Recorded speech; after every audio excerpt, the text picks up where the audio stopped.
My blade is yours.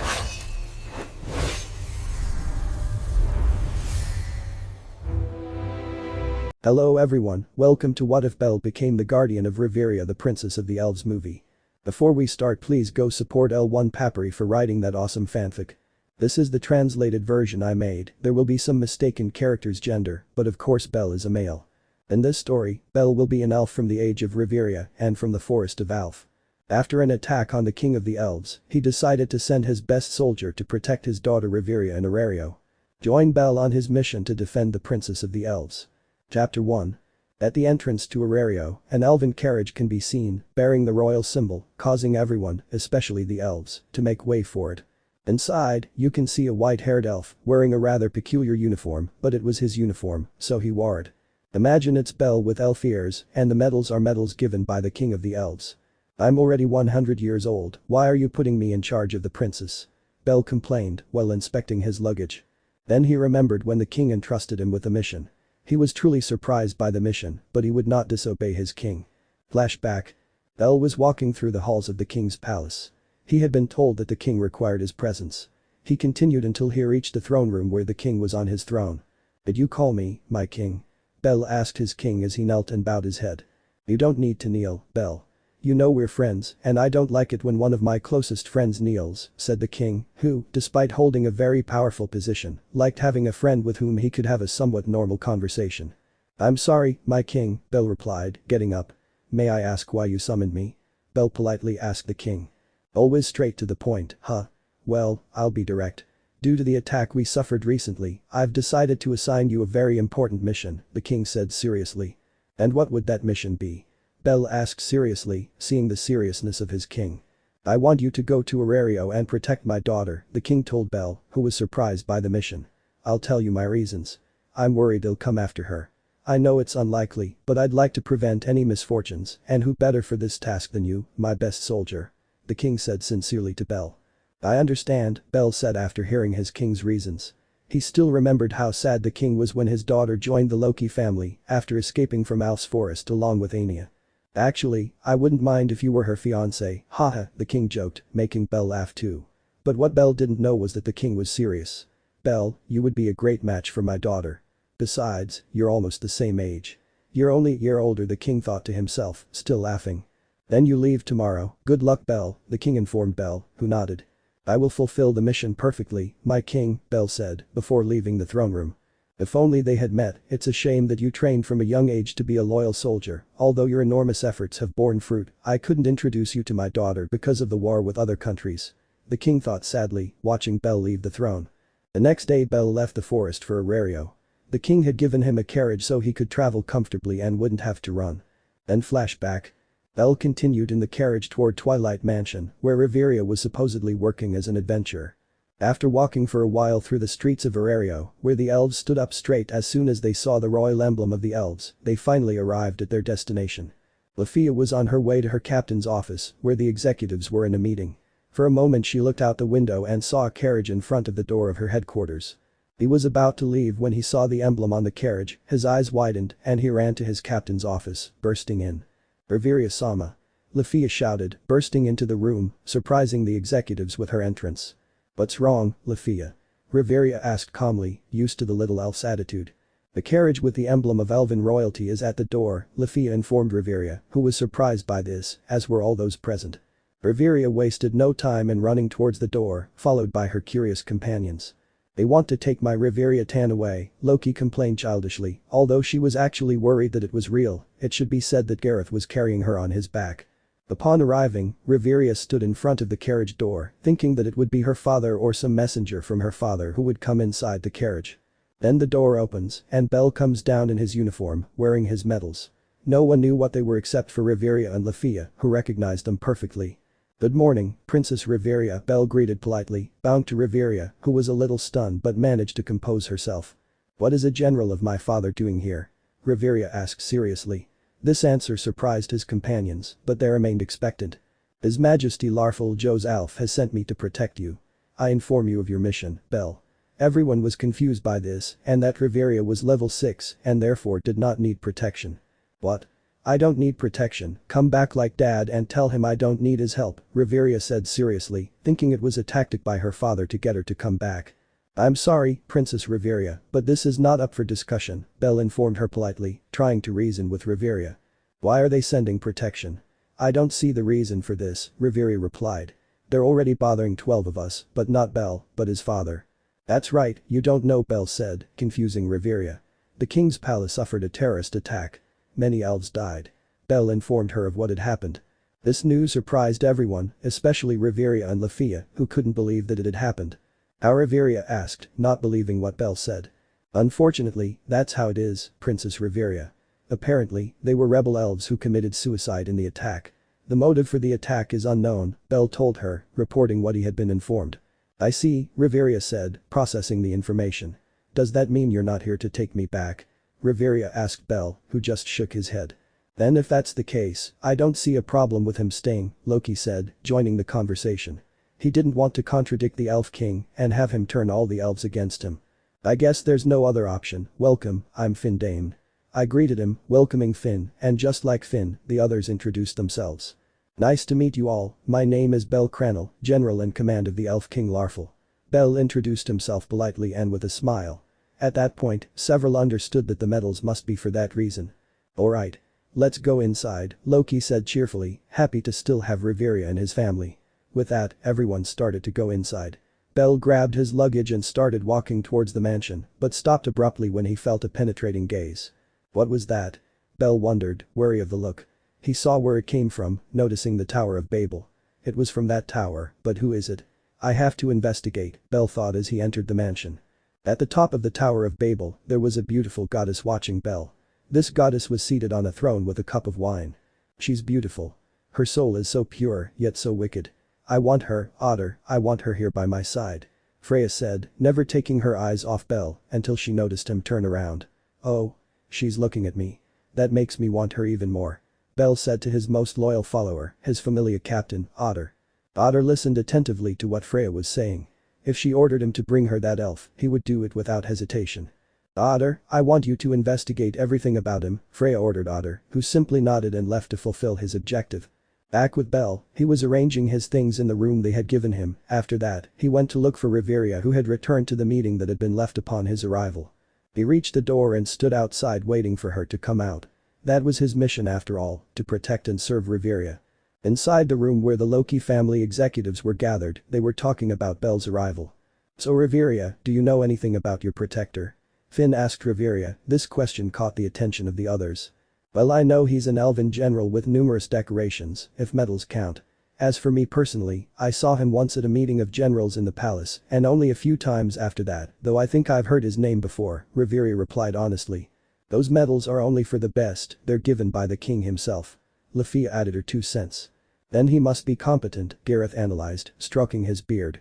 It must be more elven trash, Bet said, denigrating Belle. Riveria was annoyed by this insult to her race. Who are you calling elven trash? Riveria said angrily, preparing her staff to strike Bet. Your damned old race. Bet yelled at Riveria, who was about to respond. But she couldn't because Belle burst through the door, grabbed Bet by the neck with great speed, and slammed him against the wall. Is this bothering you, Princess Riveria? Belle asked, turning to look at a surprised Riveria. Everyone was surprised by Belle's actions. Bet tried to struggle, but Belle tightened his grip, choking him. Wait, Riveria said seriously, approaching Belle and making him release Bet, who started coughing. You didn't have to do that, and don't call me princess, Riveria told Belle. Understood, Miss Riveria, I regret my actions, Belle apologized, bowing, but quickly stopped a blow from an enraged Bet. Bastard. Bet shouted furiously, trying to kick Belle, but Belle blocked it without problems. Bet was about to attack again, but Finn grabbed him. Enough, Bet. Finn ordered Bet, who just clicked his tongue and left the room. You shouldn't attack my family members, Finn said seriously to Belle. I thought I was a danger to her, I'm sorry for my mistake, Belle apologized. Finn just sighed and told her it was okay. By the way, kid, that grip on Bet was pretty strong, hahaha, said the dwarf guard, before starting to laugh. Yes, that dog was tamed with that, said an excited Tiona, who was happy about Bet's submissiveness. Boy? Belle asked, confused, looking at Gareth, who stopped laughing. Sure, you look too young, Gareth told them, his point of view, and the others just nodded in agreement. Oh, I'm not young at all. I'm exactly 100 years old, Belle informed them calmly, surprising everyone with his age, but Gareth interrupted him. Haha, Riveria won't be the oldest anymore. Haha. The dwarf laughed loudly, discovering that he had called someone much older than him boy, amused him greatly. Riveria frowned at this. Well, that was unexpected, to be honest, Finn said with a smile, while the Amazon sisters laughed in the background along with Loki. I didn't think you were older than me, even if it's just by a year, Riveria told Belle, making him just smile. By the way, white-haired cun, what level are you? That grip on Bet was quite strong, Tyne asked. This question caught everyone's attention, so they focused all their attention on the answer. I'm level 6, Belle said simply, which made everyone there open their eyes, but Loki started laughing loudly. Hahaha. Oh yes, we have another one to face the crazy Freya. Loki laughed and celebrated at the news of Belle's level. Wow, Tiona said, impressed. Did you hear that, Ace? White-haired cun is stronger than us, she said to Ace. She stared intently at Belle, as if she were trying to decipher something too complex for her foolish mind. Let's have a duel, Ace said to Belle, wanting to see how strong he was, which surprised those present. Ace. You can't just ask her for a fight. Riveria scolded Ace, but she kept looking at Belle, who just sighed. I'm sorry, Miss Ace, but I'm here to protect Miss Riveria, Belle informed her calmly. Ace frowned at that, so she turned to look at Riveria, making her sigh.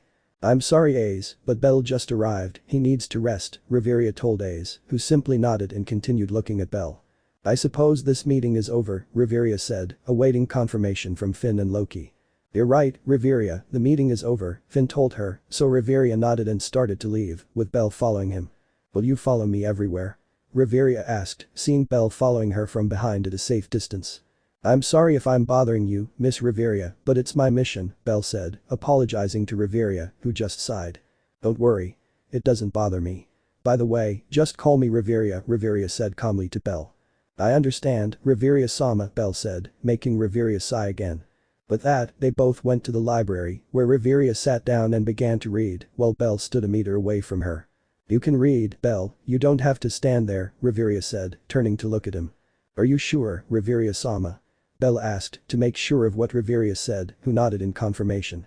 That said, Belle began to inspect the books, but he was taking a long time, so Riveria became puzzled and decided to ask. Is something wrong, Belle? Riveria asked, curious about the fact that Belle wasn't choosing a book. Belle turned to look at her with a book in his hand. I'm sorry Riveria-sama, but I've already read almost all of these books, Belle said, glancing at the book he picked up. Really? Asked a surprised Riveria, receiving a nod from Belle. I suppose it makes sense, given our age the amount of things we've read is staggering, Riveria said sympathetically, while teasing a little. She felt she could do so since they were practically the same age. Don't say that, Riveria-sama, you still look quite young, Belle said, trying to cheer Riveria up, who smiled at the compliment.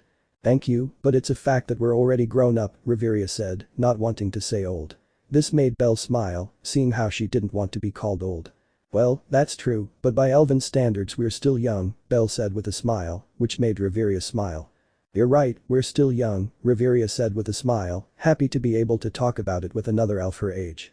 Shortly afterwards Belle found a book to read, so he sat down in a chair a few feet from Riveria and they read quietly for the day, talking occasionally. Chapter 2. Riveria rose slowly, opening her delicate eyes to let them adjust to the light. After waking up fully, he did his morning routine, getting ready and dressed, and looked in the mirror to see if he was ready. Ready to leave her room, when she opened the door she got a surprise. Belle was standing in front of her classroom door. Good morning Riveria-sama. Belle greeted politely. Riveria was surprised that Belle was waiting for her so early. Good morning, Riveria returned the greeting, equally polite. Why are you here so early? Riveria asked Belle curiously. It's my job, Riveria-sama, Belle answered her question. Riveria nodded and proceeded to head to the dining room, followed by Belle.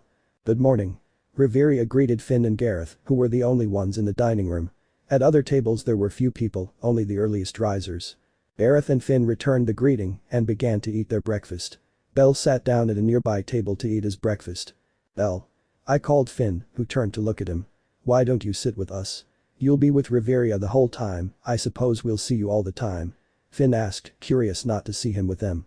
Belle, for his part, turned his gaze to Riveria, who only nodded with a small smile, so Belle got up from his table and went to sit with them. Tell me, Belle, how did you get to level 6 outside of Aario? Finn asked curiously, which caught the attention of the other two. Well, I've been a soldier since I was 15, so in total I have 85 years of combat experience, Belle told them, surprising the three leaders of the Loki family. That's quite a long time, based on that, you're the one with the most experience. Riveria affirmed, after all, 85 years of experience was a lot. But that said, they continued chatting casually while they finished their breakfasts, and when they finished, each went their separate ways. With Riveria heading to her office to do her share of paperwork as vice captain, Belle just helped her with the paperwork. "Hey Belle," Riveria called, making Belle turn around, who was arranging some papers. "How come we didn't meet in Elves Forest?" Riveria asked Belle. "I was always on the front lines or on special missions," Belle answered Riveria's question. "And I suppose you didn't have much contact with the soldiers," Belle stated to Riveria, making her sigh. "You're right about that, my father always had me training in real things or magic, so I spoke very little with them," Riveria agreed with Belle. They spent arranging and organizing Riveria's homework for a while longer, until it was lunchtime. "It's time to eat, Riveria-sama. Would you like me to bring you your food?" Belle politely asked Riveria, who was rubbing her forehead. "I don't like eating in my office, but there's too much paperwork, so I would appreciate it," Riveria said wearily. The paperwork was exhausting her. "I'll be right back," Belle said, then left Riveria's office and headed to the dining room. When he arrived, he attracted everyone's attention, as news of his arrival had spread quickly. The elves specifically would let him through, since they had all recognized Belle's uniform and the medals on his suit. Belle began to take food on a tray for Riveria and another for himself, while serving the food he bumped into Lafia, who became nervous upon seeing him. "D good, morning sir." Lafita greeted timidly while bowing with great respect. She perfectly recognized Belle's uniform and medals, and therefore had great respect for him. "Good morning to you too, miss." Belle returned the greeting calmly. Upon seeing Lafia clearly, Belle couldn't help but have a memory of a certain elf, so he decided to clear up his doubt. "Excuse me if I'm being too blunt, but are you a Veritas?" Belle asked expectantly to Lafia, who was surprised that he knew her last name. "Why yes, I am Lafia Veritas, how do you know that?" asked a confused and surprised Lafia. She didn't understand how someone of Belle's status and power knew her last name. "I knew a boy with the same last name in the past, only his eyes weren't blue, they were lilac," Belle informed him, although he didn't know if he knew the elf he knew, after all, it had been decades since then. "Wow," Lafia said in surprise. "What was his name?" she asked, curious and excited to meet an ancestor of hers, whom Belle had known. "His name was Roy, he always knew how to cheer others up, even though he was a bit clumsy sometimes, but he always tried his best." Belle answered Lafia, who felt a bucket of cold water fall on her when she heard that he was clumsy. She could say for sure that he was a relative of hers. "Well, I'll be going now, Miss Lafia. Have a nice breakfast." Belle said goodbye to Lafia, who returned the gesture. With that, Belle started heading towards Riveria to give her breakfast. "It's been a while, hasn't it, Roy?" Belle thought sadly, looking out a window at the sky. "We left our elven pride and honor to serve Elves Forest," Belle thought seriously, remembering a group of masked figures beside him, kneeling before the king. "Even if they look at us like elven trash, it was all necessary, wasn't it, Captain?" Belle finished thinking, before continuing to walk to Riveria's office with both trays of food. "Here is your food, Riveria-sama," Belle said, handing her food tray. "Thank you, Belle," Riveria said to Belle, taking her food tray and starting to eat, just like Belle. "Tell me more about yourself, Belle," Riveria said, wanting to know more about Belle. If she was going to have someone with her always, she at least wanted to get to know him. "Where to begin, my parents were elven soldiers, unfortunately they died in the war leaving me in the care of my aunt," Belle told Riveria. "Oh, I'm sorry if I made you remember that," Riveria apologized to Belle, but he simply shook his head. "Don't worry, Riveria-sama," Belle said to reassure her, then continued, "You sent me as a soldier when I was 15, and that's how I slowly but surely climbed the ranks until I became a commander at 25. It's surprising even to me," Belle said, surprising Riveria. "Wow, at that age they only made me study to be a good princess," Riveria said, laughing. "It wasn't until I was 74 that I got fed up with the forest and wanted to go explore the world, so I left with my friend sister Ina," Riveria told him while drinking tea that came on the food tray that Belle brought her. Without Riveria noticing because she was drinking her tea, Belle's expression changed to a dark one for a moment, but it didn't last even 1 second before he returned to his usual calm expression. "Leaving the forest on a whim? I feel like everything we went through was for nothing," Belle thought, looking at Riveria. "Well, the world has a lot to offer, exploring it can be a great dream for many," Belle told Riveria. "Yes, in fact it was always my dream, to explore the world. To discover what awaits in it," Riveria said nostalgically. "And I suppose exploring the dungeon is the adventure you always dreamed of?" Belle asked, though it sounded more like a statement. If it is and has been a great adventure, which I hope will continue. Riveria confirms. Thank you, Belle, Riveria said to Belle suddenly, which confused Belle, so he asked. Thank you for what? Belle asked, confused by Riveria's thank you. It's refreshing to be able to talk to someone my own age who isn't a god, Riveria said to Belle. I can't talk to other elves because they always agree with me, but with you I can talk freely, Riveria finished with a smile. You're welcome, Riveria saw Belle tried to say, but Riveria interrupted him. Just call me Riveria, treat me as an equal, as friends, not as a princess and servant, Riveria asked Belle. Are you sure about that? I asked, seeking confirmation, Belle. Of course, I can speak freely with you compared to other elves, and with other races, it's different since they aren't elves, Riveria said sincerely. I understand Riveria, Belle said sympathetically. So, other elves after all, I'm not just any elf. Belle thought, looking at Riveria. The day's challenge passed peacefully. Riveria was happy to be able to talk to an elf her own age. And Belle simply carried out his mission without problems, while living with Riveria and helping with her tasks. Later that night, Riveria and Belle were heading to the guild to drop off some papers. They were walking calmly, with Belle carrying the papers. As usual, they were the center of attention for the elves, Riveria naturally being the princess of the elves, and Belle because of her attire and medals which were recognized by all the elves, even the half-elves. I see they admire you a lot, Riveria, Belle commented, observing the many elves who were looking at them with respect. I'm not the only one, if you haven't noticed, they look at you with great respect, Riveria said, already used to the attention of the elves. Belle took a closer look at the elves, noticing that Riveria was telling the truth. The elves looked at him with respect, and when he stared at them, they became nervous. They arrived at the guild after a 10-minute leisurely walk, and upon entering they approached a half-elf with brown hair and green eyes. Good evening, Akina. Riveria greeted her friend's sister's daughter politely, who turned around and greeted her in return. Good evening to you as well, Riveria-sama, Akina greeted in an equally kind manner, but then she turned to look at Belle and recognized his outfit thanks to her mother's lessons. Good evening, sir, Akina greeted very respectfully. She was nervous to see an elf general in front of her. Good evening, Miss Akina. Belle politely returned the greeting to a nervous Akina. Don't be so nervous, Akina, Belle won't eat you, relax, Riveria told Akina, trying to calm her down. In response, Akina just nodded. These are the papers and reports from the last expedition, Riveria informed Akina, gesturing with his eyes toward the papers Belle was carrying. Oh yes, I'll take care of this, Akina told them, taking the papers from Belle's hands. Well, that's all, Akina. Have a good night. Riveria said goodbye, accompanied by Belle, who also said goodbye. Have a good night. Belle said goodbye and started following Riveria. As they walked, they saw a familiar head of golden hair heading towards the dungeon. That's Ace. What's she doing going to the dungeon so late? Riveria wondered to herself, before starting to walk towards Ace. Where are you going, Ace? Riveria asked, reaching Ace, who just turned around with her usual expressionless face. To the dungeon, she replied as if it were the most normal thing in the world, making Riveria's beautiful face frown. It's already too late, Ace, Riveria reproached Ace. Besides, the dungeon is more violent at night. It can be dangerous even for first class, Riveria said, worried. But Ace tried to say something, but she couldn't find a way to convince Riveria and try to refute her. Ace, Riveria could only sigh. Fine, you can go, but I'll accompany you. Riveria told Ace, making her smile slightly, then turned to Belle. You can go to the Belle mansion. Riveria told Belle. I have no problem accompanying you, Belle replied to Riveria. Please allow me to accompany you, Belle finished. Then let's go, Riveria told Belle and Ace, who nodded and started heading towards the dungeon. It should be said that Ace was eager to see Belle's power in action. She had noticed that Belle carried a sword at his waist and wanted to see how he used it. Once inside the dungeon, the group of three advanced at great speed due to Ace's ferocity in killing monsters. She's pretty good, but she's lacking, Belle said, watching Ace's movements closely. Riveria became interested and asked. What does she lack? Riveria asked, interested in Belle's words.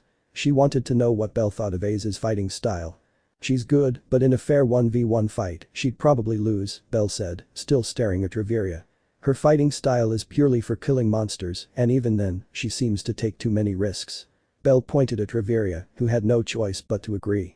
I suppose she sees no reason to fight with people, so she focuses on improving at killing monsters. Riveria told Belle, who thought for a few minutes before speaking again. She has a deep hatred, right? Belle said, surprising Riveria, who hadn't expected him to discover that. Judging by your reaction, it's true, and judging by her fighting style, I can say it's a hatred towards monsters, Belle cleverly deduced.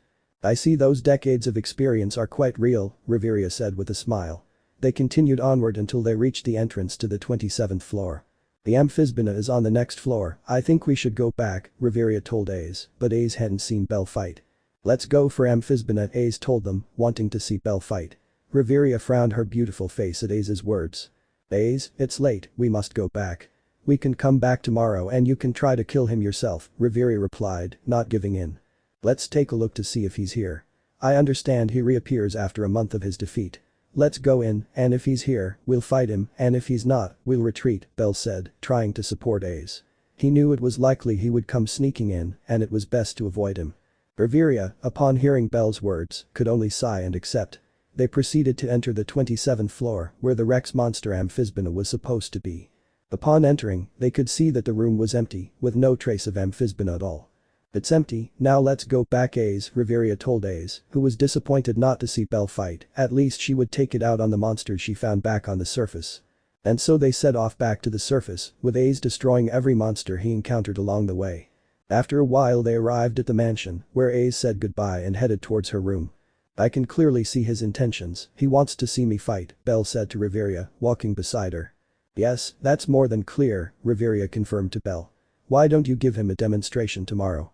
Riveria asked Belle. I suppose I can, maybe I can give her a couple of tips, Belle said thoughtfully, agreeing with Riveria. With that, they both said goodbye to each other and headed to their room, although Belle couldn't get something out of his head. I've felt that gaze all day, so I've asked around, and it's the goddess Freya who inhabits the place where the gaze originates. I don't know why she's watching me. I must be careful. Belle thought seriously as he prepared to keep watch to ensure no one trespassed in Riveria's room. The next day Riveria left her room and found Belle in front of her door, waiting for her as always. They both went to the dining room where the main members of the family were. Riveria and Belle greeted these members, then began to eat with them, until Riveria drew attention. Belle, when are you going to tell Ace about the practice match? Riveria asked Belle, drawing their attention. What confrontation? Asked a curious Finn, although he already deduced what it was about. Will Belle tan face my Ace tan? Loki asked, also wanting to see the confrontation. Yes, I've noticed how she seems to want to see me fight, so why not show her? Belle said calmly. I'd really like to see that fight, although you're level 6, I think Ace could give you a good fight, Gareth said, stroking his beard. It's decided. Ace Tan will face Belle Tan at noon, Loki ordered his children, well, his children and Belle, although he would be wherever Riveria was. So the day passed normally. Ace, upon learning that Belle had agreed to have a practice duel with her, became excited, although her stoic face did not show it. After a few hours, Belle and Ace were face to face in the Loki family's training yard. Ace had a sparkle in her eyes due to her excitement, and Belle simply stood calmly. Who are you rooting for, Lafia? Asked the Amazontiona, quite animated by the duel. I'm going to Lafia wanted to go to Ace, but she was unsure whether to go to her or to Belle, because Belle was a high elf and above all an elven general. That same doubt was shared by all the elves of the Loki family, who wanted to go to Ace, but due to the prestige of Belle's position, they had doubts. Alright guys, this will be a practice fight, so there won't be any critical hits. Loki, the referee, told them. Ready? She asked both fighters, receiving a nod from them. Begin. Loki declared, starting the fight. Ace, sword in hand, launched himself straight towards Belle, who patiently awaited his attack. Ace launched a thrust which was blocked with great ease by Belle. I tried to give him a horizontal cut which Belle blocked and hit him in the stomach. Seeing an opening in Ace stepped back a meter due to the blow and recovered, staring intently at Belle. Belle, for his part, decided it was time to attack, so in a burst of speed he appeared in front of Ace trying to cut her down, but Ace managed to duck, but she didn't expect a knee to the face from Belle. Without giving him time to recover, Belle launched another slash which Ace blocked by pure instinct and tried to stab him in the stomach, but Belle simply turned to the left, letting Ace pass by, and gave him a long cut in the back. That was a good cut, Gareth analyzed, stroking his beard as he watched the fight. You can clearly see Belle's experience in combat. Despite holding back, he can handle it with ease, Finn said, also watching the fight closely. Back in the fight, Belle managed to connect a foot sweep on Ace, knocking her down. He then tried to stab his sword into her shoulder, but Ace rolled and got up with an upward slash towards Belle's face. Belle simply moved his head back as he jumped and kicked Ace with both legs, using that kick as momentum to retreat a few meters. Ace got up quickly, and when she tried to see Belle, he was already on top of her with a thrust towards her head, but Ace was able to block it with difficulty and began a counter-attack of quick cuts against Belle, who blocked with little effort. In a lunge from A's, Belle turned to the right and, grabbing A's hand with his left hand, threw a strong punch at A's face, but she ducked and returned it to Belle's stomach, but he released his arm and caught A's punch and jumped back. As soon as I touched the ground, I took off at high speed towards A's, attacking her with a great flurry of cuts that A's blocked, but not all of them, receiving a large number of small cuts. Due to the numerous cuts A's received, he fell to his knees in great pain and exhaustion. It seems that's all, Belle said, sheathing his sword, but suddenly A's stood up. Miss, I advise you not to push yourself, it could be bad for you, Belle advised, since it could be bad for her. Awaken, Tempest A's said as a powerful greenish wind enveloped her, rushing towards a surprised Belle who did not have his sword at hand. Belle used his great speed by crouching down and simultaneously charging towards her, throwing a punch. When Belle's punch was about to connect with A's stomach, something surprising happened to everyone. Firebolt. An explosion engulfed them both, greatly surprising everyone since Belle had used magic without singing, which is supposed to be impossible. As the smoke cleared, Belle was seen carrying A's over his shoulder, thus ending the fight. A's! Shouted a worried Riveria, approaching an unconscious A's. Belle laid her down on the grass so that Riveria could treat her along with another girl named Line. A's tan. Loki also rushed forward to see his favorite daughter. How is your condition, Riveria? Finn asked, approaching along with the other executives. He has nothing serious, all his injuries are minor, except for the one on his back. I am reporting on the condition of A's Riveria. I'm sorry for everything, Riveria-sama, Belle apologized. Even though he didn't feel it, he had to. After all, A's was the one who ignited his magic. Don't worry Belle, it was A's who broke the rules, Riveria tried to calm him down. Although Riveria noticed that when A's used her magic, Belle's expression changed to one of surprise and then to one of hatred, she didn't understand why, but she was sure that she would find out why. That was magic without singing, right? Asked the Amazon Tian, although she was a little angry with Belle. She understood that it was A's who broke the rules of the fight. Tian's question caught everyone's attention, so they turned to look at Belle. I'm still a high elf, it's obvious I have good magic, Belle replied politely, though he said it as if it were obvious, which it was.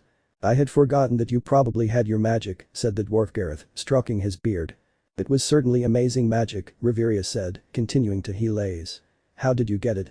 Riveria asked, genuinely curious. Upon hearing the question, Belle took some time to think of an answer. There are things that are better left unknown, Riveria-sama, Belle replied calmly. This confused those who heard, but they decided not to ask, well except for Riveria who, when they were alone, would ask all her questions. That's how the day ended. A's in the infirmary, Riveria worried and wanting answers from Belle, and Belle as calm as ever. Chapter 3. Today is a new day at Twilight Mansion, where the Loki family members go about their daily routines. Riveria was reading peacefully, with Belle also reading. Riveria, seeing that it was the perfect opportunity to get answers, decided to speak. Belle. Lamo Riveria, turning the aforementioned to face him. I would like to ask you a few things, may I? Riveria asked him directly without hesitation. Of course, Belle replied to Riveria in the same way, and with the approval, Riveria proceeded. During your fight with A's, I saw you make a face of hatred for a second. May I ask why? Riveria asked seriously, while also being curious. Belle was surprised to hear the question, but he didn't let it show on his face. He simply remained silent, thinking about how to answer. Before you answer, can I ask you a question and answer honestly? Belle asked after a few moments of thinking about how to respond. I suppose there's no problem. Riveria replied, it seemed fair to him answer for answer. Is A's a spirit or a semi-spirit? Belle asked seriously, greatly surprising Riveria that he knew. How did you know? Riveria asked, surprised. Then she regained her composure and became serious. How do you know that? Riveria asked again, practically confirming Belle's question. That hateful look is related to the spirits, Belle told Riveria. In the past, I met a fire spirit along with others. As you should already know, we elves venerate spirits, we trusted him, and he even gave me my fire magic, Belle said soberly, surprising Riveria with what he had said. But we should never have trusted him, Belle said, his face growing darker. When we let our guard down, he attacked us without mercy, killing many of my comrades, my friends, my brothers. That's why, when I saw the girl's magic, I could clearly see that it wasn't normal magic, but rather the magic of a spirit. My mind went into a trance at that moment, and for a few seconds, I thought that if I attacked her with the spell the spirit gave me, I would manage to harm him. When I came to my senses, it was too late, and I had already attacked her. He finished explaining his reasons to Riveria, but now great sadness was visible in his eyes. Riveria was truly surprised by what Belle told her. She hadn't thought they would encounter a spirit, much less that it would attack her elf brothers without mercy. I see I didn't expect a spirit to attack them, Riveria said, unsure what to say. She had expected something else. Don't worry, Riveria-sama, it's been a long time since that happened, Belle said, not wanting to see Riveria uncomfortable with his response. Answering your question about whether Ace is a spirit, I suppose there's no need to answer, right? Riveria asked Belle, receiving a nod from him. But there's more. She's not a spirit, she's the daughter of one, that's why she has that magic, Riveria told him, but Belle simply went back to reading his book. I see, Belle said almost in a whisper. Riveria understood that he no longer wanted to talk about the subject, so she left it at that. The day continued as normal, leaving behind the tense and awkward moment that occurred in the library between Belle and Riveria. Elsewhere atop the Tower of Babel, the goddess Freya sat on her throne waiting for Otter to bring her information about Belle. She wanted to see Belle at all times, but unfortunately, if she did so at the Twilight Mansion, she would be discovered by the other first-class students, and by Loki. The door opened, revealing Otter with his usual stoic face. He simply went and stood beside his goddess. What did you find, Otter? The goddess Freya asked her most loyal follower. I'm very sorry, Freya-sama, but I was only able to gather a small amount of information, apologized Otter, or his goddess. Don't worry, Otter, tell me what you got, Freya said, calming Otter. He's of the elven race. From what I've gathered from some elves, he's a general of the Elf Forest, so he commands their respect. He's currently at the Twilight Mansion headquarters. His name is unknown, as is everything else about him. Otter finished recounting everything he'd been able to find out. I see, that elf is quite interesting, I want him, I want that soul so pure, but at the same time so dark, it's simply in perfect balance, Freya said, excited to have him with her. Otter, what level do you think he has? Freya asked Otter, who thought for a few seconds. It's almost impossible to measure his level, but from what the elves have said, it must be at least level 3, Otter replied to Freya. So, level 3, I would ask you to prepare a test to determine his level, but he's always following that Loki elf, Freya said, annoyed at seeing Belle always following Riveria. Otter, send the Gulliver's brothers, I want them to bring it to me, I don't care how, but I want them to bring it to me, Freya ordered Otter. Excuse my boldness, Freya-sama, but wouldn't it be better to let it grow and then take it? Otter asked respectfully. If it were any other family, I would do it, but since it's the Loki family, it's best to have it now, Freya told Otter, causing him to nod and leave to fulfill his mission. I'll have you with me soon, Fufufu, Freya said, laughing elegantly. Back in the Loki family, more specifically in Ace's room. She was sitting on her bed, hugging her knees, thinking about her fight with Belle. I handle myself without any problems, even with my magic, Ace thought, a little annoyed at being so easily subdued. I didn't even manage a cut, how strong is he? She thought, remembering how she couldn't even touch him with her sword. He's a better swordsman than I can tell, maybe I should ask him to train me. Ace thought about the option of being trained by Belle. How are you, Ace-tan? Loki asked, entering through the door, accompanied by Finn and Gareth. Well, Ace replied, sounding a little discouraged, which the other three noticed. Don't worry, Ace-tan, you'll get better. Remember, he's a 100-year-old man, Loki said, trying to comfort her. That's true, Belle has decades of experience compared to you, so you have no reason to feel bad. Finn said, agreeing with Loki. You should rest, Ace, that was a hectic competition, Gareth advised, standing next to Finn. Ace simply nodded at what her family had said. Do you think Belle would want to teach me how to use a sword? Ace asked her companions. You can only find that out by asking Belle-tan, Loki said, reaching out to touch Ace, but she simply punched him, knocking him to the ground. You can ask her once you've recovered, Finn said, helping Loki to her feet, while she complained quietly about blondes who don't let themselves be groped. Ace could only sense him as he glared menacingly at Loki. The strange thing about that was that he still had an emotionless face. It was already night and Belle was walking straight to the guild, since Riveria had asked him to go and deliver some papers. As he walked, he noticed 4 figures following him. He decided to drop off the papers first and then confront whoever was following him. Are they terrorist elves? Or have they come to eliminate me so they can then go after Riveria? Belle thought seriously. Belle arrived at the guild, where he hurried to leave the papers, then left the guild waiting for his enemy. He started walking towards a destroyed area in case it was a large-scale battle, to avoid harming civilians, but not knowing. When I arrived at the abandoned area, I decided to turn my gaze where I could see 4 children on the ceiling, but I ended up deducing that they were Pallams. Seeing that the Pallams were about to jump towards him, Belle decided to test them by casting one of his spells. Note. This here is the chant and this is the name of the magic. King's will, ruler's tenacity, absolute archbishop of his majesty. Conqueror's hockey. The Gulliver's brothers felt an enormous pressure within themselves. They began to tremble due to the pressure. They felt their will abandoning them, but they gritted their teeth and stood firm. Although it was all they could do, their bodies didn't respond at all. Belle observed how the palms trembled but remained steady, so he quickly deduced. They must be at least level 5, so they belong to a powerful family. I'd better leave them here so as not to cause trouble for Riveria-sama, Belle whispered to himself. Belle began to retreat from the area, leaving some beautiful Gullivers paralyzed, who were able to move once Belle left. All this under the watchful eye of Freya, who was excited to see the scene. Belle simply left for Twilight Mansion, deciding not to tell Riveria so as not to worry her or her family.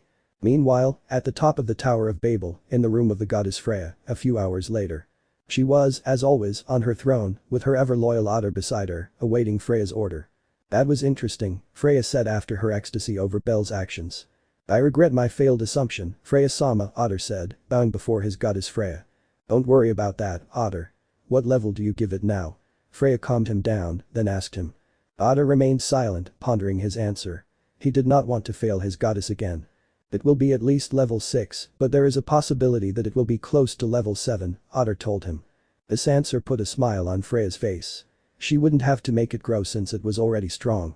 That's magnificent, now I just have to take it, Freya told Otter. Send Alan, I want him to bring it to me tonight. If he has to infiltrate Loki's mansion, then do it, Freya finished ordering Otter. At your service, Freya-sama, Otter replied to Freya, and with that, Otter disappeared into the darkness. Belle was standing guard outside Riveria's door as usual, but he began to feel the need to go to the bathroom. A few minutes won't hurt, I don't think. Belle thought, quickly heading to the bathroom, but he didn't see a black figure with a spear enter the mansion. Alan had infiltrated the Twilight Mansion and began to walk through the corridors quickly but silently. Where is that stupid elf? Alan complained angrily in his mind. Why does Freya-sama like that elven trash? Alan thought irritably. Then he saw a door with the inscription Riveria, so he decided to enter the room, hoping that she was there. He carefully opened the door and entered. Upon entering, he did not see Belle in the room, but he did see Riveria covered up and asleep. Seeing that he wasn't there, he decided to leave the room, but Riveria turned to look at him, although she was a little sleepy. Alan appeared at top speed above her, covering her mouth and pinning her down on the bed to prevent her from screaming and alerting the entire Loki family. SHH, don't scream and nothing will happen to you, Alan threatened Riveria. Damn it, I have to knock her out or she'll alert everyone, Alan complained mentally, quite annoyed and nervous.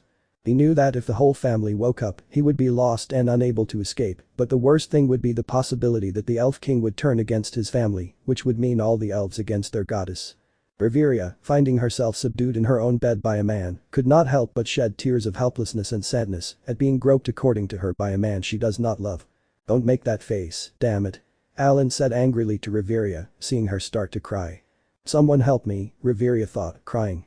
At that moment Alan instinctively turned his gaze towards the door and there he saw it, an image that shook him to his core.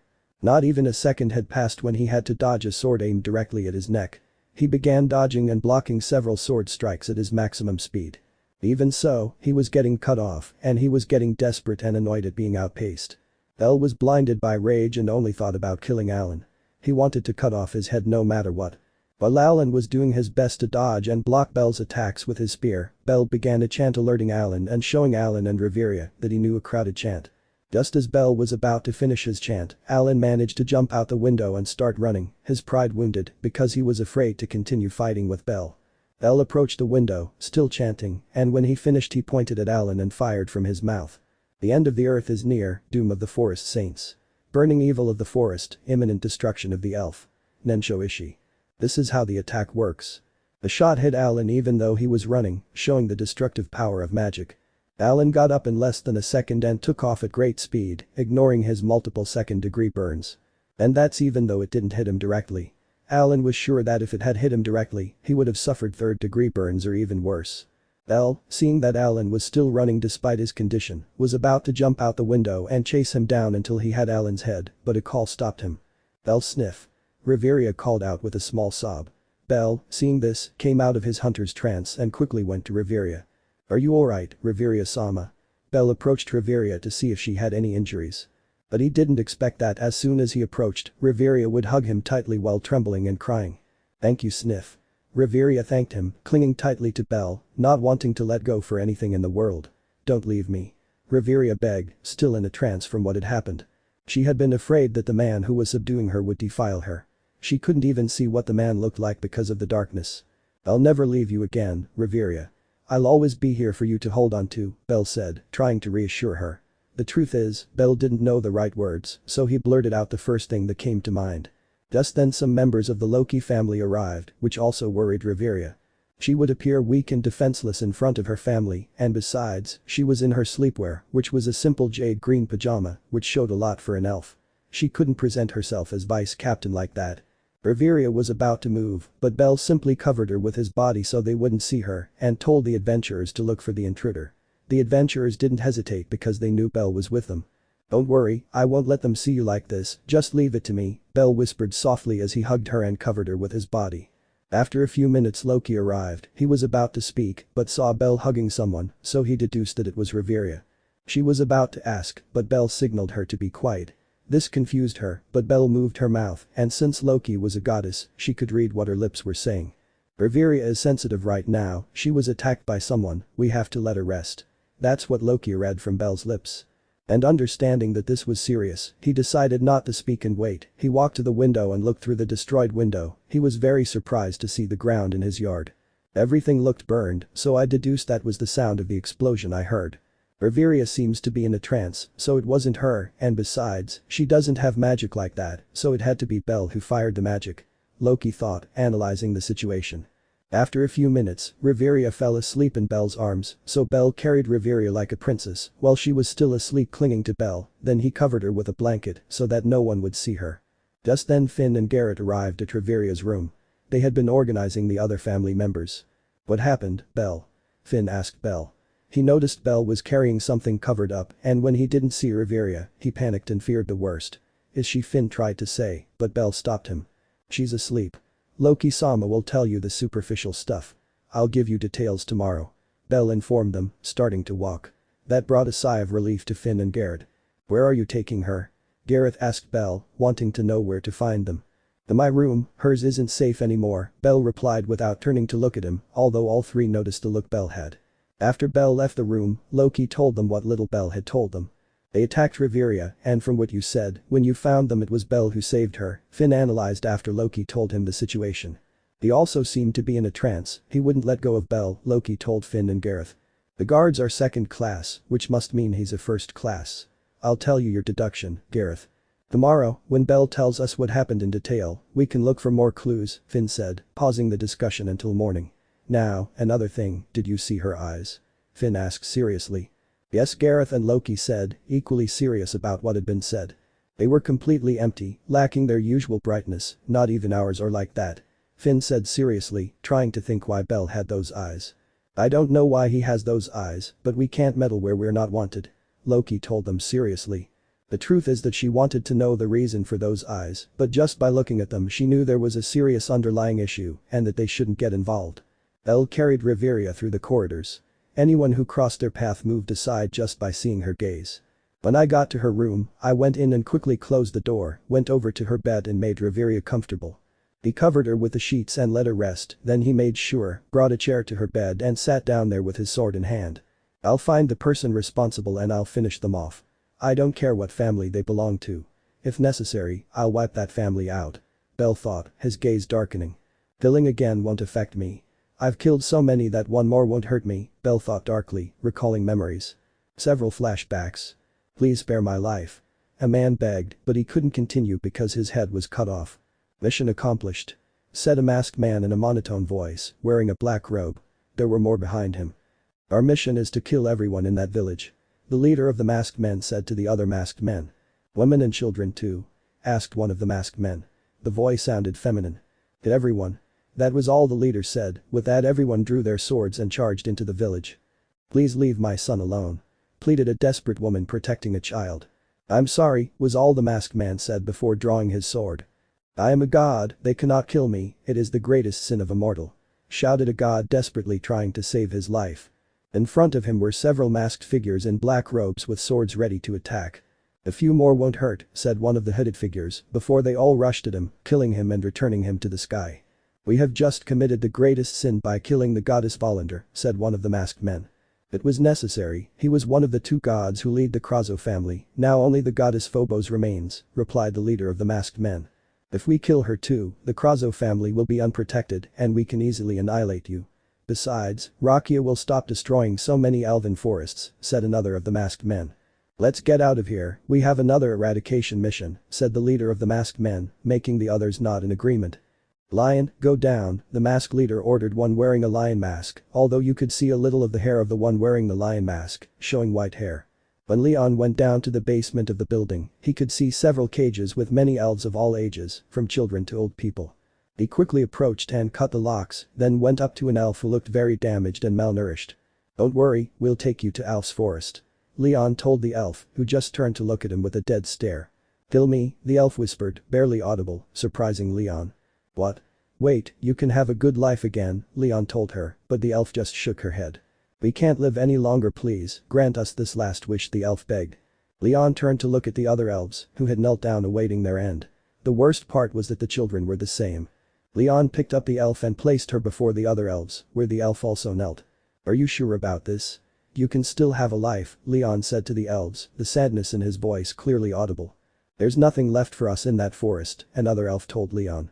Seeing that they wouldn't change their minds, he took his sword. May they find happiness wherever they go, Leon said sadly, before ending their lives. I'm sorry, brothers, said Leon, before using fire magic to burn the bodies. The end of the earth is near, doom of the forest saints. Burning evil of the forest, imminent destruction of the elf. Nensho Ishii. Then he went back upstairs to where his companions were, where a masked man approached him. Were there elves down there? The masked woman asked, to which Leon nodded. Where are they? She asked again. In a better place. That was all Leon said as he started walking, followed by 3 masked figures, including the one who had asked him. End of flashbacks. Belle finished recalling past events and turned to look at Riveria, who was still sleeping peacefully. Don't worry, Riveria, I'll make sure whoever touched you pays, Belle told a sleeping Riveria. Belle stayed up all night watching to make sure Riveria wasn't attacked again. Belle usually kept watch until 2 AM and went to sleep until 6 AM, when he would return to watch until Riveria woke up. But because of the attack, she didn't sleep all night to make sure they didn't touch her again. The next morning Riveria got up slowly, got her bearings a little, but as she did so she remembered what had happened the night before. Remembering this made her depressed because she had been weak in front of Belle and didn't know if the others had seen her. She didn't know how she should face her family now, the elves who always follow and support her. Good morning, Riveria. Belle greeted her, pulling her out of her thoughts. When she turned around, she found Belle sitting in a chair with his sword in hand. Belle, Riveria said in a low voice upon seeing him. She remembered how Belle saved and protected her, how he also prevented her from being seen in revealing clothing, besides preventing her from being seen weak and in a trance. Riveria watched as he stood up and sheathed his sword, then bowed at a 90-degree angle, completely surprising her. I'm sorry I didn't arrive on time, Riveria-sama. I could have avoided it, but I was careless. I'm truly sorry. I'll accept any punishment. Belle said, bowing 90 degrees. Belle, Riveria said in surprise, then she approached him and stood in front of him. Please look up. Riveria asked calmly. Belle stood up straight, expecting punishment. When Riveria made a move, Belle closed his eyes, waiting for a blow. Thank you for protecting me, Riveria said, hugging Belle and burying her head in his chest. This surprised Belle, as he had expected punishment. But Belle tried to reply, but Riveria interrupted him. You don't have to apologize, Belle. Without you, who knows what would have happened to me, so thank you, Riveria said sincerely, still hugging him. Belle remained silent at that. He didn't want to contradict her at this moment, he wanted to avoid making her feel bad again. Even so, Belle said, pulling away from Riveria's embrace and bowing 90 degrees again. I'm sorry I touched you last night when you were wearing so little. Belle apologized again. Riveria then realized how she was dressed and that Belle had hugged her the night before and she had hugged him just moments before, but above all, how he had protected and cared for her. Could it be that Belle is my destined encounter? Riveria thought, because ever since she was little and was told stories, she had always wanted her destined encounter, but being a princess she hardly ever left the palace, and when she finally left the forest, she never found an elf that attracted her or anything that seemed like her destined encounter. Adding to that, her age only complicated their destined encounter, but Belle was her age, he always protected her and cared for her, even though it was his mission. Maybe, just maybe, Belle is her destined encounter. I wouldn't mind if it were him, Riveria thought hopefully, looking at Belle bowing to her. Riveria's cheeks turned a light pink, but then she smiled and approached Belle again. No need, Belle, I don't mind you hugging me, I should be thanking you for protecting me, Riveria said with a smile. Belle stopped bowing and stood up straight again. By the way, Lafia brought her clothes last night. She seemed very worried, Belle informed her, handing her the clothes Riveria always wears. "Thank you, Lafia," Riveria said to Belle, taking the clothes but then mentally thanking Lafia. Riveria approached a piece of furniture next to Belle's bed and put her clothes there, then sat on the bed, confusing Belle. "Is something wrong, Riveria-sama?" Belle asked, confused because he thought she was going to the bathroom to change. "No, it's just that I don't feel able to go out and face my family, but especially the other elves," Riveria said sadly. "I see. If you'd like, you can rest here in my room since yours isn't safe," Belle said, reassuring Riveria. "But I have to go out, but I don't feel up to it," Riveria said again. "Don't worry about that, I'll take care of giving explanations," Belle assured her, making Riveria smile. "Thank you, Belle," Riveria said, lying back on the bed, then covering herself and trying to sleep for a while. Within a few minutes Riveria fell asleep, Belle just sat in his chair with his sword in hand. After 2 hours, it was already 10 o'clock when they started knocking on Belle's door, so he got up and opened it a little, seeing several family members with worried faces. Especially the elves, who were making a fuss about wanting to see Riveria. Finn approached Belle to speak for everyone. "How is Riveria?"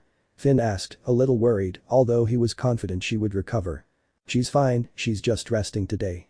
If you have any issues with her, let me know," Belle said loudly so everyone could hear. At his response, several sighed in relief and began to leave, except for the elves, Loki, and the executives, with the exception of Bette, who was at the back of everyone and left upon hearing that it was okay. "Now, what happened last night?" Finn asked again seriously, and with that, Belle told them everything. "When I finished telling them what happened, the elves were furious, as were the executives, but they didn't show it like the elves did." "I see, you can give me details later, for now let's wait for Riveria's version," Finn said, receiving a nod from Belle. "Can we go see Riveria Tan?" Loki asked, although she had her usual smile, inside she was worried about the mother of her family. "I'm afraid not, Loki-sama. Riveria is currently asleep. I would prefer that you let her rest," Belle informed them, which made the elves sigh in disappointment. "Let us know if anything happens," Gareth said, stroking his beard. Belle nodded in confirmation. "We have to do something for Riveria to make her happy," Tiona said excitedly, which caught the attention of the others. "But what could we make that Riveria would like?" asked the other Amazon named Tyan. Everyone started thinking about it until Aze broke the silence. "She likes strawberry cakes," Aze said with her typical stoic face, but she was one of the most worried. "Then let's make a cake," Loki shouted excitedly, starting to walk towards the kitchen, followed by the other executives and some elves motivated to bake cakes. Belle followed them because he needed to take food to Riveria. After a few minutes they arrived at the kitchen. Belle started serving food on 2 trays, and while serving himself, he could see how the others were organizing to make a cake until a comment caught Belle's attention. "Does anyone know how to bake cakes?" Loki asked, making them realize that none of them knew how to bake cakes. Belle saw that and could only sigh, grabbed a sheet of paper and began to write on it the recipe and instructions on how to make a strawberry cake. "Just follow these instructions," Belle told them, placing the paper in front of them. After that, Belle left the kitchen, leaving the others to cook, or at least try to. "I hope they don't ruin the cake," Belle thought with a sigh.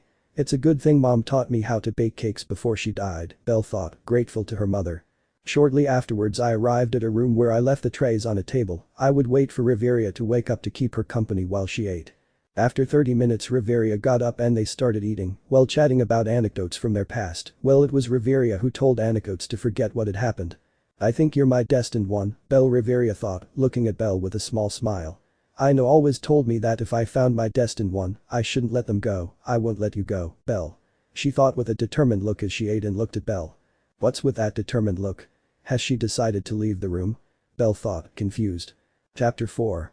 The day was a new day at the Twilight Mansion, where in Belle's room we can see the aforementioned person with Riveria.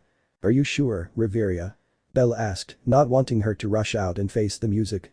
"Absolutely, Belle, don't worry about me," Riveria tried to reassure him. She was very grateful to Belle for everything he had done for her. "I can't help but worry about you," Belle replied, resigned to trying to convince Riveria not to go out. Riveria's cheeks flushed pink at those words. Although she heard those words often, this time it was different because she was developing romantic feelings for Belle. "Okay, let's go," Riveria said, and Belle nodded. Belle went to the door and opened it. Then Riveria walked out of the room with Belle behind her. They walked a little way until they reached the dining room, where everyone fell silent upon seeing Riveria. Riveria and Belle walked to a table where they sat down. As soon as they sat down, several elves rushed to sit down as well, as did Aze, Tyan, and Tiona. The elves began to ask Riveria many questions, which she patiently answered. Then suddenly the elves stood up and leaned towards Belle, who didn't know why, although he had an idea. "Thank you for saving Riveria-sama, Belle-sama," shouted all the female elves in unison, and the male elves did too. "Lafia, why do they call Belle-sama to white-haired kun?" Tiona whispered to Lafia, who gave her a look that seemed to say, "Stupid." "Because Belle-sama is a forest general and elf, at this moment he is the second most important elf in Aario," Lafia replied in a whisper, making an impressed Tiona nod. After several minutes, Finn got up from his seat and drew the attention of everyone in the family. "Pay attention to me, please," Finn said loudly, calling for attention. "Riveria, on behalf of everyone in the family, we want to give you a gift as a show of our support. Bring it here," Finn said. Then Anakity came out pushing a wheelbarrow with a strawberry cake in it. She also had a note on top of the cake. "This is from all of us, Riveria." This time it was Loki who spoke, with that Anakity left the wheelbarrow next to Riveria and went back to a table. Riveria approached the cake and took the note, which said, "You can do it, Riveria." Riveria smiled at this. "Thank you all," Riveria told everyone, and with that, a celebration began to cheer Riveria up. It should be said that Riveria had a great time. She spent most of her time chatting with the elves, since they were the most upset after the incident. After an hour the celebration ended and everyone began to do their daily work. Then Riveria, along with Belle, the other executives and Loki, went to Finn's office, where Riveria told her side of the story. "You didn't see anything of the intruder, did you?" Finn asked Riveria, receiving a nod from her. "And you, Belle?" he asked Belle. "He was a catman, that's all I remember. I was so focused on killing him that I didn't see him properly," Belle told them sincerely. "The catman who's at least level 5, I can only think of one," Finn said seriously. "I can only think of Freya," Finn said seriously. At that, everyone became serious. Belle, although serious, didn't know who Freya was. "Who is Freya?" Belle asked seriously, although everyone noticed his gaze, the same gaze he gave on the day of the incident. "I'd like to pay you a visit so we can have a chat," Belle said darkly, surprising everyone. "It's Alan Frommel, a level 6 adventurer from the Freya family," Finn said seriously, looking at Belle. "I see," Belle said, returning to his usual calm expression, though everyone had already seen his dark side. "We can't be sure it was him, and even if it was, we can't start a war with Freya. We would lose," Loki said heavily. "You're right about that, Loki," Gareth said, stroking his beard with a serious look. "Let's leave that aside, let's discuss the new expedition that will be in a week," Finn said, ending the topic of the attack for the moment. They would have to look for more clues first. With that, they began planning their next expedition, where they planned to try to reach the 59th floor and surpass the Zeus family. They also had to add Belle to their plans, although they were happy as Belle would be a great support on their upcoming expedition. After that, it was a relatively normal week.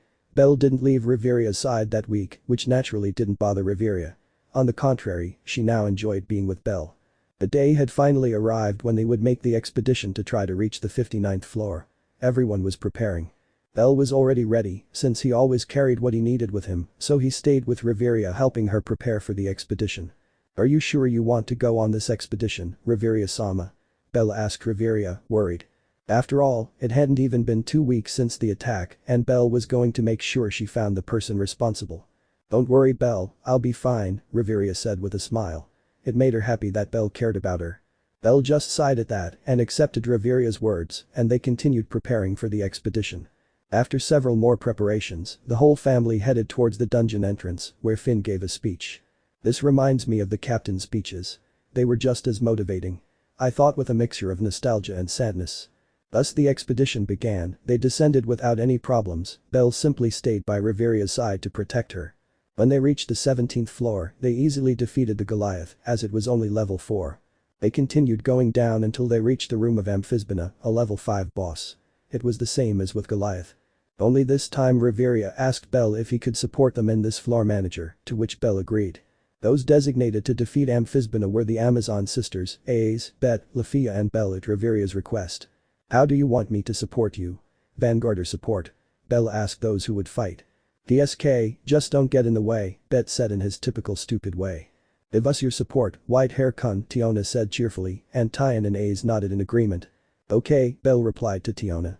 "I'll be by your side, Lafia. Don't worry about extra factors and concentrate on casting the magic."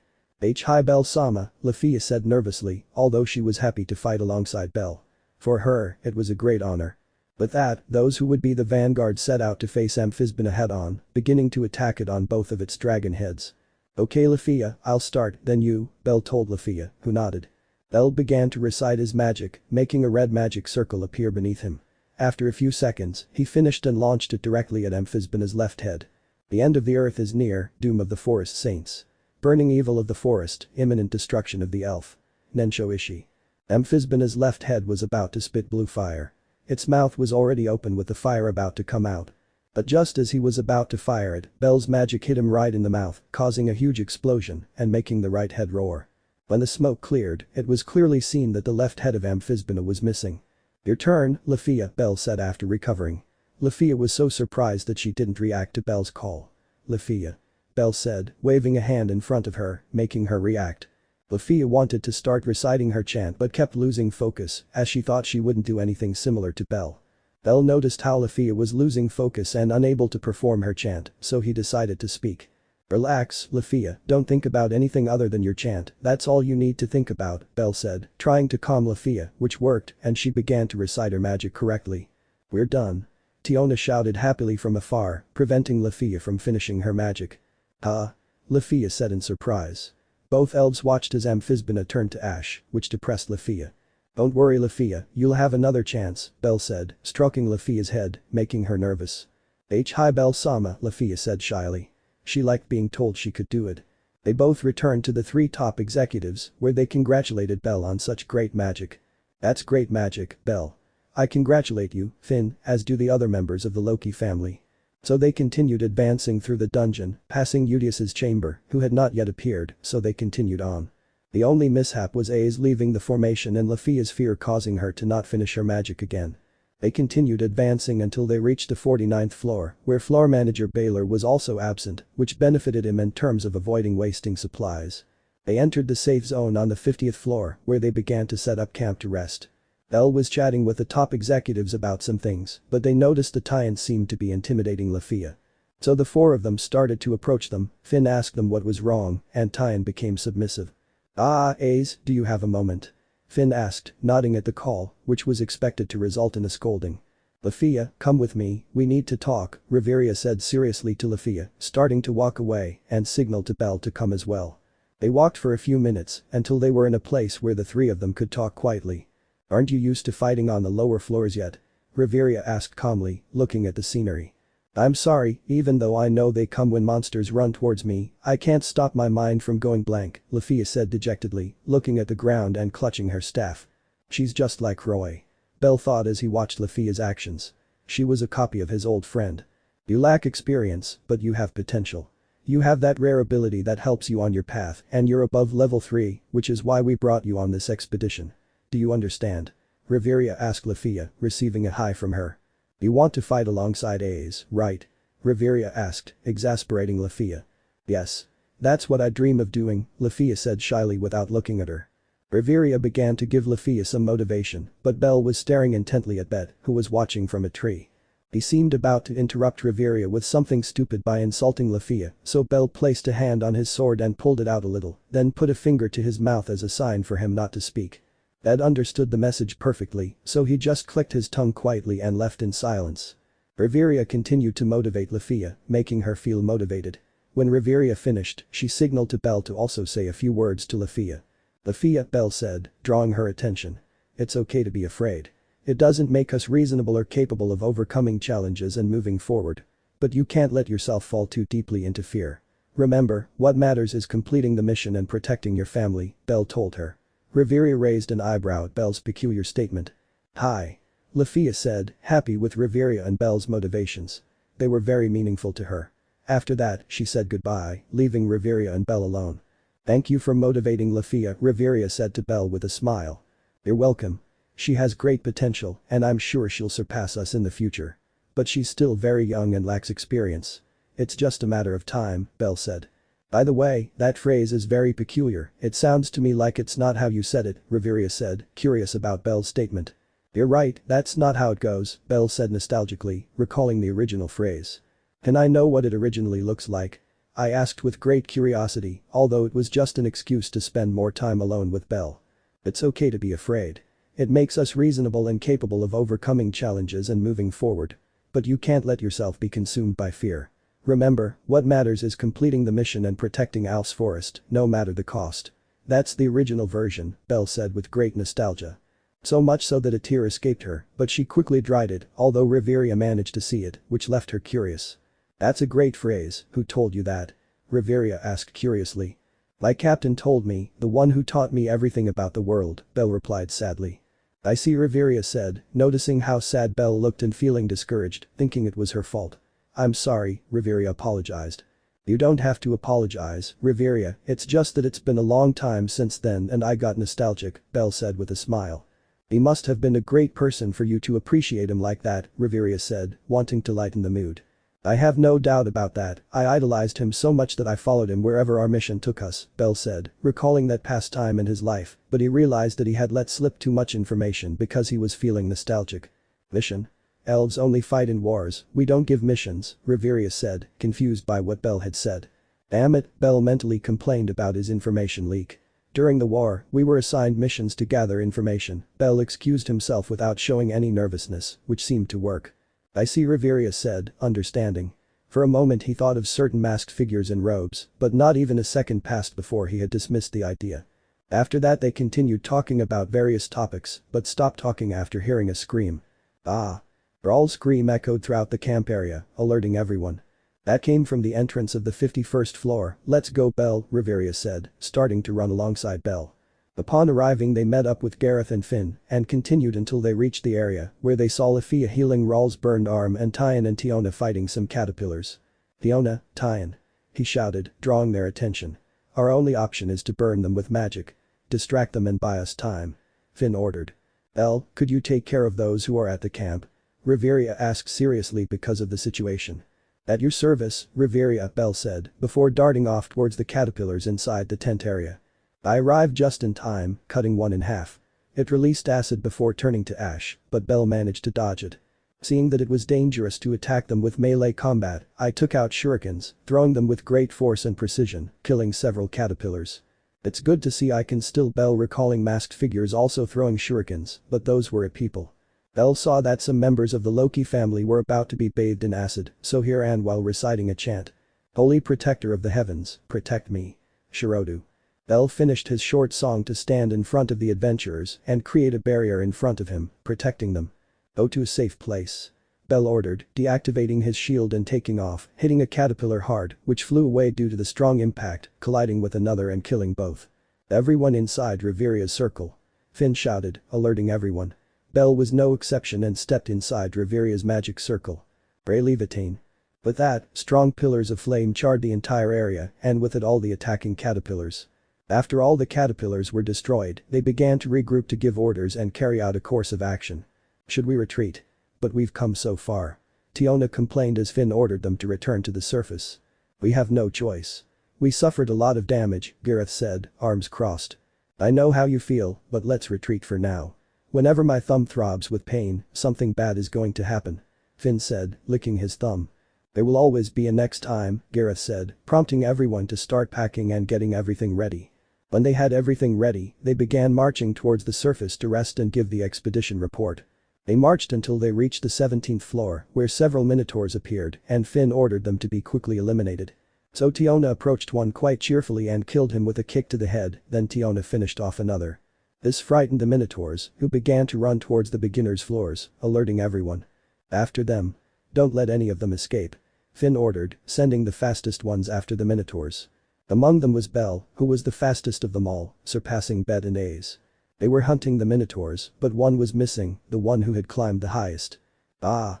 They heard a scream, so Belle took off at maximum speed, leaving Bet and A's behind. Belle ran to where he heard the scream, when he arrived he saw the minotaur about to kill a red-haired elf. At that point, Belle, in a burst of speed, was already next to the minotaur and with a powerful blow, sent the minotaur flying against the wall where it turned to dust. Are you okay? When he turned to look at the elf, Belle froze in place, staring at her. Flashback. Did you understand, Belle? A red-haired elf with eyes of the same color asked him. Yes, Captain, you'll see I'll learn to do concurrent singing, Belle said with conviction in his voice. I hope so, Belle, the red-haired elf said with a smile. Then flashback. Upon seeing Belle, the elf became nervous and ran away as fast as her legs could carry her, leaving Belle alone. Ha ha ha ha. You scared her, old man. Bet laughed loudly at Belle, but Belle didn't even pay attention. She looked just like the captain, could she be? Belle thought, watching the red-haired elf go the way she had gone. Let's go back and report, A said, starting to walk, with Belle and Bet following her, although Belle was deep in thought. I need to find out if my assumptions are correct, and if so, I must speak with that elf, Belle thought seriously. But that they returned to where the others were, Riveria noticed how Belle was distracted in his thoughts. Is something wrong, Belle? Riveria asked Belle, who snapped out of his thoughts and turned to look at him. It's okay, don't worry Riveria, Belle said, pretending that everything was fine, but Riveria knew that wasn't true. Is it because of that red-haired elf, isn't it? Riveria asked, and when she saw that Belle didn't answer, she frowned. I see, Riveria said, walking ahead of Belle with a frown. Riveria? Belle said, confused, but she ignored him. Wait, Riveria. Belle shouted, going after Riveria. This was obviously noticed by the others. It seems she's annoyed with Belle, hahaha. Gareth said, laughing at the comical situation of Belle chasing after Riveria who was ignoring him. Hahaha. Everyone laughed at the situation, everyone except Aze who watched this with her head tilted in confusion because she didn't understand. Chapter 5. At this moment, the members of the Loki family were in a good mood as a certain duo of elves were putting on a rather comical scene. It was none other than Belle and Riveria because all day long, Riveria had ignored Belle. He was trying by all means to get Riveria's attention. At this moment they were in Finn's office. Where Loki, Finn and Gareth watched with amusement the scene of Belle trying to talk to Riveria. Come on Riveria, at least tell me why you're ignoring me, Belle continued, but Riveria ignored him. Ahahaha. Gareth the dwarf laughed at the situation of the pair of elves, he found it even funnier that said elves were really old. Then, what happened downstairs that made Riveria ignore Belle Tan? Loki asked her family captain, amused. From what I understand, Riveria asked Belle why he was so distracted after an elf escaped from him, Finn said, though he had already deduced the reason.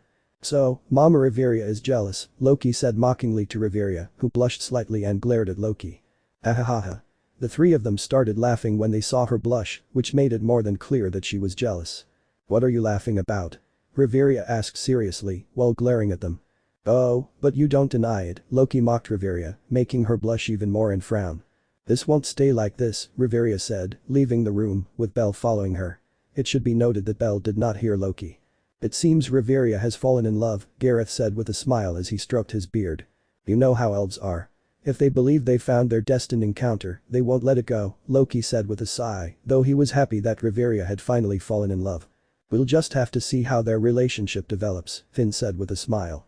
He was also happy that Riveria had finally found love. Riveria and Belle were walking through the hallways, Belle mostly trying to catch up with an annoyed Riveria. Riveria, I haven't done anything to make you upset with me, Belle said, trying to reason with Riveria. Riveria continued walking towards her room, where she stopped before entering, turning to look at Belle with a serious expression. Why were you thinking so much about that red-haired elf? Riveria asked Belle seriously, who was surprised to hear Riveria's question. I can't tell you, Belle said with his head down, but when he saw that Riveria didn't answer, he looked up. As he did so, he saw that Riveria's eyes were glassy and about to shed tears. She also had an angry look. Riveria turned around and opened her door, went inside and was about to close the door, but Belle grabbed her hand. Wait. Belle said, taking her hand, but Riveria pushed his hand away. Belle looked towards the hallways to make sure no one was spying. Then he entered Riveria's room, closing the door, and proceeded to sit in a chair with his gaze towards the floor, while Riveria remained still, also looking at the floor.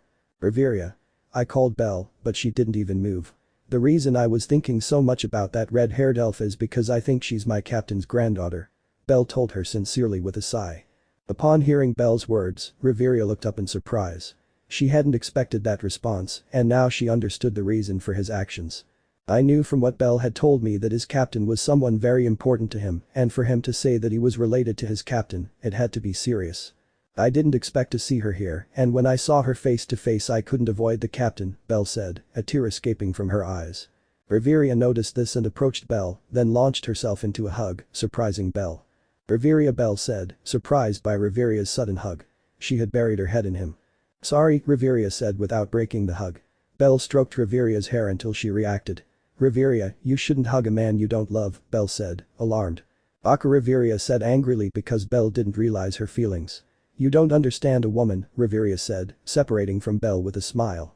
Yeah, I got told that a lot, Belle laughed nervously while scratching the back of his neck. You have to make up for my tears, Riveria demanded, seeing an opportunity to go out with Belle. Sure, what do you want? he said, seeing nothing wrong with what Riveria said, as it's obvious that he's an idiot when it comes to love. Let's go out tomorrow, Riveria asked with a smile, hoping he would accept and trying to get closer to him because she knew Belle was hiding something, but that didn't change the fact that she had fallen in love. I don't see why not, of course let's go out, Belle said with a smile, and Riveria nodded in response with a smile. The rest of the day passed normally, with Riveria doing her duty as vice captain and Belle helping her. In the eyes of the elves, they made a good pair. On the night of the same day, the Loki family headed towards a bar called the Fertility Hostess. Upon entering, everything seemed normal. The adventurers were drinking and having fun while chatting, until Belle noticed an elf working as a waitress. Upon seeing her, he couldn't help but be surprised. He hadn't expected to see a white elf wearing a mermaid's chair. Aario, who was said to be the elf, upon noticing a penetrating gaze, turned around and stood guard, thinking it was some danger. Looking for that gaze, she saw Belle. She was about to glare at him threateningly to make him stop staring at her, but she noticed his uniform and recognized him as an elven general. Faced with that fact, I simply lower my gaze in shame that someone with the prestige of a general is looking at me as a prostitute. The waitress, well, I can't judge her, I've done worse things. Belle thought to himself. Riveria noticed Belle's gaze directed at Ryu and couldn't help but get jealous, so she pinched Belle's leg. Belle simply turned to look at Riveria, confused by the pinch, but Riveria just looked away. Only Finn, Gareth and Loki noticed Riveria's jealousy, which made them smile. The rest of the celebration passed normally. One fact to highlight is that a grey-haired waitress named Sir was getting very close to Belle. But he only treated her politely, even though she seemed to want to talk to Belle, but Belle avoided it because Riveria kept pinching him harder and harder. Apart from Riveria's jealousy and a very stubborn waitress who refused to talk to Belle, everything continued as normal until a certain idiot werewolf spoke. "Hey Ace, tell us the story," said Bet, the idiot, clearly drunk judging by his idiotic face. "What story?" Ace asked, confused, although Belle already knew what that idiot Bet was referring to. "The one with the red-haired elf looked like a tomato, hahaha. The best part is that the old man scared her, hahaha." Bet laughed loudly. Riveria and the main members noticed how Belle's eyes acquired a murderous gleam, which showed that if Bet continued talking, he would soon lose his head. How dare he insult the captain's granddaughter? Belle thought, extremely angry, although outwardly he remained calm, except for his eyes, which showed what he would do if he didn't shut up. "That's enough, Bet," Riveria scolded, noticing Belle's gaze and knowing what that elf meant to Belle, adding to the fact that it bothered her that he was insulting a fellow elf. "Hey. Why do I have to stop? I'm just stating the facts about that trashy elf," Bet retorted, annoyed. "Enough, Bet, you're drunk," Finn said seriously. He also knew that if Bet continued, he would die at Belle's hands, and he didn't know if they would stop him before he did. "Why are you defending that trash? It's just trash, isn't it, old man?" I asked, this time looking at Belle. He, for his part, was about to make a speeding start to cut off Bet's head. But just then a certain red blur ran past him. Belle could see it clearly, it was the red-haired elf. He quickly ran out to look for her. When he left he could see her in the distance, but decided to look for her the next day. Belle returned to the bar, where he saw Bet tied to the ceiling with a rope and took out the money Bet was carrying. "You got lucky this time, next time you'll lose your mind," Belle said seriously in a whisper to Bet. Then he went to the bar and paid for what the red-haired elf had eaten and a tip to pay for the trouble. The next day Riveria and Belle went out as Riveria had requested. They would spend the day together, only this time they wouldn't be doing Riveria's work. They started by going to have breakfast at a rather elegant restaurant at Riveria's request, who seemed quite happy. They entered and were directed to a table, where each took a seat in their respective chair and picked up a menu card. "I wouldn't mind if we went to a tavern, compared to eating in the sky, it's a big difference," Belle thought as he looked at his card. "Good morning, what would the couple like?" A waitress approached, asking politely. This made Riveria blush, so she discreetly hid her face in the menu. Oh no, we're not a couple," Belle explained with a smile, not noticing that Riveria frowned at his answer. "I don't even hesitate to say it," Riveria thought, annoyed, listening from behind her notebook. After the waitress apologized, she proceeded to take the orders from both elves, and so the day passed normally. After finishing their breakfasts, they began to stroll around Aario throughout the morning and afternoon, all that time. Belle felt a piercing, jealous gaze on him and Riveria, and when he discreetly looked for the source of the gaze, he noticed it came from the Tower of Babel. "That look again, I understand that it is the goddess Freya who dwells at the summit, could she be responsible for the attack on Riveria?" Belle thought analytically. Belle and Riveria continued their date in Riveria's words and rest in Belle's words. Riveria could clearly be seen as happy. With that, the day ended with both of them returning to the Twilight Mansion. It was a relatively normal outing, with nothing special about their return. Riveria Tan, tomorrow come with me to a meeting at the Monster Philosophies as an escort. Loki said with a smile. Okay, Loki, Riveria replied with a nod. Loki then looked at Belle, trying to confirm if he would also be going, receiving a nod in response. Perfect. See you tomorrow. Loki said cheerfully, before going to his room. Riveria said goodbye to Belle and went into her room. Belle, for his part, stayed watching outside Riveria's door. He wouldn't make a mistake a second time. The next day Loki headed to her meeting followed by Riveria and Belle, both of whom were behind her as escorts. They walked for a while longer, until they reached a restaurant and went up to the second floor. Sorry for the delay, Loki apologized to a hooded figure, although it was clear that it was a woman. Behind her was a huge boar man who exuded power. Belle noticed that Bose was too strong, perhaps even stronger than him, but he always had tricks up his sleeve. Loki sat in front of the hooded woman, with Belle and Riveria behind her. And who is it now? Have you fallen in love again? Loki asked, taking a sip of his wine. Always looking for trouble, you lascivious goddess, Loki said with a sigh. Oh, I'm trying to be discreet, capable, and you have to come with me, said the hooded woman, unable to avoid glancing sideways at Belle, which was noticed by the three of them. So, who is this boy you've become infatuated with now? Loki asked, annoyed. She could see her glancing sideways at Belle. It's not just one, there are two, said the hooded woman. The first isn't strong, but she has great determination and passion, and the other is strong, but he has a lot of sadness inside him. As she said that, the woman looked at Belle for a second. The others, of course, noticed, causing Loki and Riveria to frown as they realized who she was referring to. Although they weren't entirely clear on the sadness, they knew perfectly well that she was referring to Belle. It had been too obvious. This look, she's the goddess Freya, the one who's always spying on me. Belle thought seriously as he stood before his stalker. At that moment a red blur passed through the crowd, catching the attention of Freya and Belle. At that moment Freda stood up. Excuse me, I have to leave, the goddess Freya informed them, beginning to withdraw, followed by the enormous Bose. What's wrong with him? Hey. He left me the bill. The goddess Loki complained, annoyed, looking at a piece of paper on her table.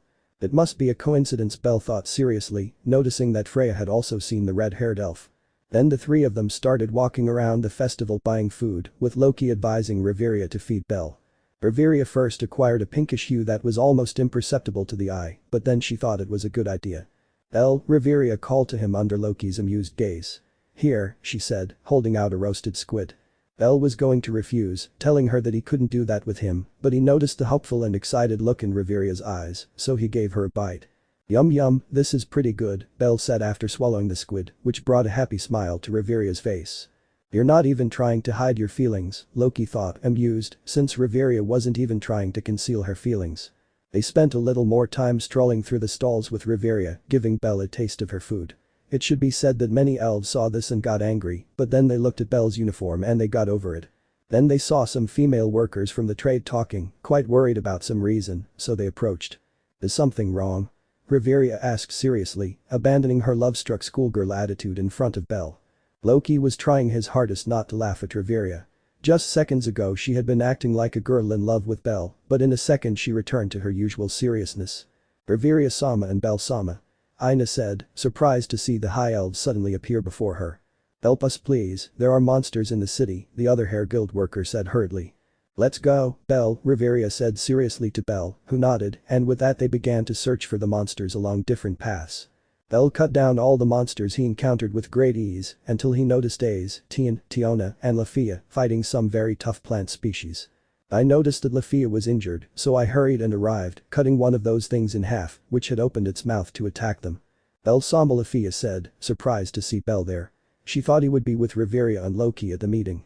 Breast, Lafia, Belle said with a smile, then a top speedy appeared in front of the plant monster, and with a quick cut killed it. Wow. The Amazon sisters said in amazement at how easily Belle killed the Viola, while they struggled without weapons. I need to return to Riveria, Belle told himself upon realizing this, so he decided to use one of his magic spells. King's Will, Ruler's Tenacity, Absolute Archbishop of His Majesty. Conqueror's Hockey. The Violas, at the moment Belle finished his magic, lost all will to fight, so Belle cut them all down at great speed. Then Belle approached an injured Lafia and began to perform another chant as he knelt beside her. Testament of Saint Seldia, forgive me, for I have left all my elven pride behind. Healing Harmony, cure all ills. Elven Lament.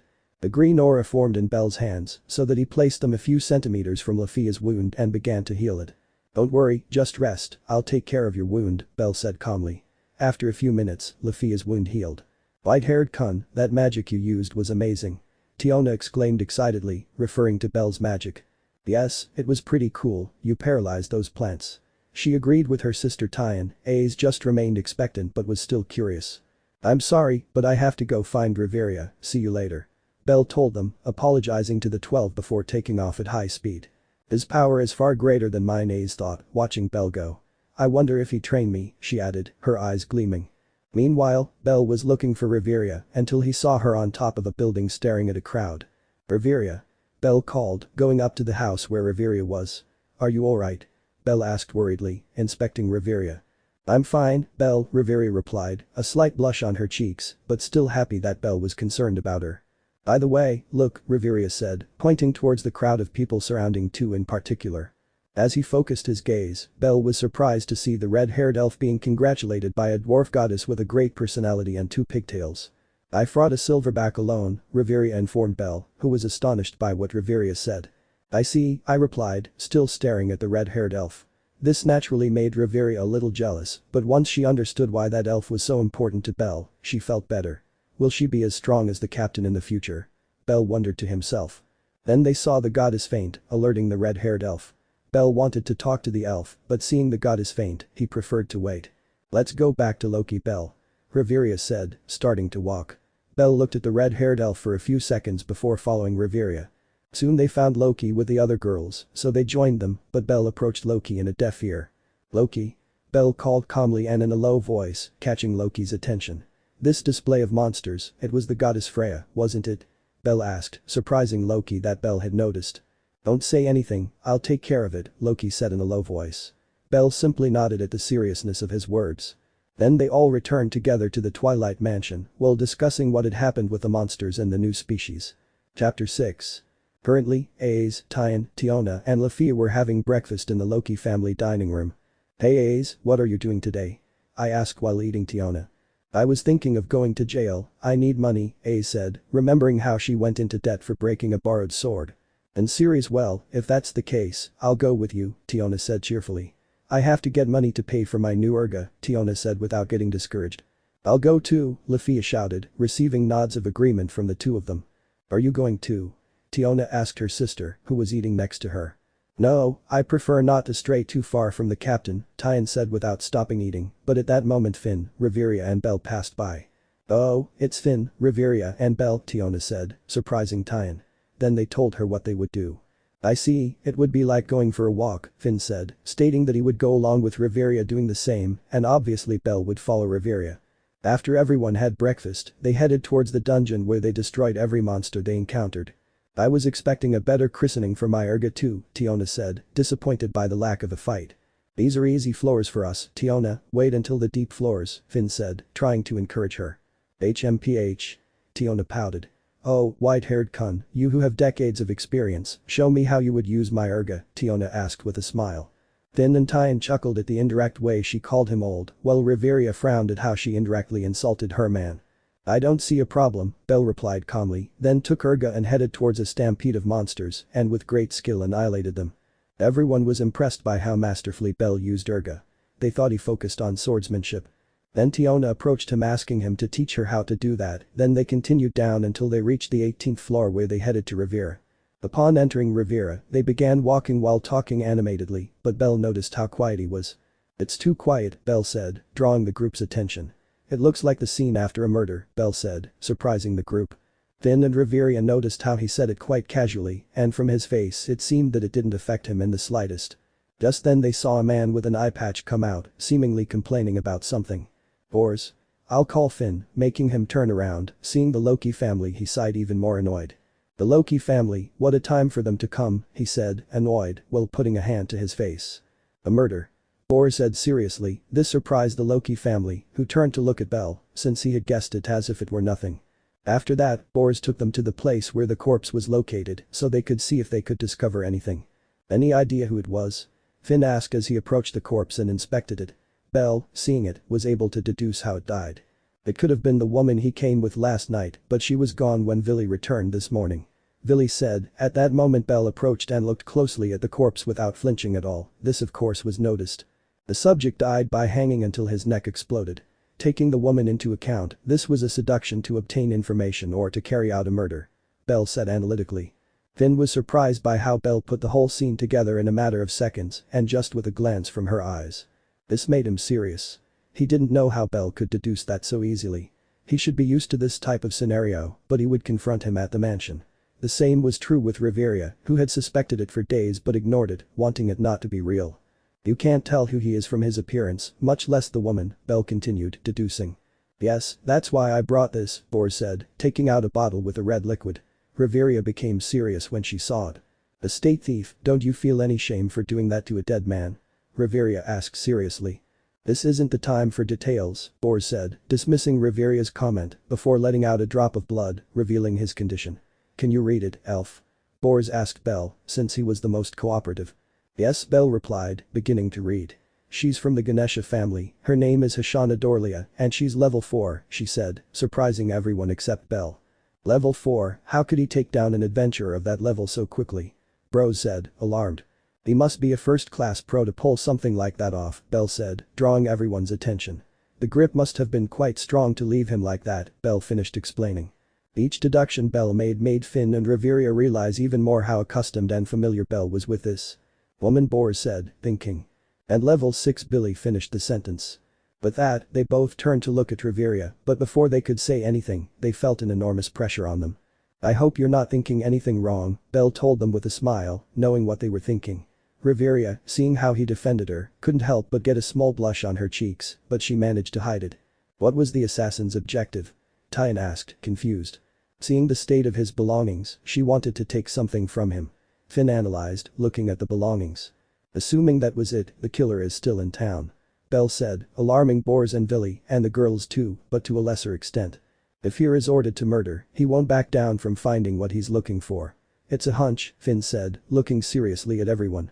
With that, they gathered all the people who were in Rivera, in front of everyone on a kind of stage, were the Loki family, Belle, Bors and Villy. The assassin is a woman capable of killing a level 4 adventurer. That said, all of you will receive a body search. Strip down. Bors shouted excitedly, making the men roar. The instant Bors said that, Belle appeared in front of Riveria, covering her and with a sword in his hand. Don't even come near me, Belle told the men who turned to look at Riveria, who couldn't help but look at the ground with a smile on her face. Please form a line here, Lafia tries to say, but she notices all the women surrounding Belle and Finn. What are you waiting for, handsome? Examine me thoroughly. The women began to say in front of Belle and Finn. This naturally provoked a furious Tyan who began throwing the women surrounding Finn. Riveria, who also became jealous, did not behave like Tyan. She was more serious, so she simply stood in front of Belle while looking menacingly at the women. Her gaze seemed to say, he is my destined encounter and I will be eternally cursed if I let anyone touch him. While that was happening, Aze noticed a beast girl walking away, quite scared, so without hesitation she started chasing after her, being chased by Lafia. They followed her for a few minutes until Aze stood in front of her and stopped her. When the beast girl saw that she was surrounded, she crouched down, hugging the bag she was carrying, all while trembling with fear. We finally caught up with her, phew. Lafia breathed wearily. We should leave the interrogation to Belle and the captain, right? Lafia asked Aze. If we go back, Aze confirmed. Upon hearing this, the beast girl stood up abruptly, grabbing Lafia. No, please, I beg you. If I come back, I'll be next. The beast girl pleaded while crying. Seeing the girl's condition, they took her to a secluded place, where she told them her name was Lulyun from the Hermes family. He told them how a mysterious person had asked him to pick up a package at a tavern on behalf of Hashana, and that when he learned that he had been killed, he feared for his life. Aze offered Lulyun the use of her family to take care of the object, which Lulyun accepted. Upon taking the object, Aze removed a cloth that covered it, but upon doing so, she became paralyzed. When they recovered and lifted the jewel fetus, they were about to return to the others when explosions were heard from which several violas emerged, which were the plant monsters that attacked at the monster fair. On the other hand, a few seconds before the violas came out, Belle's instincts were heightened thanks to almost a century of experience. So he drew his sword and made a powerful vertical cut. Just as it was about to touch the ground, a viola came out and was instantly cut by Belle. It seems we are under attack, Belle said calmly, as many violas began to emerge and start destroying everything. Tyan and Tiona charged with weapons in hand, aiming to cut down the violas, while Riveria began to chant, but as she did so, several violas rushed towards her, drawn by the magic. But Belle appeared in front of Riveria and with one slash of his sword annihilated more than 5 violas in a matter of seconds. On the other hand, with Aes, Lafia and Lullian, a woman had appeared who was able to match Aes without difficulty. But out of nowhere the jewel fetus began to float and then took off and stuck to a viola, which began to mutate until it transformed into a giant plant with a woman's body on top. Upon seeing him, Aes ordered them to escape and they began to run. Just as he was about to attack them, Tyon and Tiona arrived, attacking the demi-spirit. Belle also appeared at great speed, cutting off most of his extensions, showing off his enormous speed. Aes was surprised to see Belle's speed, but her eyes were taken away when she had to dodge Revis, activating her aerial tempest magic. A confrontation began, but she was easily subdued. On the other hand, Riveria feinted to make the demi-spirit focus on her by attracting it with magic, but it was only a feint because Lafia launched her magic on the demi-spirit, destroying it. When she tried to escape, Tyon and Tiona began to chase her. She was easily subdued by the woman, who with a powerful blow, sent her crashing against a wall, leaving her injured. Just as she was about to finish her off, she was stopped. "We will not allow," Finn said seriously, stopping the blow with his spear. "Touch our princess." Riveria finished the sentence, also stopping the blow with her staff. At that, the woman backed away but had to dodge a cut aimed at her head. She jumped back, taking distance, and saw Belle. Without giving her time to speak, Belle lunged at her, trying to cut her, and the woman was greatly surprised to be easily overpowered by Belle. "You're the one who controls the monsters, right?" Belle said calmly as he made several cuts on the woman. "You're strong, you easily subdue me without even trying," the woman said, dodging as best she could. "Don't get your hopes up," she yelled, throwing a powerful punch that shattered Belle's sword. Belle simply used a broken part to inflict a large cut on her chest, leaving her with a chest wound, but the woman didn't seem to care. He couldn't continue because Belle, at great speed, delivered a powerful blow, sending the woman flying while shattering several windows, but Belle only looked at his hand. "Belle." I called Riveria as I arrived and saw how he stared at his hand before looking at the woman. "I broke my fingers with that blow," Belle said, seemingly unaffected by the broken fingers. This surprised Riveria, because if she broke her fingers from a blow, it must mean that the woman is quite tough. "First class, level 6, not 7. Revis said, assessing Belle's strength. "I'll lose," he said, spitting blood to the side, then jumped and began to retreat. Aes saw this and activated Aario and launched herself after her, but when she was about to catch her, she simply fell into the water. "I'm escaping," Finn said, watching as the woman jumped into the water and disappeared. "Let me heal you, Belle," Riveria said, bringing the 12 closer to Belle, who simply nodded and extended his hand so that Riveria could heal him with her magic. If Belle broke his fingers hitting her, she must be really tough, Finn thought seriously, thinking about the woman who escaped. "She easily surpassed me, even with Aario," she thought angrily to herself. "And he overwhelmed her without even trying," she thought, looking at Belle and clenching her fist in frustration at not being stronger. "Stop," Belle ordered, pulling Aes from her thoughts. "You're blaming yourself for not being stronger, aren't you?" Belle asked. Seeing her lower her head, he continued, "Don't worry about it. You're still young, so you have a long way to go." But the truth is that he didn't know if it was the right thing to do. He only told him what his captain had told Belle himself at the time. "But you were able to overwhelm her easily," Aes tried to reply. Belle just sighed at the girl's stubbornness. "But I'm 100 years old, well you're only 16. I have 90 years of experience, you only have 9. Do you see the difference?" Belle asked him. The others said nothing because they knew that Belle was absolutely right. You couldn't compare decades of experience with barely 9 years, it was absurd. They also knew that this would be good for Aes. "You're close to reaching level 6, I'd say you'll achieve it this week," Belle told her, surprising Aes. "It took me 70 years to reach that level, you should be happy to be leveling up so quickly," Belle continued. "Look, I'm sure you'll be much more powerful in the future, much more than me. Your potential is absurd," Belle said, surprising Aes again. "You just have to wait and keep trying your hardest, but don't worry about not getting stronger overnight. Everything will happen in its own time," Belle finished. "I hope these words help you. The captain used to say things like this to cheer me up," Belle thought nostalgically. After Belle advised Aes, they continued their expedition to the 37th floor while Riveria approached Belle. "Thank you for supporting Aes." Riveria thanked her with a small smile. "You're welcome, it's the job of past generations to support the new ones," Belle replied calmly. With that, they continued down to the 37th floor on their expedition, which would last 6 days in which Aes would rush to kill every monster. "It's been 6 days since that woman appeared and she hasn't reappeared," Finn said as they rested for a bit. "I doubt that tamer will reappear," Riveria said.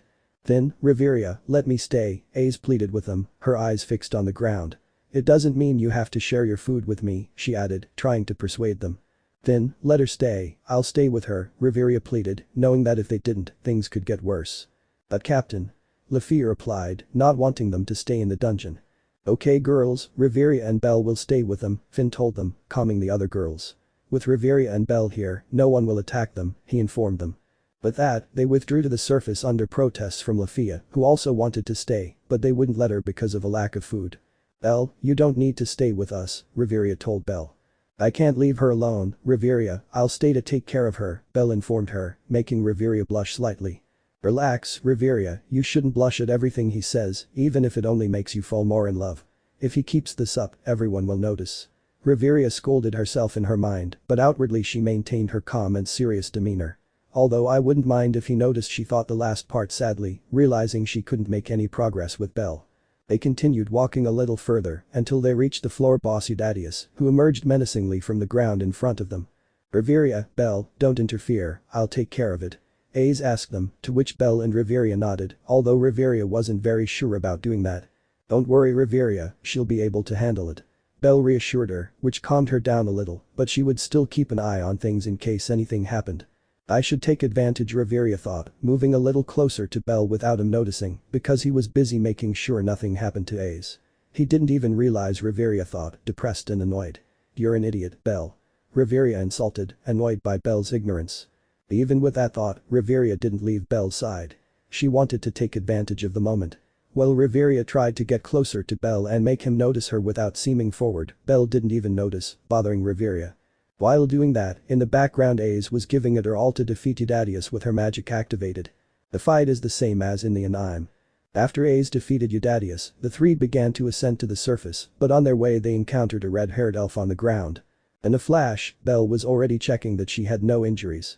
As soon as he saw her, he knew who she was and took off towards the elf. It's just mindless Zero. Belle sighed in relief that she wasn't hurt. It seems she doesn't know her limits, she reminds me of Ace, Riveria said casually. Ace thought, confused by Riveria's statement. I was once told that people recover better with a lap pillow, maybe I should give her one. Belle said aloud. Riveria, seeing this, quickly approached Belle, agitated. No. Riveria exclaimed, then regained her composure. That's a lie, we just have to wait for him to wake up, Riveria said, trying to be as serious as possible, so that Belle wouldn't give a lap pillow to anyone other than herself. Riveria would never allow Belle to give a lap pillow to any woman other than herself. Whether she was the granddaughter of Captain Belle or not, she would never allow it. But Belle said, trusting Riveria's words. So I take the elf and gently lean her against the wall under Riveria's penetrating gaze. Ace just stared at this with her head tilted in confusion. First, because of Riveria's behavior, and second, because of Belle's concern for the red-haired elf. Do you know her? Ace asked curiously about the elf. Yes, well, Belle knows her, Riveria explained to Ace, who turned to look at Belle. I don't know her personally, but let's just say she's the granddaughter of someone important to me, Belle said without looking at her. I see.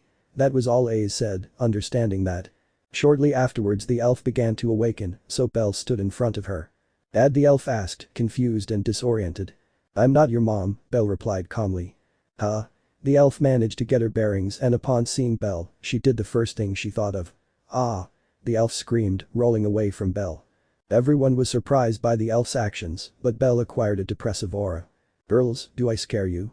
Belle asked, depressed by the elf's actions. Not at all, Belle, you're anything but scary, Riveria told him, trying to cheer him up. How dare she depress him? When I meet her, I'll give her a piece of my mind, he thought, frowning. You're not scary, you inspire confidence, Ace told him, also trying to cheer him up, although with his doll-like face, it was difficult to do so. Let's go back to the mansion so we can rest. Riveria told them, receiving a nod from the two. But that they returned to the Twilight Mansion where a depressed Belle was noticeable from miles away. What's wrong with Belle Tan?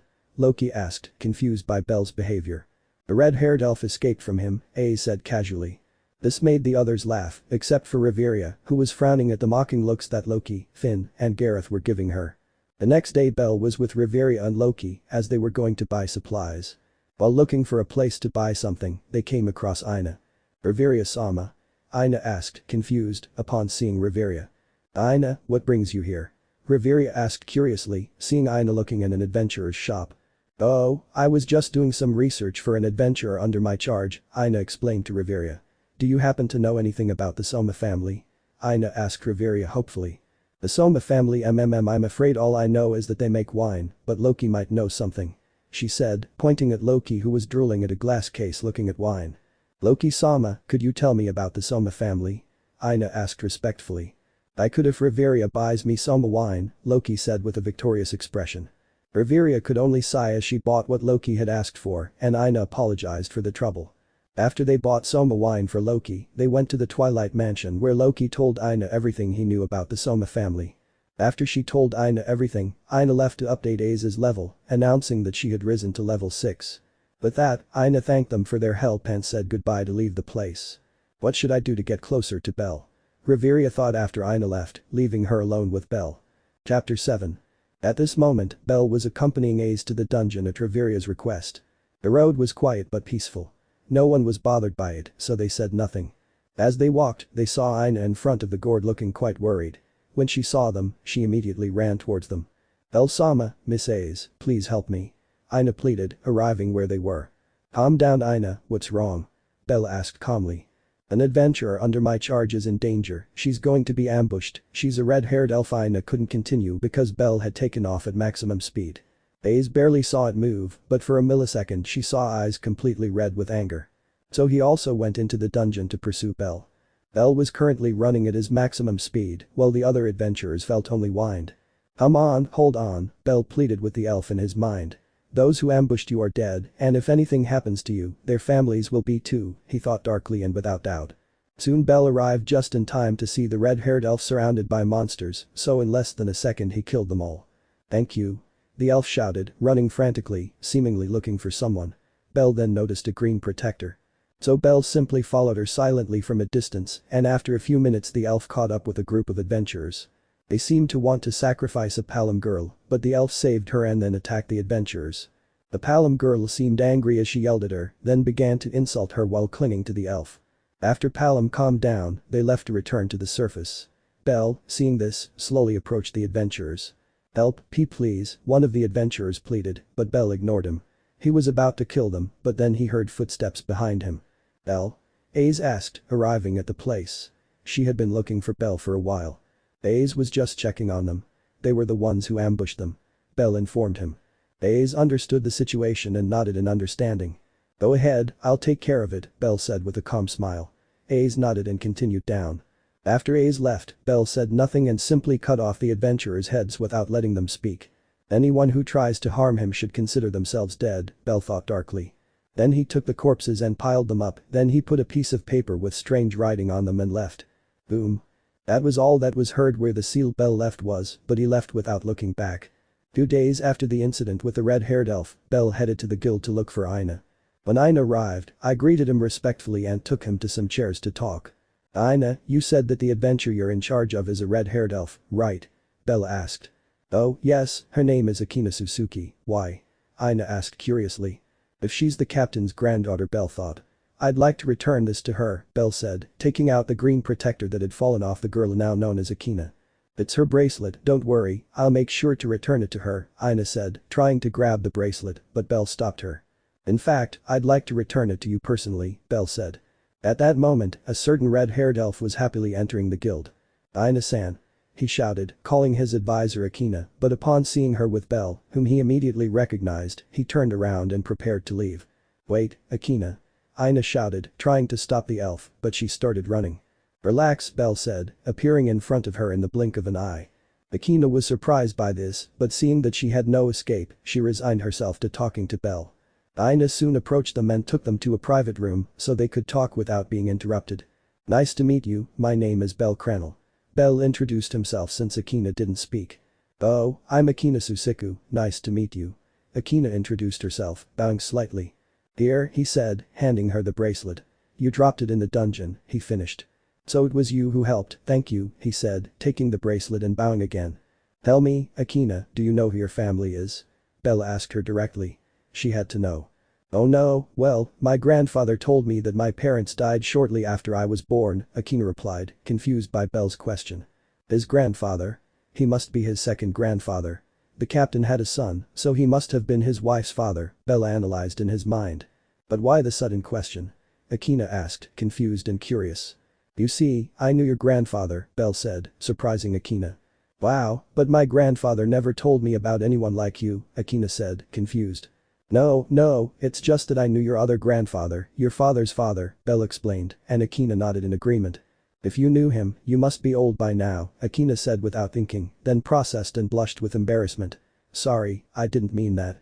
She apologized, ashamed. Don't worry, it doesn't bother me, and yes, I am indeed 100 years old, Belle reassured her. Okay, Akina said, still embarrassed about calling Belle old. Tell me, Akina, do you have someone to train you? Belle asked casually. Someone to train me? No, I don't have one, he said, shaking his head.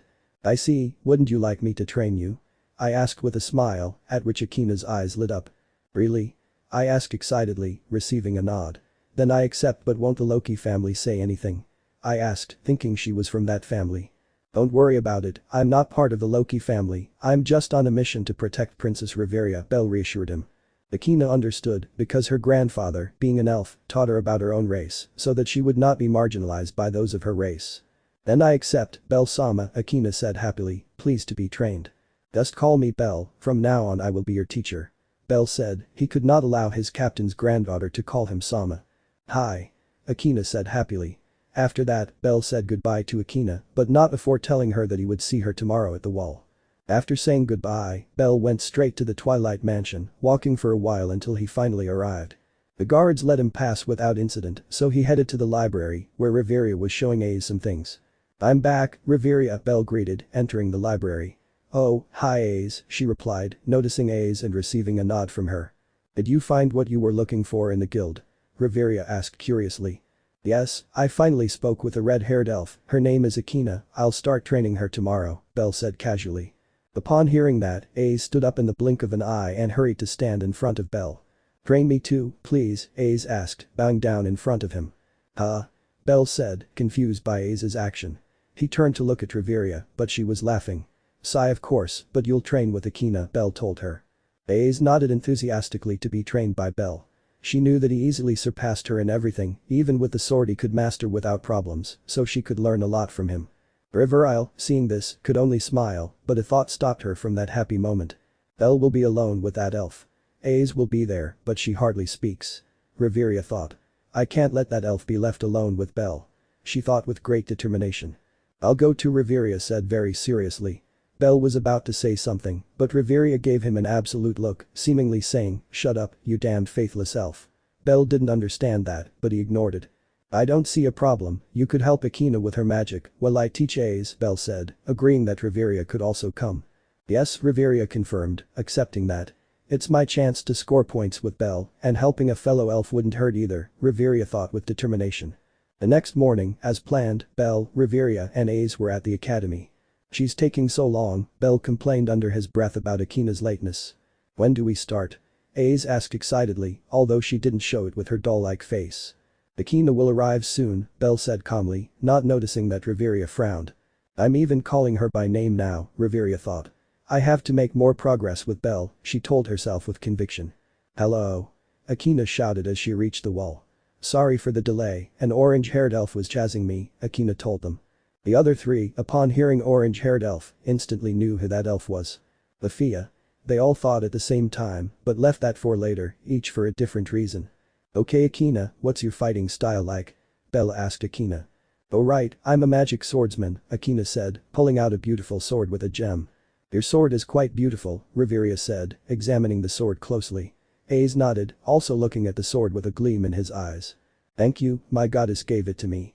She said the sword will grow with me, Akina told them with a big smile.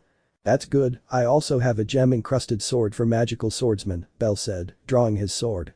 Wow. Ace and Akina said at the same time upon seeing Belle's sword. Let's begin, Ace, you'll go with Riveria and Akina with me. Belle told them, this deflated Ace, but she nodded. With that, Riveria and Ace moved away a little to have space and be able to practice without problems. Akina, Belle said, drawing her attention. I'll teach you a fighting style perfect for magic swordsmen, Belle informed her. Yes.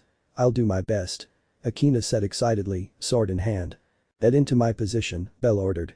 I'll teach him the same style you taught me, Captain. It's his birthright. Belle thought as Akira copied his fighting stance. Your position is good for your first time. I congratulated Belle. Listen, this fighting style focuses on being aggressive, attacking vital points. I explained Belle. Its function is to quickly and effectively eliminate an enemy in the shortest time possible, Belle continued explaining. When you find yourself surrounded or overwhelmed, jump back, and while in the air you must be able to adjust your position so that as soon as you touch the ground you can attack again, Belle continued explaining. Akina was already sweating. It would be hard to learn the style that Belle wanted to teach her. Once the basics are explained, let's begin, Belle told her. This scared Akina a little, because that's what he had started to teach her. After 2 hours of training with Akina, receiving desperate looks from Aze and some glaring looks from Riveria, mostly from Akina. Here there will be no time limit like in the anime, since Belle is the one teaching them, they can train for longer. Finally, they would change training partners. Aze's anxiety was palpable. Now Akina, Riveria will teach you how to improve and use your magic better, Belle explained, receiving a tired nod from Akina. And you, Aze, will train with me, Belle told Aze, receiving an enthusiastic nod. After that, Riveria and Akina separated and went to where Riveria and Aze had been before. Let's begin. Belle told Aze to quickly attack her. Aze, despite reaching level 6, was still easily overwhelmed by Belle. Focus, Aze, Belle told her, continuing to attack her. Aze did everything she could to attack Belle, but she simply couldn't. Wait a minute, Belle said, stopping the fight. Get into your fighting stance, Belle instructed, and she obeyed. Let's see, Belle said, examining Aze's pose. Firm your feet more firmly on the ground, lower your shoulders a little, move your right foot forward 15 centimeters, and better center your axis, Belle told her, returning to his position. Aze did as Belle asked, although she felt a little uncomfortable in that position, she felt that it would only get worse in combat. Attack me while continuing to do what I told you, Belle said in a fighting stance. Aze nodded and took off to attack Belle. She was surprised to find that she wasn't easily overwhelmed. She could endure a little longer now, and if she continued training she could improve even more. They continued training for an hour, stopping because Aze's stomach was rumbling with hunger. I'm sorry, she said, embarrassed by the hungry roar. Don't worry, let's have breakfast so you can regain your strength and then we'll continue training, Belle told him. Then they went to Riveria and Akina to tell them they were taking a break for breakfast. With that, they began to eat breakfast, the food that Belle had bought on his way to the wall. Belle leaned against the wall with Riveria sitting next to him. A few meters away, Aze and Akina were chatting calmly. Thanks to Akina's friendly personality, it was easy for her to talk to Aze, who felt comfortable talking to her. You noticed, didn't you? Belle said casually while eating his breakfast. Notice what? Riveria asked, although she already had an idea of what he was talking about. It was impossible not to have noticed. From Akina's absurd growth, she has a monstrous talent, Belle said, looking at Akina and Aze talking. Yes, I noticed, Riveria said, doing the same. It grows at a ridiculously fast rate, I've never seen anything like it, Riveria said, turning to look at Belle. You're right, the only time I saw something like that was with that girl with silver hair and different colored eyes, her name was Althea, Belle said, remembering a certain girl who hated sound. Did you meet Althea? Riveria asked, surprised by that fact. Yes, I met her when I was 20 years old, she was 11 years old at the time, Belle said, remembering a young Althea. Wow, Riveria said in surprise, she hadn't expected Belle to have known her since she was little. I remember always telling people to be quiet even though I was just a little girl, Belle said, remembering a young Althea telling him to be quiet. I knew her too, I remember she was always bothered by the noise, Riveria said, also remembering. In fact, I taught him how to use his magic better. He had a pretty good one, it was called Satana's Virion, he only needed to say Gospel or Lugio to use it, Belle said. Upon hearing that comment, Riveria felt a chill as he remembered the beating he received with that magic. It's a shame how it ended, I would have liked to see how he had grown. Belle said, a little sadly. Riveria said nothing this time, for she knew how Althea had ended up, what she had done before she died. By the way, did she have many suitors? Belle suddenly asked. Riveria was surprised by Belle's question. In fact, she became a little jealous thinking that he was attracted to Althea, but she got over it when she saw an amused glint in Belle's eyes. Yes, she had many suitors, so many that she sent them flying with her magic, Riveria told him. Ha ha ha ha. Belle started laughing at what she heard. Riveria didn't understand why she was laughing, so she decided to ask. What's so funny? Rivera asked, confused. Belle stopped laughing at Riveria's question and wiped away some tears. I kept telling her to have lots of suitors, so many that she'd get angry and remember me, Belle said with a big smile. Riveria then had a revelation because of what Belle said and decided to say it. Now it makes sense, whenever she rejected a suitor she would say stupid white-haired boy, where are you? Riveria said, remembering. Nobody knew what she meant since she never wanted to say. Riveria said. "Oh, I think I know what that is," Belle said with a smile. "When I told her that, she used to say that I would be her partner," Belle said, amused. Riveria had a fit of jealousy over what Belle said and was about to say something very jealous, but Belle got there first. "But I always told her the same thing, that she was a child to me, making her shoot her magic at me," Belle said nostalgically but still with a big smile. "Too young for you? But there are elves who marry people much younger than themselves, like my friend Ina, she got married at 80, her husband was only 29 years old," Riveria told her. "It's true that elves do that, but not me. If I were to have a partner, I'd want them to be my age or close to it," Belle said, looking up at the sky. Without noticing, Riveria blushed while smiling and shyly looking at the ground. "Okay, let's get back to training," Belle said, lifting 12 off the ground. "Come on girls, we'll train again," Belle shouted to the girls who were still chatting. "She wants someone her own age, that gives me more opportunities," Riveria thought, extremely happy. They then continued training until the afternoon when they said goodbye to Akina. During the walk they chatted casually until Belle said something that made Riveria blush. "Riveria, seeing you teach Akina, I can say with certainty that you will be a great mom," Belle said, making Riveria blush. "Do you really think so?" Riveria asked shyly, looking at the ground with a smile. "Yes, I have no doubt that you will be, how lucky whoever has you as a wife," Belle assured her with a smile. Riveria felt very happy at that. "I, on the other hand, shouldn't defile your beautiful person with my disgusting presence," Belle thought sadly. "I'd like to get closer to you, Riveria, but I would only defile you," Belle finished thinking. "Come on Riveria. Show him your womanly skills, he already saw that you're a good mother," Riveria thought excitedly. "Is something wrong, Riveria?" Ace asked Riveria, pulling her from her thoughts. "You're red and looking at the ground. Are you feeling unwell?" Ace asked innocently. "Hey. Are you feeling unwell, Riveria?" Belle asked, alarmed, approaching Riveria. Riveria said, having been discovered by Ace. "Ahem, I'm fine, the lighting must have made me look red," she said, pointing to a conveniently red crystal. "And I looked at the floor because I saw a coin," she said, making excuses as she returned to her usual seriousness. "I see," Belle and Ace said at the same time. Riveria sighed, seeing that her cheap excuse had worked. With that, training continued normally for a week as they were going on an expedition, but Belle assured Akina that when he returned they would continue training. Chapter 8. A week had already passed since Belle and Riveria had trained Akina and Ace.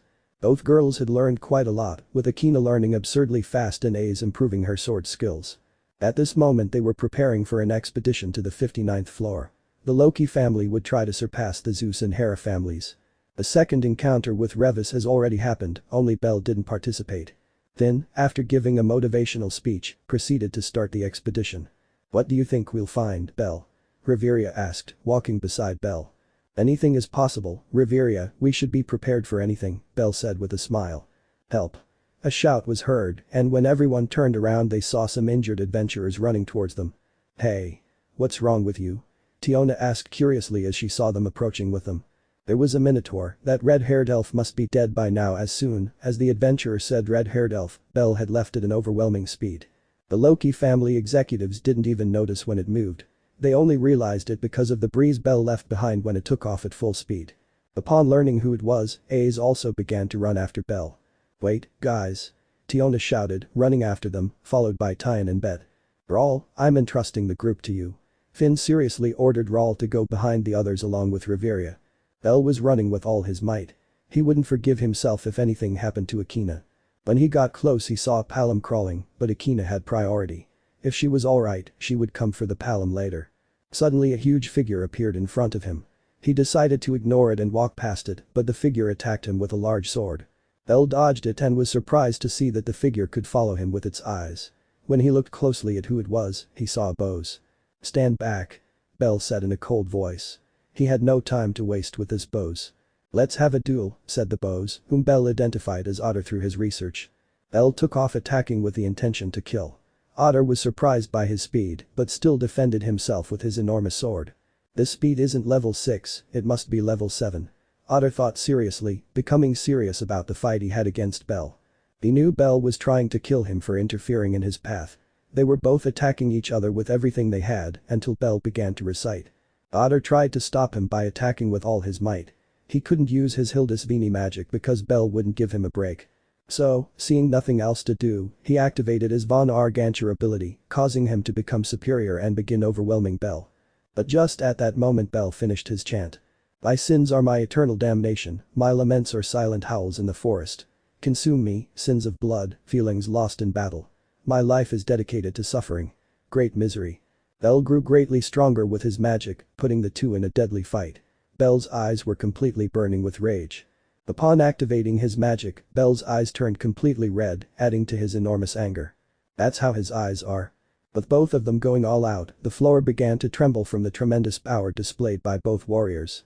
Neither of them left a gap. Otter was getting covered in cuts, and Belle was receiving many blows and deep cuts. Otter knew it, Belle wouldn't stop until he killed him, and if he continued like this, the Loki family would arrive. Otter was close to activating his Tortoise Otter ability and becoming stronger, but if things continued this way, they would both end up in a tie and with mortal wounds. Just then Ace arrived, and she was paralyzed by the sight of the fierce fight.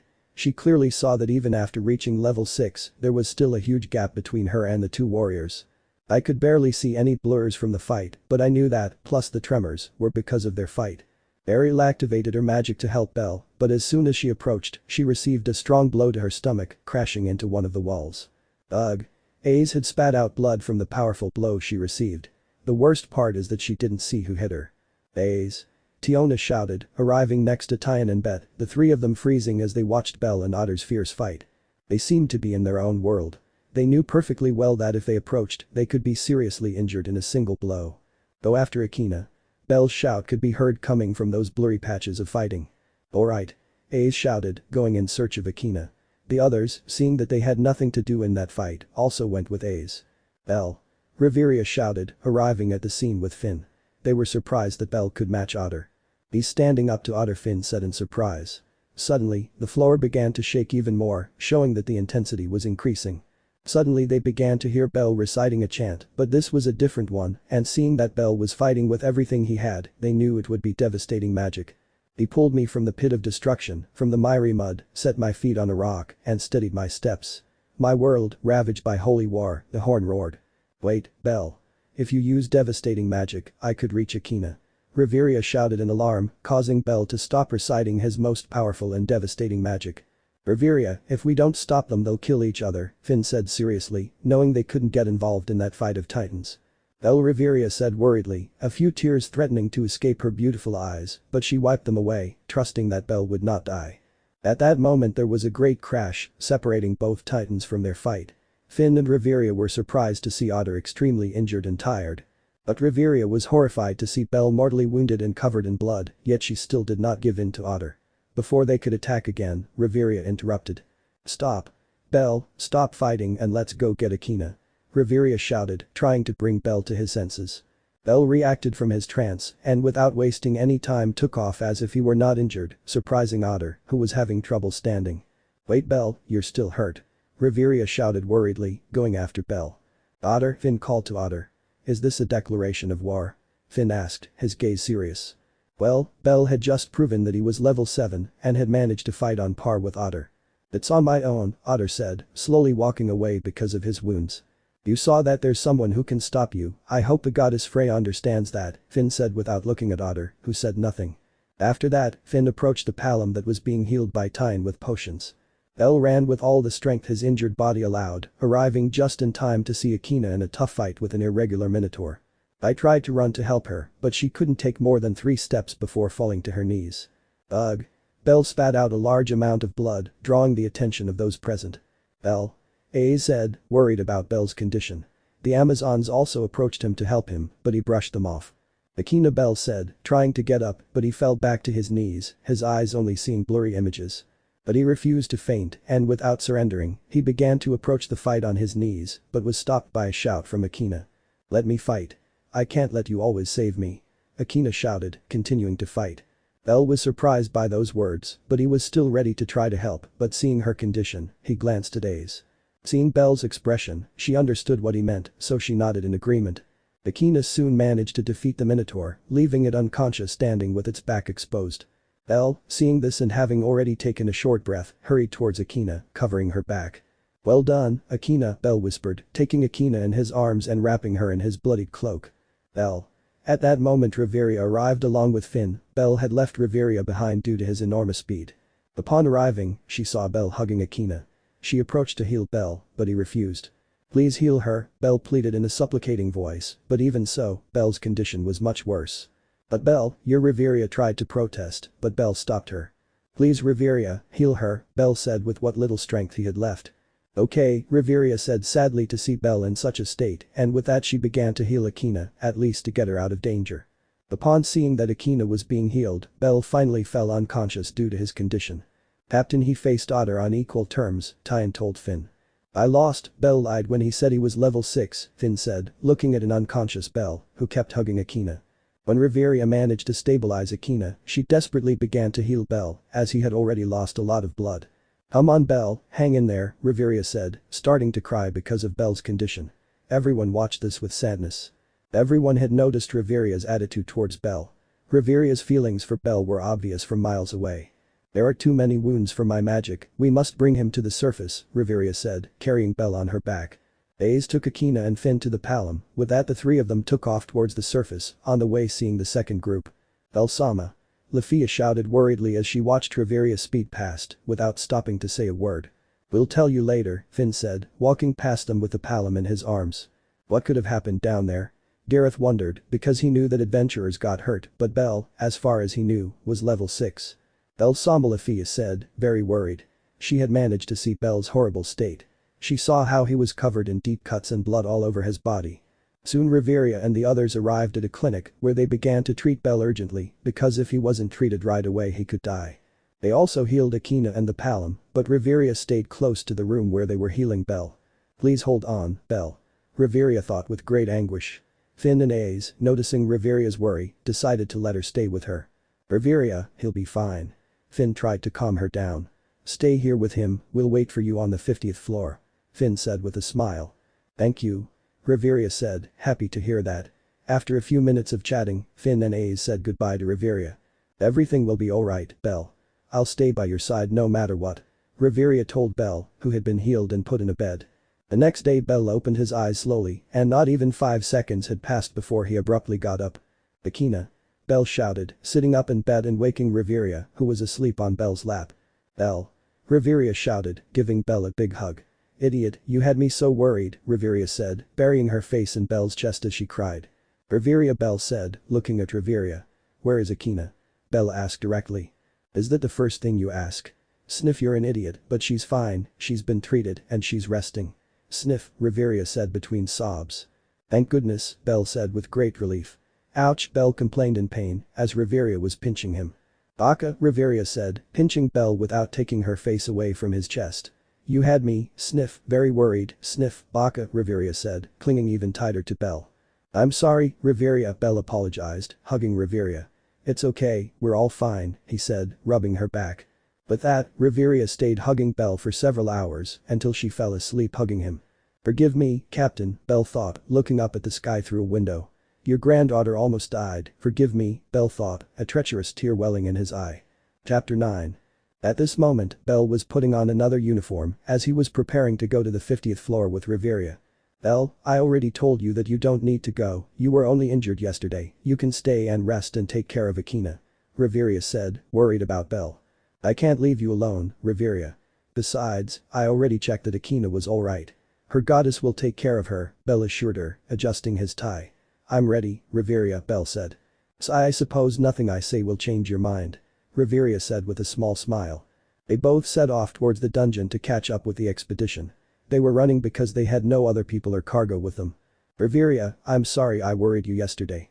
Belle sincerely apologized. You've already apologized to me about 10 times, Belle, there's no need to do it again, Riveria said with a smile. I lost, but I promise I will take responsibility for my actions towards you, Belle said with determination. Belle thought he would take responsibility for rewarding her for what she did, even though he was an elf, he forgot what taking responsibility means to an elf. Riveria, upon hearing Belle's words, blushed deeply, as she had not expected Belle to tell her so directly. Belle, I wouldn't mind if you took the responsibility. Riveria said shyly, looking at the ground. Yes, don't worry, I'll take care of you, Belle said without pausing to think about his words. Thank you, Belle, Riveria said, a blush still on her face. Finally, he's going to take responsibility for my feelings. Riveria thought excitedly. Both continued running through the dungeon, since both were level 6, or at least level 6 in Riveria's case, they were able to run at high speed and without stopping for hours. "Which floor are we on, Riveria?" Belle asked, not knowing the dungeon's floors. "We're on the 45th floor, we're almost there," Riveria told him, as Belle destroyed the monsters. Despite having objected to Belle using force, he dismissed it by saying that he would take responsibility for her. That phrase alone was enough to make a sheepish and happy Riveria, who accepted what that said. "Why do I feel like I said something that wasn't understood?"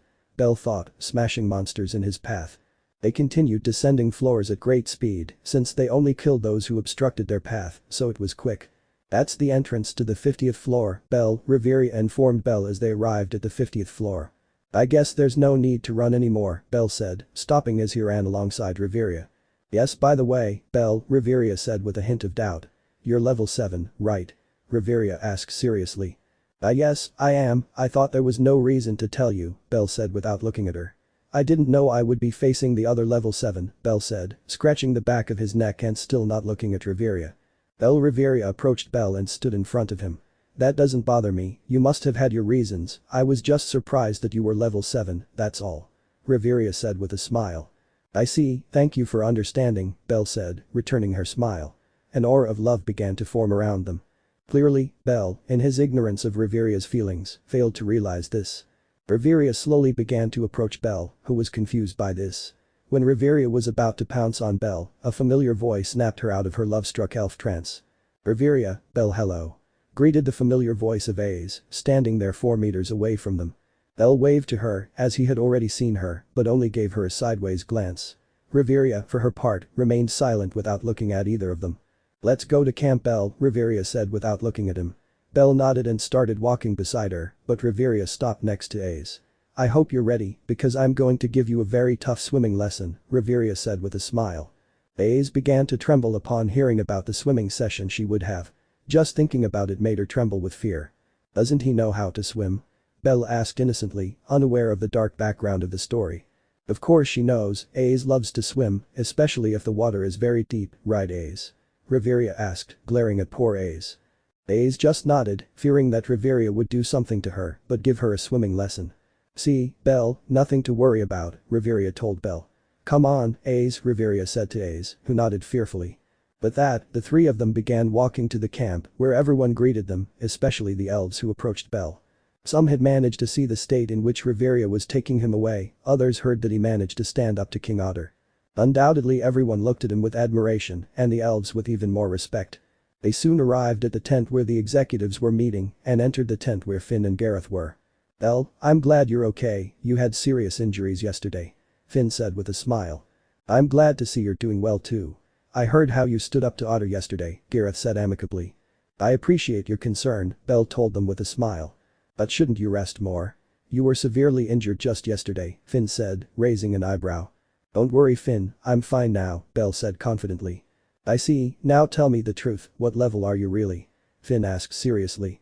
Gareth also became serious, and those who were listening, hiding outside the tent, also paid close attention. "I'm level 7, is that what you wanted to hear?" I informed and asked Belle at the same time, without losing my calm gaze. "Yes, that's what I wanted to hear.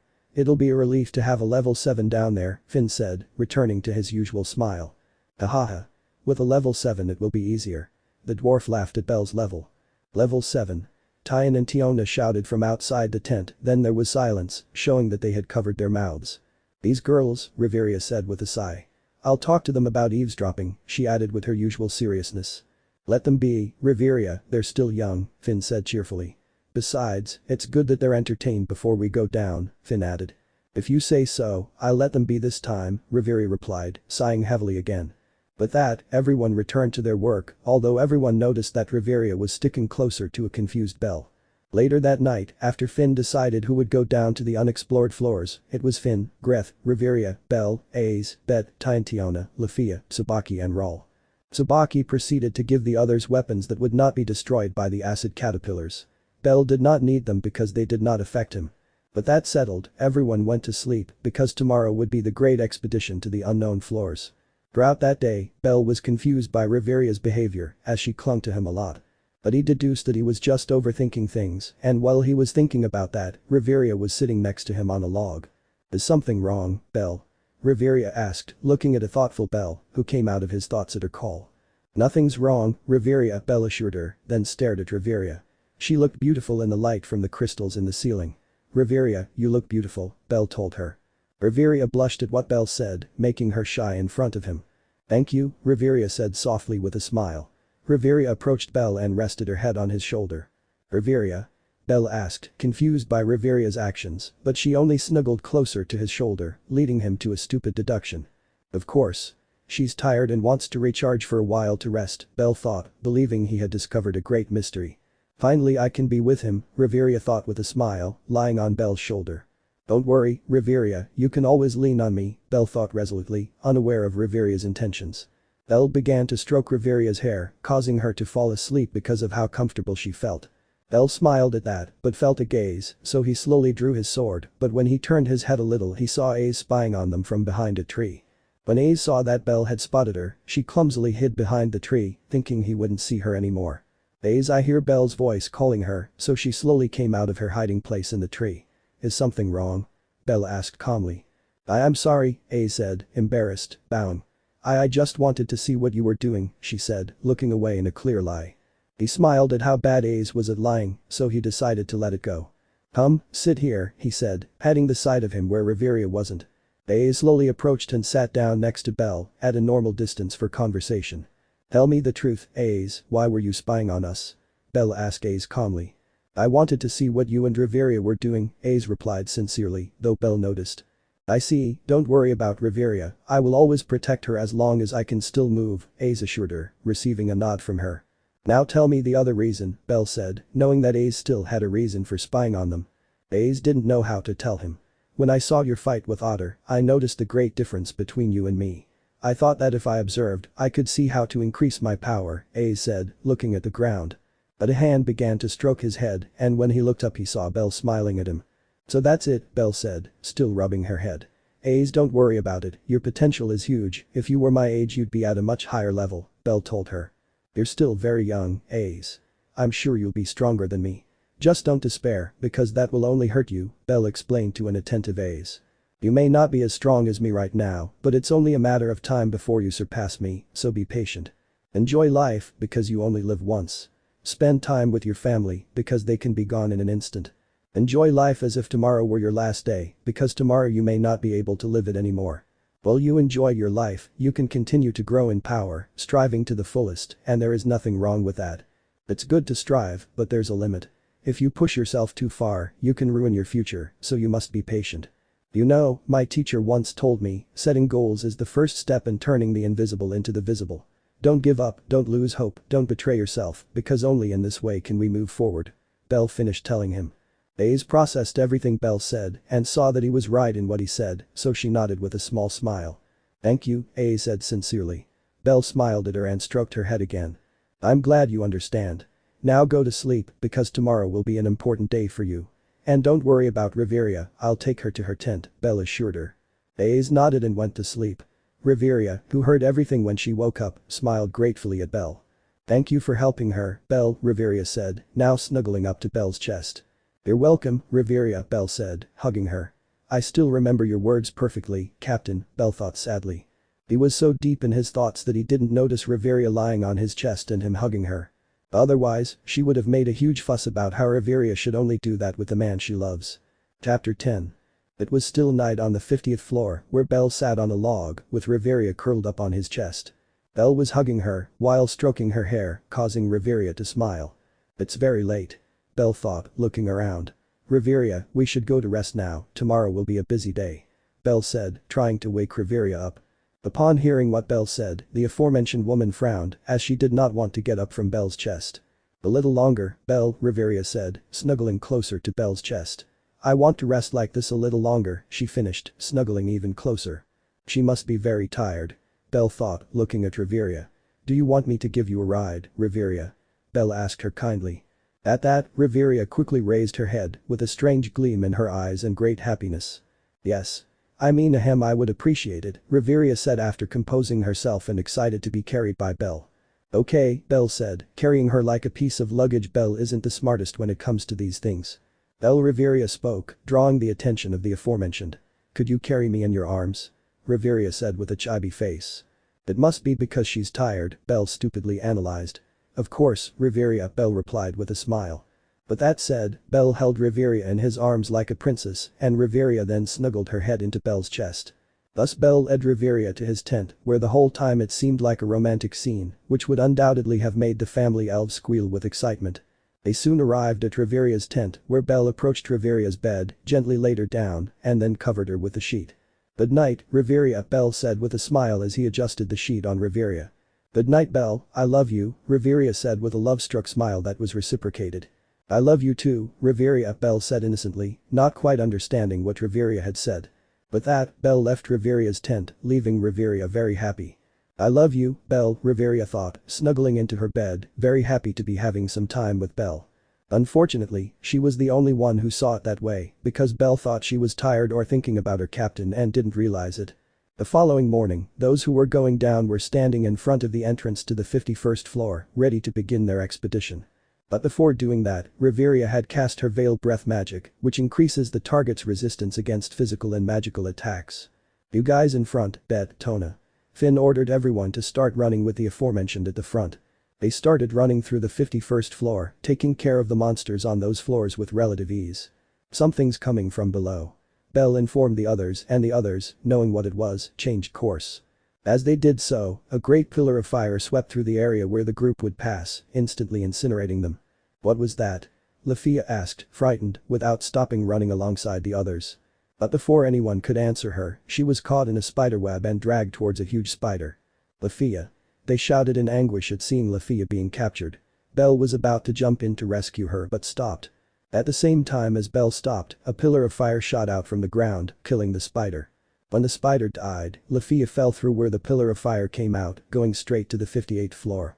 Upon seeing this, Tiona, Tone, Bet and Gareth rushed to help poor Lafia, who was facing imminent death. Aze was about to jump in to support those who had jumped, but she was stopped by Finn.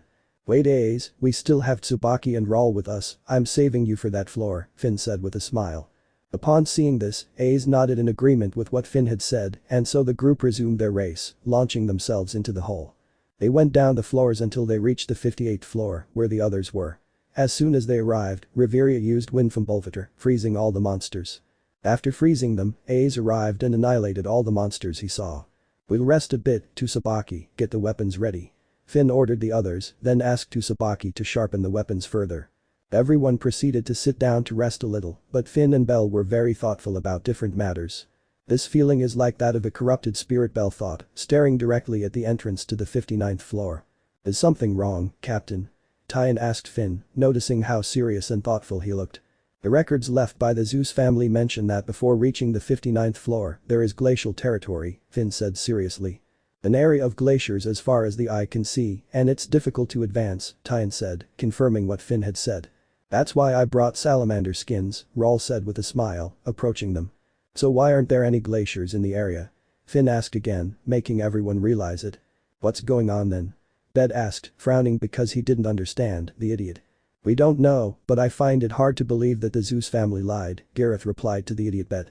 "You're right about that, Maxim wasn't the type of person who would lie," Belle said, remembering the former captain of the Zeus family. As he said that, he didn't notice the enormous silence that fell as everyone stared at him.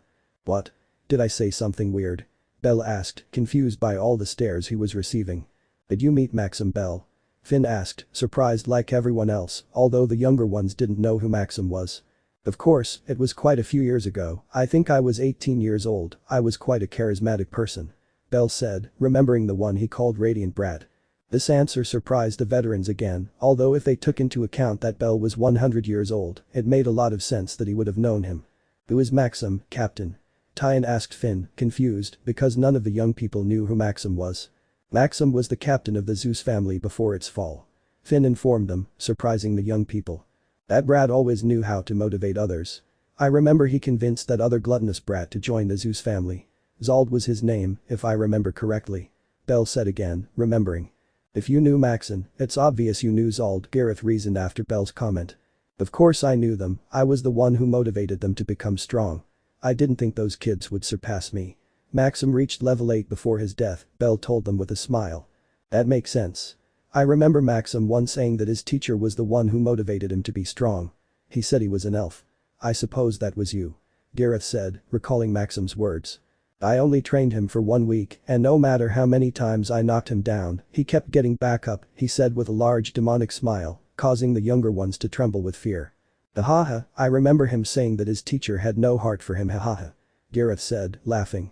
With that, Belle was telling them anecdotes from the week he met Maxim. It's time we went down to the 59th floor, Finn told them, making the others nod and prepare to go down. With that, they all began to descend towards the 59th floor, where they would be the first to explore that floor. This is a jungle, Finn said, looking all around him. The entire 59th floor was a huge jungle. Let's keep going, Finn ordered, and everyone began to move forward. They walked a little further until they heard some strange noises coming from deeper within the jungle. They started heading towards the sound, and when they arrived they were surprised because there was a kind of plant eating the caterpillars. Belle froze as soon as he saw the plant because he knew perfectly well what it was, he just didn't know how he had gotten to this place. Wait. Belle shouted, stopping the others. That thing is a corrupted spirit, Belle informed them, surprising the others. But the most surprised was Aze, because she was half spirit, since her mother was a spirit. Ah. Before they could say anything, the giant plant began to scream or sing, it was not known what it was doing. Aario. I've been waiting for you, let me devour you. The corrupted spirit shouted excitedly, surprising Aze even more. Suddenly they were surrounded by many plants, preventing them from retreating and escaping the place. Prepare for combat. Finn ordered everyone, making each one take their position. Do you want me to take care of him or should I just stand by and watch? Belle asked Finn. Just watch for now, and if things get out of control, intervene, Finn told her, since Belle was his trump card as she was level 7. With that, the Loki family began to attack the demi-spirit, but Lefia's magical attacks had no effect on him, nor did the magical swords. The melee fighters tried to get closer, but it was almost impossible for them to do so with so many defenses from the demi-spirit. Finn, I'll give you support, I'll carbonize those tentacles, and with that we'll get closer. Riveria said, preparing to recite her chant. Wait. Finn said, stopping Riveria. The pain in my thumb still isn't going away, something's about to happen, Finn said seriously, looking at his thumb. Roar, earth, roar, earth. Suddenly the demi-spirit began to chant, surprising everyone except Belle, who knew this could happen. Riveria, create a barrier. Finn shouted, seeing how the demi-spirit was about to wreak havoc with magic. Lefia, Raul, Tsubaki, stop your chanting. He ordered them. With that, they began bombarding the demi-spirit with Lefia's magic and magic swords used by Raul and Tsubaki, but they did nothing to him. My name is Elf. Riveria finished her barrier magic, so everyone positioned themselves next to her for protection. Via Shilheim. Riveria activated her magic. The demi-spirit had also finished its magic, unleashing a shower of meteorites. Hold on, Riveria. Gareth told Riveria, who was using all her strength not to give in to the magic. That's what I'm trying to do. Riveria replied, after a few seconds the meteorite stopped falling. He's gotten too big for his britches and it's up to me to bring him down a peg, said Bet, about to go against his very spirit, the idiot. Wait, Bet, Finn said, stopping the idiot. This isn't over yet. And just like that, the demi-spirit began a new chant. But this time he was doing it at an absurd speed, it seemed like accelerated singing. After a few seconds the demi-spirit finished his magic and launched a firestorm. Get down. Finn shouted, throwing himself to the ground along with the others, while Riveria did her best to maintain the barrier. Belle, who had not left Riveria's side, calmly watched the whole scene. The barrier won't hold. This will teach them that you can't always win, Belle thought, watching the barrier crack. Gareth. Protect Aze and the others. Riveria shouted, on the verge of succumbing to the fire magic of the demi-spirit. With Riveria's shout, Gareth stood behind Riveria with 2 shields to protect the others. When the shield was about to be destroyed, Belle stood in front of Riveria and hugged her to protect her from any damage she might suffer. Riveria thought, confused, as she saw Belle in front of her, shielding her from the magic attack. They were all consumed by the fire of the demi-spirit, although Gareth tried to protect the others, he also succumbed. Everything was silent. Gareth was unconscious after being attacked by the others. Riveria, for her part, slowly opened her eyes. She didn't feel as much pain as she should, but that's when she remembered how Belle covered her. Belle. Riveria thought, trying to get up and look for Belle, but as she tried to do so, she saw Belle on top of her with severe burns. Relax, Riveria, you've done enough, rest, Belle said with a smile to calm her. But Riveria tried to protest, but Belle silenced her by putting a finger to her lips. Rest, I'll take care of the rest, Belle told them all. When he said that, they all turned to look at him, as even with injuries worse than theirs, he got up without complaining. To everyone's surprise, Belle began reciting a chant at an absurd speed, just like the demi-spirit. My sins are my eternal damnation, my laments are silent howls in the forest. Consume me, sins of blood, feelings lost in battle. My life is dedicated to suffering. Great misery. But what Riveria said, bewildered, as were all the others, because Belle had just performed a super fast chant. As he finished his rapid chant, his eyes turned completely red, as if he were an out-of-control beast. Belle took off towards the demi-spirit while reciting a new chant, the demi-spirit who also began to chant. Let's help him. Finn ordered, as they were about to try to help Belle by stopping the demi-spirit's chanting. They saw Belle throw his sword at great speed. The demi-spirit had to cover himself with his plants, otherwise he would have died. Belle continued advancing, killing the acid-spitting caterpillars with his hands, then took a great leap, coming face to face with the demi-spirit. But just as he was face to face with the demi-spirit, it opened its mouth where a magic circle appeared, reciting a short chant. The demi-spirit launched a powerful eye stake, piercing Belle's right side. Belle. Riveria cried out in concern as the eye stake pierced Belle's side. But surprisingly to everyone, Belle did not stop reciting his chant, and when he was just a few meters away from the demi-spirit, he finished his very long chant. It tore my soul from the storm of destruction, from the muddy sky, set my feet upon a rock, and steadied my steps. My world ravaged by holy war, a roaring horn at dawn. Annihilate all living beings, turn evil to ash. I will follow your will until I die in battle. This body feels nothing, yet it weeps neither. This enormous debt cannot be repaid. Sin of the elf, prominent spark, sharpen your will against me. A world without life, a world without a future, a world devastated by cruelty. Storm of twilight, guide my destiny in the war of tomorrow. If. A barrage of lightning bolts began to strike Belle and the demi-spirit, hitting them directly. After a large number of lightning strikes hit them, an electrical explosion of gigantic proportions was unleashed. After the electrical explosion, the entire place was in static, as Belle's magic had been extremely destructive. Suddenly Riveria began running desperately in search of Belle, as he was nowhere to be seen. Belle, where are you? Riveria shouted, searching everywhere for Belle, but she simply couldn't see him. Riveria was beginning to shed tears as she couldn't find Belle, and feared that the worst had happened to him. Belle, please. And if Riveria had begun to sob for Belle, she fell to her knees when she couldn't find him. I found him. Rawl shouted, causing Riveria to quickly get up and go to Rawl, as did the others. Belle. Riveria shouted, arriving where Belle was. Seeing him, her heart broke again, because Belle had the left half of his torso and his left arm completely burned. Then on his right side of his torso, there was the hole left by the eye stake that pierced him. Riveria quickly began to heal him, trying to save him, but in her desperation and distress, she failed to notice a tattoo on his left shoulder. Most didn't see it, the only one was Bet, but he didn't take it seriously, believing it was just a tattoo, and before Lafia could see it, Riveria started carrying Belle towards the 50th floor, preventing her from seeing the tattoo. Chapter 11. Belle slowly opened his eyes, but as he did, the light made him slam them shut. What happened? It's true, she used my most powerful magic, Belle thought, remembering what had happened. He tried to get up, but something stopped him. When he looked down he saw Riveria asleep in a chair, with her head on Belle's chest. Belle didn't know whether to wake her up or leave her alone. Hey Riveria, she said, trying to wake her up after making a decision. Riveria woke up, and as soon as he saw that Belle was awake, he threw himself on him, hugging him. You're an idiot. Riveria said, burying his head in Belle's chest. I'm sorry for worrying you, Riveria. Belle apologized when he saw her sobbing against his chest. A few apologies won't be enough this time, Baka. Led said between sobs, Riveria tightening the hug. Having heard Riveria's response, Belle hugged her to comfort her, since it was her fault that she was like this in the first place. If he had decided to kill the demi-spirit from the beginning, none of this would have happened. They remained embraced for several long minutes, during which Riveria clung to Belle, and he hugged her tightly. Hey Riveria, has Belle woken up yet? Tiona said, entering to check on Belle, but upon seeing the scene inside the tent, she smiled and went straight to tell the others. Wait, Tiona. Riveria shouted, trying to stop her, but Tiona only sped up so as not to be stopped. It seems she was in a hurry, Belle said, not understanding what had happened. This, in turn, made Riveria sigh, not understanding women. Put your clothes on, Belle, the others are worried about you, Riveria said, stepping out of the tent. I'll wait for you outside, she finished, then left the tent. I didn't remember that magic hurt me, Belle thought with a sigh, before starting to put on the clothes they had given him. Which was a spare uniform that he had brought on the expedition in case the one he was using was destroyed. But suddenly, Belle froze in place, then turned his gaze to his left shoulder. Did she see it? She didn't say anything to me or change her attitude. Belle thought seriously about whether Riveria or someone else saw his tattoo.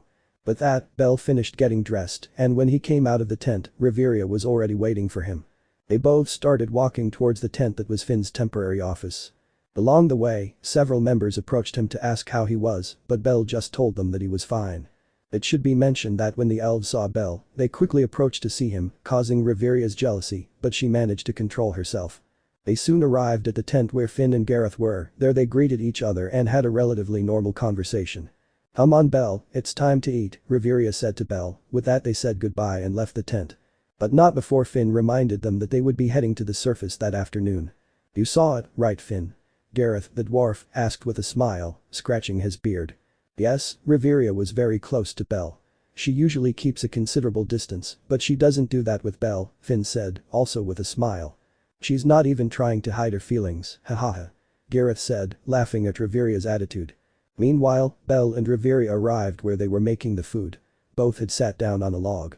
Belle was about to eat some of the broth they had been given, but Riveria, in a swift movement, snatched it from his hands. "Huh? Is something wrong, Riveria?" Belle asked, confused by Riveria's actions. "You're still hurt and you need to rest, now say ah," Riveria told him, handing him a spoon. "But I can eat by myself," Belle tried to reply, but Riveria gave him an absolute look, so he resignedly accepted that Riveria would feed him. Aye. All the women squealed when they saw the scene Belle and Riveria made. Riveria blushed, having forgotten that detail since everyone was watching, but she still couldn't help but smile happily. Belle, for his part, did not understand the reason for the women's shrieks, so he continued eating what Riveria gave him. "I want to feed Belle too," Tiona said cheerfully, trying to do as she was told, but she froze when she felt Riveria's piercing gaze. When the elves saw how Tiona was about to ruin Belle and Riveria's love scene, they rushed to grab her and take her away. "Wait, I want to feed him too," Tiona complained as she was dragged along by some elves who wouldn't budge. For them, the scene was sacred because Princess Riveria and General Belle were sharing a loving moment. Then the elves formed a barrier between the couple and the other family members, for they would not allow anyone to interrupt them. "Thank you girls, I owe you one," Riveria told the elves with a grateful smile. "Don't worry, Riveria-sama, we'll take care of it," all the elves replied at once. "She doesn't seem to want to be interrupted," Tyan said playfully. "I wish it were just me and the captain," she added, before starting to fantasize about Finn. Aze, for her part, watched the scene with confusion, as she, young and innocent, did not understand the actions of Riveria and the elves. The meal continued peacefully, with a happy Riveria, protective elves, and a confused Belle. After lunch, they began to climb up the dungeon so they could bring their expedition to an end. Throughout the entire journey Riveria was worried about Belle, asking him every 5 minutes if he was okay. "Relax Riveria, for the 10th time I'm fine," Belle said, tired of worrying Riveria. "But I'm worried about you, Belle," Riveria said, a slight blush on her cheeks. "Hi." The elves squealed with excitement at Riveria's concern. "You can do it, Riveria-sama," they shouted, supporting her. "Girls," Riveria said, touched by the support the elves were giving her with Belle. "What's more, Riveria, I'll kill the monsters to clear everything," Belle said with a confident smile. "Don't even think about it, Belle," Riveria scolded him seriously, grabbing his arm. "You'll stay here by my side so you can rest," Riveria finished. But Belle tried to protest, but Riveria squeezed his arm. "Fine," Belle said, resigned. A few meters ahead of them were the Amazon sisters and Aze with Leah. "It seems that Mama Riveria has found the future father of the Loki family." Tone smiled, seeing Riveria so in love. That Aze asked innocently, tilting her head in confusion as she didn't understand. "Haven't you noticed Riveria Aze's feelings?" Tiona asked incredulously, receiving a head shake from Aze. "Our Riveria-sama is in love with Belle-sama, but Belle doesn't realize it," Lafia said shyly to explain to Aze. "I see we have to help her," Aze said determinedly, although only her eyes showed it as she still had a doll-like face. "Yes. Let's help Riveria win Belle over," Tiona exclaimed excitedly, jumping for joy. The others just nodded with smiles because they wanted to see Riveria and Belle as a couple. So they continued climbing through the dungeon, and at some point during the climb several members were poisoned. So they would stay for a while on the 18th floor where they set up camp while the fastest ones were sent to the surface to buy antidotes. At first, Finn wanted to send Belle since he was the fastest, but one look from an annoyed Riveria was enough to stop him. At this moment, Belle was sitting doing nothing because Riveria wouldn't let him because, according to her, he could hurt himself. "I feel like a punished child," Belle thought, sighing with boredom. "At least on missions I could talk to the others," he thought, letting out an even heavier sigh. Suddenly there was a sound of screams and someone falling from the 17th floor, which was quite strange. "Help my friends please," Akina weakly pleaded, grabbing Belle's boot before fainting. He was surprised to see Akina in the seal, injured and with two people by her side, a red-deed and a beast girl, although Belle knew that wasn't her true appearance. Let's just say he found out through spying about Akina's companions. He had to be sure who was with Akina. So he quickly approached to check on Akina's condition, and when he saw that she was not in danger, he proceeded to check on his companions. They're just minor injuries. How did they faint from this? Belle thought, observing their condition. I guess I can't criticize them since I keep passing out myself. He thought, without giving it much thought, and picked up the three of them. I walk a little with them on my back until I reach the camp, where I explain the situation to Finn. Knowing that the elf was important to Belle and Ace, Finn let them take care of them and assigned them a tent to leave them in. Deal the other to Riveria, please, Belle asked Riveria, who nodded and began to do what Belle asked. Upon seeing this, Belle began to recite his magic to heal Akina. Testament of Saint Seldia, forgive me for I have left all my elven pride behind. Healing harmony, cure all ills. Elven lament. After a few minutes, they finished healing the three, although Belle sat next to Akina. Is something wrong, Belle? Riveria asked, approaching Belle, who turned around and smiled at her. If it's not too much trouble, I'll stay with Akina until she wakes up, Belle said with a smile. Riveria, knowing what Akina meant to Belle, just smiled as he looked like a worried father, then he thought about how he was beginning to see Akina as a second daughter. Then I'll keep you company, I'm worried about Akina too, Riveria said with a smile. With that, Riveria sat down next to Belle and rested her head on Belle's shoulder with a smile, but Belle was thinking so he didn't notice. I will protect your granddaughter, Captain. No matter what happens, I will support her, even if I have to go against everyone, Belle thought darkly, but Riveria snapped him out of his thoughts. Akina is growing at a very fast rate, Riveria said, resting her head on Belle's shoulder and looking at Akina. I'll make sure you use your talent properly, Belle said, also with a smile. Now that I see him, he's a Krazo. I remember that day we killed almost the entire Krazo family. I think only those who were outside of Rekia at that time survived. Belle thought, looking at the Riti named Welf. With that, Belle and Riveria continued chatting calmly, although Riveria saw it more as time to be with Belle. The aforementioned did not even realize that Riveria had his head on his shoulder as he was focused on Akina. At some point Ace arrived to check on Akina, although Riveria had to leave to continue her work as vice captain. Where am I? Akina thought as she woke up, but she managed to get her bearings and got up quickly. Lily, Welf. Ugh. Her scream caused her pain. How are you feeling, Akina? Belle asked from next to Akina, with Ace next to Belle. Where are my friends? Akina asked desperately, but when she tried to get up she tripped, but Belle caught her. Don't worry, they're fine, they've been healed and are just sleeping, Belle said, trying to reassure Akina. Thank you for saving us. Akina thanked Belle, remembering her boots. Can you get up? Finn wants to talk to you, Belle said, extending a hand to Akina, who accepted it and stood up. With that, Belle and Ace took Akina to the tent of the Loki family leaders. As soon as Akina saw them, she was about to make a doggiza to thank them for their hospitality, but Belle wouldn't allow it. Never perform a doggiza on anyone, Akina. We elves don't do that. You can bow, but you can't perform a doggiza, Belle said seriously. Not on your life will I allow Akina to perform a doggiza, Belle thought with great determination. Hi, Akina replied, a little scared by Belle's seriousness, so she just bowed. He's still an elf, after all, Finn thought, amused by Belle's words. Thank you for helping me and my friends, Akina said, bowing to the leaders of the Loki family. Don't worry, we're waiting for the antidotes to arrive for the family members who were poisoned. Having them here won't be a problem, Finn said, calming Akina. Besides, Belle, Riveria and Ace would be upset if I didn't let you stay, Finn added playfully. What no one in that tent knew was that a few simple actions could cause Belle to unleash Ragnarok in Aario just for Akina. Imagine reaching level 18 on your first day in the deep floors, good job escaping the boss, haha. Gareth started laughing at Akina's feat. It was just luck that we escaped, Akina said nervously at the compliment. With that, Akina was about to leave along with Ace, but upon opening the tent door, they encountered the Amazon sisters. She's a female Argonaut. Tiona exclaimed excitedly in front of Akina, who was confused by the nickname. The female Argonaut? Akina asked, confused by the nickname they had given her. Just ignore her, she came up with calling you that after your fight with the Minotaur, Tyan said with a smile. Yes.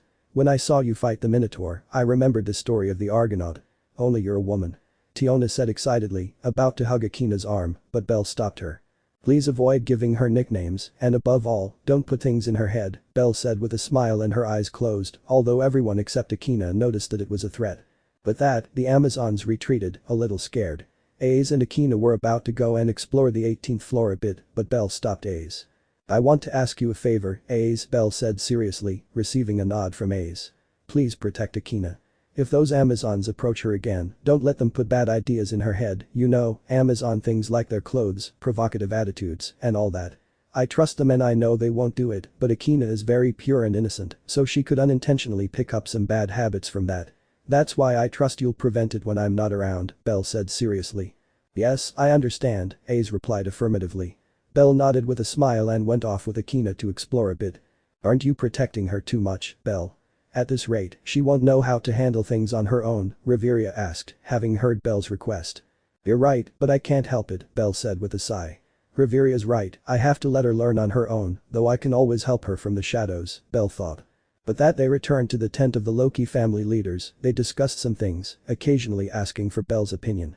Thus night came, and Akina's friends, now awake, gathered around Akina to eat. "We'll have guests tonight, so treat them with the respect we deserve as fellow adventurers," Finn told the Loki family. With that, dinner began, of course, with Riveria stubbornly insisting on feeding Belle. Belle watched as he ate from the hand of a happy Riveria, as Akina tasted a sweet fruit, which she then passed to one of her friends. "Ah!" A female scream was heard. Akina got up and went to check where it was coming from, followed by her friends and Ace. Belle was about to go too, but Riveria held his arm so he wouldn't get up. When he turned to look at her, Belle saw that she had a frown on her face. "Ace can handle whatever happens," Riveria said with a frown. Belle was silent for a few seconds, then finally nodded. "A simple noise won't ruin my moment with Belle," Riveria thought resolutely. Shortly afterwards Akina arrived with her goddess, and those who she deduced had given her the parade pass. At first she was going to look for them to do a cleanup, but seeing that they ended on good terms with Akina, she decided to let it go this time. But when he saw the second god, he had to restrain himself from unleashing his murderous intent, for just by looking into the eyes of this god, he discovered that his name was Hermes. He saw how he viewed Akina as a piece for his amusement. He was on the verge of killing him, but he had to restrain himself for now. He would see what to do with him later on the surface. There was also that hooded elf, whom Belle easily identified as the bar's waitress. Upon seeing Belle, Ryu covered herself more with her blanket. She didn't want to be seen by elves with the status of Belle or Riveria. The next day Belle learned that Akina was going to the city of Rivera to explore a little more, so without hesitation he joined the trip. Who knows what kind of ruffians might be in that place, but he had to protect Akina and her purity at any cost. Riveria, upon learning that Belle was going, also signed up to go, and with that, they were waiting for Belle and the goddess Hestia. "Akina-sama, look," Lily said excitedly, pointing towards a kind of paradise inside the 18th floor. Akina approached and looked at the landscape, becoming totally amazed by what she saw. "The monsters come here just like we do," Ace said to Akina. "It would be more appropriate to say that it is a paradise for monsters and not for us," said Asfi, the companion of the god Hermes. "Goddess, the world is wonderful, isn't it?" Akina asked her goddess in amazement, receiving confirmation from her. "You're still too innocent to know the truth of the world, Akina," Belle thought with a smile, looking at Akina. But he noticed the god Hermes smiling at what Akina was saying. "You'd better not do anything, god Hermes. It would be a shame if your whole family disappeared accidentally," Belle thought darkly, looking at Hermes. Hermes, feeling Belle's penetrating gaze, shrank back slightly and hid behind Asfi. But that they began the tour of Rivera, where Riveria was next to Belle chatting calmly with the aforementioned. Although Belle saw that there was nothing that could pose a danger to Akina, they walked for a while. Where she saw Akina's friends complaining about the prices of things, she saw the goddess Hestia negotiating for a perfume. But just then Akina bumped into a man who looked like he had a bad temper. I'm sorry," Akina apologized nervously to the man who bumped into her. "Huh?" the man complained, annoyed at being bumped into. When he saw Akina, his anger seemed to increase. "You'll pay for what happened before," the man said angrily, trying to grab Akina's face. But in a blink that no one saw, Belle was holding the man down, grabbing Akina's face, then he squeezed her arm tightly. "There's no need to fight, don't you think?" Belle asked with a closed-eyes smile, although everyone felt the air of death that Belle exuded. "Eh?" the man said, surprised. Then he looked closely at Belle and became frightened, as there were rumors that he was a new executive of the Loki family. "Is everything fine?" the man said, frightened. "I'm glad to hear that," Belle replied, still smiling. The man, meanwhile, quickly left with the other two men who were with them. With that, Belle stopped exuding that aura of death and turned to look at Akina, looking a little serious. "Akina, you shouldn't let just anyone touch you. I know you don't have elven customs, but you're still a high elf," Akina said seriously. "Hi," Akina replied, a little nervous. She felt as if she were being punished by her father, which was strange since she had never even met him. But that they continued exploring until Hestia sprayed the perfume in front of Akina. "How do I smell, Akina-chan?" The goddess Hestia asked Akina, who sniffed her a little. "It smells very nice, Kami-sama," Akina said amicably to Hestia, making her inflate her absurd chest with pride. "You buy that in a city of swindlers, you don't know what to spend your money on," Lily said, disappointed in the goddess Hestia. "You bought that thing too," the goddess Hestia said angrily, referring to the backpack Lily had bought. "But this was necessary until we returned to the surface," Lily complained, annoyed. "Perfume too, a lady like me should wear perfume," Hestia replied, starting a staring contest with Lily until she looked at Akina. "Akina-chan. You don't like being around smelly people, do you?" Hestia asked Akina. While Akina was answering Hestia, Riveria noticed Belle starting to sniff around, making her a little jealous. "Goddess Hestia, we'll go for a bath in the hot springs later. Would you like to come?" Tyan asked Hestia. "Really? Yes, let's go," said the goddess Hestia excitedly, and with that, the other girls began to sign up. "I'm going too," Akina said to the other girls, who were about to celebrate that everyone was going, but a hand on Akina's shoulder stopped everything. "Don't even think about going, Akina. You can't expose your noble body like that," Belle said seriously. But Akina tried to find an excuse to go, but she couldn't think of anything to convince Belle. "Please," Akina begged with puppy dog eyes, making almost everyone blush. "I said no." But Belle didn't even flinch, you could say he didn't care, but he noticed how everyone was looking at them expectantly. "I suppose you can go, but I'll keep an eye on the area," Belle told them, putting on black blindfolds. The girls, although a little reluctant, ended up accepting because they know that Belle wouldn't look at them because of Riveria's words. "Will you go, Riveria?" Belle asked Riveria, still blindfolded. "Why don't you tell me the same thing as Akina?" Riveria asked, frowning slightly and a little jealous. "That's easy, you know about elven customs and Akina being very young and not having grown up with elves, well, she doesn't know," Belle said simply. Riveria couldn't say anything in the face of that logic because Belle was absolutely right in his point, so he just sighed. "Don't worry about me, Belle. I'll take a bath in a more private area later. You go and make sure no one spies on Akina," Riveria told him. With that, Belle said goodbye to Riveria and followed the girls, who began bathing in the hot springs. Although most were a little embarrassed by Belle's presence, they gradually got over it as Belle stood with his back to them, blindfolded and sword in hand, ready to hunt down onlookers. They were bathing like that for a while, until Belle felt someone approaching. "Someone's coming, take cover," Belle told them, then dashed off towards the person. He appeared in front of the person and grabbed him by the neck, then removed the blindfold, seeing the god Hermes. "You have guts to try to atone for Akina, god Hermes," Belle said with a smile. Hermes paled at the sight of Belle. I didn't want to VC Akina-chan, I just wanted to see my Asfi-chan," Hermes said nervously. "If I kill him here, they'll know it was me. This time I'll leave it to that girl, Asfi," Belle thought, watching Asfi approach, already dressed. "Make sure you hit him," Belle told her, letting go of Hermes. "You can be sure I won't just hit him," Asfi said seriously, looking at a frightened Hermes. With that, Belle left them listening to the god Hermes screaming in the background, then went to look for Akina, already wearing the bandage. But when he arrived, they told him that she had gone into the forest to explore, so he went to look for her. He searched for her for a while, until he heard the splashing of water, so he approached, but froze at what he saw. "Who's there?" Riveria said seriously as she took her cane. When she saw who it was, she blushed deeply and hid in the water. "I am so sorry," Belle said, bowing at a 90-degree angle. In fact, his head almost touched the ground. Riveria didn't know what to do at that moment, but when she managed to calm down a little she got up from the water showing off her beautiful body. "Be okay, Belle, I don't mind if it's you," Riveria said, embarrassed, although Belle continued to bow. "Don't say that, Riveria. I am not someone worthy of seeing you and I have just defiled your beautiful body," Belle said, still bowing. "Belle, you saw me naked, I can no longer get married, so you have to take responsibility and marry me," Riveria said, blushing but happy about the last part. Belle froze at that moment because he knew that what Riveria said was true, the only man who can see a high elf is the one the elf chooses as her life partner. But Belle had just seen a tall, naked elf, and to make matters worse, she was the princess of Alf's forest. "I screwed up. I screwed up. I screwed up. I screwed up. I screwed up," Belle repeated to himself. It had to be Riveria who was here, it couldn't have been anyone else like that Ryu. He cursed his good bad luck. "By Riveria, I can't take that responsibility, Riveria. You deserve better than me," Belle said sincerely.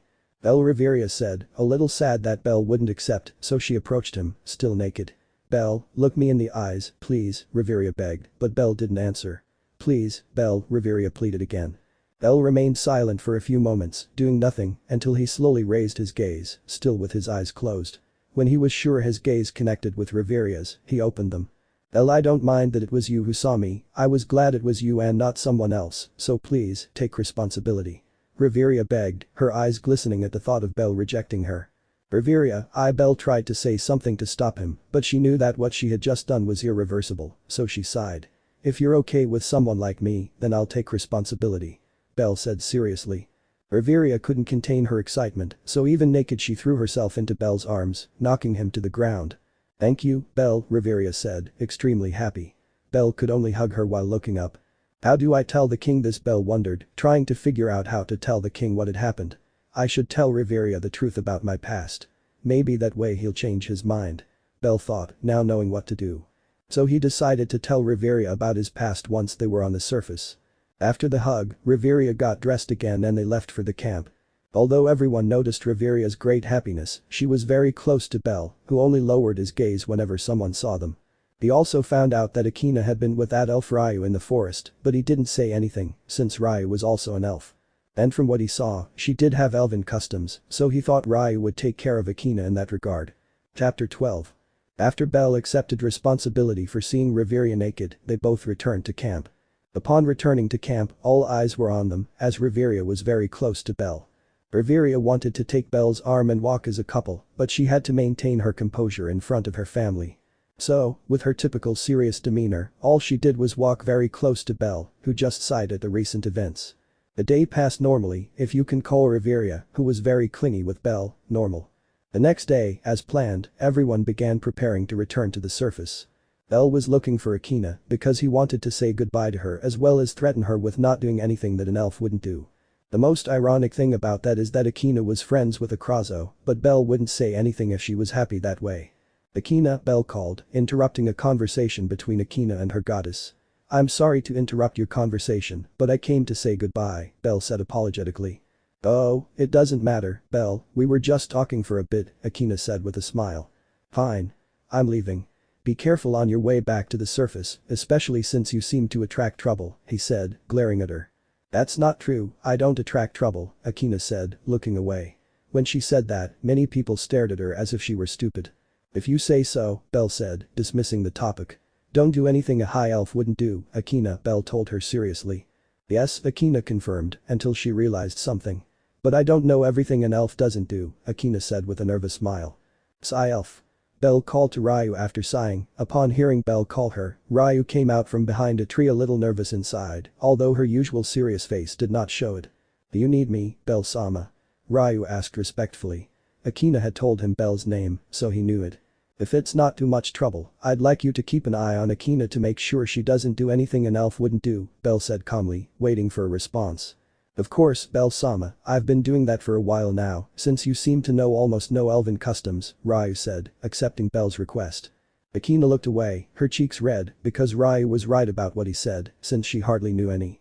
Thank you, Belle said, and with that he started to leave, but before doing so he whispered something to Ryu.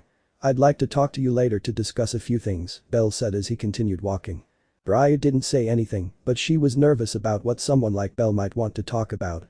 Belle reached where the other members of the Loki family were, where they began to climb up the dungeon. Riveria clearly stood next to Belle to be able to climb up. The Loki family defeated the Goliath without much trouble. So they started climbing without any problems. There was a tremor along the way, but they didn't pay any attention to it. When they reached the surface, they went straight to Twilight Mansion to rest. The next day Belle was interrogating Akina because he found out how she killed an irregular Goliath. He also almost hunted down a guy named Mord, but Akina told him they ended things on good terms, but he still didn't rule out a surprise hunt. Leaving that aside, Loki planned a trip to Milan City with just the girls, with the guild's permission to only take half of the family. Although Belle is obviously going too since he's not part of the Loki family, if they ask, they should just say that they're giving him lodging, and that's that. With that, all the women of the Loki family began their journey to Milan. When they arrived, Loki led them directly to a beach, as that was one of the main reasons for the trip. Belle was obviously forced to cover his eyes. In fact, it was Riveria who forced him to do so, since she didn't want him to see any other woman in a bikini other than herself. This is the place a well-known god showed me, and since no one comes here, I thought I'd bring you all, Loki said with great enthusiasm, as all the girls were wearing swimsuits. Somehow I feel more ashamed than naked, said Alicia Forestlight, her face red. This swimsuit is one of the 3 treasures created by the gods, Aki said, looking at her swimsuit with embarrassment. By the way, Loki-sama, where are Belle-sama and Riveria-sama? Asked Alicia, confused at not seeing them. Riveria turned to stone when she saw her swimsuit and Belle stayed by her side since she didn't react. Loki said as if nothing had happened. Elsewhere in Milan, more specifically where the girls changed into their swimsuits, Belle watched a petrified Riveria. Riveria, Belle tried to call her, but Riveria remained frozen in place while holding her swimsuit. Come on Riveria, it can't be that bad, Belle said, trying to make her react, but he couldn't see the swimsuit because he had the bandage on. What should I do in this situation? Belle wondered, unsure what to do. Do you want me to leave you alone? Belle asked. Riveria remained like a stone for a few more moments, but then she seemed to murmur something, so Belle approached to listen to her. Come on Riveria, you can do it, he's already seen you naked, besides, I'll only show it to him. Riveria murmured, encouraging herself. Belle just scratched the back of his neck because of what Riveria had said. He hadn't told her about his past yet because he didn't know how. Belle soon began to hear Riveria taking off her clothes until after a few minutes she spoke. How do I look, Belle? Riveria asked nervously. Relax, Riveria, this is nothing compared to when he saw you naked, Riveria thought, trying to reassure herself, although doing so only made her more embarrassed. You look good, Riveria, Belle said, giving her a thumbs up in confirmation. Riveria frowned at that.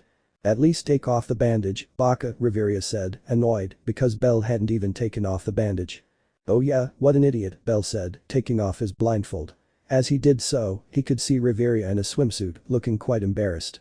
It looks good on you, Riveria, Belle said again with a smile and without showing any embarrassment. In fact, he wasn't even a little flushed.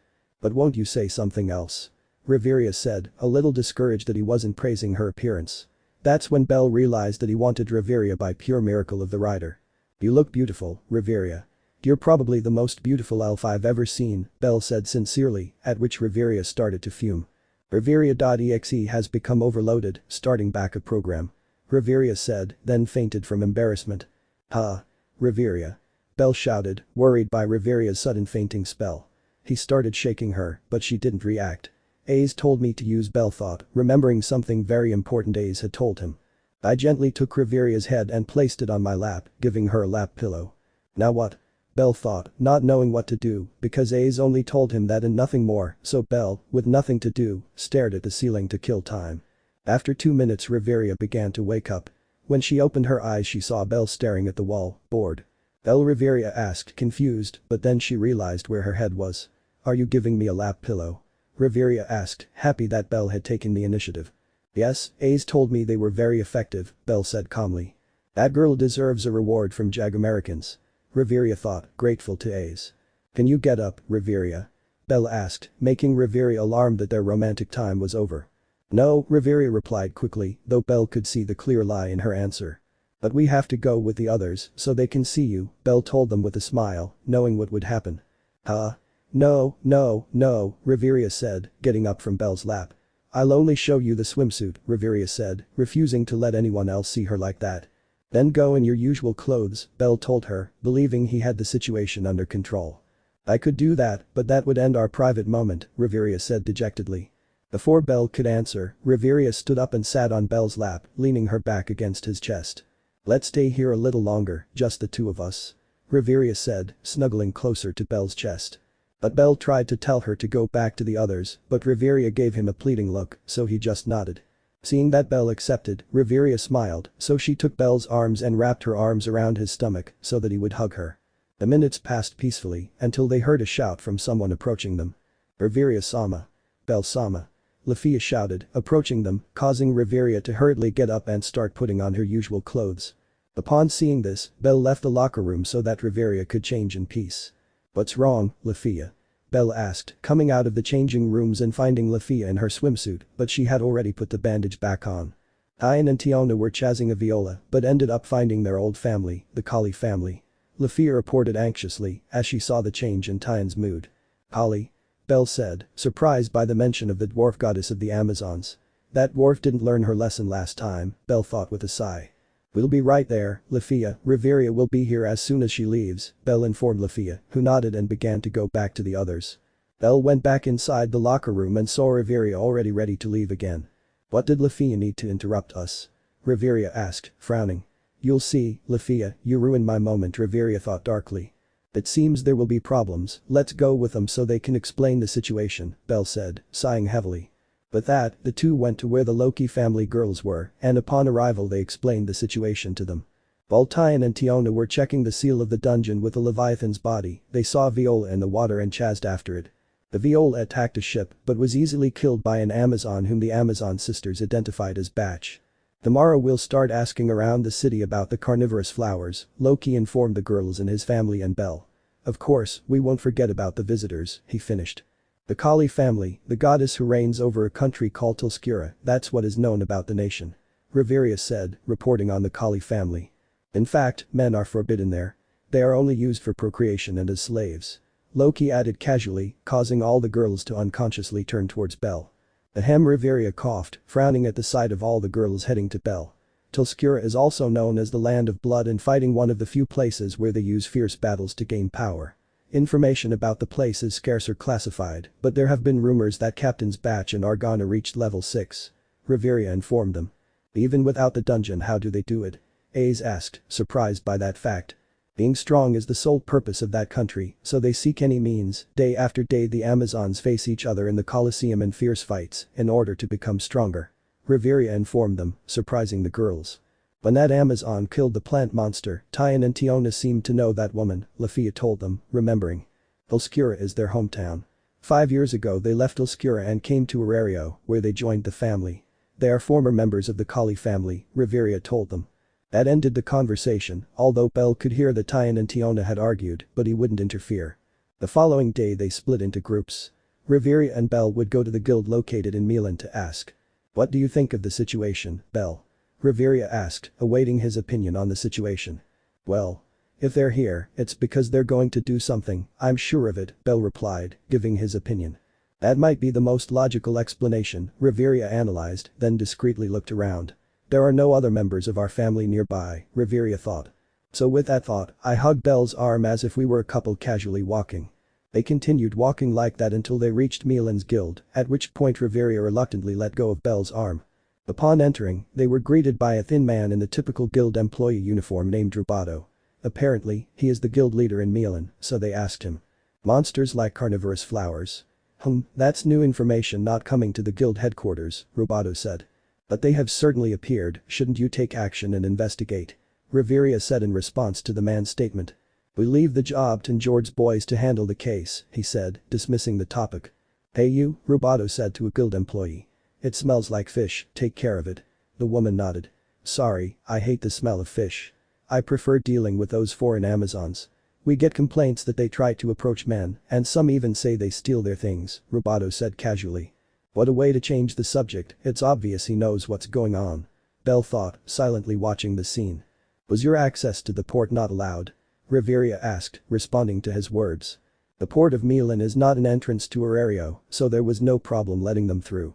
That side of the city that welcomed them belongs to the lord of that unpleasant family, Murdoch," Rubato told them. With that, they both said goodbye to Rubato and left Milan's guild. "That man knows what's going on," Belle said, stopping Riveria, who was about to hug Belle's arm. "I know, he casually changed the subject to the Amazons for a reason," Riveria said, also thinking about the answers Rubato was giving them. "Let's look for Loki," Riveria said. So they both started looking for Loki, although Riveria took the opportunity to hug Belle's arm again. When they found Loki, they were told that Tyan had fought with Argana, which ended in his defeat. "Belle. Loki and I are going to have dinner at an inn, are you coming?" Riveria asked Belle.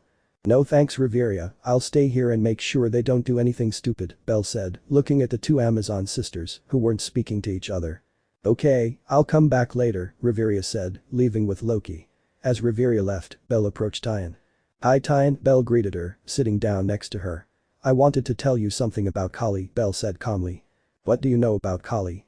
"You haven't even been to Tulskura," Tyan said, still annoyed from fighting with Tiona and Argana. "I just wanted to tell you that if things get ugly, tell him what I have to say to you," Belle said kindly without looking at her at all. "And what is it?" Tyan asked, curious about what Belle would tell her. You should only tell her what I'm about to tell you if necessary, Belle said seriously, receiving a nod. You have to tell her, don't do anything stupid, Kali, the masked men are still watching you. That alone will stop her. Don't worry if you don't understand. She'll understand what those words mean. Belle said, confusing Tyan. Huh? What masked people? Tyan asked, confused, because she didn't understand what that would be for. Just tell her that and she'll stop and back off, Belle said, getting up to leave, but Tyan stopped him. Wait, why don't you tell Tiona this? Tyan asked, confused. Because she'd definitely tell everyone I said that, and that's something I'd rather not avoid, Belle replied, now finally leaving. Elsewhere in Milan, the goddess Kali was waiting for someone with great tranquility, while her Amazons were behind her. Finally you've come, I've been waiting for you, you must be Ishtar, right? Kali asked the aforementioned with a smile. You are correct, I am Ishtar, the supreme goddess of beauty. The goddess Ishtar introduced herself with her family of Amazons behind her. You are quite capricious, aren't you? You don't mind making requests to people in remote areas, the goddess Kali said, still smiling. I'll only use whatever is necessary, anything to destroy Freya, the goddess Ishtar said angrily. Oh. There's nothing uglier than the jealousy of a goddess. Freya is famous for having the strongest family in the world, as well as the title of the most beautiful. Kali said mockingly, trying to provoke her. Shut up, Ishtar said angrily. Even if we are allies, I will not forgive you, Ishtar said threateningly, with her Amazons ready to attack. Forgive us? Why don't you show me? Kali challenged, her Amazons equally ready to fight. But those words, a duel of anger began, both looking at each other to see who would move first. Haha, that's enough, Kali said, dismissing the possibility of a fight. It's a unique opportunity to have a war with the Freya family, so tell me, what's your deal? Kali asked, interested. We will begin as soon as you arrive, we will attack from the east and you from the west, the goddess Ishtar explained her plan. The sandwich, huh? But what about the walls? How will we get past them? Kali asked about that very important detail. I have someone in the palm of my hand who will open the door whenever I want. With the start of the stealth attack, the conflict will begin. The idea seems quite good to me, but what about the level 7 adventurer in the Freya family? The goddess Kali asked, the most logical question. You don't need to worry about that, I have a trump card for that, the goddess Ishtar said with a smile, while behind her a rendered girl lowered her head slightly. I see, Kali said thoughtfully. Hey Ishtar, I'd like to talk about payment. It's not that I'm short of money, but I'd like to get a reward in advance. It turns out the Loki family is currently in Milan chasing carnivorous flowers, Kali said, eating some grapes. Ah, that Ishtar said, remembering that the Loki family was in Milan. I want to fight them, said the goddess Kali with a big smile, at which Ishtar stood up abruptly. Don't be an idiot. It's hard enough dealing with the Freya family without adding the Loki family to the mix. Ishtar angrily told Kali at the idea. Wait, my goal is to fight with 2 of my former daughters, they are 2 sisters. Kali said, trying to calm her down. Are they the Amazon twins? Ishtar asked, thinking of Tyan and Tiona. Yes, I would like them to fight Argana and Batch, that's why I would like you to entertain their family. I've heard that it's difficult to fight against the Sword Princess, Kali told him, giving him her idea. Dejuji let us do it, Ishtar Sama, besides the guild and Frey will think it was the Loki family who came to fight with the Kali family. He said something horrible. She was a very fat Amazon with a horrible toad-like face, who stuck her tongue out in a disgusting way. The Sword Princess is not the problem, but the elf who accompanies her, Ishtar said seriously, drawing Kali's attention. I've also heard that a white-haired elf is staying with the Loki family. What's going on with him? Kali asked, interested in the topic. It's just a rumor that didn't spread because of how absurd it sounded, Ishtar said, recalling the rumor.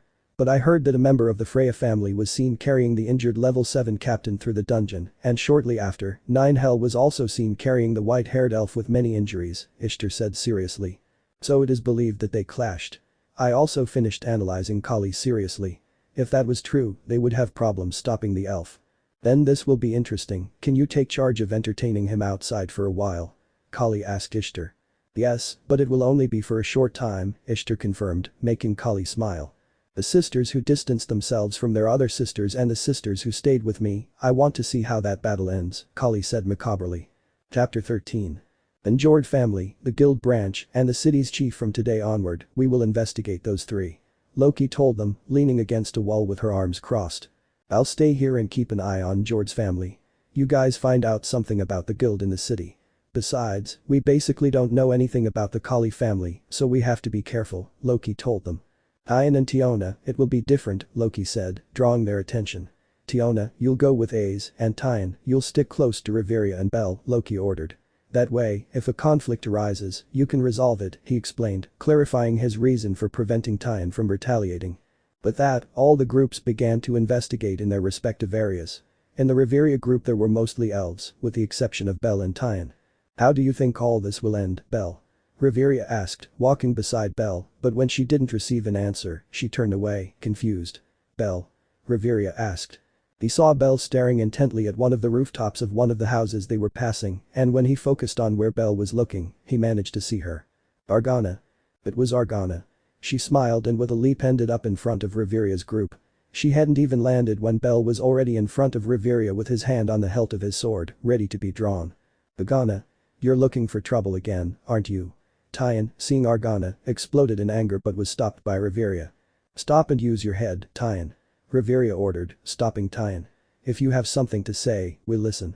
If not, leave, Riveria said seriously, standing next to Belle. Lada fire on a haku jai dinanoi fi jai rado soat I hear you. He said with a smile, Argana in the Amazonian language, before jumping and leaving the place. What do you mean? Explain it. Tyan shouted angrily, having understood what he said, but not its meaning. But when she looked down, she saw the Loki family logo, making her understand what he meant by Argana. Riveria-sama. An elf ran desperately to Riveria's group. Lafia's group has been attacked. Riveria's group started running towards where Loki and the wounded members of Lafia's group were. When they arrived, they saw several injured girls and a thoughtful Loki. Suddenly, Loki screamed. Quickly, find Tyan and Tiona. With that order from Loki, all the girls, still standing, began to search for the Amazon sisters. Loki, along with Riveria and Belle, stayed behind to take care of the injured girls. Belle and Riveria began to heal the injured girls. After some time treating the wounded, they took them back to where they were staying to let them rest. At this moment Riveria, Belle and Loki were in the room that functioned as a temporary office discussing the recent issues until Ace entered the office. Ace, were you able to find Tyan and Tiona? Loki asked Ace directly. I haven't found them, I'm sorry Tiona was in charge. Ace apologized, lowering her gaze slightly. Don't worry Ace, I also lost sight of Tyan because I went to Lafia's group, Riveria said, trying to reassure Ace. Ace, gather all the girls who can still move, Loki ordered Ace, who nodded and went to carry out Loki's command. Did you manage to find any clues to his whereabouts? Loki asked a group that had gone out to explore. There's no trace of the Kali family, not a single clue in any of the places we've been, Aki replied, giving him the report. There's no one on the ship that arrived in Milan either, allies informed him, making Loki thoughtful. They're hiding, very well for a place they've just arrived at. Someone is definitely helping them, Loki said, analyzing the situation and the information gathered. Their goal is surely to reduce the power of Tyan and Tiona through the ritual, by using Lafia as bait. Belle gave his point of view to those gathered. And from bait he will surely become a hostage to contaminate the ritual. Loki finished analyzing Belle's words. We must stop him as soon as we find him. Loki ordered seriously, receiving nods from everyone in the room. In terms of fighting, it will be difficult for EAs to stop the Kali family twins, Riveria informed Loki. But with Belle, it should be enough to subdue them. Actually, Belle said, drawing attention. I'd like to act on my own. Belle surprised the girls. What are you talking about, Belle? Riveria asked, confused by Belle's words, but before Belle could answer, Loki spoke. Alright Riveria, we can't keep him tied down since I'm not his goddess, Loki said seriously to Riveria, making her remain silent while still looking at Belle. Don't worry, I'll go and find Lafia directly. I can't allow an elf sister to be in danger, Belle said with a smile as he started to leave the room. Riveria kept looking at Belle the whole time, and Loki, noticing this, decided to help her a little. Go say goodbye to him, Riveria, Loki said with a smile, making Riveria thank him with a look and run off in search of Belle. Oh, love, Loki said, sighing like a lovesick girl. Obviously, the elves couldn't resist either when they saw Riveria looking at Belle. Riveria ran trying to catch up with Belle so she could say goodbye to him, even though it would only be a few hours, she wanted to say goodbye. Belle. Riveria called, making Belle turn to look at her. Without thinking, Riveria snuggled into Belle's chest. What's wrong, Riveria? Belle asked, confused by Riveria's hug since he wasn't hurt or anything like that. I just wanted to tell you to be careful out there, Riveria said, looking up to give Belle a quick kiss, surprising him. You just had my first kiss, so be responsible and come back to me, Riveria said with a cute blush on her face. How Belle was shocked by Riveria's kiss. That was my first kiss too, and she stole it without me even noticing, Belle thought, feeling his manhood shatter. Say something, Belle. I just gave you something very important to me, and you're not saying anything, Riveria said, pinching Belle to make him react. That was my first kiss, Belle said, his manhood shattered. Riveria smiled at Belle's words. So we just shared our first kiss together, that's even more reason for you to come back, Riveria said with a lovely smile. Sigh, okay Riveria, I'll come back to you, I promise. Belle said with a smile. Ouch. Belle complained because Riveria was pinching him. And that's Belle. Riveria demanded, frowning on her beautiful angel face, a face from the divine heavens of beauty where she belongs. I'm sorry, Riveria, Belle apologized, but she kept pinching him, so he played the card that the god Zeus had once told him about for these situations. Don't frown like that, Riveria, it doesn't suit your beautiful face, Belle said, caressing Riveria's cheek. Upon hearing that statement from Belle, Riveria, she became shy and hid her face in Belle's chest so that he wouldn't see her embarrassed. Aka, Riveria said, still hiding her face in Belle's chest, who in turn hugged Riveria. Should I tell her no? I guess there's nothing wrong with her not knowing about my past. Belle thought, determined not to tell Riveria anything. I must leave now, Riveria. I will look for Lafia and bring her back, Belle said, stroking Riveria's hair. Give me a few more seconds, Riveria said without loosening her grip in his embrace. Besides, Loki sent Aki to Aario to inform Finn of the problems so they can come as backup, Riveria added. I see, I suppose they'll arrive tonight if they come quickly. Belle analyzed what Riveria said, receiving a nod from her. You can go now, Riveria said, letting go of Belle.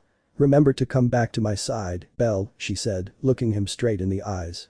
Of course, Riveria, I promised you, Belle said as he began to leave the Loki family's lodgings again. Riveria kept watching him until she lost sight of him. When she turned around, she found all the girls spying on her. What are you girls doing, you voyeurs? Riveria said, returning to her usual seriousness. When the girls realized they had been discovered, they disappeared to avoid Riveria's wrath. How embarrassing, Riviera thought, a pinkish touch appearing on her cheeks at being seen in her romantic moment with Belle. As soon as Belle left the place where the Loki family was, he began to look for any clue as to where Lafia might be. He searched for hours until he found something quite peculiar in his opinion. Belle arrived and checked them for injuries. The only things he saw appeared to be bruises, which he deduced were from each other. They need to be resting for the fight. It would interfere, but this is necessary for them to grow. Belle thought, taking out a piece of paper to begin writing. Okay, Belle said, leaving the note on Tyan's lap for her to see when she got up. With that, Belle left the place to continue searching for Lafia, leaving a note with the Amazon sisters. David, you're all in your fight against the daughters of Kali. Don't worry about Lafia, I'll take care of saving her. Belle. P.S. Don't forget what I told you, Tyan. Only use it if necessary. Several hours had passed and Belle still hadn't found anything. At this point, Tyan and Tiona should already be fighting. Suddenly he sensed magic near his position, in fact he was able to identify it as Lafia's magic, so he quickly approached. Searching for where Lafia's magic was coming from, he entered a cave and quickly managed to find the part where Lafia was. Upon inspecting the place, he saw that it was surrounded by Amazons, while Lafia was tied up in chains. If Lafia were unconscious, she would have already ruthlessly wiped them all out, but if she does, it might create a bad image. Belle thought with a sigh, disappointed that she couldn't have things her way. So in a flash of pure speed, she appeared in front of Lafia, surprising everyone in that cave. Hello Lafia, Belle greeted casually, ignoring all the Amazons behind him. Belle-sama. Lafia shouted, surprised to see Belle appear out of nowhere in front of her. Don't worry Lafia, I'll take care of the Amazons, Belle said, breaking the chains that bound poor Lafia. Belle turned to look at the Amazons with a calm expression, as they were no problem for him. The Amazons, seeing Belle acting without fear, became angry and rushed towards him, but Belle used his accelerated singing. King's will, ruler's tenacity, absolute archbishop of his majesty. Conqueror's hockey. In a matter of seconds the Amazons fell to the ground, having completely lost their will to fight. But what was most noticeable in the Amazons was a huge blush as they looked at Belle as someone dominant, making them feel excited. I think I messed up, Belle thought, seeing the looks the Amazons were giving him. I forgot that when they're defeated they fall in love, and I didn't defeat them, I dominated them. Riveria is going to kill me, Belle thought, a little nervous about Riveria's reaction. Let's go, Lafia, Belle said, already getting a little scared by the looks the Amazons were giving him. Hi, Lafia said, frightened by the looks they were giving Belle. Belle dragged Lafia out of the cavern in great fear of the Amazons he left behind. I feel like I'm going to be raped, Belle thought heavily as he continued to drag Lafia along.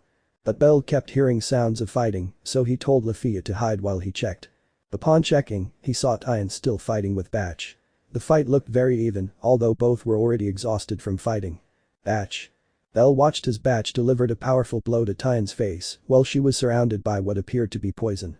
Upon seeing this, Belle wasted no time and shot towards Batch, grabbing her head and smashing it against the ground, instantly subduing her. "Are you alright, Tiona?" Belle asked, looking towards Tyan, but he was confused when he saw that she got up without any problems. "Of course, Belle, I was almost there," Tiona said with her characteristic lively, happy smile that she always wears. "I see, sorry to interrupt," Belle apologized for interrupting Tiona's fight. "I said I'd let them fight so they'd grow up, but here I am interrupting, how ironic," Belle thought, still squeezing Batch's head. "You can't interrupt the ritual." Kali shouted angrily at Belle, interrupting his plan.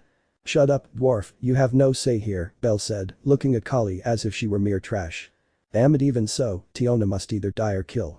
Kali shouted, believing that the fight would not be interrupted.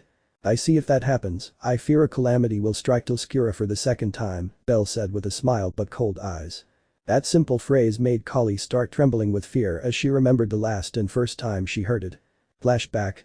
Kali was trembling at what was happening to her country, Tilskura, at this moment. "Everywhere I looked it was a sea of dead Amazons, covered in blood and mercilessly skinned. This would not normally affect him since he saw him every day at the Tilskura Coliseum, but this time was different. These were not death matches between Amazons as usual. This time a group of masked figures in robes had entered Tilskura to begin killing Amazons without mercy. Not even the Amazon girls were spared. They simply entered and began killing all the Amazons they saw. That wasn't what Kali liked. She liked fights to the death, not massacres for no reason. His Amazons couldn't even react when they began to be eradicated by the masked men. Looking ahead, he could see the masked men who caused all this massacre. He saw one with a lion mask throw the head of an Amazon at him. "If you try to kidnap elves again for your stupid fights, we will bring calamity upon Tilskura for the second time," the masked leader told him. The masked men didn't even wait for a response before jumping onto the roof of a burned-out Tilskura and then leaving. Kali learned that day not to mess with the elves. She had been kidnapping elves to, according to her, show those proud ones the superiority of the Amazons. "But I didn't expect such a tremendous response from the elves. Before I started kidnapping elves, I had heard that anyone who threatened the elves or the Alf forest itself was eradicated by the special elven hunters." She had not believed those words and had kidnapped elves for her fights, but that decision only brought death to Tilskura. He did not believe in the special elven hunters, thinking they were only there to ward off threats from the elves. But now there she was, on her knees in a sea of blood made by the people she believed to be fake. Then flashback. "Why, you're one of them," Kali said while trembling and slowly backing away, at which point Loki fell from above, stepping on Kali's head. "You thought you'd get away with it, you stupid dwarf," Loki said, stepping on Kali's head. "You made a mistake attacking my family, you idiot," Loki began to say seriously, but he was confused when he saw her trembling with fear. Loki, I'm sorry, it won't happen again, but don't let them come back," Kali pleaded, offering no resistance to Loki's foot. Loki felt lost, just like everyone else in the place. They didn't understand why Kali was suddenly behaving like this. "What's wrong, shorty?" Loki asked, confused. "Don't let them come to Tilskura again," Kali pleaded again, looking at Belle in fear. "Belle, you know what's wrong with that stupid little dwarf, right?" Loki asked, noticing that the fearful look was directed towards Belle. Lying to a god is impossible, Belle thought, searching for a way to tell a half-truth. "I suppose she remembered something from the past," Belle said, continuing to tighten his grip on Batch's head, unaware that she had a slight blush as she looked at Belle. "I see," Loki said, accepting the answer, but he noticed something in the background, something he probably shouldn't get involved in for the sake of his family, or so his instinct told him. "Well, let's take this little one and go to the port to welcome Finn and Tyan back from their fight," Loki told them. Everyone obeyed, and the Amazons, seeing the state of their goddess, could only follow her in silence. Belle loosened his grip on Batch's head to let her stand up. Batch slowly stood up while looking at Belle, blushing, although her mask prevented her from seeing it. With that, they all started heading towards the docks with Keely as a prisoner. During the journey, Belle felt a little uncomfortable under the gaze Batch gave him. Upon arriving at the port, they saw the Kali family's ship arrive, and soon Finn and Tyan got off. "Tyan!" Tiona shouted happily upon seeing her sister alive. As soon as she saw her, Tyan ran to hug her. "It seems everything turned out well," Loki said, watching the beautiful scene of the Amazon sisters. 2 days have passed since the confrontation between the Loki family and the Kali family ended. "I've finally finished solving the city's problems," Loki said, stretching in his chair. The 3 gods, Kali, Jord and Loki, were sitting on a small table discussing recent events. "I'm sorry to leave you with all the work," Loki, Jord apologized, somewhat embarrassed by all the problems he had caused Loki. "This is the official announcement from the guild," Loki said seriously, pulling out a piece of paper. The recent riots in Milan are due to the savage Kali family visiting Milan and causing the disturbances, therefore, they must pay for all the damages. Loki finished, looking at Kali with a stern expression. What the heck? Kali exclaimed angrily, as paying for all the damages wouldn't be cheap. TSK, as long as they don't come back, there's no problem, Kali said, looking away to hide her fear. Loki, knowing he shouldn't get involved in that matter, didn't say anything to him. Apparently, Belle was hiding something big, but he was nobody to force him to reveal it. By the way, you stupid dwarf, talk to your barbarians about the fight, especially that orangutan Argana, Loki said, poking Kali's nose. That won't be possible with Argana anymore, Kali said, annoyed, looking away towards a specific place. Loki also followed his gaze and was astounded at what she saw, for it was not a very changed Argana. Ahahahaha. Loki couldn't hold it in and started laughing out loud at what he saw because the bloodthirsty Argana was left behind, giving way to the love-struck schoolgirl Argana.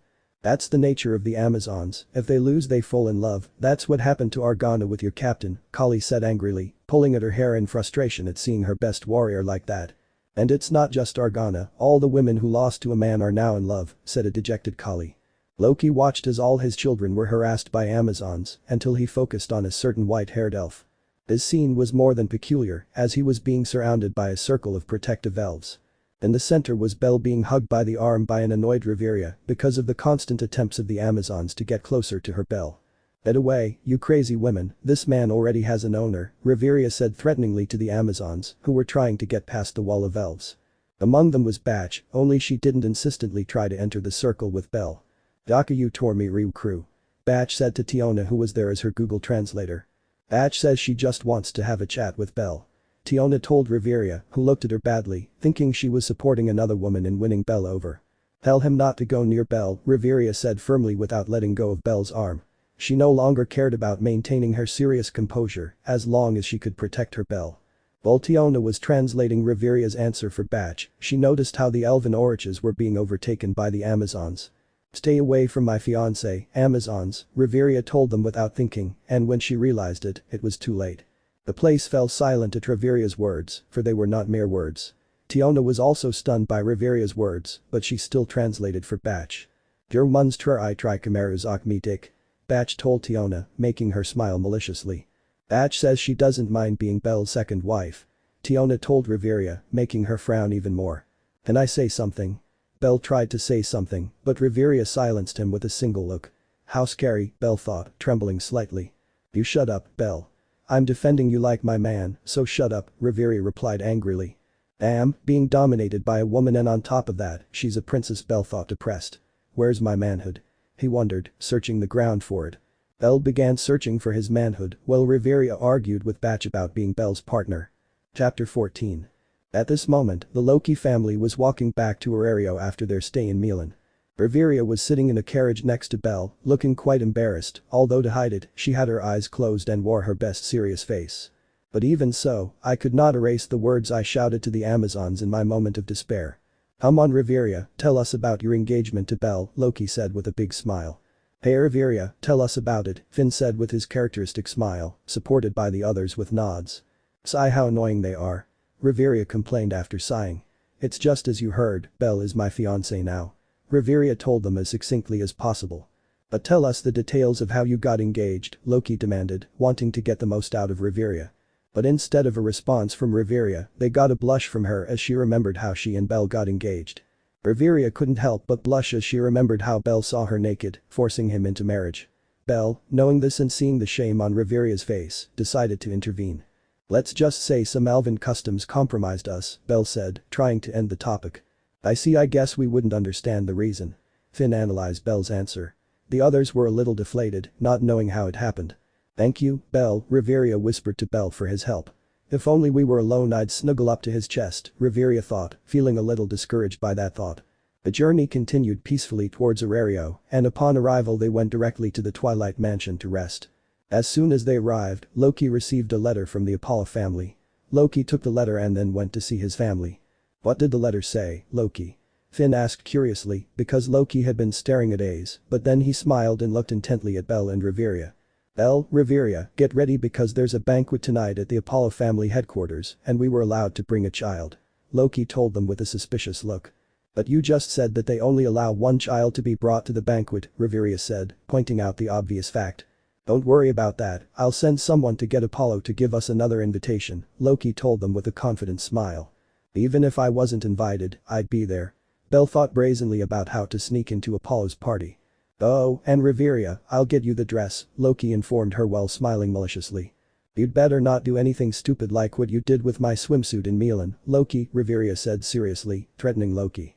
Don't worry, Riveria, Loki said, then leaned closer and whispered, Belle will be fascinated as soon as he sees you. He gave her a thumbs up. Riveria nodded somewhat suspiciously, but decided to put a little hope in Loki helping her impress Belle. So night came after a day of rest, Belle was outside Riveria's door waiting for her to come out. How long is this taking? It's just a dress, Belle thought, bored of waiting. Next to him was Loki wearing a black dress. You'll see, Belle, you'll be fascinated when you see Riveria, Loki assured him with a confident smile. It's just a dress, Loki-sama. I don't think it's that big of a deal. Belle said, dismissing Loki's words. Oh ho ho, just wait Belle, Loki said playfully, waiting to see Belle's reaction. After a few minutes of waiting for Riveria to come out, the door was heard opening and a beautiful Riveria came out. How do I look? Riveria asked, embarrassed to be wearing a revealing dress according to her elven expectations. You look fabulous, Riveria. I'm sure you'll win over the men, Loki assured her, but she noticed how Riveria ignored her, staring intently at Belle. For the first time since they met Belle, they could see a tiny blush on his cheeks, but it didn't last more than a few seconds. Ahem, you look gorgeous, Riveria, you shouldn't go to the banquet because you'll steal the attention of all the men. Belle said with a smile. Riveria blushed but still couldn't help but smile at Belle's words. I'm still here, you know. Loki told them, annoyed at being completely ignored by Belle and Riveria during their moment of love. And who are you? Riveria asked, irritated at being interrupted from her moment with Belle. That was a low blow, Riveria, Loki said, clutching his non-existent chest. Anyway, you also need a Belle suit, which I've obviously already bought, Loki said proudly. I don't need a Loki-sama suit, my uniform is fine for these situations, Belle said politely. Honestly, I'm too lazy to change, Belle thought, realizing his true motive. I insist, Belle, that way you'll be the couple of the night, Loki reasoned, simply saying couple was enough to convince Riveria. Please, Belle, Riveria pleaded. Belle could only sigh and nod. Thank you, Riveria replied, giving him a kiss on the cheek. Then let's go get your suit, Belle. She said excitedly, starting to walk, but was stopped by an annoyed Riveria. Just tell him where Loki is. I won't allow you to spy on him while he changes, Riveria said darkly. Only I can be shown how he changes, Riveria thought, watching over her man. How boring, but anyway, your suit is in your room, Belle. Loki informed Belle, who nodded and went to his room. Riveria and Loki waited a few minutes for Belle to come out. When he came out, Riveria couldn't help but blush a little, although she managed to control herself. It feels like the same thing but without the medals, Belle said, moving his arms a little to get used to the suit. You look very handsome, Belle. Loki shouted, trying to pounce on Belle, but a simple push from Riveria was enough to send her to the ground. The suit looks great on you, Belle, Riveria said, hugging Belle's arm. We can go now, Loki, Riveria said, resting her head on Belle's shoulder. Sure, let's go, Loki said, dusting himself off his dress as if it were the most normal thing in the world. With that, the group of three began walking towards the exit with Riveria hugging Belle's arm. I thought you wanted to wait a while before doing these things in public, Belle said, pointing to Riveria as she hugged his arm like a couple. The family already knows about our engagement, so there's nothing wrong with it, but it will be different in public, Riveria explained calmly. I see, we'll have to tell the king too, Belle said, stating the most important point of their relationship. True, at least being a high elf of Alf already gives you credit, and if we add that being a general gives you even more, Riveria said, confident that her father would accept. If you were a human, then it would be a big problem, Riveria said, sighing at her father's attitude. I know he hates humans with all his being, Belle replied. All the merits you mention vanish simply by having been part of the group, Belle thought ironically. But that they set off towards the Apollo family headquarters where the banquet would be held. Upon arriving, Belle managed to see a silver-haired woman touch Akina's cheek. Belle was about to go to Akina, but his gaze focused on the imposing Bose who was next to the woman. He was able to quickly identify him as the Bose who intercepted him to prevent him from going to the fight between Akina and the Minotaur. Riveria, noticing the dead gleam in Belle's eyes directed at Otter, became worried. She didn't want Belle to get into another death fight with Otter. Otter, of course, felt Belle's anger, so he turned his gaze slightly to look at him and instantly recognized him, putting his guard up in case Belle attacked. Soon the good atmosphere at the banquet disappeared, overshadowed by the tension between Otter and Belle. "Calm down, Belle," Riveria said, hugging Belle's arm tighter to calm him down, not noticing the look Freya gave them for that action. "There's no need for such hostility, Otter," Freya said, calming Otter, but he still kept looking at Belle. The tense atmosphere that had formed gradually subsided, but the hostility between the two warriors was still noticeable. "Always causing trouble, you damn pervert," Loki snapped, angrily approaching Freya. Loki, I don't know what you're talking about, I haven't caused any problems," Freya said with a smile. "Don't act like a damn pervert, you only know how to cause me problems," Loki retorted angrily, but she was ignored by Freya who was looking at Belle. "I see some new faces, Loki. Why don't you introduce us?" Freya said, still smiling and still looking at Belle. Faced with that look, Riveria clung tighter to Belle's arm under Freya's watchful gaze. "Oh yes, this is the couple of the night, my dear and precious Riveria alongside the handsome Belle," Loki said dramatically as if they were the best thing in the world. So Belle, as Freya said that, she began to walk towards Belle at a slow but elegant pace.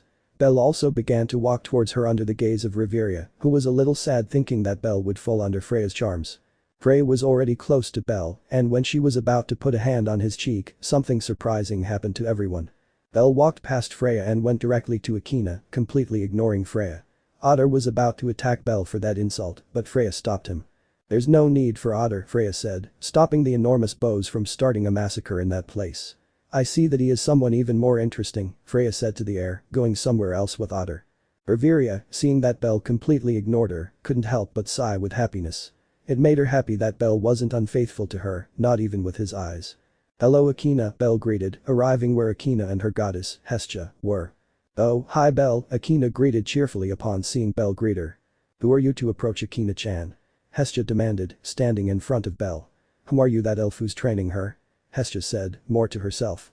"You're right, Hestia-sama, I'm taking care of Akina's training, I'm also teaching her how an elf should behave." She finished, remembering how Akina knew nothing about it. "I see, I hope you don't do anything bad to Akina-chan," Hestia said, trying to sound intimidating, but she only managed to look cute because of her short stature. "There you are, shorty," Loki said, arriving where Belle was chatting with Akina and his goddess. "I've come to show off the best couple in the world," Loki said, dramatically pointing at Belle and Riveria, who had just approached Belle to hug his arm. "That's not flat at all. My Akina-chan looks much better," Hestia said, pointing dramatically at Akina in a beautiful red dress that matched her hair and dress. "Who are you calling flat, you damn dwarf?" Loki retorted angrily at being called flat, which hurt her pride. "Who else is flat? You're the only board I see in this whole place, an ironing board," Hestia yelled, equally annoyed, thus beginning a fight of insults. "I see your goddess is quite peculiar, Akina," Belle said with a smile as he watched Loki and Hestia fight. Haha. Akina could only laugh nervously at her child goddess's behavior. Soon the fight between the two goddesses ended with Loki's total defeat when her lack of breasts was pointed out to her. "Let's go Riveria, Belle, this little brat is ruining the party," Loki said, starting to walk in another direction. "See you Akina." Riveria said goodbye to Akina, although she stayed to wait for Belle to leave with her. "Goodbye Akina, don't get into trouble." Belle also said goodbye, starting to leave with Riveria towards where Loki had gone. Belle and Riveria arrived with Loki, who had begun to show them off to other gods. Many men and women stared at Belle and Riveria because of their looks. They were easily considered beautiful at the banquet. Riveria was more than happy to spend this moment with Belle. Everyone could clearly see how they looked like a couple. But despite that, Riveria noticed that Belle never stopped glancing at Akina every so often. Belle Riveria spoke, calling his attention. "For tonight, just focus on me please," Riveria pleaded. Belle glanced at Riveria for a few moments before looking one last time at Akina, who was talking to her goddess.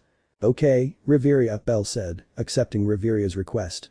"I'll just focus on you," Belle finished. "Thank you Belle." Riveria hugged Belle with great affection. "I swear I heard some women screaming, then a song started playing making several couples start to dance." "Do you want to dance, Riveria?" Belle asked calmly. Riveria obviously nodded enthusiastically. With that, both elves walked towards the dance floor where they began a quiet dance. It was a slow dance with Riveria hugging Belle's neck and Belle hugging Riveria's waist. From another part of the party, Freya watched this with a smile, although inside she was annoyed. "Otter, is it possible to bring a herd of minotaurs to the banquet?" Freya asked, still smiling. "I'm afraid it's impossible," Freya-sama, Otter respectfully replied to his goddess's question. "I see, tell me Otter, when you fought Belle I couldn't see it because I was watching Akina's soul shine, so how would you classify Belle's power?" Freya asked. "He's at least level 7, but other than that he's a formidable warrior with far more experience than I have," Otter said sincerely. If they fought with everything they had, do you think you could win? Freya asked Otter again. In our confrontation in the dungeon, I was forced to fight to the fullest. The only thing I didn't use was my magic, but even so, he was able to keep me at bay. But my warrior instinct tells me that he hasn't shown everything yet. Otter explained, surprising Freya. Are you referring to her magic? Freya asked expectantly, although she thought she knew what he meant. Well, he didn't use his magic, that's not the problem, he's hiding something else. I could tell during our fight, even though I fought my hardest to hold him back, I could see in his eyes that he was suppressing something. Otter explained what he saw during his fight with Belle. I see, what do you think Otter is? Freya asked, wanting to know if Otter could deduce what Belle was hiding. His magic must be powerful, but it's not that, it's something more, but if he goes all out I'm not sure I can win. Otter said sincerely. Interesting, Belle is a mystery I'd like to solve, that divided soul he has, the secrets he keeps, I want to know. Freya finished saying to Otter. Otter simply listened to his goddess in silence, although he didn't want to admit it in front of her, he didn't believe he could beat Belle if he attacked with everything he had. Soon Riveria and Belle's dance ended with a very happy Riveria, who wanted to kiss Belle out of excitement but managed to restrain herself since they were in public. Thank you for dancing with me, Belle, Riveria said with a happy smile. Belle was about to reply, but noticed Hermes talking to Akina alone. That guy, I don't like his presence, Belle thought seriously. Maybe I should eliminate him. Belle finished thinking about eliminating Hermes. Is something wrong, Belle? Did you suddenly become serious? Riveria asked, confused by Belle's sudden change. When Belle saw that Riveria noticed, he played his trump card. I was seriously debating in my mind whether you're the most beautiful elf in the world or the most beautiful woman in the world, Belle said with a smile. Faced with Belle's masterstroke, Riveria could only blush slightly and hug Belle so that people wouldn't see her flushed face. You shouldn't say those things in public, Belle, Riveria said, embarrassed. Do you really think I'm beautiful? She asked shyly. Of course, Riveria, you are so beautiful that one look is enough to make a man fall in love, Belle said, hugging her. And you, Belle, did you fall in love with me? Riveria asked, looking up at Belle with a shy and hopeful expression. I love you, Riveria, Belle said, gently taking her in his arms and then kissing her in front of many people. Hiya. Many women couldn't help but squeal at that romantic scene, much to Riveria's embarrassment. Although she was happy that Belle took the initiative to kiss her, she was still embarrassed that he did it in front of so many people. Enough with the public displays of affection, Loki said, interrupting Belle and Riveria's romantic moment. You'll have plenty of time for kissing later, he added mockingly. Shut up, Loki, Riveria said, embarrassed by Loki's words, and continued hugging Belle, but without noticing, Loki's smile faded for a few seconds. He lied, but why? Doesn't he love Riveria? Loki thought seriously. Everything surrounding Belle is so confusing, first his power level, then Tulskura is terrified of something, and Belle knows it, or it's related. All of this is so confusing. Loki mentally complained, unable to understand what Belle was hiding. Suddenly the lights went out and one pointed right where Akina was. I hope you are enjoying the banquet, Apollo said, appearing before everyone at the banquet. Apollo began walking directly towards Akina, and when he was in front of her, he made a perverted face. Apollo began to complain about a problem with his family that Belle was unaware of. So without wasting any time, he hurried directly to be 5 meters away from Akina. If the god Apollo did anything, he should consider himself dead. Belle wasn't paying much attention to what Apollo was saying. He was just thinking of 1,000 ways to kill him and his family if they dared to even touch a hair on Akina's head. So you evade responsibility for your son's actions. Then the Apollo family challenges the Hestia family to a war game. If I win, I'll keep your daughter Akina. Apollo said pervertedly. People began to celebrate that there would be a war game after a long time. Apollo, consider yourself dead, Belle thought darkly. The only reason he hadn't killed the god Apollo was because of Akina. He didn't want Akina to see those scenes because Belle wouldn't limit himself to the god Apollo. He was going to eradicate everyone in that place for celebrating the war game. We don't have to accept this war game. Hestia replied, turning away. Let's go, Akina, she ordered the poor Akina. You'll regret this, Hestia, Apollo said, watching as Hestia and Belle left without noticing how Apollo had dug his grave. Riveria, I'll go with Akina to make sure nothing happens to them. I'll see you at the Twilight Mansion, Belle told Riveria. Riveria was about to protest, but Belle silenced her with a kiss. When they separated, Riveria could only nod shyly. Okay, I'll wait for you at the Twilight Mansion, Riveria said shyly, flustered by Belle's sudden kiss, though no one saw it this time because they were all staring at the god Apollo. Belle left the party and began watching over Akina and Hestia from the shadows to prevent anything from happening. After Hestia and Akina arrived home, Belle withdrew so as not to worry Riveria. Belle, mental note. Find a better place for Akina. The captain's granddaughter can't live in that church, Belle thought resolutely. Maybe I should kill Apollo and end the problem once and for all, Belle thought, considering how to proceed. No, if I do that, the blame will fall on Akina. My movements are very limited, Belle thought, frowning. With that, Belle returned to the Twilight Mansion where Riveria was anxiously awaiting his return. Chapter 15. Belle was currently standing by Riveria's door, staring at the ceiling. If I kill the entire Apollo family, they'll blame Akina. Sigh. Before, it was easier to deal with problems, I just had to eliminate them, and that was it. Belle thought wearily. The best thing would be for Akina to accept the wargame. With her absurd level boost, she should be able to face a level 3 guy. Belle thought, trying to figure out what to do. If Akina loses, I'll have no other choice. I'll eradicate the Apollo family and kill Apollo. Belle thought darkly. Belle snapped out of his thoughts when he heard the door open. Turning around, he saw Riveria already ready for her duties. Good morning, Riveria. I greet you kindly, Belle, as every morning. Good morning to you too, Belle. Riveria returned the greeting, but then frowned. You could have woken me up with, a kiss, Riveria said, though she said the last part in a low voice. So? Belle asked curiously, since he hadn't heard what Riveria had said, as she had spoken so softly it seemed as if she hadn't spoken at all. But this, Riveria said, giving Belle a kiss on the mouth. I wouldn't mind if you lifted me up like that, Riveria said with a smile. Eh? Oh, of course, Riveria, I'll do my best next time, Belle said, returning Riveria's smile. With that, they both started walking towards Finn's office because they had papers to sort out. They spent some time organizing papers until the door was suddenly opened by Tiona, who looked a little upset. They're attacking the Akina-chan family. Tyan said, looking directly at Riveria, Belle, and Ace. Before Finn could order them not to do anything, Belle had already shot off in the direction of the Hestia family church. Let Belle handle it, the rest of you don't do anything. We can't do anything that shows we're helping the Hestia familia, Finn told them seriously. The others nodded because they knew Finn was right about that. Meanwhile, Belle had free reign to do whatever he wanted since his god was in Elf's forest. Belle was running at high speed directly towards where the explosions were heard, so he didn't waste any time searching. As he was arriving, he saw several members of the Apollo family, but Belle knocked them all out in a matter of seconds. I'd kill them, but they'd blame Akina, Belle thought, stepping on the head of an Apollo family member. With that, Belle took off again to where he sensed there was a fight. Upon arriving, he saw a man stepping on Akina's chest.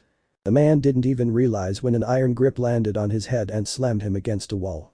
Hyacinthos, faced with such a blow, could only remain unconscious, completely unaware of what had happened.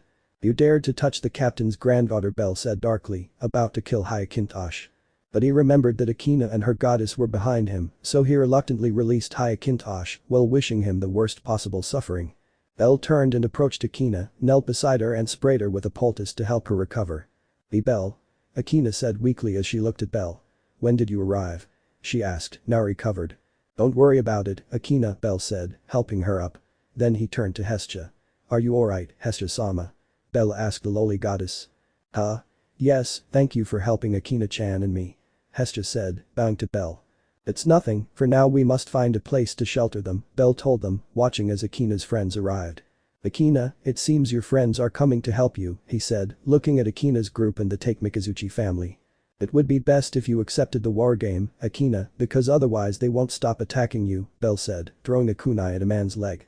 He's right, Akina, let's go to Apollo's headquarters to accept the wargame, Hestia said seriously. With that, Akina and her goddess began running towards the headquarters of the Apollo family, followed by their friends. Belle climbed onto one of the rooftops while following them from above. At one point he saw a man taking away the palom from Akina's group. But she decided to focus on Akina and her safety. Akina and Hestia arrived at the Apollo Familia headquarters, where they accepted the wargame after throwing a gauntlet in Apollo's face.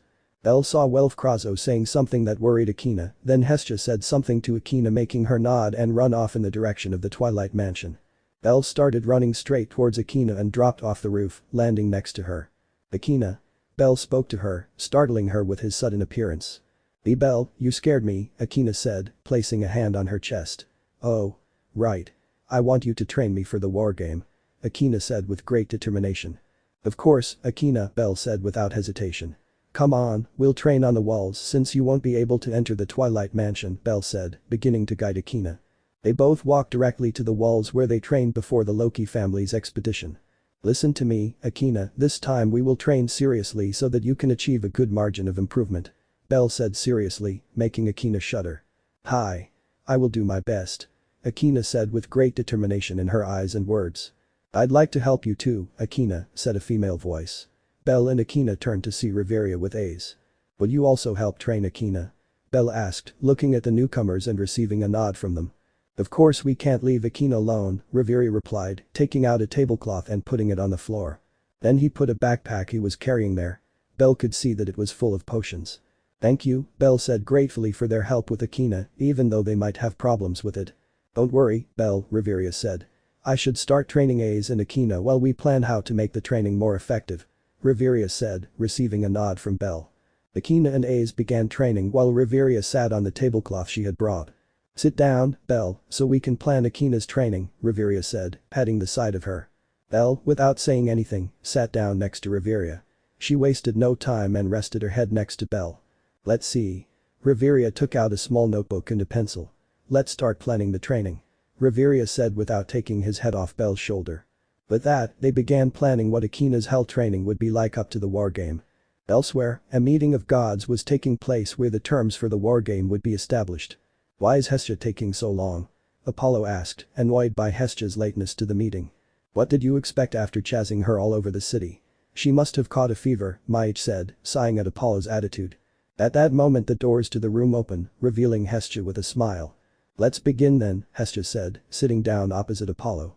At this, Apollo returned to his disgusting smile. "If I win the wargame, I'll take Akina-chan to my family," Apollo said, confident that his family would win easily. "It should be a battle of representatives," Hestia told him, hoping Apollo would agree. "No. You only have one member in your family because you're lazy," Apollo said, refusing outright. "Let's leave this to chance," Apollo said, pointing to a box. The god chosen was Hermes to draw a slip of paper to decide how the wargame would be played. Hermes put his hand in the box and took out a small piece of paper, pulled it out and read it aloud. "I'm sorry, it's a siege," Hermes said apologetically to Hestia for putting her at a disadvantage. "You can't defend a castle with just one person, so you can launch the attack," Apollo said, confident of winning. "Can I say something?" Hermes said, raising his hand. Receiving a nod, he continued, "It's unfair that there's only one of us in the Hestia familia. Shouldn't we be able to have help?" Hermes said, trying to support Hestia. "No. A wargame is between families. If there is no respect." Apollo could not continue refusing because a female voice interrupted him. "Are you afraid, Apollo? Or do you have little faith in your children?" Freya said with a smile, and with those words from Freya, everyone began to support the idea. "It's fine to have a member who helps you, but it must be from a family outside of Aario," Apollo said, quite stingy.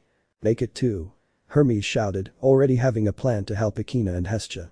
"I don't care, two people won't change the outcome," Apollo replied dismissively, as he firmly believed he would win. Apollo dug his own grave by accepting that request. Loki thought, thinking of a certain white-haired elf. After a week, it was finally the day of the wargame where the Apollo and Hestia families would face off. At Twilight Mansion, all the executives were watching the screens that had appeared thanks to the power of the gods. "It's about to start," Tiona informed A's, who was looking out the window waiting for the wargame to begin. "So, where is Belle?" Tyne asked, confused at not seeing the elf next to Riveria. "It's clear where Tyne will be," Riveria said, looking at the screen, where two hooded figures could be seen. In the area where the wargame was taking place, two hooded figures could be seen running towards the castle walls. One of the hooded figures pulled out two magic swords and began firing at the walls. Iakinthos ordered 50 men to go and arrest those two hooded figures. A small palom told the Apollo members on the walls. "But that's only half our force, we can't send that many," replied an elf who was leading that group. "These are Iakinthos's orders, hurry up," the palom shouted again, leaving the place with a smile. "Let's stop them," ordered the elf, taking 50 people to confront the two hooded figures. As they approached the two hooded figures, one of them removed his robe, revealing Belle. Huh? The local elves were astonished to see Belle, immediately recognizing him as a general from the elf forest. So they could only lower their gaze as they dropped their weapons. Belle in turn nodded to the other hooded person. She removed her robe, revealing Ryu in her adventurer's outfit with a green mask to hide her identity. Seeing Belle's agreement, Ryu began attacking all the members of Apollo, who had lost a great deal of strength by losing the support of the elves. In the room where the gods were, Apollo was nervous because he believed that Belle was from the Loki family. "What does this mean, Loki? That elf from your family is worthless," Apollo said, annoyed to see his elves surrender to Belle. "I don't know what you're talking about, Apollo. That elf isn't from my family," Loki said, dismissing the idea as unimportant. But he spends all his time with your family at your mansion, Apollo retorted, furious that Loki had denied that Belle was part of his family. We're only giving him lodging, but that's all, he doesn't have my Falna, Loki said playfully with a smile. So why are you giving him shelter? Apollo asked, already annoyed by the situation. It's simple, Apollo, I don't want to get into trouble with the king of the elves by interrupting one of his commands, Loki replied with a smile. At that, Apollo sat down, angry about the situation. He didn't even want to face the king of Elf. He didn't want all the elves against him. Back where Belle was, he was choking someone tightly. They were very brave when they attacked Akina, but here they're afraid of me, Belle said mockingly. Please. The man tried to speak, but Belle simply tightened his grip on his neck, rendering him unconscious. If it were different times, I would have eradicated them a long time ago, Belle thought, looking at the man's body. Let's go, Ryu, Belle ordered Ryu, starting to walk towards the center of the castle with Ryu behind him. Upon reaching the center of the fortress, he saw Makoto's gravity magic running out, so he decided to help her. Belle decided not to destroy them all, so that Akina's allies could progress, since, unable to act freely as he would like, he would have to resort to them. I won't always be by Akina's side, that's why her allies must become strong, Belle thought, watching Makoto fight fiercely. Belle simply dodged and knocked out with great ease, spinning on himself before stopping a sword attack with his hand. How disappointing, Belle said to the man who attacked him. You have a horrible attack stance, Belle said before knocking him out. After knocking out the man, Belle simply remained a spectator, watching Ryu and Makoto fight. Ryu, Belle called after seeing that they had finished off everyone. Those clothes you're wearing aren't suitable for an elf. You should dress more warmly. Belle said, staring at her intently before starting to walk towards where Akina was facing. All without noticing how Ryu had become embarrassed by Belle's words, because she herself knew that it was true. How embarrassing, Ryu said softly, a cute blush on his cheeks and his ears red with embarrassment. Belle on his way saw Krazo fighting fiercely against a girl named Daphne. They seemed to be evenly matched. I don't have time to watch, I have to find Akina, besides, if she dies, that'll be one less Krazo to worry about, Belle thought, walking past Welf. He continued walking through the fortress until he reached the place where Akina's confrontation with the dead man was taking place.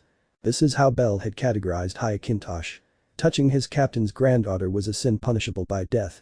Just wait, you bucking bastard, win or lose, your fate was decided when you touched the captain's granddaughter. Belle thought darkly, watching Akina's fight.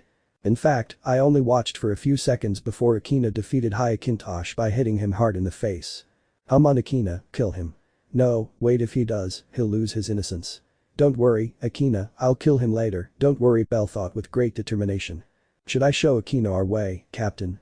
Belle blurted out, looking up at the sky and thinking about his captain. Belle approached Akina and placed one foot on Hyacinto's head and one hand on Akina's head. Congratulations Akina, you defeated someone of a higher level than you, Belle congratulated her with a smile while ruffling her hair. Thank you. Akina blushed slightly due to embarrassment since they could still be seen on the screens. At that moment Belle and Akina felt a shiver run through their bodies and at the same time they both felt Riveria's piercing and jealous gaze. Why do I feel like I'm in danger as a man? Belle thought, unconsciously covering his private parts with his hand. Why does she feel bad that I'm touching another woman's man, and why is she jealous? Akina thought, confused. With that, the war game came to an end, with the Hestia family emerging victorious. When Belle returned to Twilight Mansion, he was greeted by a serious Riveria. Riveria, as soon as Belle arrived, took his hand and placed it on his head and glared at Belle. Out of fear, he automatically began to stroke her head. It should be said that Riveria took Belle to a private place. Damn, being dominated by a woman, Belle thought, growing depressed. I disappointed you, Captain. You told me a man is the one who dominates a woman, and here I am being dominated by one, Belle finished, becoming even more depressed than he already was. I'm sorry for being weak towards a female captain. Chapter 16. 2 days had passed since the Hestia Familia won the war game against the Apollo Familia. During those 2 days, 2 inexplicable things happened. The god Apollo was banished from Aario, followed by his captain Hyacintosh. Well, the god Apollo was returned to heaven after he was beheaded and Hyacinthos was brutally mutilated. The only witnesses in the area say they saw a masked man in a black robe and white mask. Other than that, there are no further clues. No one could explain it, although the elves had an idea of who it was, but they quickly denied it because the last time they had been seen was 40 years ago. Belle was at the Chimney Mansion because the Hestia Familia was going to recruit new members for their family. No one complained about him being there, since he helped them in the war game, so he is well received at the mansion. There are so many people, Hestia-sama. Akina said, amazed by the number of people trying to join her family. We won't be a small family anymore, Akina-chan. Hestia said with a big smile. Hooray. Hooray. Hooray.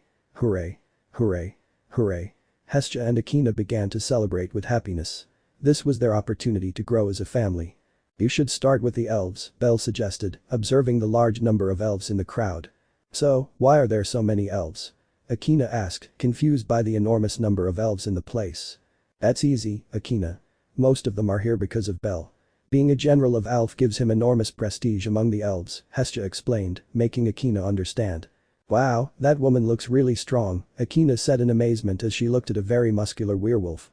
It exposes too much skin, it could damage your purity, so it's rejected, Belle said authoritatively, supported by Hestia. The Amazons are forbidden from being near you. They could corrupt you, Belle said again sharply, once more supported by Hestia. You should add elves to the family, Belle told them, not caring that his favoritism towards elves was more than obvious. Akina couldn't answer because Mikoto, wearing a towel, desperately came out of the mansion door. Hestia-sama, this was among your things. Shouted an agitated Mikoto, handing a sheet of paper to Hestia. Hestia instantly recognized a leaf, which made her nervous, so she took it from Mikoto and tried to hide it in her dress. It's a receipt for 200 million for a sword from the Hephaestus family. Mikoto shouted, alarmed by the amount of money. Everyone was surprised by those words, even Belle was surprised by the amount of money they owed. This isn't a bad debt. Hestia said, confirming that the debt was real without realizing it. You still want to be part of the Hestia familia, right? Right. Hestia shouted nervously. But when he opened his eyes, only the elves remained in the place. All other races had abandoned it. And there went the opportunity to grow the Hestia family. Belle thought, letting out a heavy sigh. I'm too old for this stuff. Belle finished his thought. How come only the elves remained? Lily asked, confused to see that no elves had left the place. They're here because they think Belle is part of our family, Hestia replied depressedly. But Belle isn't. Akina tried to say that Belle wasn't family, but Belle covered her mouth. Alright, let's start with the interviews. If they're elves, it'll be easier, Belle said, ignoring a confused Akina. Let's begin. Hestia said, excited that they could still add elves to their family. With that, they began interviewing the local elves, of whom there were many, easily about 30. But in the end they only added 6 elves since according to Hestia, only those 6 met her standards. In fact, it was only female elves who were accepted. Every time an elf passed by, Hestia said that he might try to go after her Akina-chan, so she rejected him. So many elves they could have brought into the family and they reject them like this, Belle thought, indignant at the treatment of his race. The toast to the new members. Hestia shouted, holding a glass of wine. Champagne. They all shouted, clinking their glasses, although Akina's glass contained orange juice since Belle wouldn't let her drink wine. Thank you for accepting us into your family, Hestia-sama, Belle-sama, said an elf, bowing, which was imitated by the other elves. Don't worry, Idrin, it's good to have new members in the family, Hestia said with a smile. This is Idrin, a level 2 elf and the only elf who will be given a name. The others will be called Elf 1, Elf 2, Elf 3, etc., and together they will make up Belle's Elf Squad XD. Or if you can think of any names for the Elf Squad, that will be accepted. By the way, the elves are level 2. By the way, Kami-sama, why didn't you say anything about the debt? Akina asked, making Hestia nervous. I thought it wasn't necessary, since it was deducted from my salary, so I ended up forgetting, haha, Hestia said nervously. I'm sorry, Hestia said, defeated. I should have known that Akina's weapon cost that much, I can afford it, Belle said calmly as he took a sip of his wine. But that's a lot of money, Akina said nervously. Besides, you don't have to pay it. I'll help Kami-sama pay off the debt, Akina said, waving her arms in denial. Don't worry, Akina, it's a small amount for me.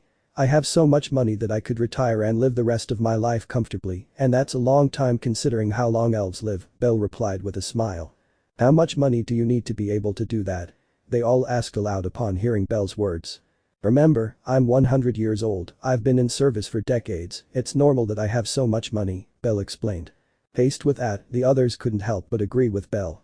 After all, 100 years is no joke. Thus the celebration continued peacefully, of course not counting how Hestia was scolded by everyone for hiding the debt. Much to Riveria Belle's annoyance, she stayed with the Hestia family for 2 days. During those 2 days they had investigated Daedalus Street and the sewers.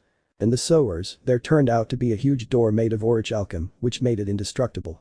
The Loki family was going on an expedition to that place, so Riveria asked Belle to help them explore it.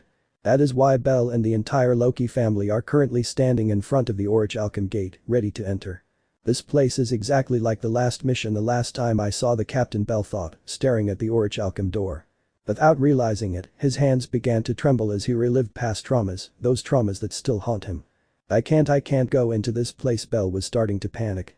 Not again, I won't. Belle was starting to break down in front of the others. Flashback.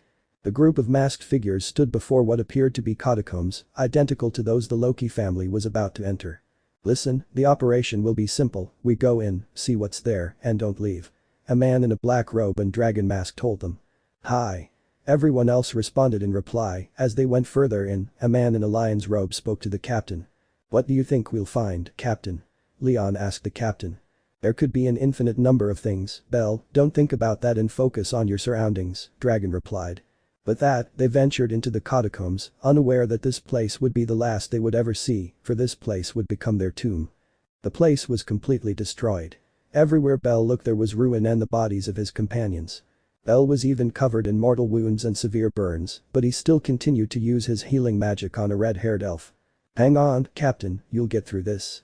The wounds of your spirit won't stop you, Belle told him, using the last traces of his mind to heal his captain. Stop, Belle, there's nothing more to be done, this is my end, the elf said, placing a hand on Belle's head.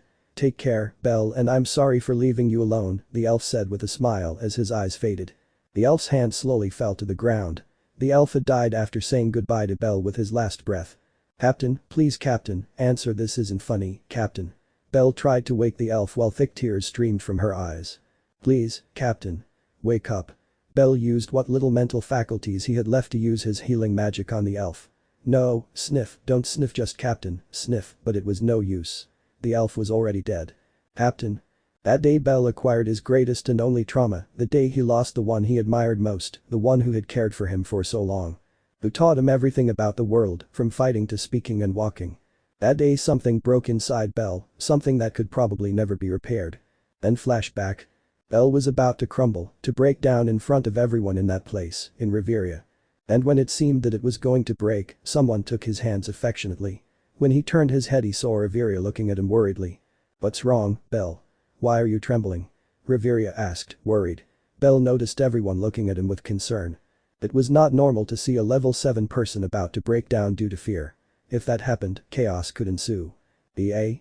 It's just nothing's wrong," Riveria, Belle said, smiling falsely, something everyone noticed because his hands were still trembling. "Belle?"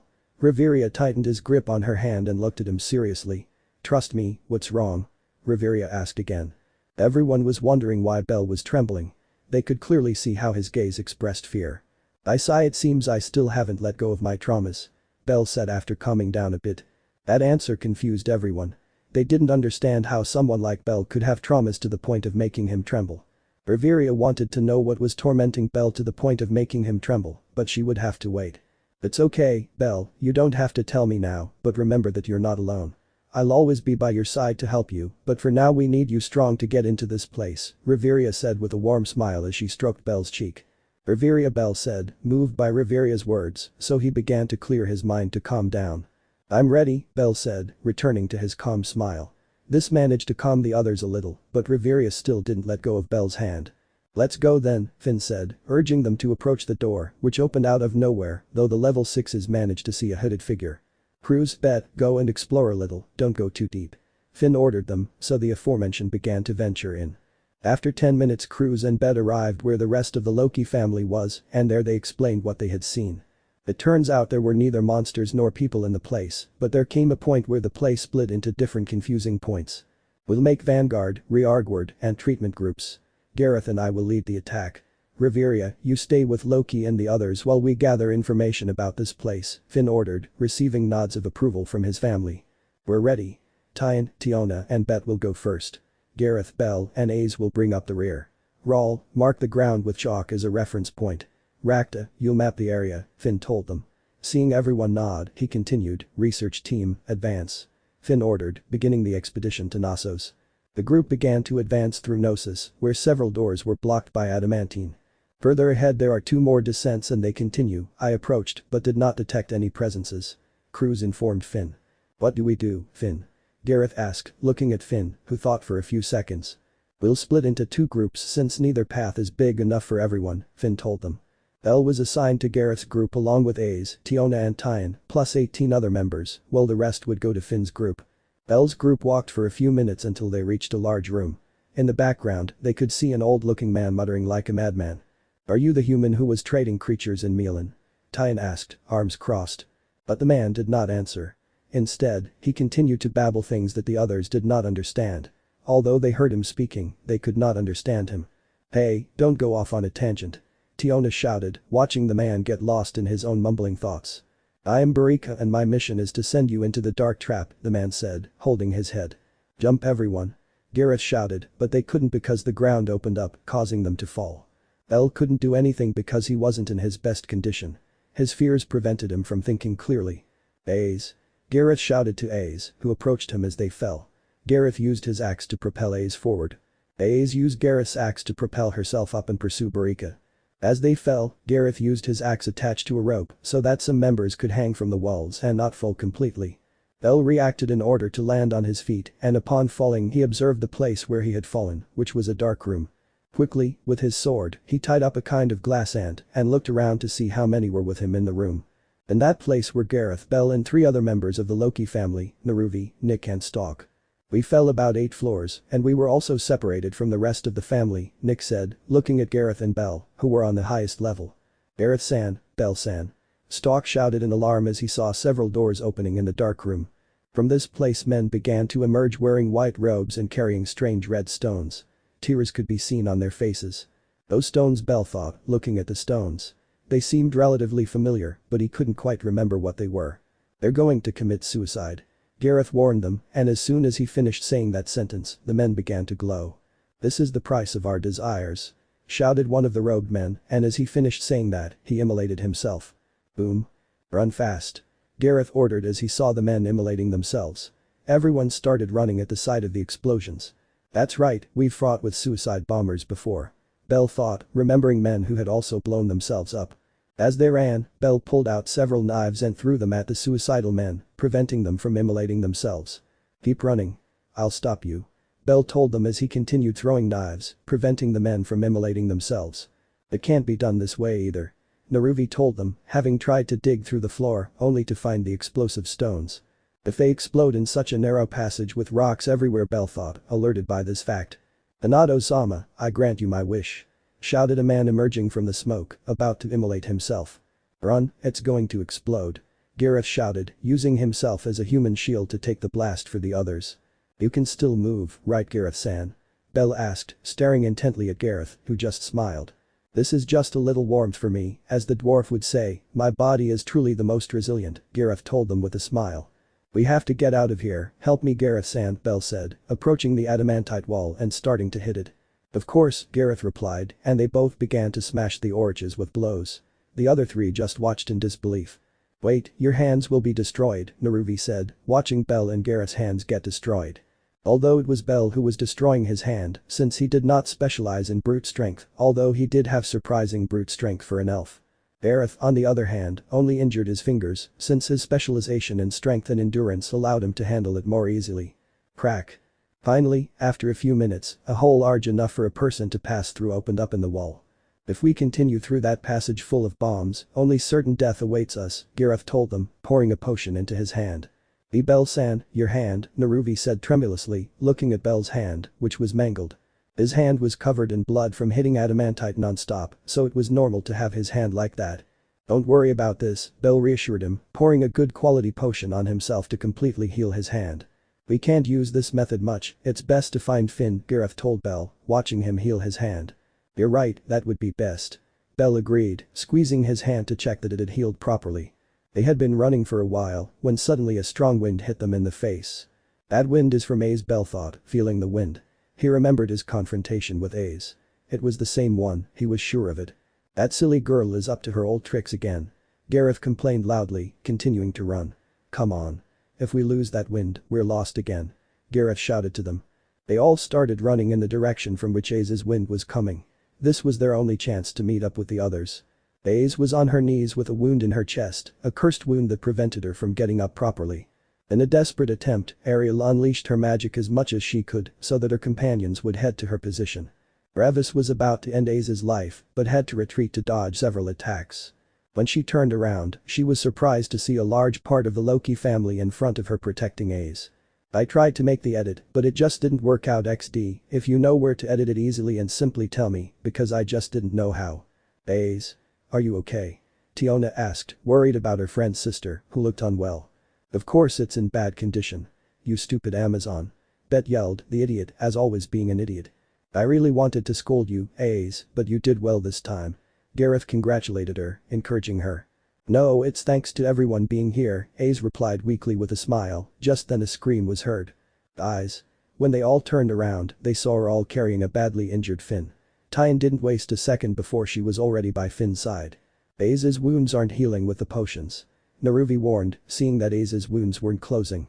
It's a cursed wound, the wound doesn't disappear, the captain has one too. Rahl told him, sharing the information they had gathered. What are the children of that god doing? Never mind, I'll eliminate them myself, Revis said, getting into a fighting stance. Everyone instantly went on guard, but Revis looked cautiously at Belle, still remembering how easily Belle had subdued her. But she trusted in her level increase. Now she wanted to see if she could stand against the elf who easily subdued her on the 18th floor. Can you take on number? Belle challenged Revis, who was preparing to attack. But out of nowhere, one of the walls is pierced by a huge bull-like creature. The bull seemed agitated as it snorted like crazy. Aze and Belle instantly noticed that it was a spirit. That thing is a spirit, Belle thought, watching the bull. Then he saw Revis trying to tame it. It seems he can't control it, Belle deduced, seeing Revis click his tongue and then leave the area. Let's go. Gareth ordered, making everyone start running, but Belle knew that thing was following them. This is the moment today I must put an end to my fears, Belle thought seriously, so he stopped and turned to look at the celestial bull. What are you doing, Belle? Gareth shouted, stopping with the others. Hearing Gareth shout, everyone saw Belle fall behind. I'll take care of the bull, you all go, Belle told them without looking at them and with his sword in his hand. But Tiona tried to protest, as did everyone else, but Belle interrupted them with his words. Finn is injured, and there are still members of his family missing. They may be in danger right now, so you'd better look for them. I'll take care of this. Belle told them, turning slightly and giving them a smile. Let's go, let him take care of it, Finn said weakly, although he didn't like Belle staying, he had to keep his family safe. Good luck, Belle, Gareth said, starting to run with the others. Be careful, Belle, Riveria will be sad if anything happens to you. Tiona shouted, following the group. You better not die, old elf. Bet shouted, wishing him good luck in her Tsundir mode. Aze simply nodded seriously, although Belle could easily see the worry on her face. So it's just you and me, you'll be the one to help me overcome the past, Belle said, tightening his grip on his sword. Chapter 17. Belle stared at the bull demi-spirit as it cleared its throat, ready to charge Belle and finish him off in that single charge. His muscles were tense, ready to move the moment the demi-spirit moved an inch from its place. His hand was firmly placed on his sword, gripping it tightly. Despite all that, despite the proud and powerful posture he had, even having that aura he was exuding.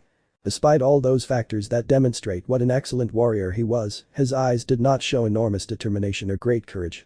No, nothing like that, it was quite the opposite, his eyes showed nothing, they looked empty without a trace of life in them. But even so, any god who saw him could easily tell what he had. For them, who had a divine understanding, this was easy to decipher at this moment. Unfortunately or fortunately, no god was watching him, or so Belle thought, because a certain evil god was watching him with intrigue, as was an Amazon goddess. They could see perfectly what his eyes were expressing, even though they looked empty. They could see it clearly. It was fear, sadness, pain, hopelessness in life itself, that was what both gods saw in the elf's eyes. But they saw the elf lean forward slightly, and at that moment the demi-spirit charged with thunderous force.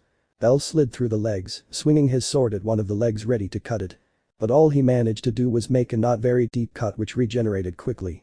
Looking at his hands he saw that they were trembling. This thing looks like it's made of metal. No, metal would have been cut. Belle thought, refocusing his gaze on the demi-spirit. Belle, without losing, began to sing. The bull, seeing this, tried to charge Belle again, but Belle simply dodged it. My sins are my eternal damnation, my laments are silent howls in the forest. Consume me, sins of blood, feelings lost in battle. My life is dedicated to suffering. Great misery. Belle's eyes turned completely red due to the activation of his magic, without wasting any time he accelerated directly to the demi-spirit. A single short blow was enough to cut the bull's leg in half, causing the demi-spirit to stumble and fall. Belle quickly jumped up, holding his sword upwards, gripped it tightly, and swung it towards the demi-spirit's head above, more specifically towards the head of the woman attached to the bull. To Belle's surprise, the demi-spirit smiled and recited a very short chant. Wrath of heaven Calum Vale. The layer of rays completely covered the demi-spirit, hitting Belle directly as it fell upon him. Belle felt his entire body being electrocuted by the bull's magic, but he still raised his sword, ready to decapitate the woman, who was inches away from him. Upon seeing that, the woman quickly uttered another super short chanting incantation. Pistol. Instantly, and before Belle could approach the demi-spirit, a large number of lightning bolts were fired from all sides. The place fell silent as the bull stood up with the woman, wearing a confident smile. "It seems he can no longer play," said the demi-spirit as he began to retreat in search of A's. But he felt a huge amount of magical power gathering at an absurd speed. By the time he turned, it was too late to dodge it or even react. The attack struck the demi-spirit directly, engulfing it in a burst of fire. From another location, Belle was suffering from several injuries due to the demi-spirit's magical attack, yet he stared intently at the smoke. The smoke gradually cleared, and Belle could see how his magic attack caused considerable damage to the demi-spirit. But even so, this seemed not to affect him, since his power was focused on physical attack, so the attack failed to knock him down. Then the wounds caused by Belle's attack healed quickly, leaving no evidence of having been attacked. This thing is pretty tough. Physical attacks are useless against it if you don't focus on that, and magic attacks don't do much to it either. He thought seriously, looking at the demi-spirit. "Looks like you still want to play," the woman said with an amused expression, as if Belle were no threat to her. "If I use by Alf I could harm Riveria's family, and I don't intend to use his power, I promised myself that day." Belle thought, still holding on to the demi-spirit. The man began to recite a longer chant this time, and seeing this, Belle became alarmed, so he grabbed his sword tightly and stood up. I started straight towards the demi-spirit. The woman, seeing this, stopped reciting her chant, but instantly smiled and resumed reciting that powerful lightning magic. Wrath of heaven Calum Vale. The rays struck Belle again, who could do nothing but receive them, but to the surprise of the demi-spirit, Belle began to recite a chant, so he quickly sang again. Pistol. Once again, a large number of lightning bolts shot out powerfully in all directions, hitting Belle directly again. The demi-spirit smiled, thinking that this time he had finished off Belle, but he heard rubble fall, so he turned his face curiously to see what it was. When he turned around, he was surprised by what he saw, as Belle had a magic shield protecting him, and he was behind it, seemingly unaffected this time by the demi-spirit's magic. That attack could have decided the battle. Belle thought seriously, dismantling his shield. "If he manages to hit me, it will be difficult to get up," he thought, drawing his sword again. "You're a fun toy, you don't seem to break," the woman said, amused to see Belle still standing. "I'll have to use by Alf," Belle thought, seeing no other way to win. "I have good strength for an elf, but even so, this corrupted spirit is working against me," Belle thought, feeling blood trickle down his face. Getting up, she began to run towards the demi-spirit, who smiled with joy at seeing his toy coming towards her. Demi-spirit charged towards Belle, ready to destroy him with a thunderous attack, but Belle jumped to the side, dodging him. As he did so, he remained behind the demi-spirit, lunging towards him and throwing a knife at great power, forcing the woman to dodge it. Which made him avoid reciting his lightning magic again. Belle wasted no time and prepared to kill the demi-spirit. But unexpectedly, the bull's tail struck him with great force. All he could do was protect himself with his sword, reducing the damage. Even so, Belle shot towards a wall and became embedded in it. In fact, he didn't go through it only because the wall was made of adamantite. But the blow was so strong that Belle left a crater in the adamantite wall, causing enormous damage to his body. "That blow broke several of my ribs, it's a miracle my spine isn't broken," Belle thought, feeling enormous pain. "My right arm is broken," Belle thought, looking at his right arm, pointing in a position that wasn't correct. Belle slowly emerged from the crater. Looking ahead he saw the demi-spirit preparing, ready to make one last attack, determined to kill Belle now for good. He looked around for his sword, but it was quite far away, so he closed his eyes and sighed a little. "Here we go, one last attack," Belle thought, standing completely still with his eyes closed. To the demi-spirit's surprise, Belle began reciting a spell at an absurd speed. The demi-spirit wasted no time and charged with all his might towards Belle, ready for his greatest attack. Belle's hands began to fill with rays little by little. When the demi-spirit was just a few meters away from Belle, he opened his eyes. "Now I'll throw lightning bolts at you," Belle thought, finishing his chant and unleashing a huge electrical explosion. Far greater than the demi-spirit's lightning magic, overwhelming him completely due to the magic's destructive power. The Loki family were healing their injured family members. If Belle hadn't stayed to face the demi-spirit, Valletta would have killed Line and the others, Gareth said, pouring potions on a wounded man. We have to go back for him, that thing looked powerful, Tiona said, wanting to return to Belle to help him.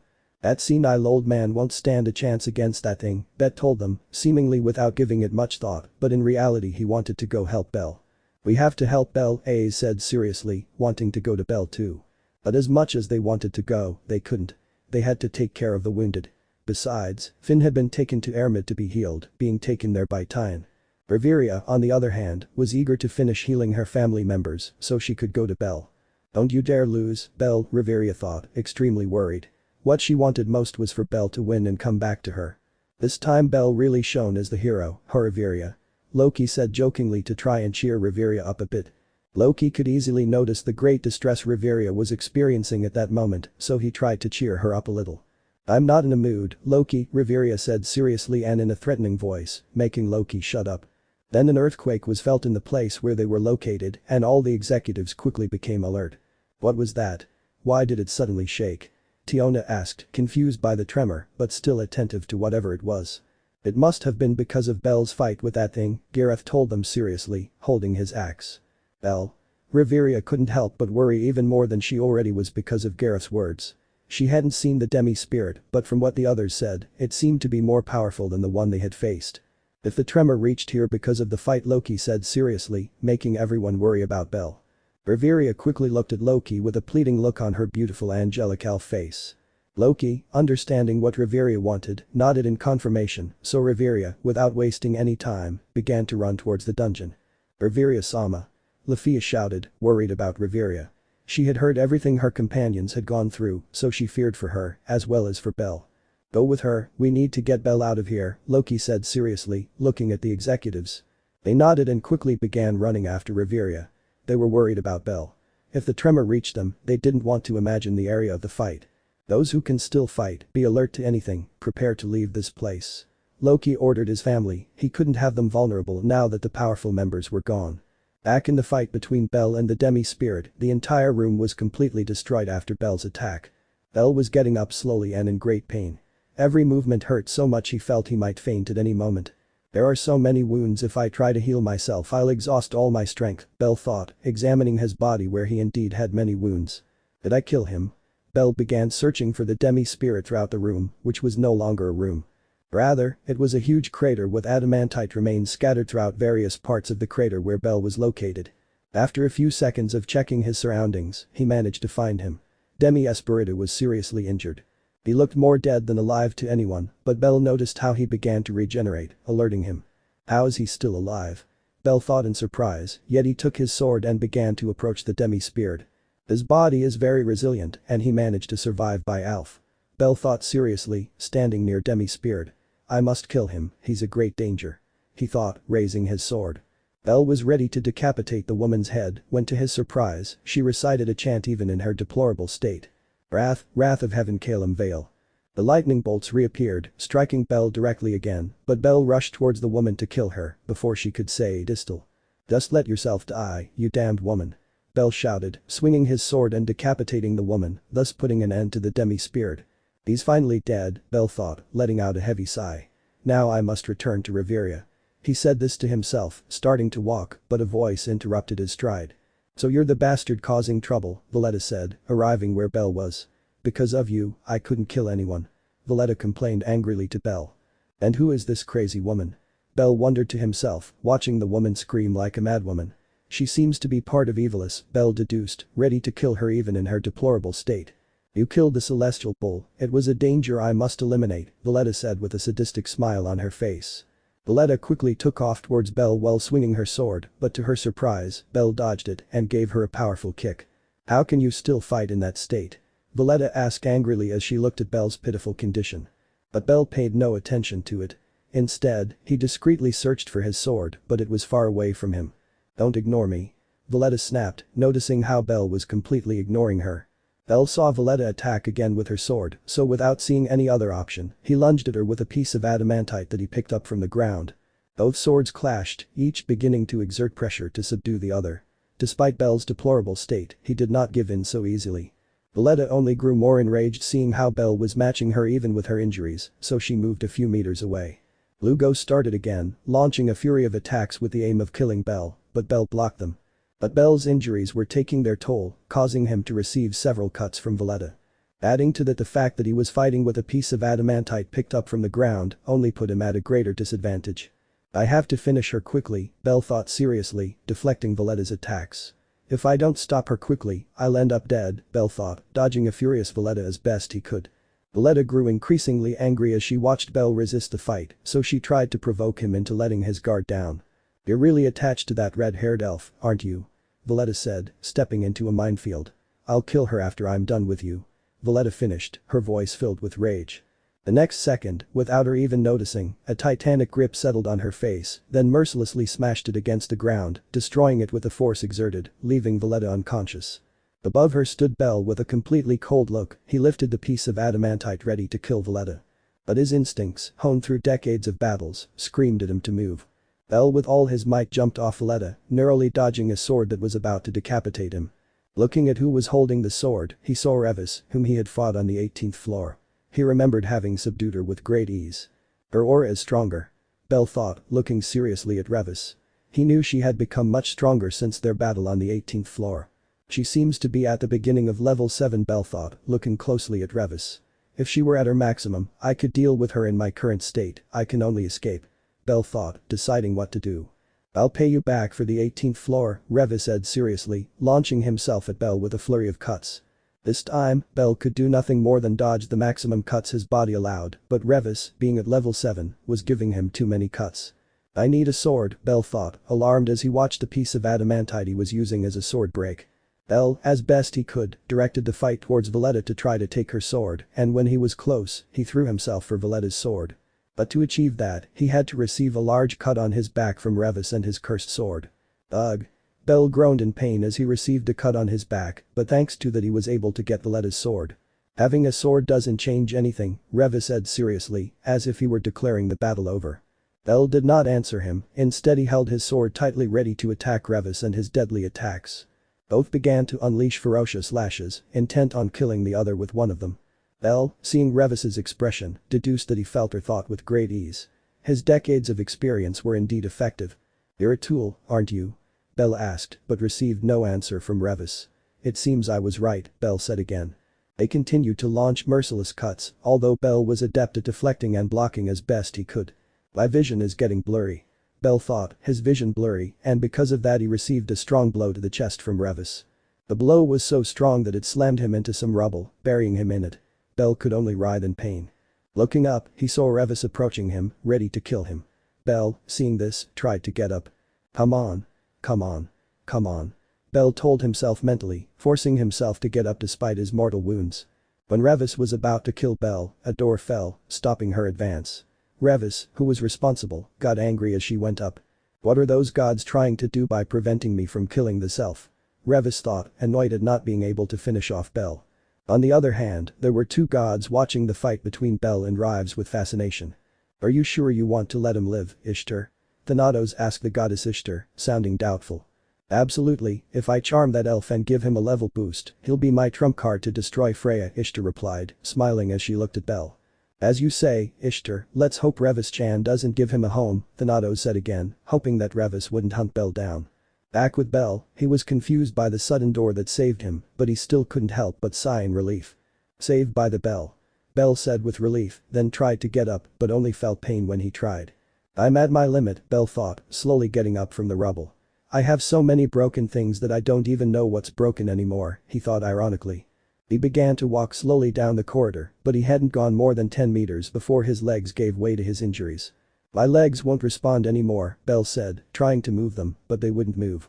At that moment, he felt several powerful presences approaching his position, so he tried with all his might to get up, but he simply couldn't.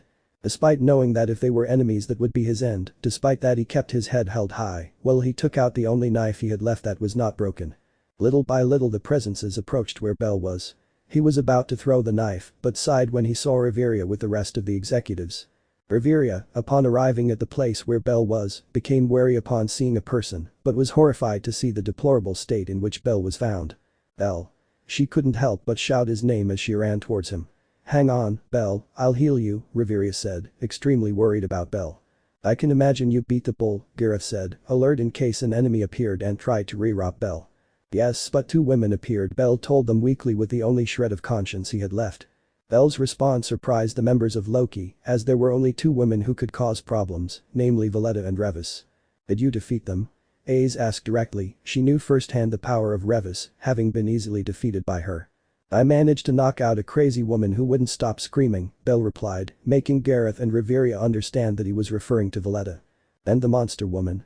Ace asked again, receiving a blow from Gareth. "Ace is hurt, I hope he gets better soon." Gareth scolded him, making Ace nod while rubbing his head. "The Redeed woman," Belle said, drawing attention. "I'm overwhelmed by being covered in wounds, all I could do was endure the blows." Belle finished, finally succumbing to his injuries. "We need to get him to Ermid quickly, he has a lot of cuts from the cursed weapon," Riveria told them seriously. Gareth quickly grabbed Belle's body and started running, with Riveria beside Belle watching him with concern. "Hold on, Belle, just hold on," Riveria pleaded in her mind as she held back her tears. Chapter 18. In a room, on a bed, lay white-haired elf asleep. He slowly awoke until he finally opened his eyes. "I'm in a sorry state again, it's becoming a habit for me to be knocked out of action," Belle thought, mocking himself. Upon looking around the room, he didn't see Riveria as he had in the past, which confused him, but he decided not to dwell on it. He slowly got up until he was sitting on his bed, he looked at his body and noticed that he wasn't wearing his suit. Did they see the tattoo? Is that why she's not here? Belle didn't want Riveria to see her tattoo, since in her opinion, it would only complicate her mission.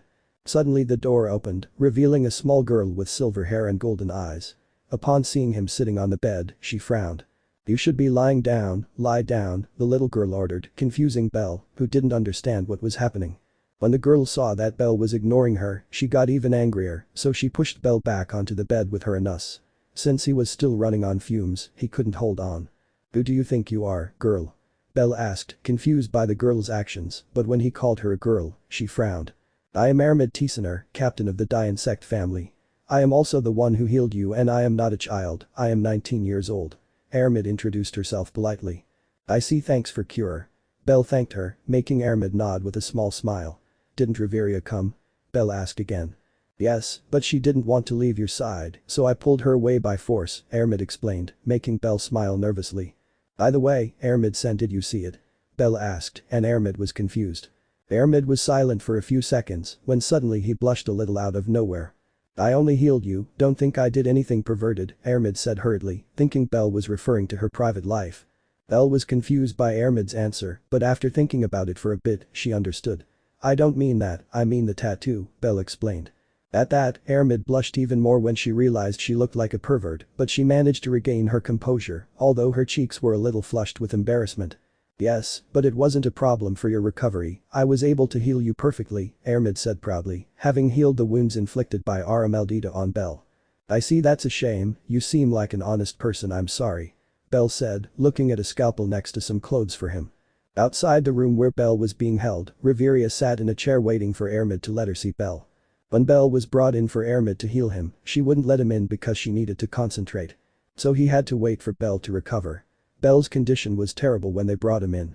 The good thing is that Ermid had already healed Finn of his wounds. "Why is Ermid taking so long to let me see Belle?" Riveria was worried about seeing Belle.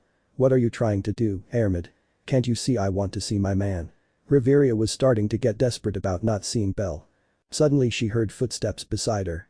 Turning around, she saw Belle wearing a black shirt, dark blue pants, and black shoes. "Belle." Without thinking twice, Riveria threw herself into Belle's arms, not caring that people were watching.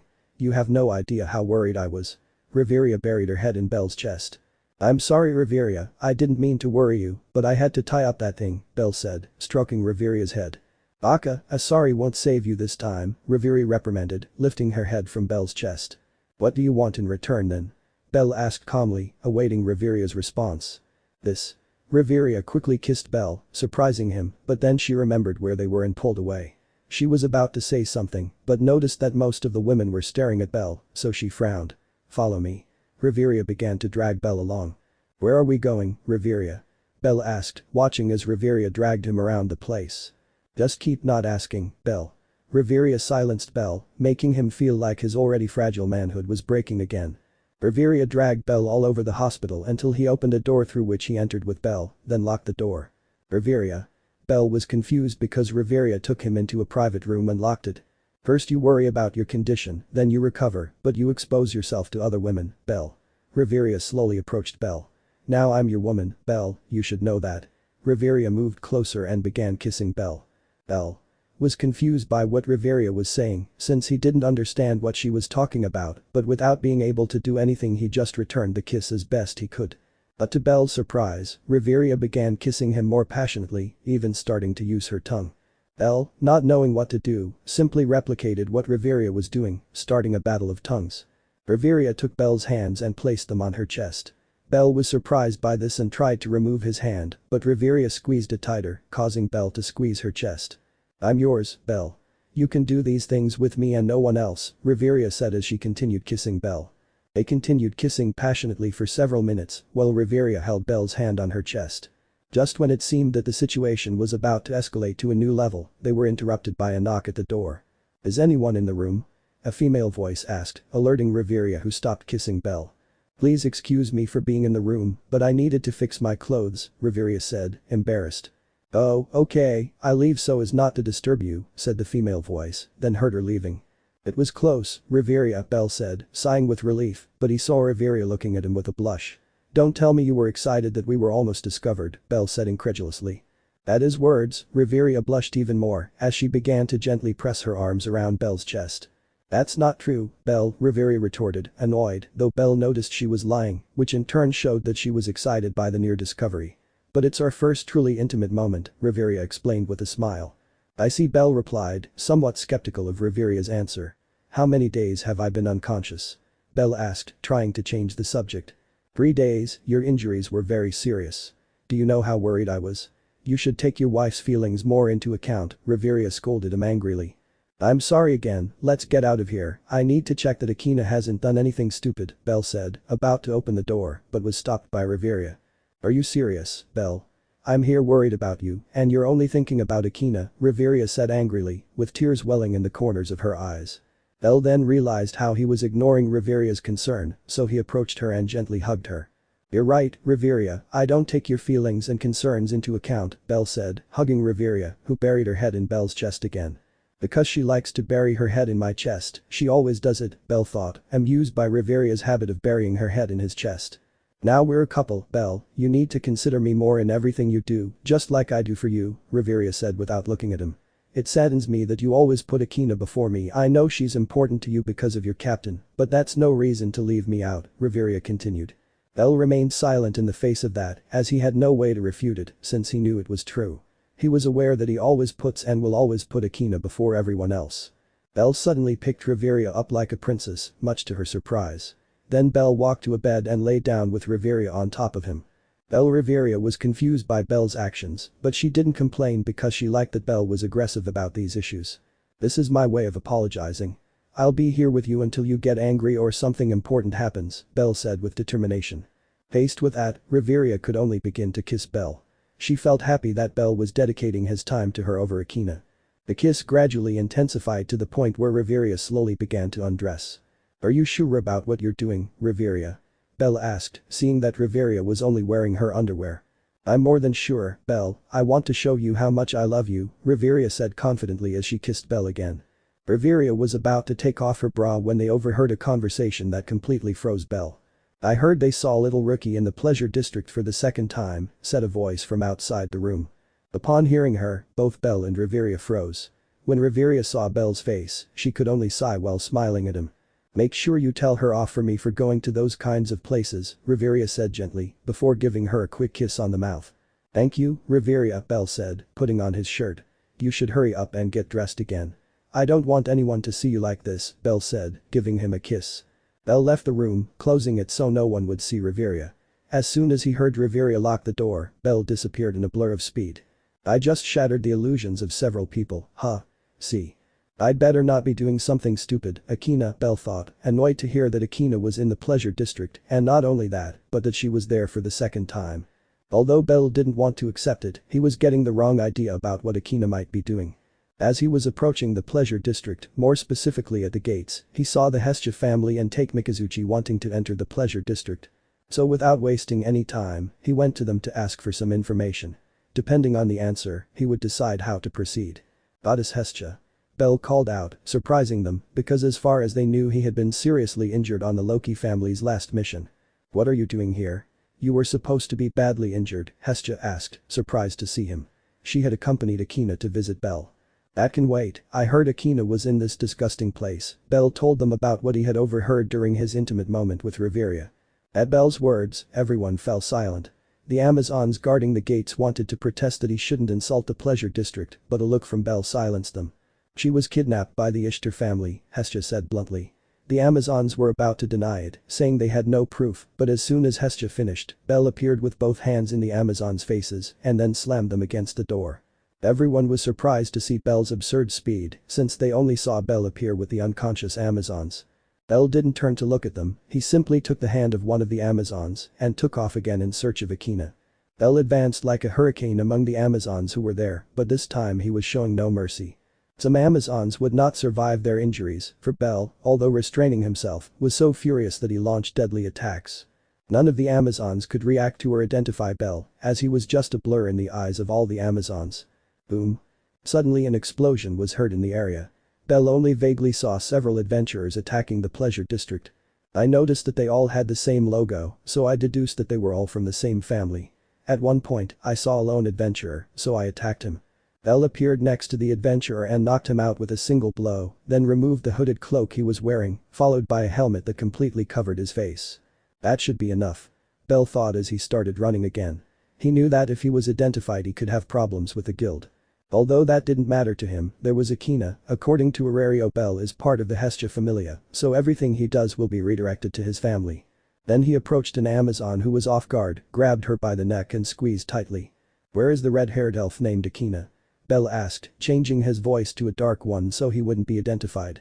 She's in the central tower, B, but Freya kidnapped her and T, that's not W, well, she'll grape her, the Amazon said with difficulty. What is this Freya you're talking about like? Belle asked, tightening his grip on the poor Amazon. I'd sell like a F-toed crack. The Amazon stopped talking as soon as she ended up with a broken neck, a guarantee of an annoying Belle. Like a toad. Belle had a new objective, he would kill a sinful toad, because in Belle's eyes that Freya had already sinned. Belle made his way through the streets until he saw a familiar burst of fire atop the Ishtar family headquarters. It must be there. Belle propelled himself over a house until he reached another building, just as he landed the roof was destroyed. From there fell a hideous Amazon with the face of a hideous toad. Instantly Belle knew that she was Freya, the one the Amazon he killed had told him about. Damn elf, I'm going to kill her. Freya said, extremely angry at being thrown by Akina. Instantly, her adventurous instinct warned her of a danger of titanic proportions. Although she turned her gaze with a little fear, when she did she was horrified and filled with panic at what she saw. I think I misheard, could you repeat that? Belle asked dangerously, his eyes bloodshot with death. Who are you? Freya asked fearfully, because the aura emanating from Belle made her nervous. That doesn't matter to you, judging by your appearance I'd say you're Freya, right? He said, still emanating that aura of death. If it's me, if you help me kill that red-haired elf, I'll reward you with my body, Freya said, clinging to Belle and acting seductively. I see. Instantly Freya felt a huge pain in her stomach, so she looked down and saw a large cut on it. Ah! Freya screamed from the pain she felt. When she looked at Belle, she saw that he was holding a knife covered in blood. Damn it, Freya insulted Belle for giving her a fatal cut in the stomach, but Belle didn't even flinch at her words. Instead, it reappeared at great speed in front of her, then jammed the blade into Freya's stomach. You chose your path by trying to grape her, you disgusting pig, Belle said in a whisper barely audible to Freya. Then the pruning knife rose with great force, cutting the toad woman in half, filling her clothes with blood. Belle didn't even flinch at that, not even when a large amount of blood was left on his clothes and helmet. Instead, I looked in one direction, and to my unsurprising surprise, Otter was silently observing everything. Otter simply nodded in recognition, but Belle did nothing, he just watched him. Akina Suzuki is fighting upstairs, Otter, always stoic, told him. Belle didn't answer and simply jumped up. Belle jumped from floor to floor until he reached Akina. When he arrived, he saw her facing an Amazon with black hair and purple clothes. Belle observed that both fighters were evenly matched and also noticed a chained Renard, so he deduced what was happening. Always playing the hero, or should I say heroine? Belle thought with a smile behind his mask. Belle held the pot he had stolen and got ready to attack the Amazon in case she overpowered Akina. But that didn't happen. Belle saw the Amazon recite a chant while fighting, then unleash a shockwave. But Akina did not stay behind and sent out some strange white particles. Both magics collided, breaking both swords. Akina wasted no time and approached the Amazon, launching a punch combined with a fire beam. Upon seeing Akina win, Belle couldn't help but smile at her victory, so, taking off his cloak and helmet, he approached her. "Akina." Belle spoke to her, scaring the poor elf because she knew that Belle would scold her for entering these kinds of places. "Belle, there's a reason for this, I swear." Akina said tremulously, but she was surprised when Belle began to stroke her head with a smile. "Well done, Akina, you followed your dream of becoming a hero," Belle said, proud of Akina's devotion to her dream. "Hi." Akina couldn't help but feel happy at Belle's praise, but then she remembered the Renard. "That's right," Akina said suddenly. "This is Haraham." Akina introduced her with a smile. Haraham flinched in fear at Belle's analytical gaze. She felt as if he were deciding whether or not she was a danger. "Nice to meet you, Haraham-san, my name is bellcranel." Belle introduced himself calmly, looking at a shy Haraham. She just nodded because she was so nervous she couldn't speak. Then they heard footsteps, and when they turned around they saw the Hestia and Take Mikazuchi families. "Akina-chan." Hestia shouted, throwing herself into Akina's arms, who gladly accepted her goddess's embrace. "You'll be a great heroine, Akina, I just hope I can be there to see you fulfill that dream," he thought, looking at Akina with a smile. After a few minutes, Belle took Akina to the Die insect family to be healed, more specifically to Ermid. He still remembers how he managed to prevent her from mentioning the tattoo on his arm. The truth is, it was quite easy. She only told him that he could get into trouble if his tattoo became known, then she said that a good doctor wouldn't let a patient down. But that, he got Ermid to accept with a huge determined look that he would not say anything about the tattoo. In fact, he swore on his pride as a doctor that he would never mention the tattoo again. Belle found Ermid's character and determination with his patients quite amusing. Chapter 19. It was a new day in Aario. 2 days had passed since the incident with the Ishtar family. Belle spent that time with the Hestia Familia, supposedly to train Akina a little, although he ended up training her to punish her. But I still trained her a little, just so that Akina wouldn't get depressed from so many punishments from Belle. At this moment Belle was with the main members of the Loki family as they were having an important conversation. "Are your wounds completely healed, Finn?" Gareth asked, sitting in a chair a few feet from Finn's desk. "Yes, I was pulled from the depths of death thanks to Ermid's hands," Finn said wearily. "By the way," Finn said suddenly, getting up from his desk. He then approached Belle, Riveria and Gareth, and the three of them bowed. "Thank you for preventing the death of our family," Finn said, bowing.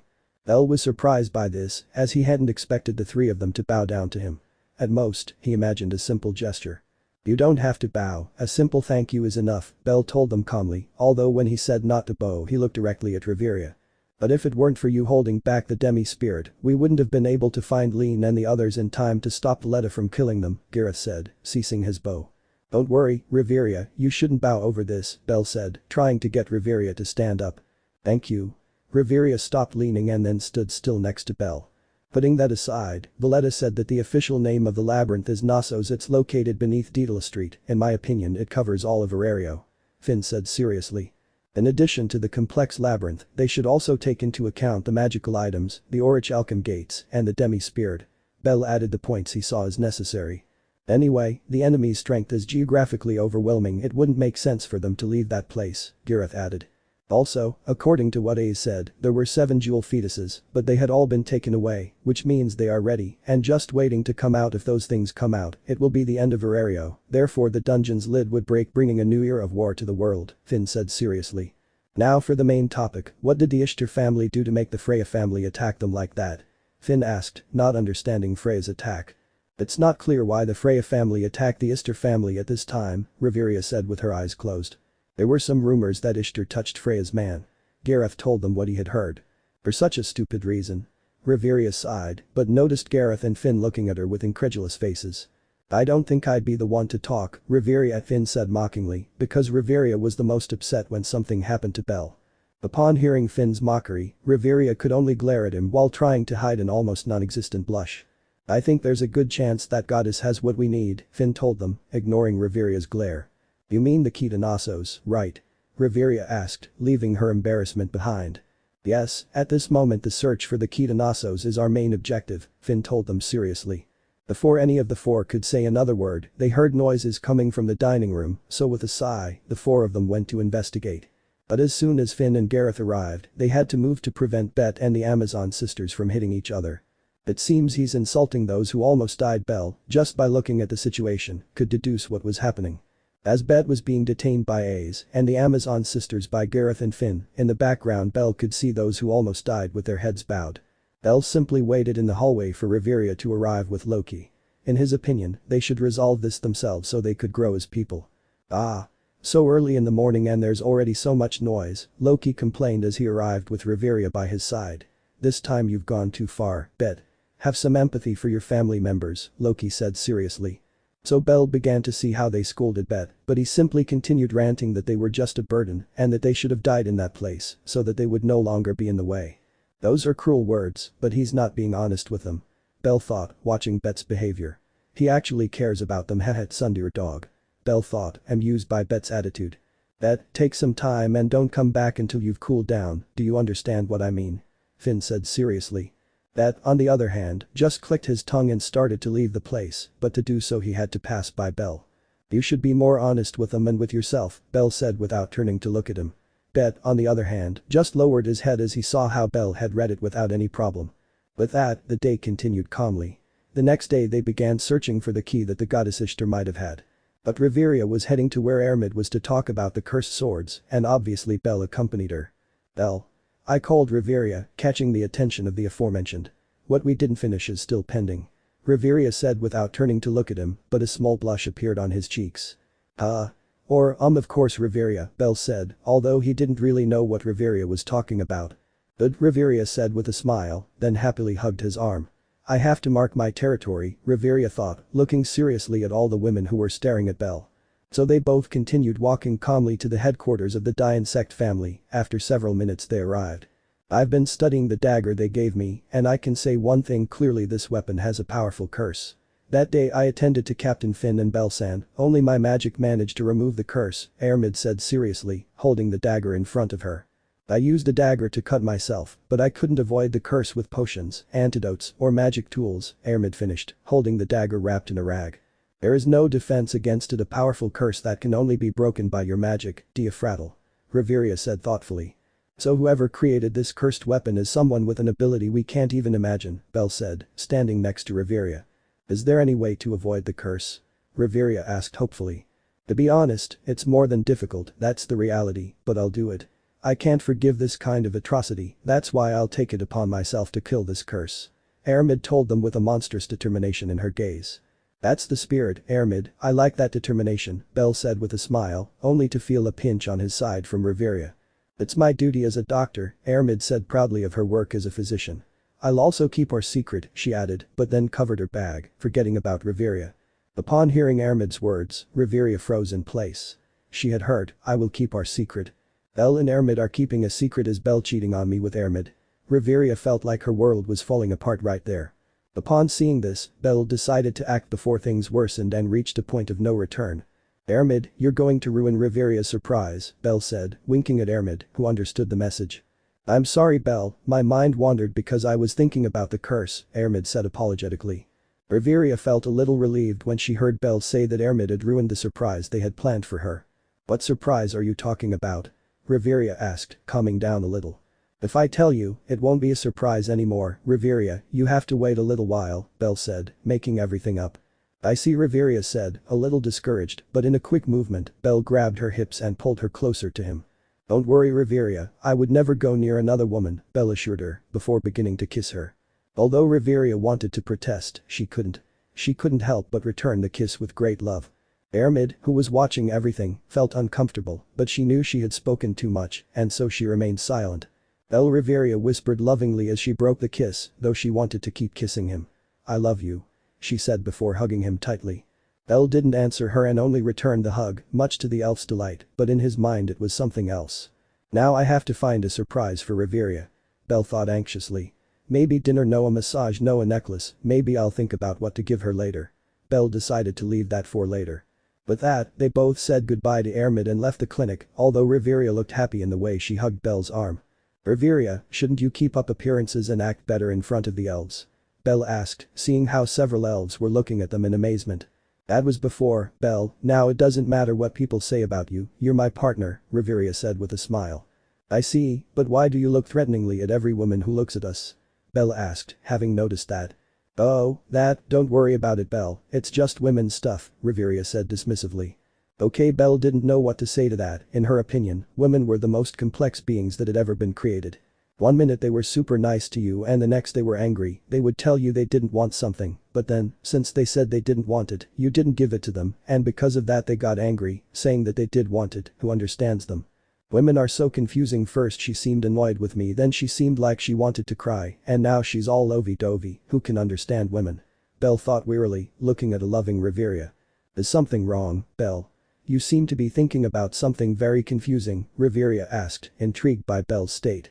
Here we go, Zeus. Belle thought to himself, preparing to reply. I was thinking that you are the most beautiful woman who has ever existed. I don't think I'm good enough for you, Riveria. Belle said the phrase that Zeus had once taught him. Riveria blushed upon hearing Belle's words, but tried to control it because they were in public and she didn't want to appear as a love-struck schoolgirl.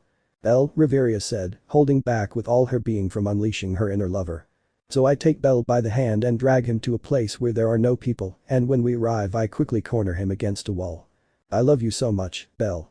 Riveria said to a cornered Belle, pinned against a wall. I don't know how you do it, but I fall more in love with you every day, Riveria said as she began to kiss Belle. Although surprised, he returned the kiss, although he abruptly pulled away after a few seconds. Why are you pulling away, Belle? Riveria asked, confused and a little disappointed that Belle had broken away from the kiss. But Belle did not answer his question. Instead, he slowly bent down and began searching for something with his hand as if he were blind. What are you doing, Belle? There's nothing on the ground, Riveria said, confused by Belle's actions. Riveria. Belle spoke to her without turning to look at her. Help me find my pride as a man. Belle pleaded desperately. Haha. Riveria couldn't help but laugh elegantly at that, since she believed Belle was joking. But nothing close to reality, Belle was actually seeking his pride as a man, so with a frown, he stood up and approached Riveria. Belle changed his sad and discouraged face to a dominant one, worthy of the greatest male that ever existed, so in a second he cornered Riveria against a wall. Then he placed his hand firmly on the wall and approached Riveria, slowly bringing his mouth close to her ear. Do you think it's funny that I'm losing my manhood, Riveria? Belle asked seriously, but Riveria didn't answer. Seeing that Riveria didn't answer him, Belle thought he had gone too far, so he moved away from her, but as he did so he saw that Riveria was completely blushing. Belle's Riveria, besides being completely flushed, could be seen breathing heavily. Riveria? Belle asked, taking a step back in fear. He'd never imagined Riveria like that. Could it be you have a hexual fantasy of being dominated? Belle asked, intrigued. Of course not. Riveria said, regaining her composure and returning to her usual seriousness. It can be Elf's princess wants to be dominated by her partner, Belle said, looking at Riveria in disbelief. That's not it, Belle. Riveria shouted, embarrassed, while hitting her chest. You're not the one to judge if you were looking for your manhood, Riveria said with a victorious smile. That was a low blow, Riveria, Belle said, clutching his heart. She'll tell Akina about your fantasy. Belle exclaimed, then ran off towards the Chimenia mansion. Wait, Belle. Don't tell him. Riveria pleaded, running after Belle to protect her secret even though she wouldn't admit it. Thus both elves ran to the chimney mansion. Before arriving, Riveria tackled Belle in an alley where he managed to intercept him. Stop right there, Belle, Riveria said, standing over Belle. You won't tell anyone what happened. It'll be our secret as a couple, Riveria said, still holding Belle. Ha ha ha ha. Belle started laughing at that, surprising Riveria by seeing him laugh for the first time. Riveria couldn't help but smile happily as she watched him laugh heartily, so while Belle laughed, she laid her head on his chest. Thank you, Riveria, Belle said, his smile different from her usual ones. This one seemed genuine. This confused Riveria, as her other smiles had always looked so artificial in comparison. Belle, oblivious to Riveria's doubts, put his arm around her waist and began to stroke her hair. We should go to Akina so I can punish her too, Riveria said, enjoying Belle's caresses. You're right, that silly little elf should talk to me before doing something stupid, Belle replied with a smile. Without warning, Belle picked up Riveria like a princess and jumped onto a house. Riveria, although surprised, couldn't help but snuggle into Belle's grasp. Belle started running through the buildings with Riveria curled up in his arms. After 10 minutes they managed to reach their destination. We're here, Belle said, gently setting Riveria down so she could walk. Riveria reached out and touched the door as Belle had jumped over the fence, not seeing the need to knock from there. They waited a few minutes until they heard footsteps from inside. A second later, Haraham, dressed in a maid's outfit, timidly opened the door. Belle-sama, welcome. Haraham said, giving Belle a beautiful smile, making Riveria cling closer to him. Hey Haraham, is Akina here or is she in the dungeon? Belle asked Haraham calmly. Yes, she's in the main hall, Haraham confirmed. Come in, I'll go talk to her, she said, letting them in. Thank you, Haraham, Belle said nervously, noticing the look Riveria was giving him. Belle and Riveria went into the main hall, where Hestia was lying lazily. Oh hello Belle and nine hell. Hestia shouted, flustered at having the vice-captain of the Loki familia, or the flat-chested familia as she called it, in front of her. It's a pleasure, goddess Hestia.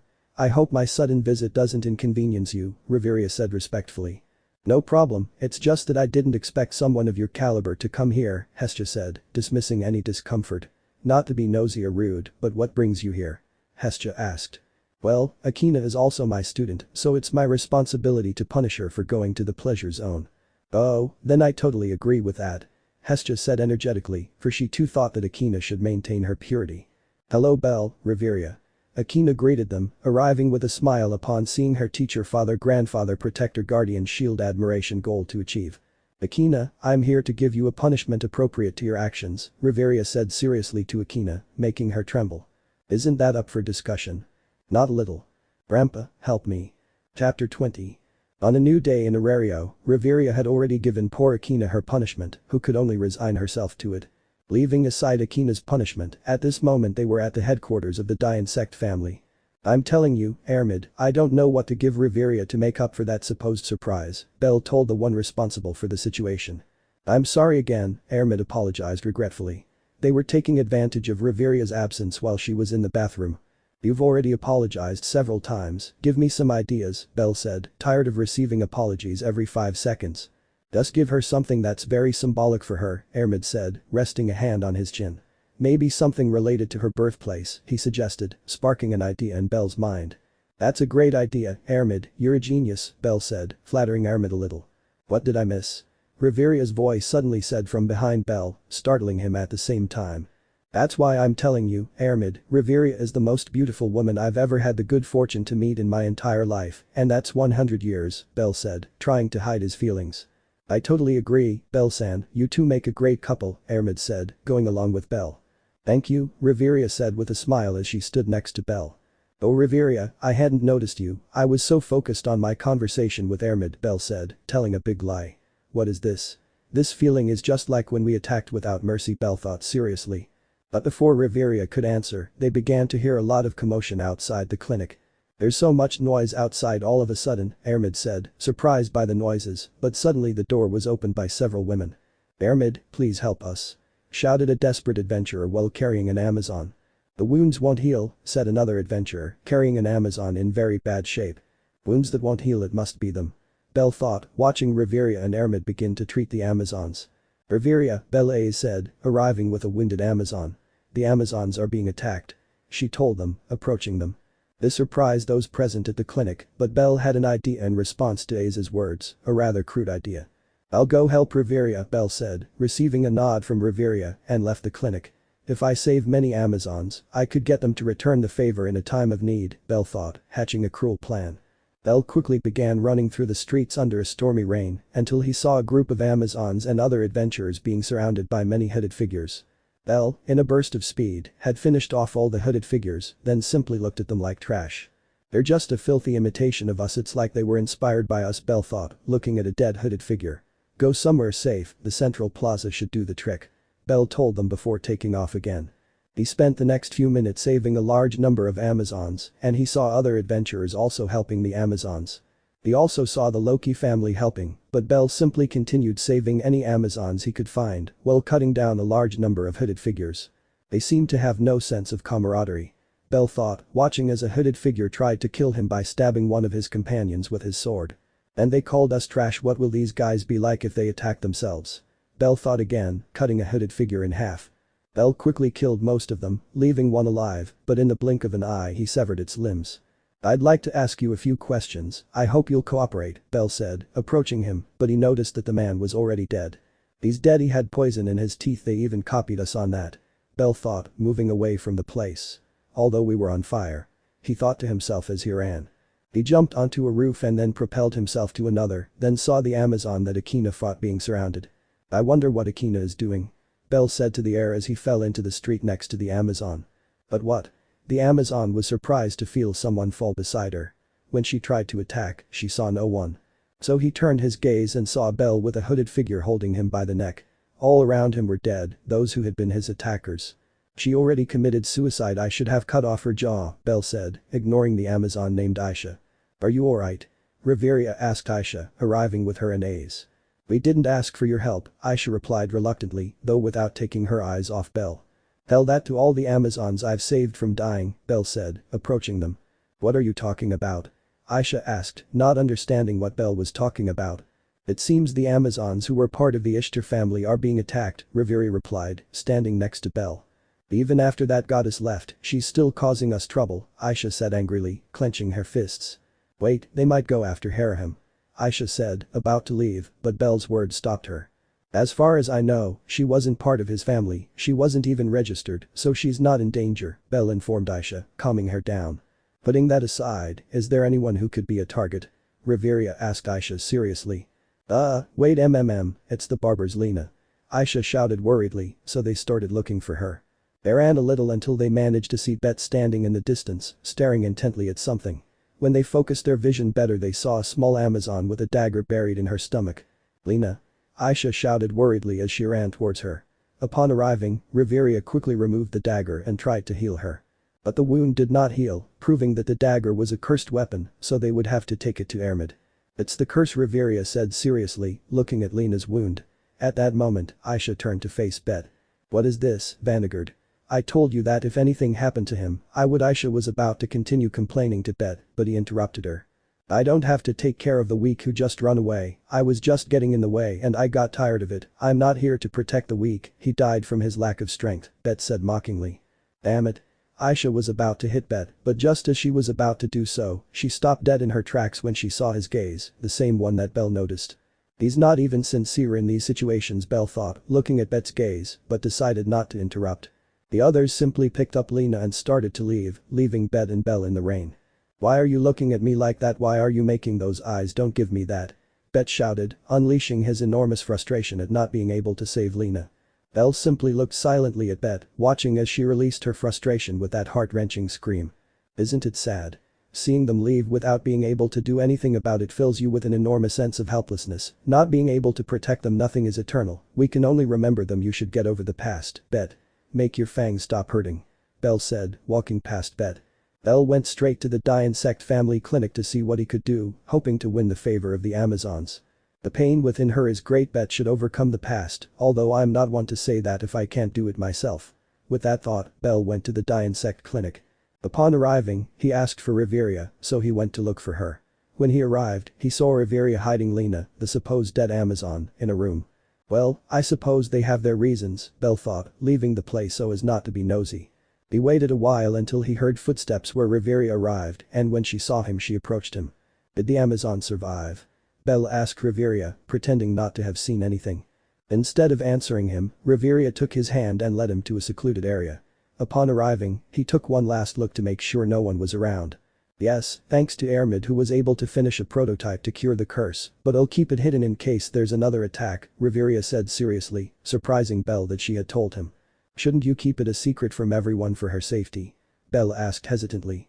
You're right about that, but I trust you. Besides, I don't want to lie to you, Riveria said with a smile. If you say that, you'll only make me feel guilty, Belle thought, not revealing his mood. I understand, thank you for your trust, Belle said, understanding his reasoning. I will always trust you, Belle. I hope you trust me too, Riveria said, taking Belle's hand. Of course, Riveria, Belle said, gently squeezing Riveria's hand. I'm sorry, Riveria, Belle thought, walking alongside Riveria to where the others were. They spent a few hours helping at the Die Insect clinic until Lafia arrived to report Finn's orders. She explained to them that Finn wanted to use Bette as bait to lure Valletta and the rest of the assassins. But that they would obtain Akita Nassos and in turn kill Valletta, one of Evilus's leaders. Damn Finn, how could he even think of that? Riveria said with her eyes closed and a hand on her chin as she analyzed the situation. It's quite a difficult order even for Bette, Lafia said, clearly showing her discomfort with orders. No, it's understandable that it's Bet I trust him, even though there's little information side this makes us look like villains. Riveria said, sighing heavily. I suppose Finn already has a plan or he'll picture how it will turn out. Belle told them, calming Lafia down a bit. Riveria. Bet-san isn't here, he left on his own, Ace said, arriving in the room, though she looked a little worried. I see it's what Finn imagined, it's not something that can be stopped now, Riveria said seriously. Ace, follow Bet and keep an eye on him, Riveria told her. Okay, I understand, Ace said, starting to leave, but Riveria stopped her a little. Ace, see the current Bet for yourself, Riveria told her before Ace left, but Ace just looked at her confused. Ah, it's nothing, just go, Riveria said, to which Ace nodded and left. Do those two not get along? Belle asked curiously, since he had noticed little interaction between Ace and Bet. No, it's just that Ace hates the way Bet treats the weak. Riveria said, turning to look at him. That makes sense, I've noticed they hardly ever talk, I guess that's why. Ace doesn't like talking to Bet because of her personality. Belle said, drawing a conclusion. That's not it, Belle. Ace doesn't hate him as such, she just hates how he treats others, especially the weakest ones, Riveria said, sighing as she saw Belle jump to conclusions. I understand, Belle said, now understanding the situation. Ah, Bet likes Ace, right? Belle asked. Yes, Riveria replied quickly. But Ace doesn't have the slightest interest in Bet, in fact, the only man she showed interest in was you when she saw you were quite strong, Riveria's voice gradually faded as she spoke. Thanks, I guess, Belle said nervously, watching Riveria remain silent. It's good that you're just her teacher and maybe a bit of a father figure, although I know very little, Riveria said, mostly trying to convince herself. That's true, Belle said, not wanting to get into trouble. For me, Ace is a girl who needs to be taught many things, especially social things, Belle said, receiving several nods of agreement from Riveria. Ace still needs to learn many things, that's true, and the social studies thing is even more true. Riveria said, agreeing with Belle. But there's still time, she's only 16, she has her whole life ahead of her. Belle told her, trying to hide a sad smile. Is something wrong, Belle? Riveria asked, surprised, as she noticed Belle's sad smile. It's just that Belle began to speak, but his eyes went blank for a second. It's nothing, just nonsense from this old elf, Belle said, trying to avoid the subject. Belle, Riveria said, affectionately taking Belle's hands. You know you can always count on me. You can tell me anything. Riveria said with a loving smile. Belle stared at Riveria, for a moment his eyes reflected several elves, then his eyes began to moisten. Belle suddenly let out a bitter laugh as he turned his gaze to the ground. How many times haven't I heard those words? Belle thought sadly. But he was pulled from his thoughts by a loving and warm embrace. He felt that love envelop him. You shouldn't hold back your feelings, Belle, Riveria said gently as she hugged him. You can let out your sorrows, I'll always be here to listen, Riveria said, tightening the hug. Riveria Belle felt her eyes well up with tears, and feeling vulnerable, she bit her tongue hard to control herself. Thank you, Riveria, I really appreciate your words, I just remembered a few things, don't worry. Belle said, hugging Riveria. I will always worry about you, Belle. I know you keep your feelings bottled up, that's why I promise I'll make you open up and tell me everything, and no matter what happens, I will still love you, Riveria said, looking Belle straight in the eyes. I'm sorry, Belle tried to explain, but he simply couldn't. 100 years old and I have insecurities, how pathetic I look, Belle thought, feeling a little depressed. Okay, I'll still love you, just don't forget you're not alone, Riveria said, resting his forehead on Belle's chest. Without Belle noticing, Riveria had rested her forehead on his chest to prevent Belle from seeing the small tears in her eyes. Riveria felt sad thinking that Belle didn't trust her enough to tell her about his problems or whatever it was that had him tied up. She knew perfectly well that Belle was still tied to his past and his captain played an important role in that. She knew it well. But I didn't know if there were more people involved. I knew very little about Belle since he always talked about trivial and unimportant things. He never revealed anything important beyond the great respect and admiration he shows for his captain, whose name he didn't even tell him. Although she wanted to know about the past that Belle was obviously hiding from her, she didn't want to pressure him too much. She wanted Belle to tell her in his own time. Both elves were pulled from their thoughts by a scream of utter despair. That sounded like Bet, Riveria said to Belle as she separated from him. Looks like it's all started, Riveria said, putting her problems with Belle aside for the moment. Her scream clearly reveals her frustration, but above all, her pain, Belle said, analyzing Bet's scream. Belle, could you go check that everything is alright? I know I sent A's, but a more experienced hand would put my mind at ease. Riveria asked Belle. Of course, Riveria, I'll go see what's happening, Belle said, leaving the place, but he was stopped by Riveria's words. Be careful, Belle, I don't want to see you come back hurt, Riveria said, worried about Belle. I promise I'll come back unharmed, Belle said before leaving the room and later the clinic. Belle ran towards the noise, feeling that Bette needed to face this for her own good. So he ran at normal speed, approximately the speed of a late level 6A, as he saw no need to go faster. What could be happening that made Bette scream like that? Belle wondered, without stopping running. Because he was far away, he had to run for quite a while. Suddenly he saw a lot of fire shooting upwards.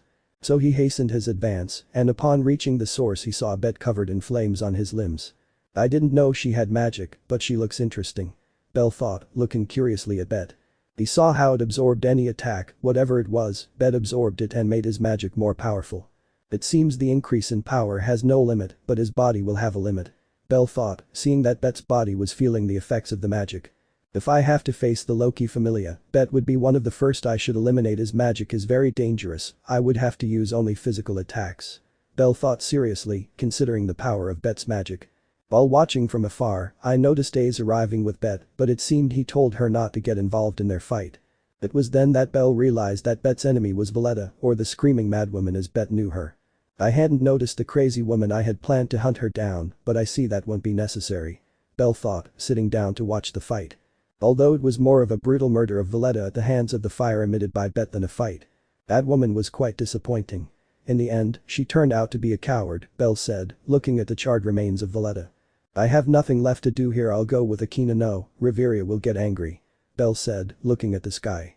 Women are so difficult, Captain. With that, Belle left in search of Riveria. Belle simply returned to Riveria and informed her of everything. 2 days later, Loki asked the family to hide behind a building while she and Ace spoke with Bette. Although Belle tried to leave, claiming he had nothing to do there, the others told him he was like family and that thanks to him, no one had died in Knossos.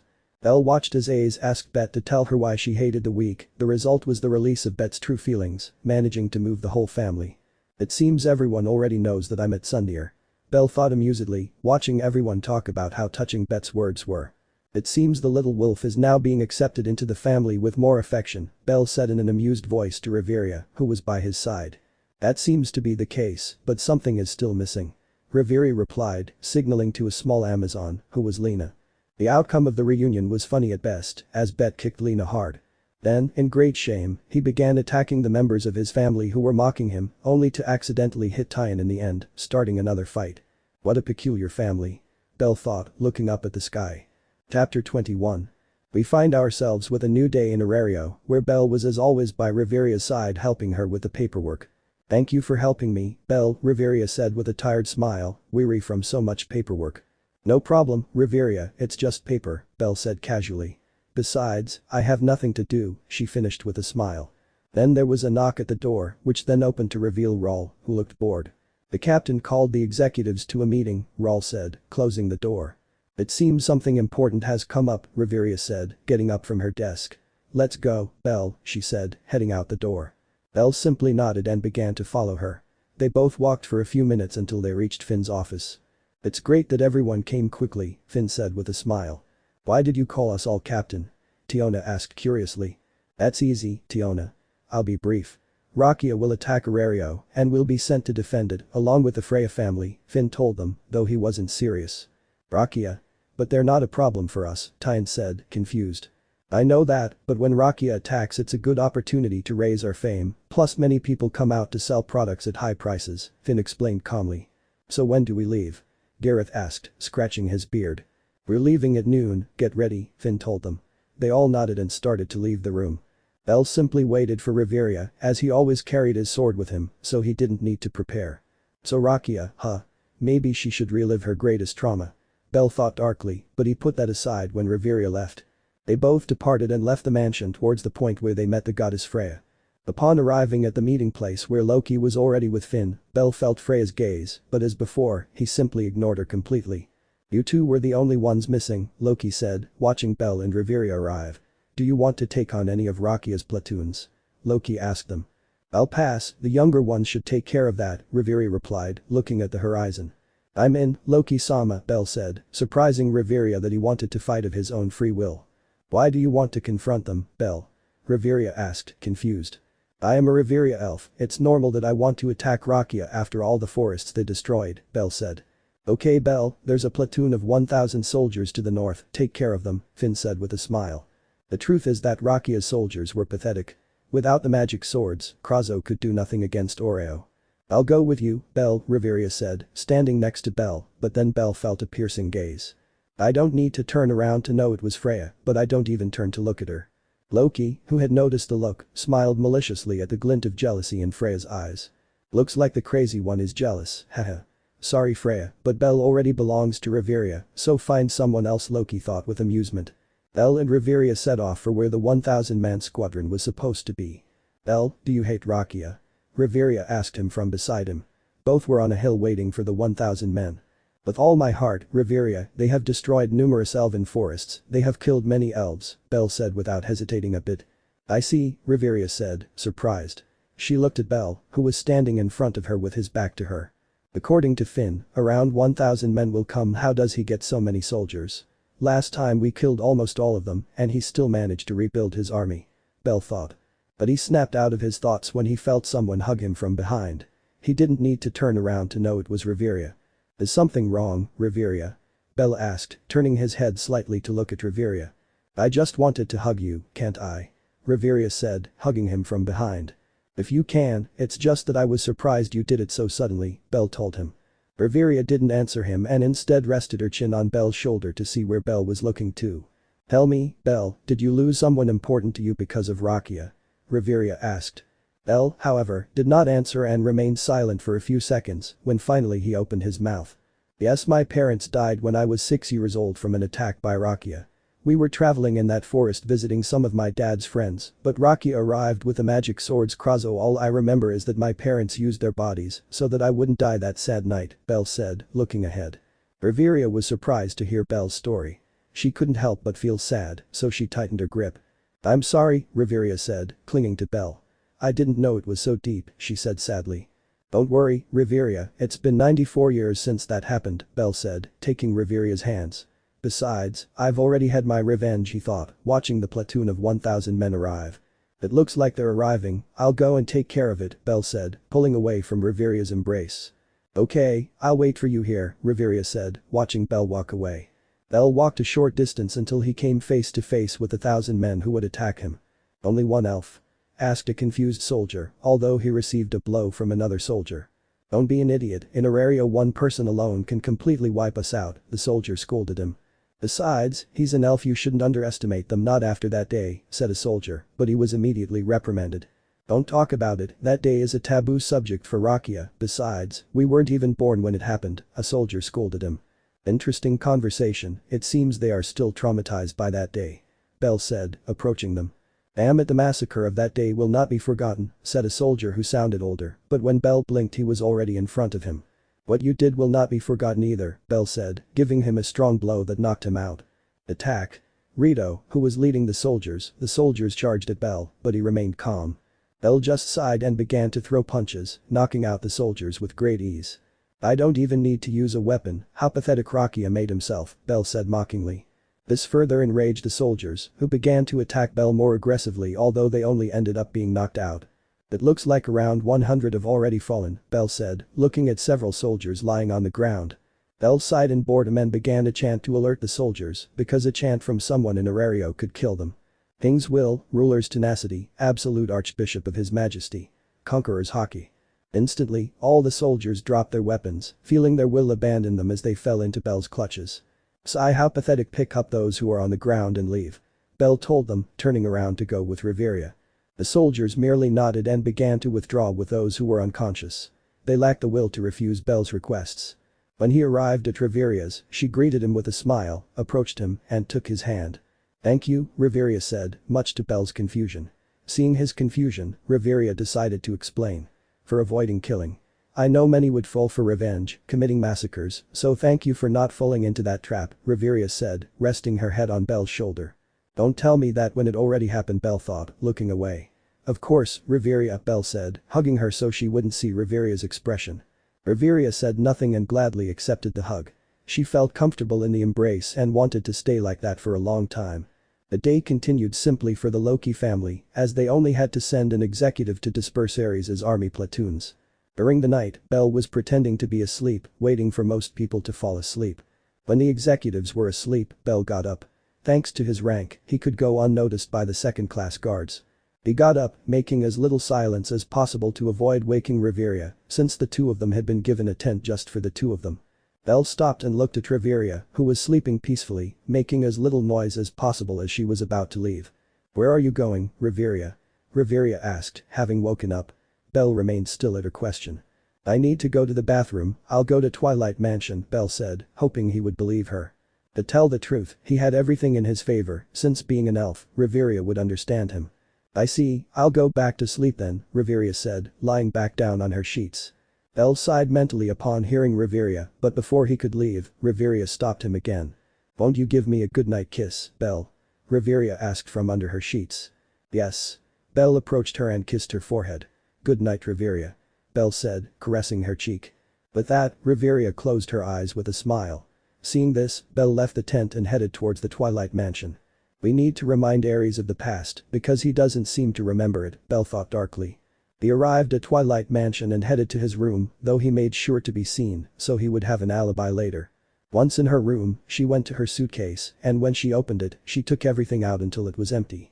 Then I delicately removed what would be the bottom of the suitcase, revealing a secret compartment. And to think I'd use it again, but it's worth it, if it's for Rakia, of course it's worth it. Belle thought, looking at the contents of the secret compartment in his suitcase.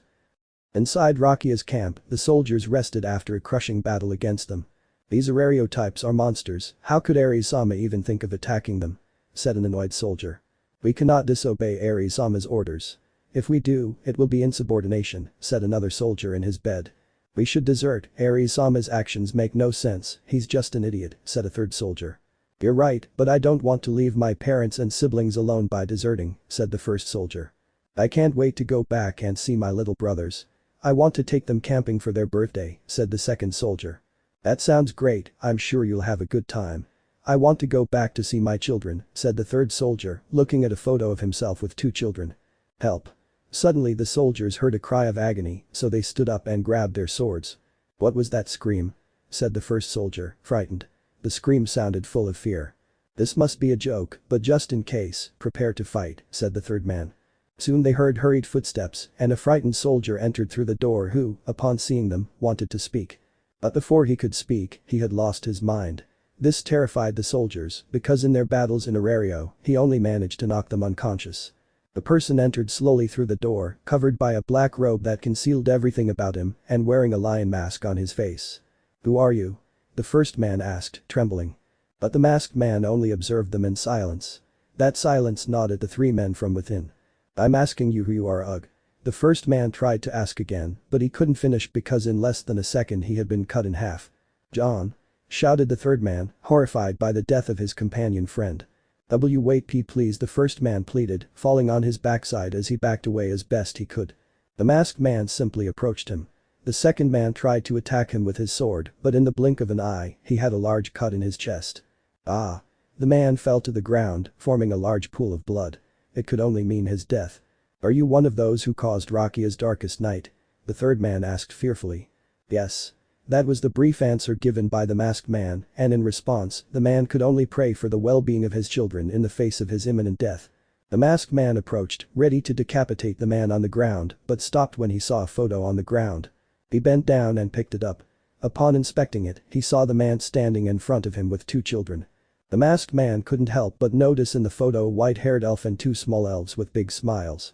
"I see you have two children," said the masked man, looking at the man. Sadness echoed in his voice. "Why yes, I'm all they have left," the man said sadly, thinking that his children would be left alone. "I once had them, but their pure souls vanished because of Rakia," the masked man said darkly, unable to help but recall some words. "Father, one day I will be as strong as you." The masked man recalled the voice of a small elf in his memories. Upon hearing her words, the man could only stare at the ground with great helplessness. He knew what Rakia had done to the elves in the past. "It will be a shame if they are left alone," the masked man said. The man could only close his eyes, awaiting his end and wishing his son the best. "Forgive me, little ones, I won't be able to be with you anymore, but I hope you manage to cope with your lives and grow up to be great people. Don't worry, your grandparents will be able to take care of you for me. Goodbye, little ones." The man thought sadly.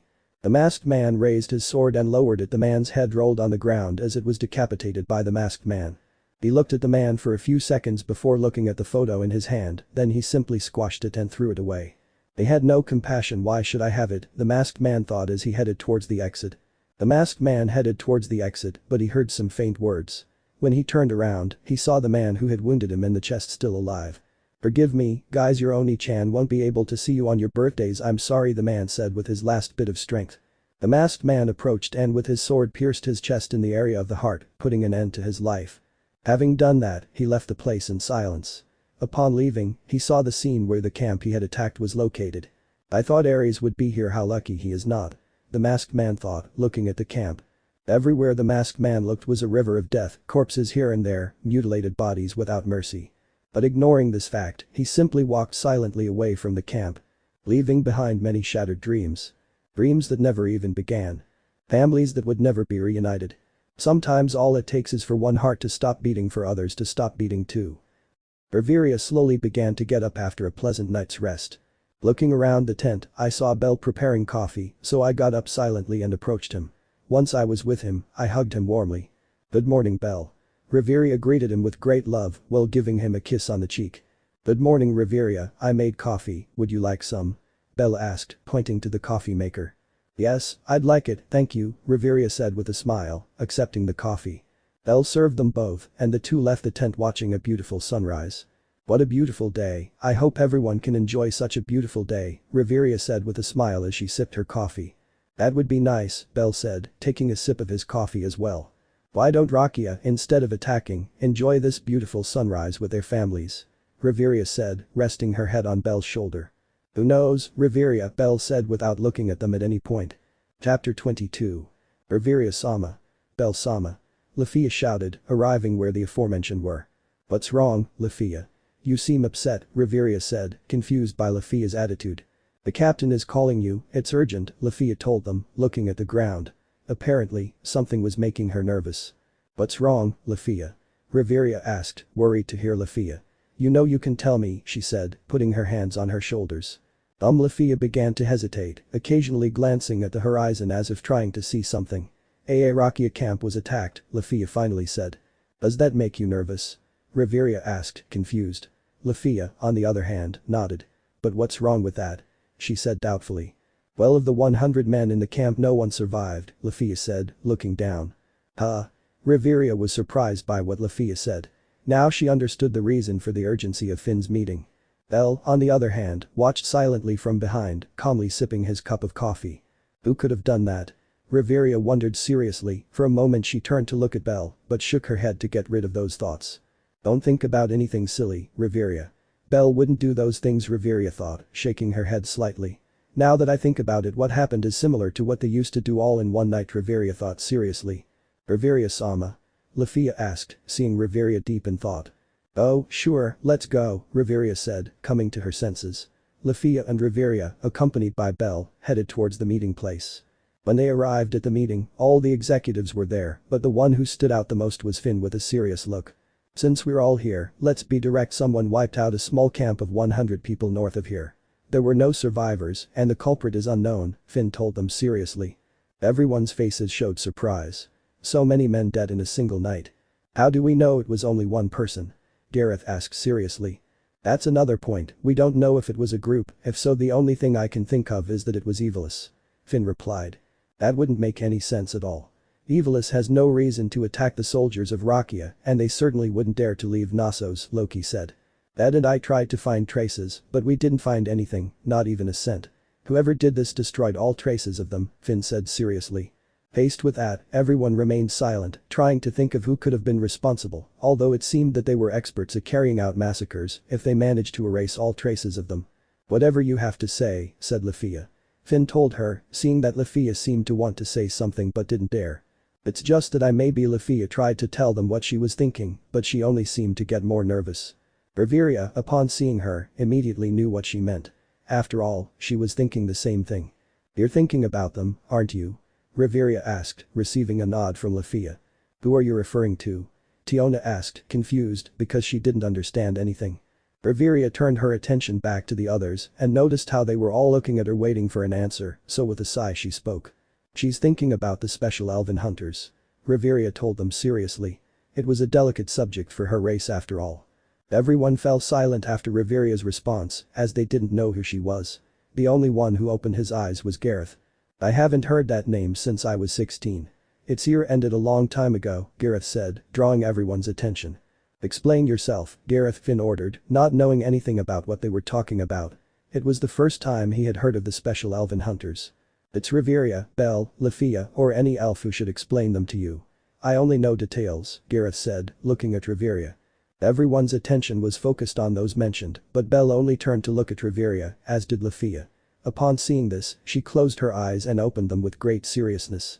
The special elven hunters were a group of elves in the direct service of the King of Elf, Riveria told them seriously. But the others didn't understand what it was about her that made Riveria serious and Lafia uncomfortable. The reason Lafia was thinking about them is because of what they were doing. Riveria explained, surprising those present. So you think it was them? Finn asked seriously.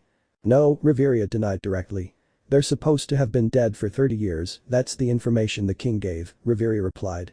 So why did Lafia think it would be them if they're already dead? Tyan asked, confused. Because they wouldn't lack reasons to do so and because they've already done it in the past. Riveria told them, capturing everyone's interest. Have you done it yet? Loki asked, interested in the topic. Seeing Riveria nod, she continued, what exactly did you do? She asked, genuinely interested. What happened last night is what they usually did, but after a certain incident they committed the most outrageous act, which led them to become a taboo subject and one of the greatest fears in the world, Riveria told them seriously. And what was that? Loki asked, even more interested. For some reason the others didn't know, she was interested in the topic, as if she were putting two and two together.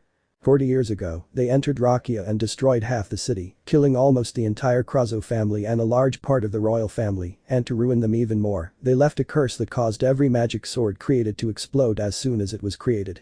It is also said that the only reason Ares was not returned to heaven was because he was not in Rakia. Riveria told them with complete seriousness.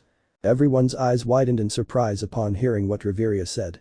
Rakia is larger than Aario, and the fact that they destroyed half of Rakia was both astonishing and terrible. But there's a lot of death, Tiona said nervously about Riveria's story. It's a pretty horrible story, Loki said without his characteristic smile. In fact, for a second he looked at Belle. And it's one of many. Riveria's words only served to add fuel to the fire of concern. But they're already dead, aren't they? Ace asked Riveria. They supposedly died 30 years ago, it wasn't said how, only that they died, Riveria explained. That means he could have been the survivor from that group, Finn said seriously. How powerful were they? Finn asked Riveria. I don't know for sure, but the king said they were all prodigious elves, Riveria told him. I see. Do you think the king of elves sent the survivor, if there is one? Finn asked again. I don't think so, I would keep it safe in case Elf was attacked, they would have it to defend her, Riveria said, believing she was right. Belle watched everything in silence, her face still composed, but she discreetly noticed Loki glancing at her. It's best you don't speak, Loki, Belle thought darkly. Loki, being a goddess, was able to see Belle's thoughts in her eyes, so her face showed seriousness for a moment before returning to her characteristic smile. For now we'll concentrate on continuing to repel Rakia's platoons. If the survivor thing is real, we won't get involved, Loki told them. But we won't do anything. I'll cause a massacre, Tiona said, surprised by Loki's order. We don't know if he's acting under orders from the king of Elf. If we interfere, we could have all the elves in the world against us, Finn told them, understanding Loki's reasoning. Although her thumb told her that Loki was hiding something, she decided to trust her goddess and her judgment. Return to your assigned positions, Finn ordered, and everyone obeyed and left. As Riveria and Belle returned to their assigned area, they noticed a lot of commotion at the entrance. Although they saw the Ganesha family taking care of it, Belle noticed how Akina seemed to want to leave Aario. Riveria sighed when she saw Belle heading straight for Akina, so she decided to follow him. Belle, for his part, as soon as he saw Akina desperately wanting to leave Aario, didn't think twice and approached her. What's wrong, Akina? Why do you want to leave Aario? Belle asked, confused. Belle-san. Akina was surprised by Belle's sudden appearance. Kami-sama has been kidnapped and the Ganesha family won't let me out, Akina said, worried about her goddess. I see. Belle watched the Ganesha family head off in different directions, then saw the worried look on his face and sighed. Then let's go find her, Belle said with a smile. But they won't let me out, and even though you're strong, they won't let you out either, Akina told him. But since I'm not from an Oreo family, they can't stop me. Besides, don't worry, they'll understand. Belle reassured him.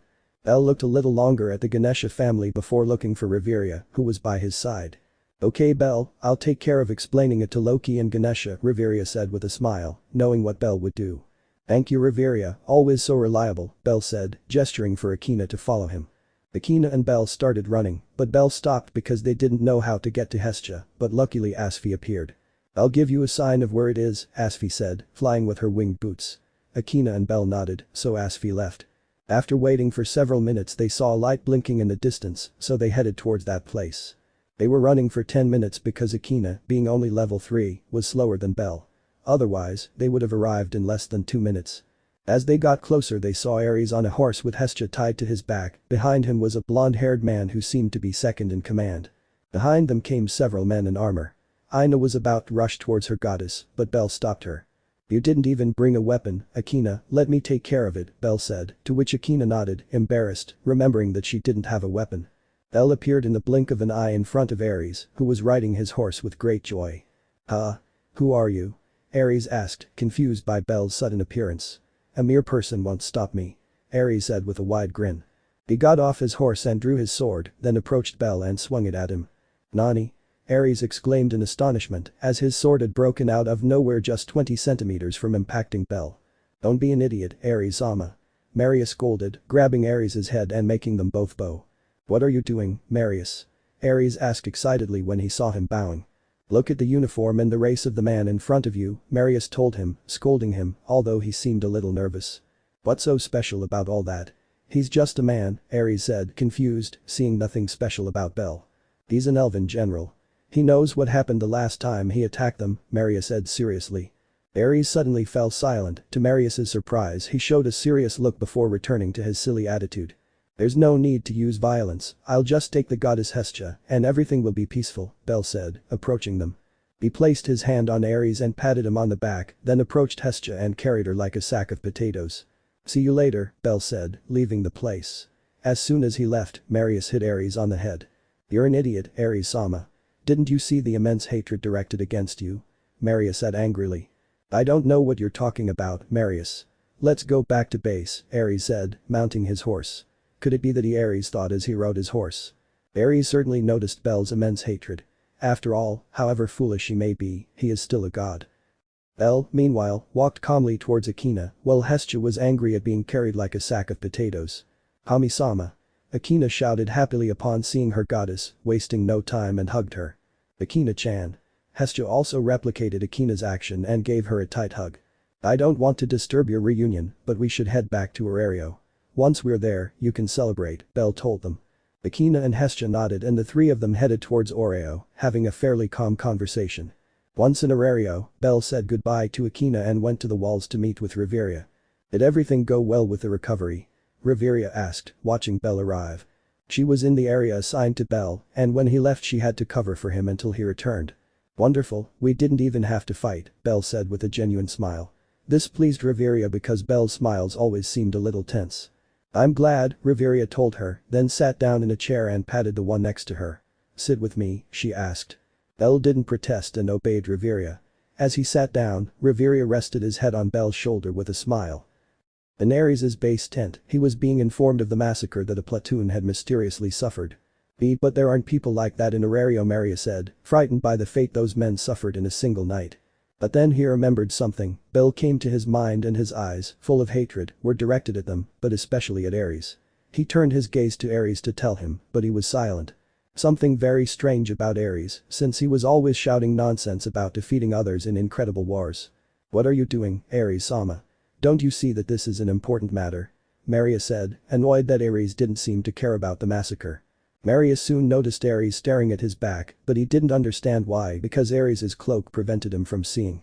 What are you staring at during an important moment? Marius asked, approaching Ares. Don't come near me, Ares ordered, surprising Marius. Soon Ares showed Marius his back with his cloak raised, there Marius saw, confused, a pile of papers with scribbles he didn't understand. It seems there's still one left, he must have done the massacre, hahaha. Ares said, laughing. What are you talking about, Ares-sama? And what are those white papers with strange scribbles? Marius asked, not understanding anything. This, Marius Ares said, pointing to the papers on his back. This is the culmination of a brutal vendetta for 40 years. Ares turned away from Marius and opened a window. Huh? Marius didn't understand Ares's answer, but he remembered Belle patting Ares on the back. Besides, he was an elf revenge from 40 years ago, it was more than obvious. Suddenly the papers began to glow, alerting Marius, but Ares was completely calm. He took a breath and shouted. I am the great Ares, god of war. Ares shouted at the top of his lungs with a smile. Buam. A pillar of light? Riveria asked, confused, as she saw a pillar of light coming from Rakia's main camp. That means a god has just returned to the sky, Riveria said. I suppose, perhaps Ares returned some god to heaven, Belle said with a truly genuine smile. Belle rested his head on Riveria's, who had her head resting on Belle's shoulder. Let's just enjoy the peace and quiet, Riveria, Belle said, placing his arm around her shoulders and pulling her closer to him. Riveria obviously didn't refuse and settled into Belle, a lovely smile adorning her beautiful face before she sighed like someone in love. Chapter 23. It's been 1 month since Finn gave the order to withdraw the Loki family from the battlefield. The Rakia army surrendered after losing their main god, who was mysteriously returned to heaven, and Mariux was in a coma, so nothing was known. At this moment Belle was by Riveria's side as usual, helping her with her work. But her mind was elsewhere, remembering how Hestia told her about Akina's ability. So that's why it's rising so fast, Belle thought, handing a sheet of paper to Riveria. Flashback. Why did you gather us here without Akina-sama, goddess Hestia? Harahim asked, bowing her head. And what do I have to do with this? Belle asked, sitting in one of the living room armchairs, holding a cup of tea given to him by Harahim. It's about Akina, Hestia told them after sighing. Belle focused all his attention upon hearing the name of his captain's granddaughter. You have my full attention, please continue, Belle said, leaning slightly forward. As you may already know, Akina levels up at an absurd rate. Hestia told them, receiving nods of her head from everyone. That's due to an ability she has. She said, surprising everyone. The skill? Belle asked, confused. He had never heard of anything like that. Yes, her ability is called Lyra's Freeze, and it increases Akina's growth rate according to her feelings, Hestia told them. That skill is amazing, how did you get it? Lily asked, surprised. Hestia did not answer and instead turned her gaze towards Belle. Everyone followed Hestia's action and looked at Belle. When I saved her from the Minotaur, right? Belle asked, looking into Hestia's eyes. No, that was just a spur-of-the-moment thing. She awakened the ability after Loki's little wolf insulted her. She went to the dungeon all night and when she returned, she already had it. Hestia replied. I see. Belle sighed and looked at the ceiling, lost in her thoughts. Everyone remained silent, absorbing the information given by Hestia. Belle was the one who thought the most. That means Akina has feelings for me. Belle felt an enormous burden thinking about that. But I can't be with Akina, she's just a child, besides, she's the captain's daughter. Belle thought, closing his eyes. So does that mean Akina is in love with Belle? Mikoto asked, breaking the silence. Her question attracted so much attention that everyone looked directly at Hestia, who closed her eyes thinking about how to answer. No. Hestia's answer surprised Belle, since Akina is an elf and was saved by him, he feared that she would believe it was their predestined meeting and fall in love with him. So what feelings awakened the ability? Harahim asked. At first, when Akina was saved by Belle, she fell in love, believing it was their destined meeting. But she asked Aina about Belle, and Aina told her about your prestige among the elves, then your closeness to Riveria, and what ended it all was your age, Hestia explained. Everyone nodded in understanding, as they were aware of Belle's prestige with the elves, his clear closeness with Riveria. In fact, they thought they were already a couple. And lastly, Belle's age. The first time they saw Belle, they all thought he was young, so they were in for a huge surprise when they discovered he was 100 years old. She thought she shouldn't be with someone who was 100 years old, and she was a little down for a few days because of it, but she managed to recover. Her new goal is to be on your level, Hestia said, looking at Belle. To be on my level. Belle wasn't that surprised, in fact he already imagined it. She wants to follow in your footsteps, she wants to be like you, Hestia said with a smile, not bothered that Akina was like Belle. Definitely not. She won't be like me, nor will she follow in my footsteps. Belle didn't hesitate for a second and opposed the idea of Akina being like him. She shouldn't follow my path. Someone as pure as her would break if she lived through so much misery. Belle thought, gritting his teeth. But she wants to be like you, Lily said, surprised. Like her, no one expected Belle's refusal. Hestia, being a goddess, could see a little through Belle's gaze, but decided not to comment on it. As far as she was concerned, he supported Akina, and that was enough. She must plow her own path, there's no need to follow mine, Belle told them, getting up and ready to leave. Before you leave, Alina-chan mustn't find out about her ability, Hestia told them seriously. Everyone nodded in agreement, so Belle left the chimney mansion, leaning against a wall as he exited. Of course she was going to fall in love, after all she's still an elf, that's what she did with Riveria. Belle thought, sighing wearily. Then flashback. It's been almost a year since that time. Belle thought, handing another sheet of paper to Riveria. Besides, she's been acting very strange lately, not just her, the whole Hestia familia is acting strange, they didn't even let me into the mansion last time, Belle thought, a little hurt that Akina didn't want to see him. Something's wrong, Belle. You've been distracted lately, Riveria said, noticing Belle's unease. It's just that Akina and her family have been acting really strange lately, Belle replied with a sigh. She didn't even let me into her house. Belle's ears drooped slightly, revealing his mood. Riveria looked silently at Belle for a few seconds, then affectionately took Belle's hand. Don't worry, Belle, everything must be alright with Akina. She must have a good reason for behaving this way, just give her some time, Riveria said, gently stroking his hand. Belle could only smile a little at that, he was about to thank him, but Raoul entered the room interrupting the moment. The captain is calling everyone. There are monsters in the city. Raoul quickly told them. Riveria wasted no time and got up, Belle just silently followed behind her. They both followed Raoul, who led them to the main entrance and waited a few moments until the entire Loki family arrived. Let's go, Finn ordered the whole family. This was a serious matter, as the citizens were in danger. The entire Loki family set off in search of the monsters, Belle going alongside Riveria looking for any trace of monsters. There's a lot of commotion over there, Bet told Finn. Being a beastman, Bet has sharper senses. Everyone started heading towards the area where the chaos could be heard. Upon arriving at the scene, they saw an out-of-control Vouivre destroying everything in sight. Finn wasted no time and threw his spear with force. The spear buried itself in the shoulder of the Vouivre, who in turn was slammed against a wall. Isn't that Argonaututa-chan? Tiona asked, putting a hand over her eyes like binoculars. Her again, Bet grumbled, as always, like an idiot. Elle was silently staring at Akina, noticing the panicked look on her face when he arrived. Akina seemed to be trembling as she squeezed her eyes shut. She appeared to be in great distress. Suddenly, Akina, still trembling, stood in front of the monster with her arms raised in a gesture of protection. Everyone was surprised to see that scene. Akina was protecting the Vouivre from behind her. What is she doing? Tyan asked, confused by Akina's actions. The entire Hestia familia is here, even their goddess. If we were somewhere else you could have explained the situation to me. Finn thought, watching as many people looked at everything.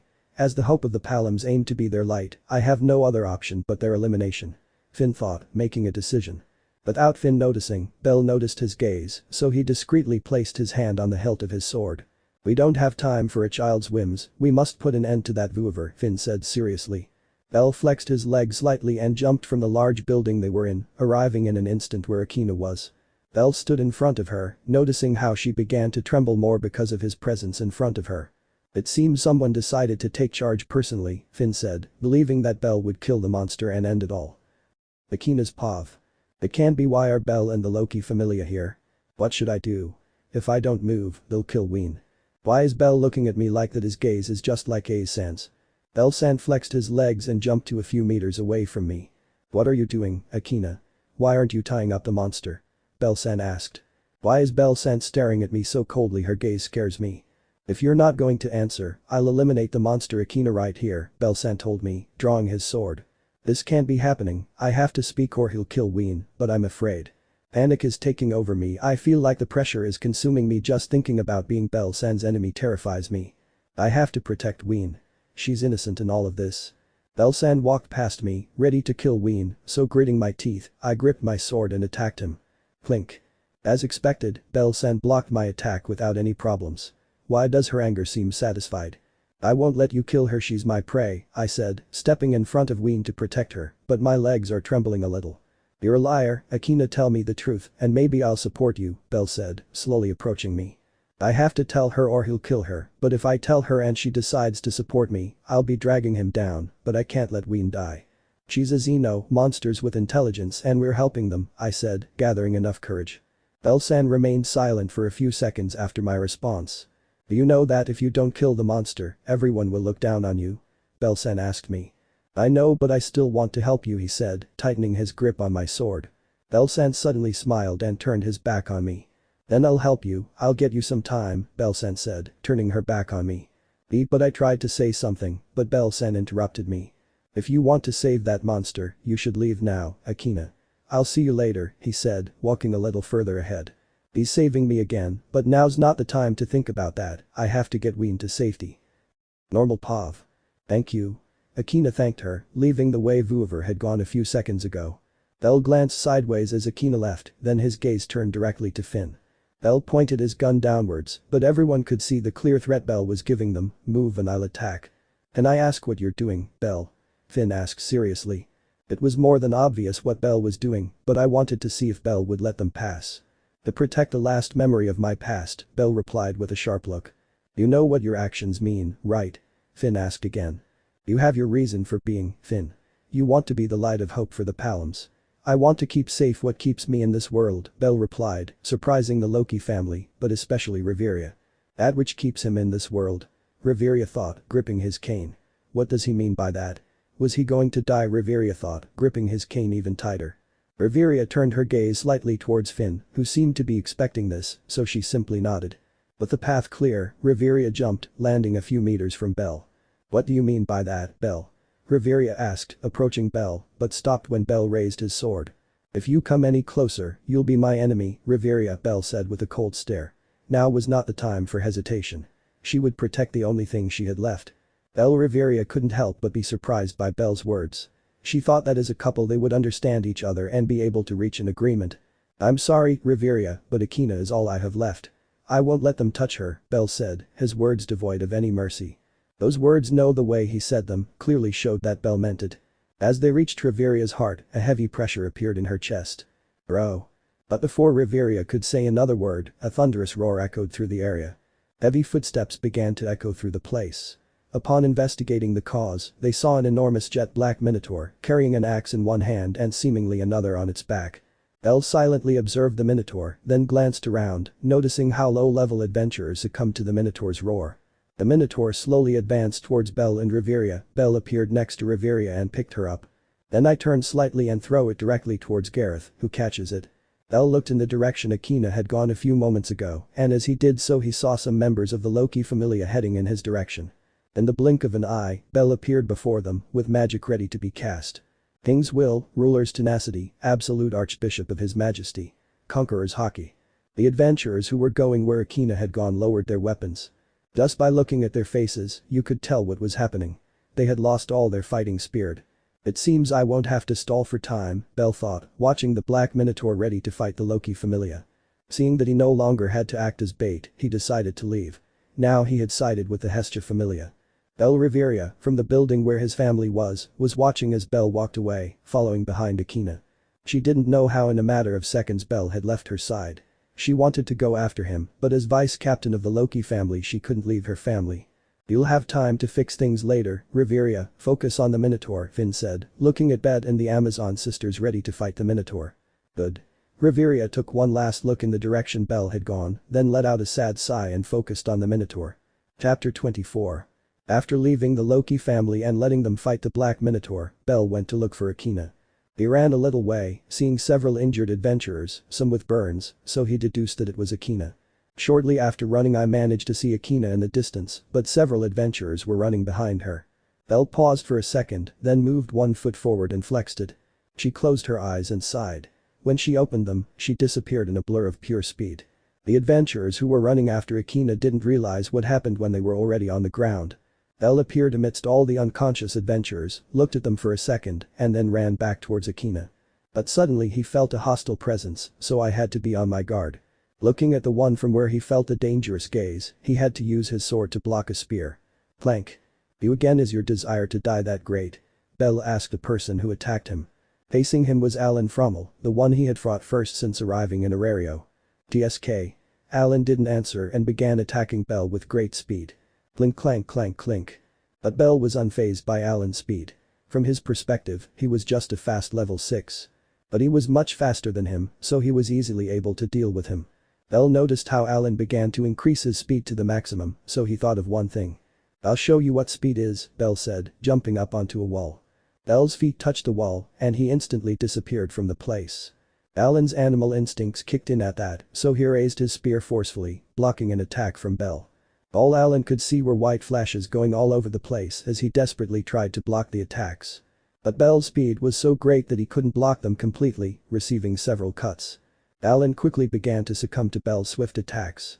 "As pathetic as your goddess," Belle said, blocking Alan's attacks. "Damn it." At Belle's words, Alan erupted in fury. Alan would not allow anyone to insult his goddess. Anyone who dared would die. But since it was Belle, it wasn't a big problem. He just had to make a little effort to hold him back. "I see you're a cocky kid," Belle said, taking Alan's spear in one hand, then with the other he attacked Alan's chest with a powerful thrust. Alan wanted to jump away from Belle to dodge him, but he had to do so without his spear, since Belle held it with great force. Belle briefly flicked Alan's spear before sheathing his sword. "I'll show you how to use a spear," Belle said, twirling the spear. Before Alan could attack, Belle charged at him with power and the spear ready to kill. Alan had to start desperately dodging Belle's attacks. Even though he was considered the fastest in Aario, he couldn't dodge him. "If I run now, I won't be worthy to look Freya-sama in the face," Alan thought with annoyance. Belle gripped a spear in his hands and launched several thrusts towards Alan, who barely managed to dodge them, but not completely. "You're thinking about your goddess, aren't you?" Belle asked, not giving Alan a break. Seeing that he didn't answer, he deduced that he had hit the nail on the head. "You're just a dog obsessed with her, that annoying goddess, she's just a bore who sleeps with everything she sees," Belle said coldly. This naturally annoyed Alan to enormous levels, so in an absurd burst of speed, he appeared in front of Belle with a knife ready to kill him. Belle opened his eyes when he saw Alan in front of him. Alan swung the knife, ready to kill Belle. But all he managed to do was inflict a deep cut on his chest, courtesy of Belle, who once again had a cold and indifferent look. Alan watched in slow motion as his body fell backward after receiving Belle's cut to the chest. He saw a large jet of blood gush from his chest, then he looked up and saw Belle with cold eyes. Suddenly an image of his goddess appeared before him, in it he appeared on the ground, and Freya was calling him pathetic and useless. Alan couldn't stand that image, so he gritted his teeth, and as soon as he fell to the ground he got up. "So you can still fight," Belle said, twirling Alan's spear in his hands. I look into Alan's eyes and notice how they exuded an enormous determination not to lose. "Your determination is useless here, the fight is decided," Belle said, preparing to attack Alan. "You stupid arrogant elf, I'll kill you," Alan said with great venom in his voice. Words completely devoid of truth, Belle mocked coldly, without taking his eyes off Alan. Both eyes exuded death, both were ready to kill the other. The first to attack was Alan, who launched himself at Belle. He launched a direct thrust at Alan's face with one hand, but Alan moved his head to the side, dodging it. "That's easy," thought Belle, throwing a powerful punch at Alan's face, who was unable to dodge Belle's punch. Belle swept Alan's feet, then raised a spear with both hands and brought it down forcefully. But Alan spun around on the ground, managing to dodge it, turned a little, and then got up on his knees. As he did so, he received a kick to the face that destabilized him, then he received a powerful blow to the chest. The force was enough to send him flying against a wall, but before he could react, he felt something pierce his shoulder. Drrrrrrrr. Alan couldn't help but groan as he felt the enormous pain of his own spear piercing his shoulder. "You lack decades of experience to even touch me," Belle said, pushing the spear further into Alan's shoulder, making him groan. "The arrogant bastard," Alan shouted furiously. Belle had completely subdued him with just a few moves, demonstrating not only his power, but his vast experience. This greatly hurt Alan's pride, being subdued by an elf, and the fact that the elf insulted his goddess. An unforgivable act in his eyes, but even so he could do nothing about it, losing with great ease. He couldn't even scratch Belle. He couldn't do anything even when he insulted his goddess. "What's wrong? Do you even realize how pathetic you are?" Belle asked, one hand on his sword. Alan gritted his teeth, determined not to give up, and tried to punch Belle. Alan watched in slow motion as his fist approached Belle's face, his fist was practically about to touch him. Swin. But in a flash, his hand was severed from his arm. Alan watched in astonishment as his hand detached from his own. He looked at Belle and noticed that he had the sword in his outstretched arm. But that, I realize it was Belle who cut off his hand. "Ah." A heart-rending scream escaped Alan's lips in such pain. "What's wrong? Don't tell me it hurt." Belle mocked indifferently. "That's for touching Riveria that time. I should kill you for that," Belle said, raising his sword, ready to decapitate Alan. Durr. An electrical noise caught Belle's attention. He turned his gaze and saw that it was coming from Akina's position. "I also noticed several high-class presences approaching their position. Looks like your family is coming to your pathetic rescue. You're so lucky," Belle said without looking at Alan. Belle flexed his legs and jumped onto the roof of a building. Instantly a hammer struck his position. Belle didn't even pay attention and left the place. He had to find Akina. "You look awful," a male voice said coldly. Alan didn't even turn his head to find out that the voice belonged to one of the Gulliver's brothers. "You disobeyed Freya-sama's order to keep us out of it," Hedin said, looking at him seriously. "We should kill you for disobeying her," he said coldly. "Kukuku, the wretches must be eradicated for disobeying the supremacy," Hogni said, holding his sword. Hedin translates, one of the Gulliver brothers told him. "They speak well, Hogni," Hedin said, frowning. "The trash that disobeys Freya-sama must be eliminated," Hedin added, adjusting his glasses. "I don't have to translate or let that idiot speak." "Freya-sama ordered us to come for you," Otter said stoically. He approached Alan and removed the spear from his shoulder. Then he threw a potion on her serious wounds, then grabbed her hand and put it in a bag. "Hythe will do the rest, let's go," Otter ordered, carrying Alan. But Alan never said anything. If his pride had been trampled by Belle, especially his pride as a warrior of Freya. Belle had shown him the enormous difference in skill level between them, so he just remained silent. In his opinion, he had failed his goddess, even though she never ordered him to attack Belle. Belle ran towards the direction from which the thunderclap had come, thinking that Akina was there. Upon arriving, he saw Akina hugging the one he now knew as Ween while crying, but he saw that she was crying tears of joy. But something caught his attention. A certain person in a robe next to Akina caught his attention, and one look was enough for him to know who it was. "Fels, I haven't seen him in decades," Belle thought, looking at Fels. Fels noticed Belle looking at him, so he stared at him for a few seconds before saying a few words to Akina. Akina nodded and gave it to Ween, who, after saying goodbye to Akina, left with Fels. "Thank you for helping me, Belle-san," Akina said, wiping away her tears. "You still owe me an explanation, Akina," Belle said seriously, then a sigh escaped his lips. "For now, let's go to the chimney mansion so you can tell me everything," Belle said, starting to walk. After a few minutes they managed to reach the chimney mansion, although Akina was somewhat discouraged by the looks they were giving her. But nothing that a look from Belle couldn't solve. Upon arriving at the Belle mansion, he took Akina to the living room and asked her to explain everything. "So that's how it was," Belle said, analyzing Akina's explanation. "Monsters that talk and are intelligent reincarnate when they are killed," Belle deduced. "Yes, Azino's told us that he has dreams of the sunset, but he has never been to the surface," Akina said. "So they are reincarnations," Belle stated, scratching his chin. "What will you do now, Akina?" Belle asked seriously. "Help them, of course," Akina said without hesitating in her response. "You have to keep in mind that you risk being expelled from Aario, not only you but everyone in your family," Belle said, making Akina's eyes widen. Akina never considered the consequences of helping the Xenos. "You can choose not to help us and stay in Aario, or you can help the Xenos and put everyone in danger," Belle said, raising two fingers to emphasize his point. Akina kept her head down, many doubts swirling in her mind. If she decided to help them, she would put her whole family at risk, and of course she didn't want that. Akina didn't know what to say in response to Belle's words. "Why don't you ask them what they think, Akina?" Belle said, looking behind Akina. Akina turned around and saw her family members behind her, all of them looking at her with smiles.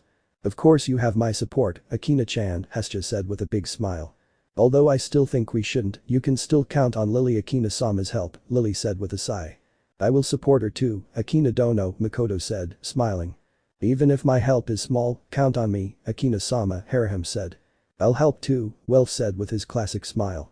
Akina's eyes welled up with tears at the support of her family. "You're such a crybaby, Akina," Belle thought with a smile. "You can count on my help too, Akina," Belle said, smiling. "Yes. Thank you all," Akina said with a beautiful smile. "Now for the main topic. How will we help the Xenos return to the dungeon? It won't be long before they are found," Hestia said seriously. At that, everyone became serious, because what Hestia said was serious. "The Loki family will be hunting them down until they find them," Makoto said. "Lily heard that the Freya family executives were seen in the area," Lily said, remembering. Everyone tensed up at that point. Facing the Loki family was already a lot, now they had to face Freya. "I faced Vana Freya before I found Akina," Belle said, drawing attention. "And what happened?" Akina asked, worried. "These decades short of experience before he can touch me," Belle replied with a smile. Akina sighed in relief upon hearing Belle's answer. "We should look for allies for whatever operation we undertake," Belle told them. "Belle is right, we should see who is willing to help," Hestia said, getting up. "I'll try with Maich," she told them. "Lily, you'll be the strategist," Belle told her, receiving a nod. "Welf, ask Hephaestus if he'd help us, and Makoto, ask Take Mikazuchi," he told them, receiving another nod. "Akina, you ask Ryu if he would lend us his help. Harahim, you must rest as much as possible. Your magic will be a key factor," he told them, receiving nods of agreement from the aforementioned. Idrin and the other elves will ask which elves are willing to help. With Riveria and me on different sides, it's difficult to find allied elves, Belle told them, looking at the squad of elves. I have people I can ask too, they owe me a little so I'll go, he said, getting up. I'll be the one to attract the attention of the Freya family if they join the Loki family, Belle told them, surprising them. But Belle, the Freya family is dangerous, Akina said worriedly. Don't worry Akina, there's only one who's a danger to me, he said, patting her head. Hestia-sama, come with me for a few minutes, Belle asked, walking away. You heard me, rest for today, tomorrow you will go and ask who is willing to help us, Hestia ordered, following Belle. They both walked to Hestia's office, where Belle sat down in an armchair. What do you need, Belle? Hestia asked directly. I want you to put my Falna on so I can update my status, Belle said directly. At that, Hestia opened her eyes in surprise. She hadn't expected that from Belle. Do you know that if I give you my Falna, you will now be part of the Hestia family? Hestia asked doubtfully. I'm willing if it's for Akina, Belle said decisively. Hestia looked Belle in the eyes and with a serious expression asked him. I've always wondered, but why are you so determined to help Akina-chan? Hestia asked. Belle remained silent for a few seconds before answering. Akina is the daughter of my former captain, I owe him a lot, so I will help Akina in every way, Belle replied sincerely. That's enough for me, Hestia said with a laugh. Turn around and show your back, she said, holding a needle in her hand. Belle obeyed and removed the top part of his uniform, then turned his back on Hestia. Hestia approached Belle and pricked herself with the needle, then began to assess Belle's condition. But before she could see it, black flames emerged from Belle, pushing Hestia away. Those flames, Hestia said incredulously, for she recognized those flames. Hestia focused her gaze on Belle's family name and opened her eyes at the name that appeared. How is it that you have his Falna? Hestia asked, approaching to look closely at Belle's back. Things of the past, please don't worry about it, Belle said calmly. The truth is that Hestia's reaction was already expected. Hestia decided not to dwell on the matter and began to integrate Belle into her family. After a few minutes, Hestia opened her eyes, surprised by Belle's abilities. You have many skills and they are all amazing, Hestia said, her mouth agape.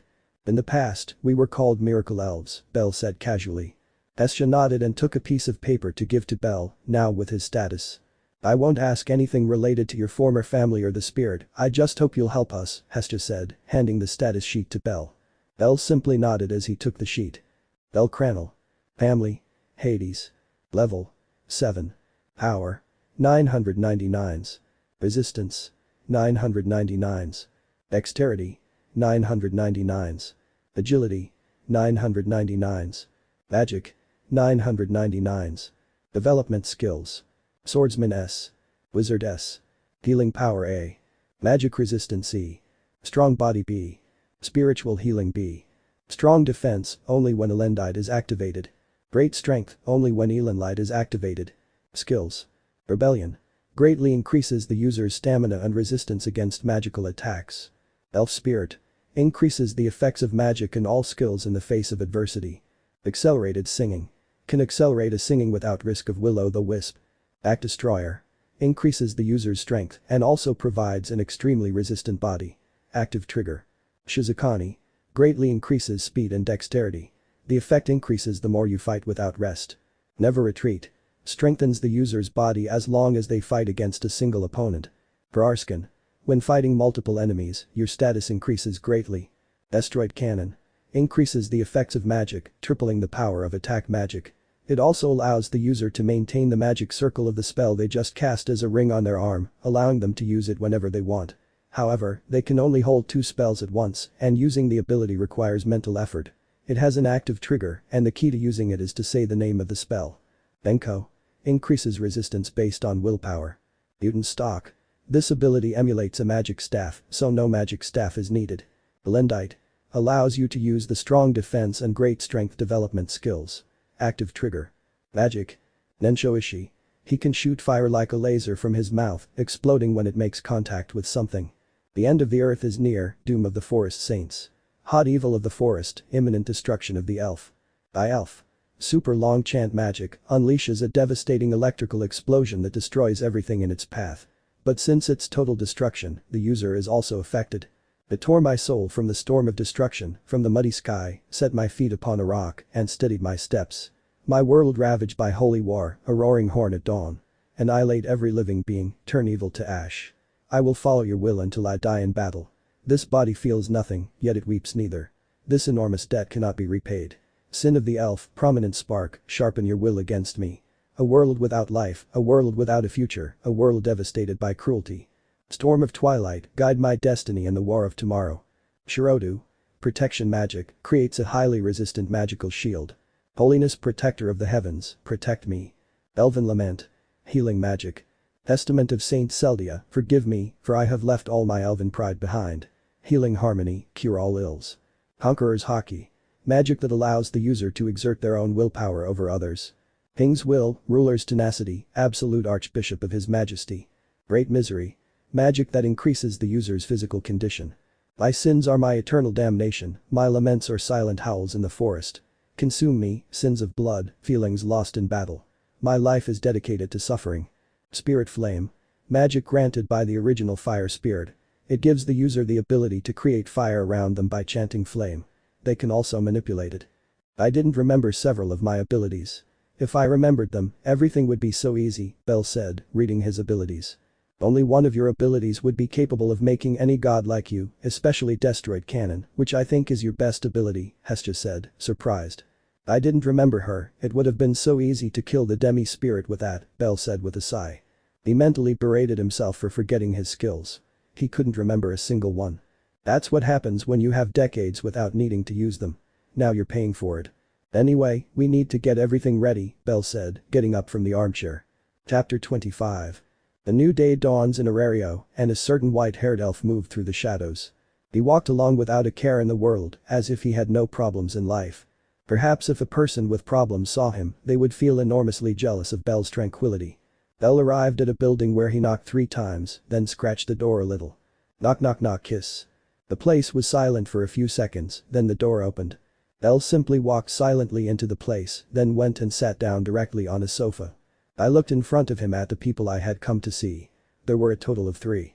But 2 of them stayed behind as mere companions. Their job was simply to accompany. Thank you for agreeing to meet with me, Belle said to the figure in front of him. In front of Belle stood Aisha, looking at Belle curiously. It's curious that a proud elf is calling us, Aisha replied with a smile. Besides, I've heard you have great prestige among the elves, which makes it even more curious. Aisha was studying Belle. It was strange to say the least that a proud elf would contact her. At first she thought Belle wanted to sleep with her. But just knowing he's an elf ruled it out, so I was very curious. I'll get straight to the point, Belle said, becoming serious. I want the Barbaras to help the Hestia Familia, Belle stated bluntly. Aisha and the 2 Amazons behind her remained silent with their eyes wide open. None of the 3 expected such a request from Belle. It was known that the Hestia Familia and Loki were in some kind of confrontation. Although they didn't know all the details, they knew a direct confrontation was likely. Do you understand what you're asking? Aisha asked seriously. Helping the Hestia family meant making enemies of the Loki family, a very serious matter. Absolutely, Belle replied without hesitation. I can pay you if you wish, Belle told them.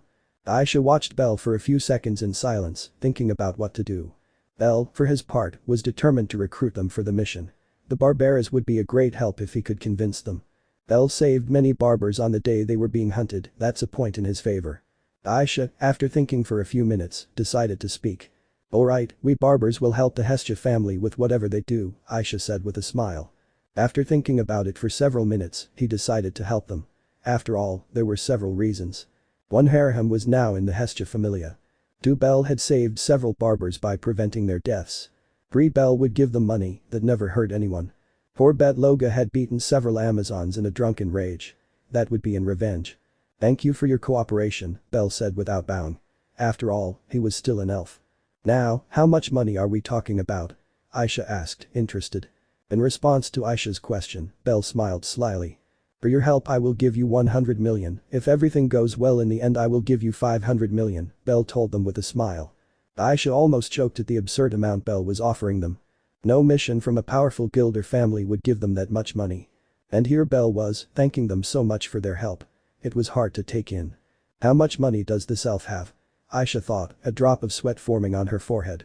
It's not normal for a person to have so much money, especially if they spend it so casually. What's going on? Isn't that enough money? Belle asked them, raising an eyebrow. Belle's question brought Aisha back to reality, returning her to her normal demeanor. That's more than enough, you have the help of the barbers in all their splendor, Aisha replied with a smile. Belle nodded in response. Initially he had planned to give them 1 billion valis, but he didn't want to offend them. Besides, Aisha said flirtatiously. Before Belle could get up, she approached him, swaying her hip seductively.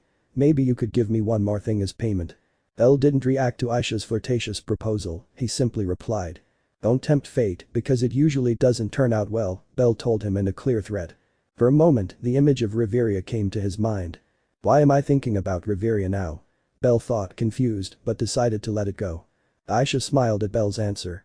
She liked men who were hard to get. Okay, but one day I'll sleep with you, Aisha said, licking her lips. I guess people can dream, Belle said, getting up from the armchair.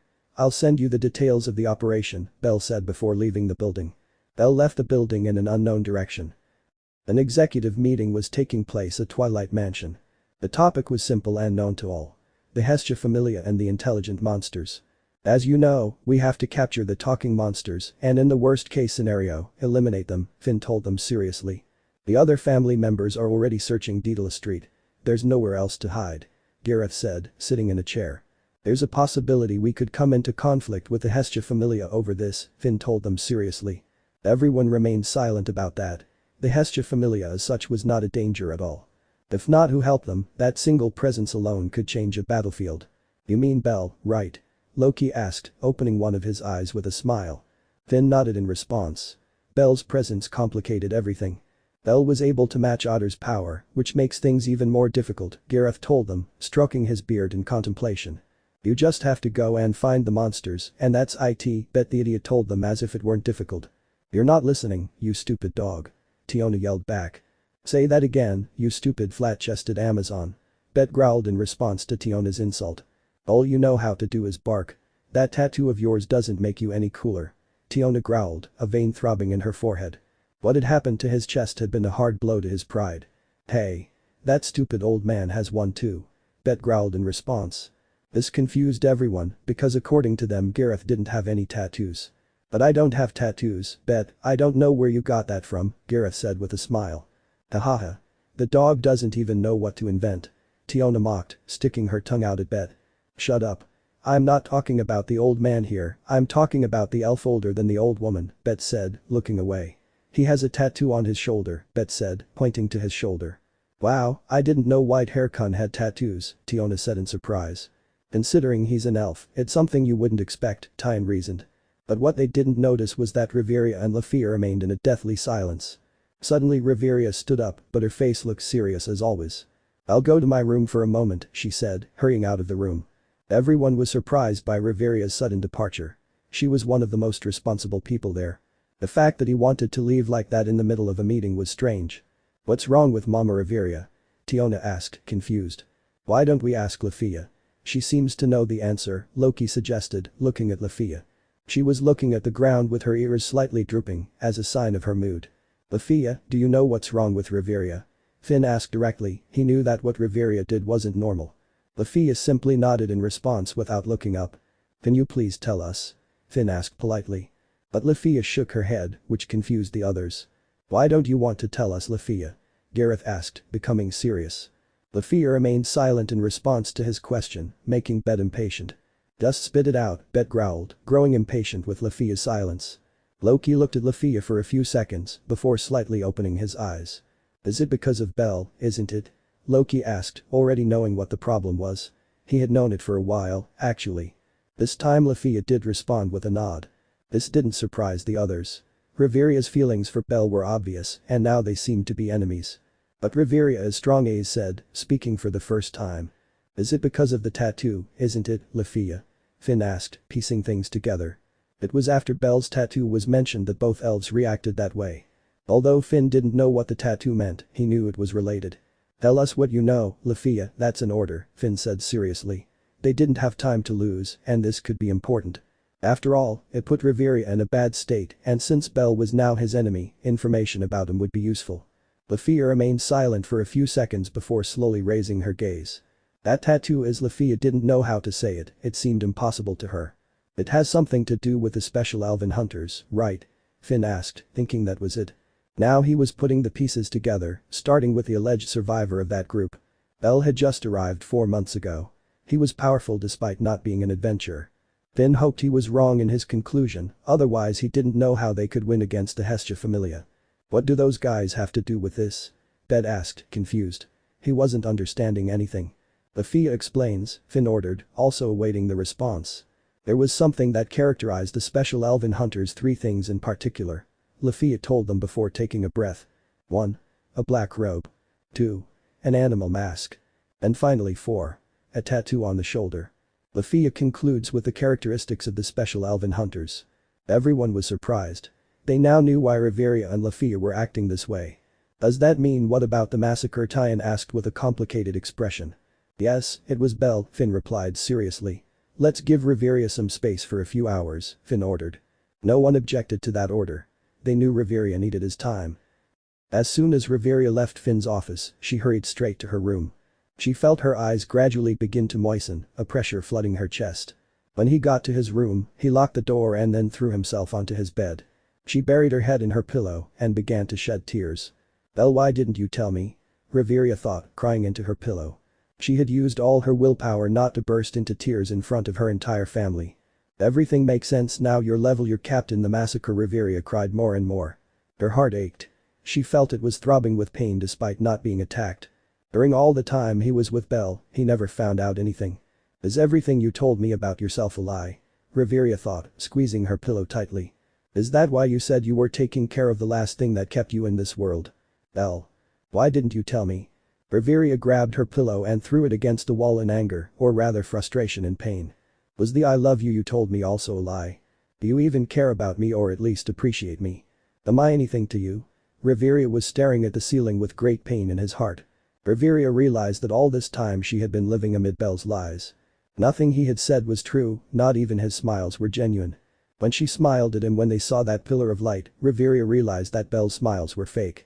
But at that moment she had refused to accept it. She was trapped in a fantasy world of her own making. It's true, Belle never showed any signs of loving me. I was the one who forced everything after he saw me naked, Riveria thought with a tear running down her cheek.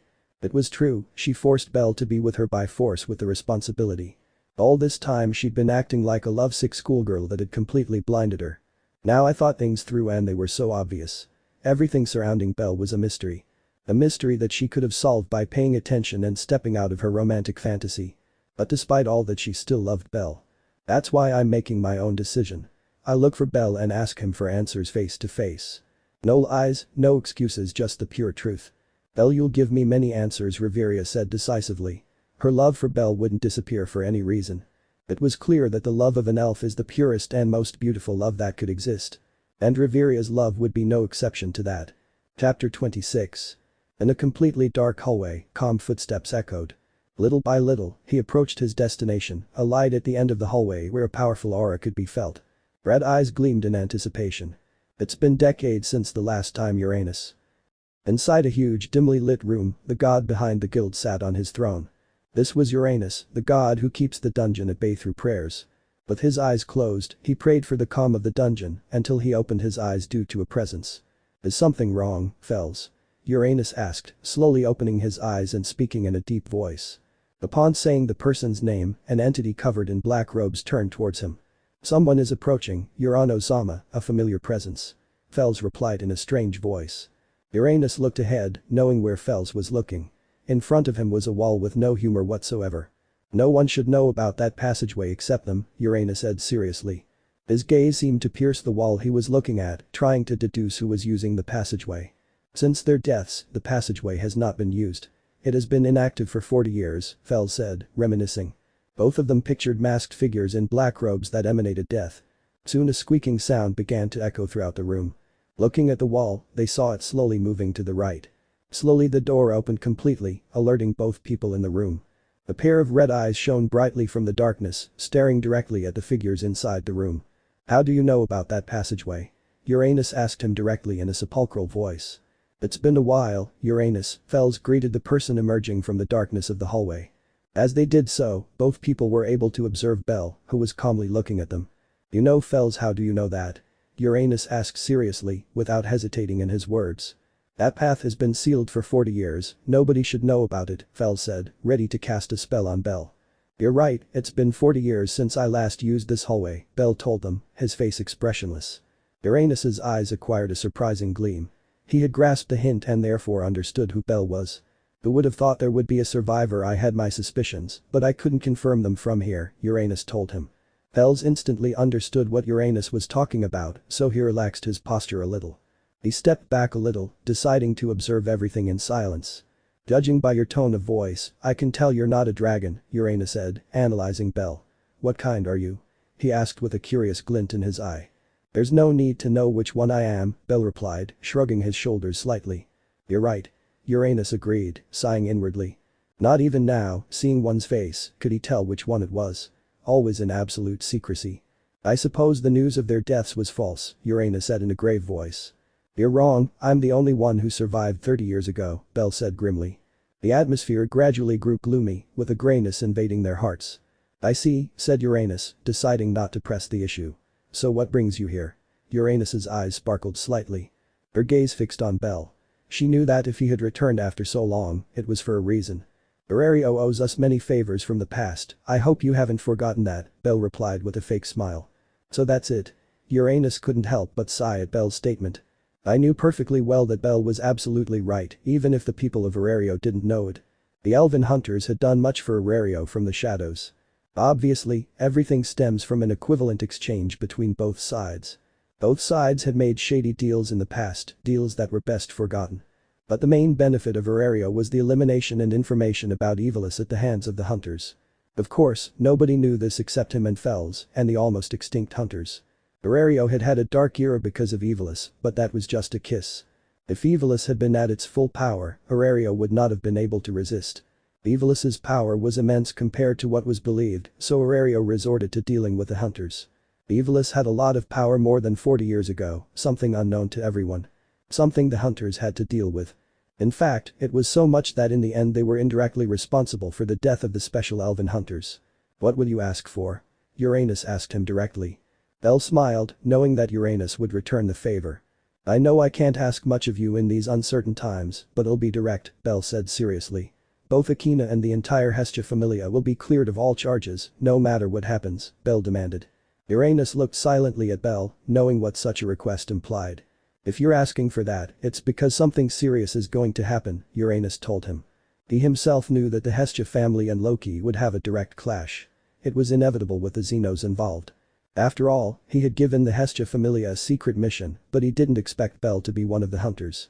If it's because of the potential destruction, I'll take care of paying for it, Belle reassured him.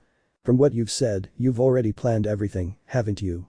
Uranus asked, already knowing the answer. Yes, I want the Ganesha family to protect the citizens, that way we'll avoid unnecessary dissents, Belle requested. I can do that, Uranus agreed with a nod. That's all I need for the plan. Belle turned around and headed back into the dark hallway. The favors aren't over yet, Uranus, remember that, Belle said, disappearing into the darkness of the hallway. The enormous wall slowly began to close the passage through which Belle had left. Plans never go as expected, you should know that well, Leon. Uranus thought, looking at the wall. Do you want me to prepare everything, Urano-sama? Fells asked. Yes, inform the Ganesha family of their mission, Uranus requested. From the top of the Tower of Babel, in a very elegant room and case. The most beautiful goddess watched everything with a smile. Daughter Freya called to her most loyal son. How is Alan? Freya asked without turning around to look at him. Freya-sama, Hythe managed to put his hand back on her, Otter informed from behind Freya. I see. Freya began to balance a glass of wine. His gaze focused on one person in particular, Belle himself. Knowing who was staring, he decided to completely ignore her. This in turn brought a small smile to Freya's delicate face. Are you sure about what you're saying, Hedin? Your statement is quite serious, Freya asked, turning her face slightly. Behind her stood a blonde elf with glasses, who was elegantly dressed. The Freya-sama, he must belong to that dark group. There's no other way to explain his strength, Hedin replied. His tone of voice was respectful and elegant, but with a serious expression. That could explain the color of her soul, Freya said, dragging out the words. The elves who marked an entire era. Freya said with a smile. After the age of heroes, the world entered the age of gods. But within that era of gods, there was a small era that lasted only 60 years. This era had no name, nor is it spoken of because of what happened during it. That's why younger generations don't know about her. For 60 years the elves were the race that everyone feared, even the gods. But not exactly the elves as such, but those who protected them. The name of this group became known throughout the world. the Dark Protectors of the Elves. The Special Elven Hunters. The group that wiped out entire nations, snatching away millions of lives without any compassion. There was no pity, no mercy, only a darkness that withered everything. It was said that they destroyed countless nations. That took millions of lives. They faced monsters from the past. There were even people who claimed they fought against a spirit. But there was no way to verify. Nations were afraid to even attack an elven forest. The consequences were enormous. Many ruined nations knew this perfectly well and dared to challenge them, causing their extinction. Rakia was one of those who dared, and luckily for him, he was not completely destroyed. That was something unknown and it baffled everyone. Why wasn't Rakia reduced to ashes? There were many theories as to why it was not destroyed. The one that hit hardest was one. During the attack on Rakia, some people claimed to have seen the masked men fighting among themselves. But there was no further evidence of them, since very few people claimed to have witnessed it. Freya smiled as she remembered everything those elves had done. She always wondered what the souls of those elves would be like, so she was eager to see one of them. Would it be a soul completely rotten in darkness? Or a beautiful and flourishing soul? She understood that the special elven hunters were heroes of the elves in the shadows. Those who embraced darkness to protect their race. That's why he always wanted to meet them, but of course, that was almost impossible. I knew that very well. I would have to leave Aario in search of him, a search that would never end. It was simply impossible to find any trace of them. They were like ghosts. In addition, she had Hedin and Hogni with her. The confrontation between them was inevitable, and she didn't want to use her charm on them. Hedin and Hogni abandoned their positions as kings to follow Freya. Freya removed them from their positions, causing both peoples to massacre each other. Releasing Hedin and Hogni from their positions as kings. Freya knew that if the special elven hunters hadn't disappeared, they would have gone after her. Having caused a massacre of elves would not be ignored. Both she and Hedin and Hogni would be hunted down and killed. But luckily for them, that had happened after the hunters had died. Therefore, they would not go after her, although she trusted in her charm to stop them. When he learned of their supposed deaths 30 years ago, he was a little discouraged. He believed that perhaps his Ord would be among that group of elves. And now that he had one of that infamous and shadowy group in his sights, things were only getting better. We should eliminate them, Freya-sama. That group killed gods without any mercy, Hedin urged. He knew perfectly well the danger that Belle posed to Freya. It was just a matter of time. He understood that if he met Belle, Belle would look at him with contempt. Interesting, Freya murmured softly. Get ready, you will join the Loki family operation, Freya ordered. Will we help you in the search for the monsters, Freya-sama? Otter asked, bowing slightly. No, my dear Otter, they will face Belle directly. I want to see what a ghost from the past can do in its full glory, Freya replied with a huge smile.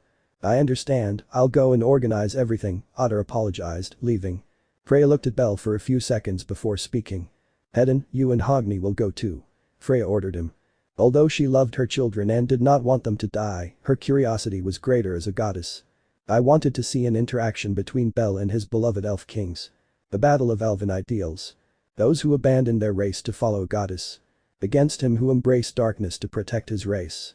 I was eager to see how that scene would unfold, how that soul would act. Riveria was walking along Daedalo Street, accompanied by a group of her family. Finn had ordered them to split into groups and search for the talking monsters. Check that place, Riveria ordered, pointing to a huge hole. Hi. His group nodded and began to check.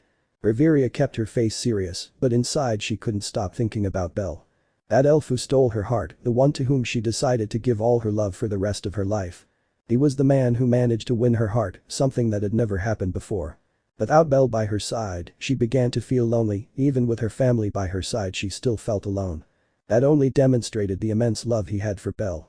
She wanted to run and find him, demand answers, and then hit him for not telling her. But she had to maintain her position as vice captain of the Loki family. Belle, when I get you I'll beat you to a pulp. Riveria thought, wrinkling her eyebrows slightly. As he approached an abandoned building to check it out, a white flash passed by the corner of his eye.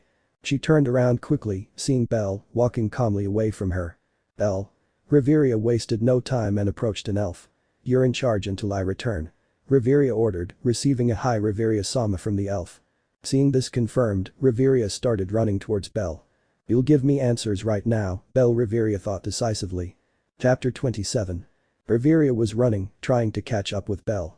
It was time to get the whole truth out of him. Wait right there, Belle. Riveria shouted, stopping Belle in his tracks. He stopped but didn't turn around to look at her. Instead, he had his back to her. Riveria stopped 5 meters from Belle, with a serious look. You owe me a lot of explanations, Belle, Riveria demanded in a demanding voice. What are you talking about, Riveria? I don't owe you anything, Belle replied in a deep voice. Riveria was not discouraged but could not help frowning. She knew perfectly well that getting the truth out of Belle wouldn't be easy. You should leave, Riveria, we're enemies now, Belle said, starting to walk away. That's not true, Belle. Riveria shouted, stopping Belle. I don't know what you think, Belle, but we're not enemies. Let's do this together, Riveria said, approaching him. Don't make this any harder, Riveria, Belle said, closing his eyes. Riveria ignored him and continued approaching until he reached where he was. With her hands, she gently took Belle's hand, not wanting to miss her chance. Let's talk about this calmly, Belle, okay? Riveria asked, giving him a smile. Belle looked silently at Riveria before asking a question. You already know, right? Belle asked, freezing Riveria. Seeing how she froze, Belle separated his hand from Riveria and began to walk. Now you know the kind of person I am, Rivera. What will you do now that you know? That my soul is stained with blood that isn't mine, Belle asked. Riveria remained silent in response. After all, he was still struggling to come to terms with the issue. You see, Belle said, walking away. But a sudden tug on his hand stopped him. Surprised, he turned his gaze. It was Riveria who was holding his hand tightly. Even with all that, I will love you, Belle. I'm in love with you. Riveria said, staring intently into Belle's eyes. Belle's heart began to beat, feeling as if it were thawing. But it didn't last long. Belle's eyes turned as cold as icebergs. It's a shame I don't feel the same way about you, Belle said, with disdain in his eyes. But against all of Belle's thoughts, Riveria continued to look at him with a smile. Lose Belle, I was able to realize that. Riveria was honest. From the beginning, only Riveria showed love. After looking into Belle's empty gaze, she realized it. So why do you keep insisting, Riveria? Belle asked with a grimace. I already told you, Belle, I love you, Riveria said again. Belle's face took on a strange grimace, causing him to not know what to do. Things seemed to be calming down between Belle and Riveria. It seemed like everything would be alright. It seems you've decided to carry the whole burden yourself, Belle. Let me help you. You're not alone in this, Riveria said with a smile. He froze upon hearing Riveria's words. Those words began to echo in his mind. You're not alone, Belle. The voices of several people echoed in his mind, so, gritting his teeth, he drew his sword. Then he turned with his sword extended towards Riveria. What do you know, Riveria? You don't know anything, Riveria. Belle's gaze gradually darkened. Although surprised by Belle's outburst, Riveria did not back down from the man she loves. You're not alone, Belle, Riveria said again without taking her eyes off Belle. He ha ha ha ha ha ha. Belle started laughing without restraint. Her hand covered her face. She seemed to want to hide something. But Riveria noticed. It was more like crying disguised as laughter than laughter. Belle was hiding his suffering. You don't need to pretend with me, Belle, Riveria said, stopping her laughter. Belle's face took on a dangerous glow, which made Riveria understand that she had touched on a sensitive subject. Possibly Belle's most sensitive subject, something that had not yet healed. Riveria had to be careful with what he said. One wrong word and it would all be over. Tell me the truth, Belle, let me help you, Riveria said, extending her hand. Belle's cold eyes moved towards Riveria's hand. The silence dragged on longer and longer. Belle neither did nor said anything. But even so, Riveria did not give up. She would not leave the man she loved alone. Why do you want to know the truth about me, Riveria? Belle asked. The more you examine my life, the sadder and darker the path to the truth becomes, Belle said, gripping his sword. But it was clearly visible that it was trembling slightly. Time has only brought me misery, that's my truth, Riveria, Belle said, sighing sadly, his eyes lifeless. You shouldn't be looking for the truth, Riveria, he added. Riveria couldn't take it anymore and her eyes began to water. It pained him to see Belle like that, so weak. Belle, let me help you. You can't go on living like this. Riveria pleaded. You're right, Riveria, Belle said, turning around and sheathing his sword. It's sad to walk in despair, but it's sadder still to live without any hope in your life, Belle said, disappearing in a burst of speed. Belle. Riveria shouted, trying to reach him. But it was simply impossible for her. Belle's speed was enormous. Damn it, Riveria lamented, punching a wall. I hadn't been able to talk to Belle properly, but Riveria knew something very well. Belle needs help and he needs it now. But I couldn't try to reason with Belle. He was closed-minded and unwilling to receive help. He had locked himself in a dome where no one could enter. He even doubted that Akina could. Akina was the light that kept Belle alive, Riveria realized that. She didn't even want to imagine what would happen if Belle hadn't met Akina. Did Belle take his own life? Is Belle's suffering really that bad enough to reach this point? Riveria didn't even want to think about it. Her chest hurt just thinking about it. Belle's condition was unstable, drowning in his own misery. Rejecting any help, it seemed that he had already resigned himself to living that way. The way he almost broke down mentally in front of her, it hurt to remember it. "I'll help you, Belle, I just need you to give me the chance," Riveria whispered, clenching her fists. It was finally the day of the operation, the day they would try to save the Xenos and return them to the dungeon. They just had to wait until nightfall to begin the operation. Belle was in the chimney mansion, in the room they gave him for when he stayed at the mansion. Belle's gaze was focused on his suitcase, which he had secretly collected from Twilight Mansion. "I have to do it," Belle thought, opening the suitcase and beginning to take out everything inside. When it was finally empty, Belle put the remnants in along one of the edges. Pulling them out, I removed the bottom of the suitcase, leaving a secret compartment. Belle looked at what was in that secret compartment in his suitcase, nostalgia overwhelming his mind. There was a black robe, a lion mask, throwing knives, and finally a black blanket. Or rather, a black blanket wrapping something long. Belle delicately took the black blanket in his hands, caressing it briefly as he recalled ancient times. Times that would never return, memories of a forgotten past. A sad sigh escaped her lips. Her heart felt a thump of pain as she saw everything in the suitcase. 100 years old and I feel like crying, how pathetic I feel. Belle mocked himself upon seeing the contents of the suitcase. Reaching for the blanket, I grab it and slowly pull it away. A silvery glimmer appeared as the blanket was removed. Finally the blanket fell, revealing that it concealed a sword. But it wasn't just any sword, it was one of the finest swords ever forged in the world. It was one of the best swords in existence, but it was a sword that had taken millions of lives. Many dreams that could not begin because of this sword, as well as dreams that ended because of it. Any god would notice that the sword emanated a dead aura, demonstrating the rottenness of its wielder's spirit. Belle looked at his reflection in the sword, remembering everything that sword in his hands had done alongside its wielder. "The sword forged from the souls of the underworld, how sinister, Hades-sama," Belle said, sheathing the sword. "A sword that was forged by infernal dwarves from cursed souls. An unbreakable sword in every aspect, not even divine power could destroy the sword. I haven't used it for decades, I hope I'm not rusty after all this time." Belle put his things back in the suitcase and closed it. Looking out the window, I saw that the sun didn't have many hours left before it disappeared. She glanced at the suitcase, wondering whether to use the robe and mask, but quickly dismissed the idea. If he used it, it wouldn't attract as much attention as he wanted, which was his part of the plan. Then I'd draw my sword to rectify something. He tried to cut the palm of his hand, but the sword didn't even make a slight scratch.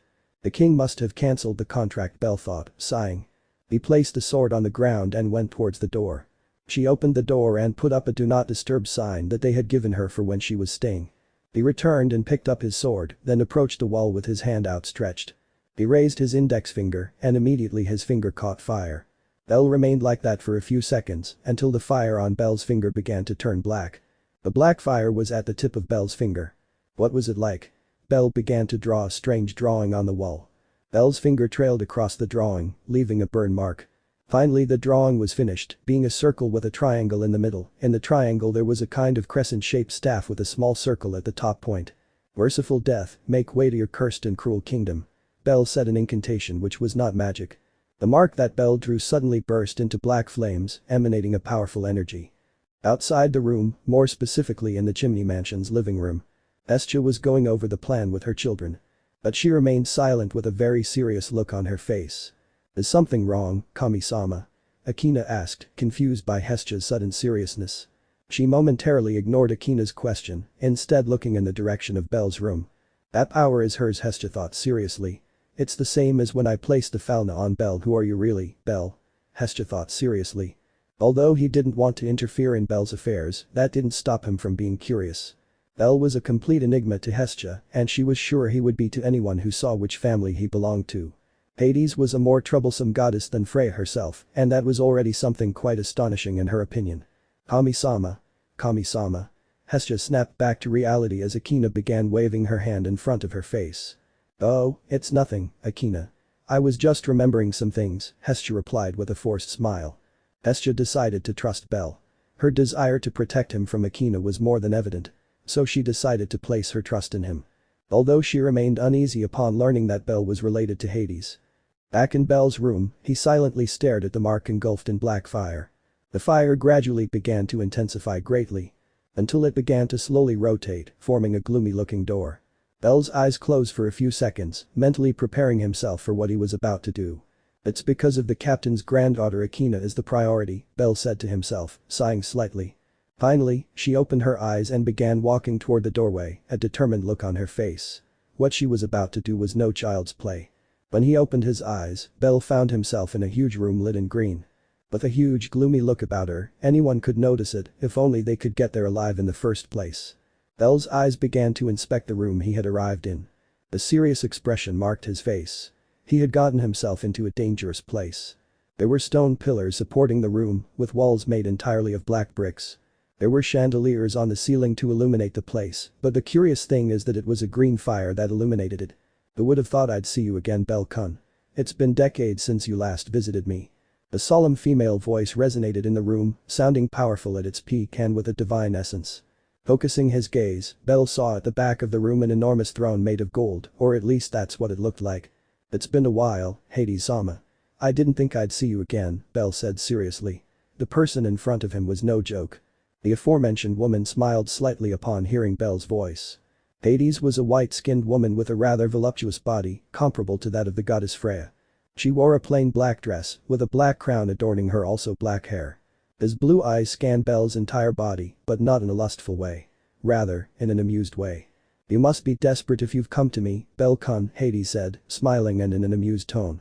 His gaze only annoyed Belle, reminding him why he didn't trust the gods. Except for Hestia, who had earned Belle's respect by always helping Akina. Something that was more than worthy of his respect. I need your help with something, only you can do it, but you should already know that, Belle said seriously. Hades' smile intensified upon hearing Belle's words. You know, I was a little sad when you left my family, Belle-kun, Hades said, smiling as he stood up from his throne. He started walking towards Belle with his bare feet touching the cold ground. There must be a good reason why you abandoned your family. I wonder what it could be. Hades walked around Belle with a playful smile.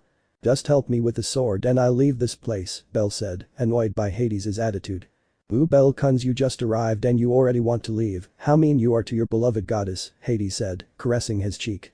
Hades looked intently into Belle's eyes, surprised to see him with hope in them, something she hadn't seen the last time. Wow, the last time we saw you, your spirit was completely broken, it looked like you were going to kill yourself at any moment, Hades said, surprised. I found a reason to live, that's why I need your help, Belle replied, seemingly sincerely. You can't lie to me, Belle-kun, Hades said, returning to his throne. There's a second reason you're fighting, but it seems you haven't realized it yet, Hades said, examining Belle. I don't know what you're talking about, Hades-sama. Belle froze, feeling all his willpower vanish. He looked ahead and saw Hades with completely black eyes, fixed on him. They seemed to see right through his soul. Your soul is still so perfect, Belle-kun, very dark but at the same time very pure. How beautiful, Hades smiled. Belle was unable to speak this time because he was paralyzed until Hades' smile began to widen. So the king's daughter Riveria, huh? Hades whispered to herself, her eyes returning to normal. I'd forgotten how nosy you are, always sticking your nose where it doesn't belong, Belle said, rubbing his eyes in irritation. Fufufu, I love you too, Belle-kun, Hades said, laughing elegantly. Now help me with what I need, Belle said, unsheathing his sword and placing it on the floor. Hades smiled and slowly approached Belle again, staring at him with a big smile on his beautiful face. You know the price of that, Belle. Last time I let the king break the pact because of the affection I had for them. This time it won't be like that, Hades said with a smile. Belle nodded in agreement. He would take any risk for Akina's safety and protection, and that sword would be necessary. Alright, you know what to do, Belle. Your soul will be bound to all the cursed souls that forged the sword, he said, taking a few steps back. Looking at the sword, Belle approached and stood in front of it with a determined look. Here we go, Hades smiled, massaging his neck. I was looking forward to this again, he said, generating black fire in his hands. The fire gradually changed until it turned a dead green color. A circle of fire formed around Belle, trapping him inside. Hades' eyes turned completely black again as a black aura overflowed from them. Belle began to feel something inside him cracking, a sharp pain that gradually increased in his heart. Hades began a strange chant because Belle didn't understand anything he was saying. Degrees I grave a tilde 1/4 a, mu a sedilla a superscript 3a acute plus or minus 1/4 superscript 1 a tilde a umlaut mu macron a umlaut mu 1/4 mu plus or minus a umlaut I grave 1/2 a umlaut 1/2 c sedilla plus or minus 1/4 1/2 plus or minus degrees plus or minus superscript 1 degrees plus or minus sedilla dot superscript 3 a tilde a umlaut dot 1/2. The sword on the ground began to ignite in black flames, emitting intense heat. Belle, knowing what to do, approached the sword and took it in his hands. The goddess Hades stopped singing and stared at Belle, waiting for him to complete the pact they had forged. Bellcranel, accept the deal, Belle said, and instantly the fire exploded without causing him any harm. The fire slowly began to die down until it was completely out. It's ready, Belle-kun, the pact has been forged. Your soul belongs to me once more, Hades said, smiling. Ugh. Before Belle could answer, he began spitting an insane amount of blood onto the ground, leaving a large bloodstain. A deep pain reached his entire body, beginning an agony that started to consume him from the inside. He felt as if his entire body was being burned without actually being burned. Something very strange but familiar was happening. Hold on a little longer, Belle-kun, the pain in your soul is about to disappear, Hades whispered, stroking his head. Belle clenched his teeth and hands, trying to resist the pain. He wanted to activate his ability that makes his body more resilient. But that wouldn't work at all. I had experienced it in the past and didn't want to go through it again.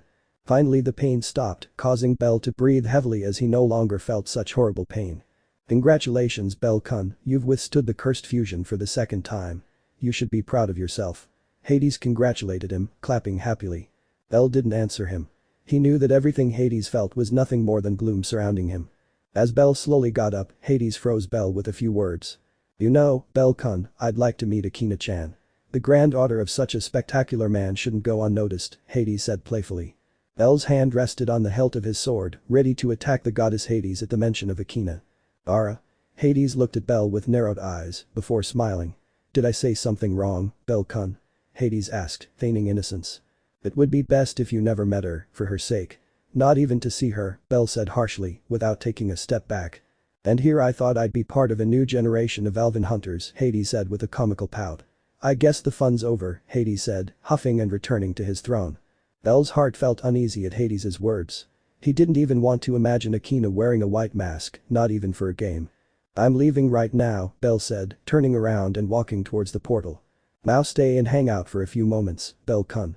You're making me feel so lonely, Hades complained, pouting. But Belle knew perfectly well that he didn't care, just as he didn't care about the death of his entire group. One more reason why he hated the gods. Everything is a game to them and they don't care if it isn't.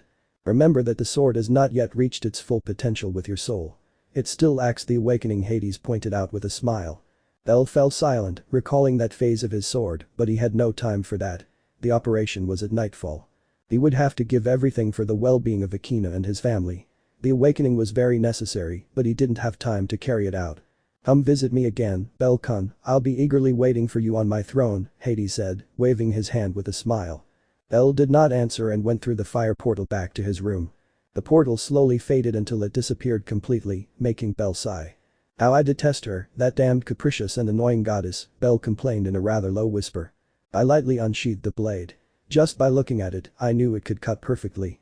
The weapon of death has just been restored to its former glory and used by its original wielder. But he was not yet at his peak. He still had one stage to go before reaching the limit of his reach. Seated on her powerful throne, the goddess Hades smiled darkly as she recalled what she saw in Belle's mind. So Leonard's granddaughter, this will be interesting to see. Hades thought, smiling darkly with a dangerous glint in his eyes. The brightness gradually increased until it was black, a completely dead black, emitting pain in abundance. I'm sorry, Belle-kun, but I want to see that man's granddaughter in action, Hades apologized, his eyes completely black. Belle left the room and headed to the living room where the entire Hestia family was. Everyone was silent, waiting for Belle to speak first, for he was the captain behind the scenes at this moment. Are the families who will support us ready? Belle asked, breaking the silence. Yes, Hephaestus, Maich, Take Mikazuchi, Hermes, and Soma confirmed their help, Hestia replied with a serious expression. Belle raised an eyebrow at the mention of the Soma family, but decided not to ask about it. The Ganesha family will support us by protecting civilians in case of a major conflict, Belle reported, remembering Uranus. The others sighed a little, knowing that a strong family would support them, even if not directly. Any help in this situation was welcome, with open arms. The barbers are already in position, they also managed to attract more Amazons to our side. Haraham, who was in contact with Aisha, reported. Belle nodded, satisfied to hear those words, although he would have to pay more, he wasn't worried. Belle's gaze shifted to Idrin, causing her to shake her head in disappointment. I tried to recruit some elves to our side, but most will remain neutral, Idrin said, lowering his head slightly.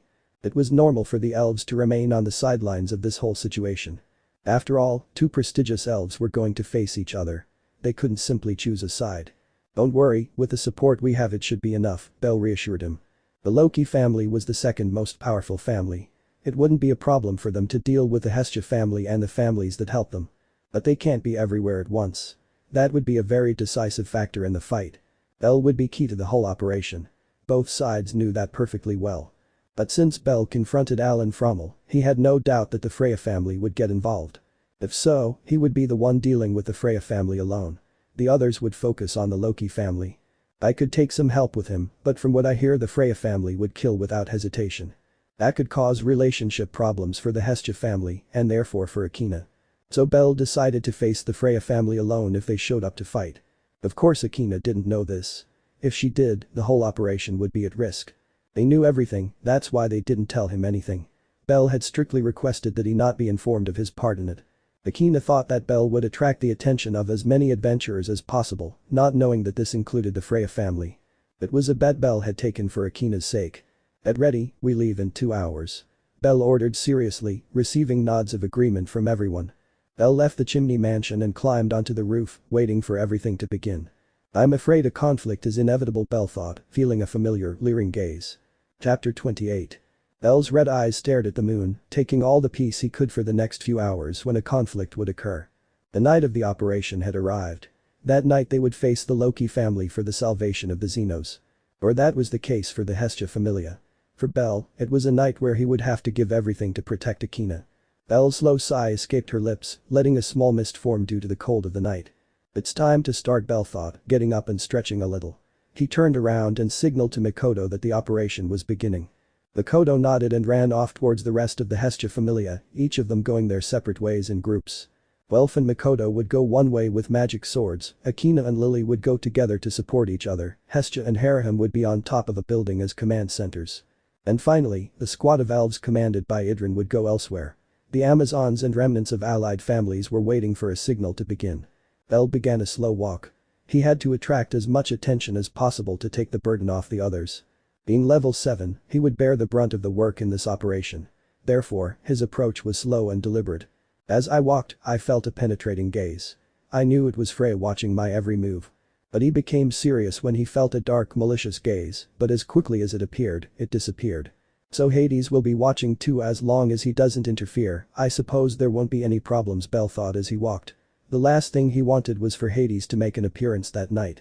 Looking around, I noticed the lack of elves in the streets. It seemed that what Idrin had told me was true. The elves would stay out of this fight, or at least those who were not from the Loki or Freya family. He felt some powerful gazes watching him closely, analyzing every move he made or did. So the Freya family is already watching me. Belle glanced sideways at some people who were discreetly looking at him.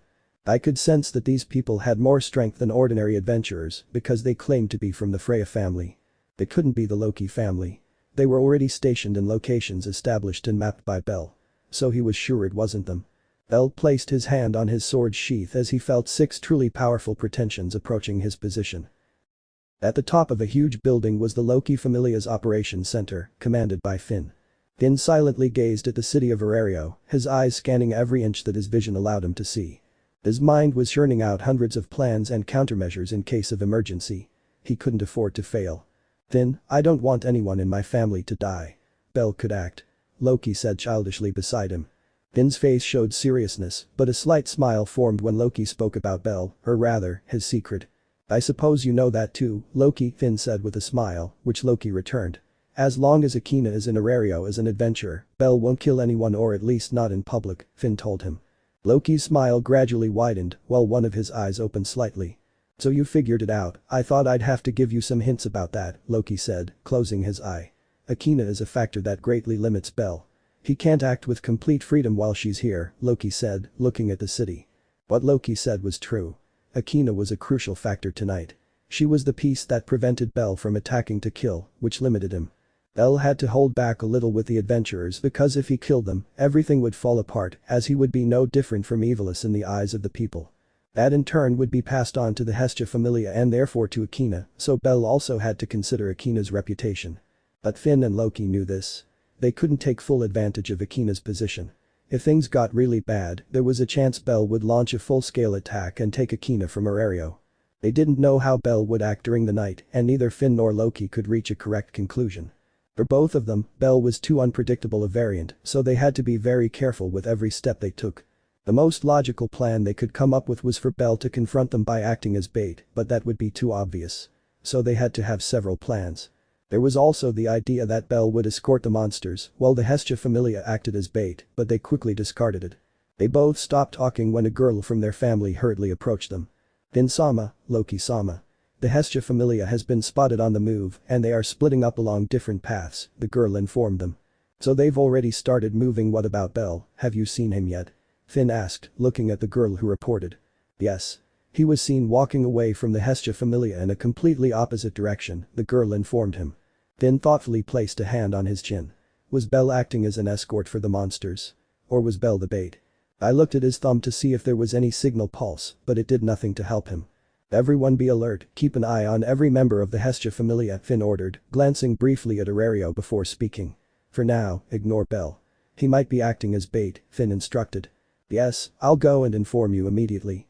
The girl nodded and ran off to inform the rest of the family of her captain's decision.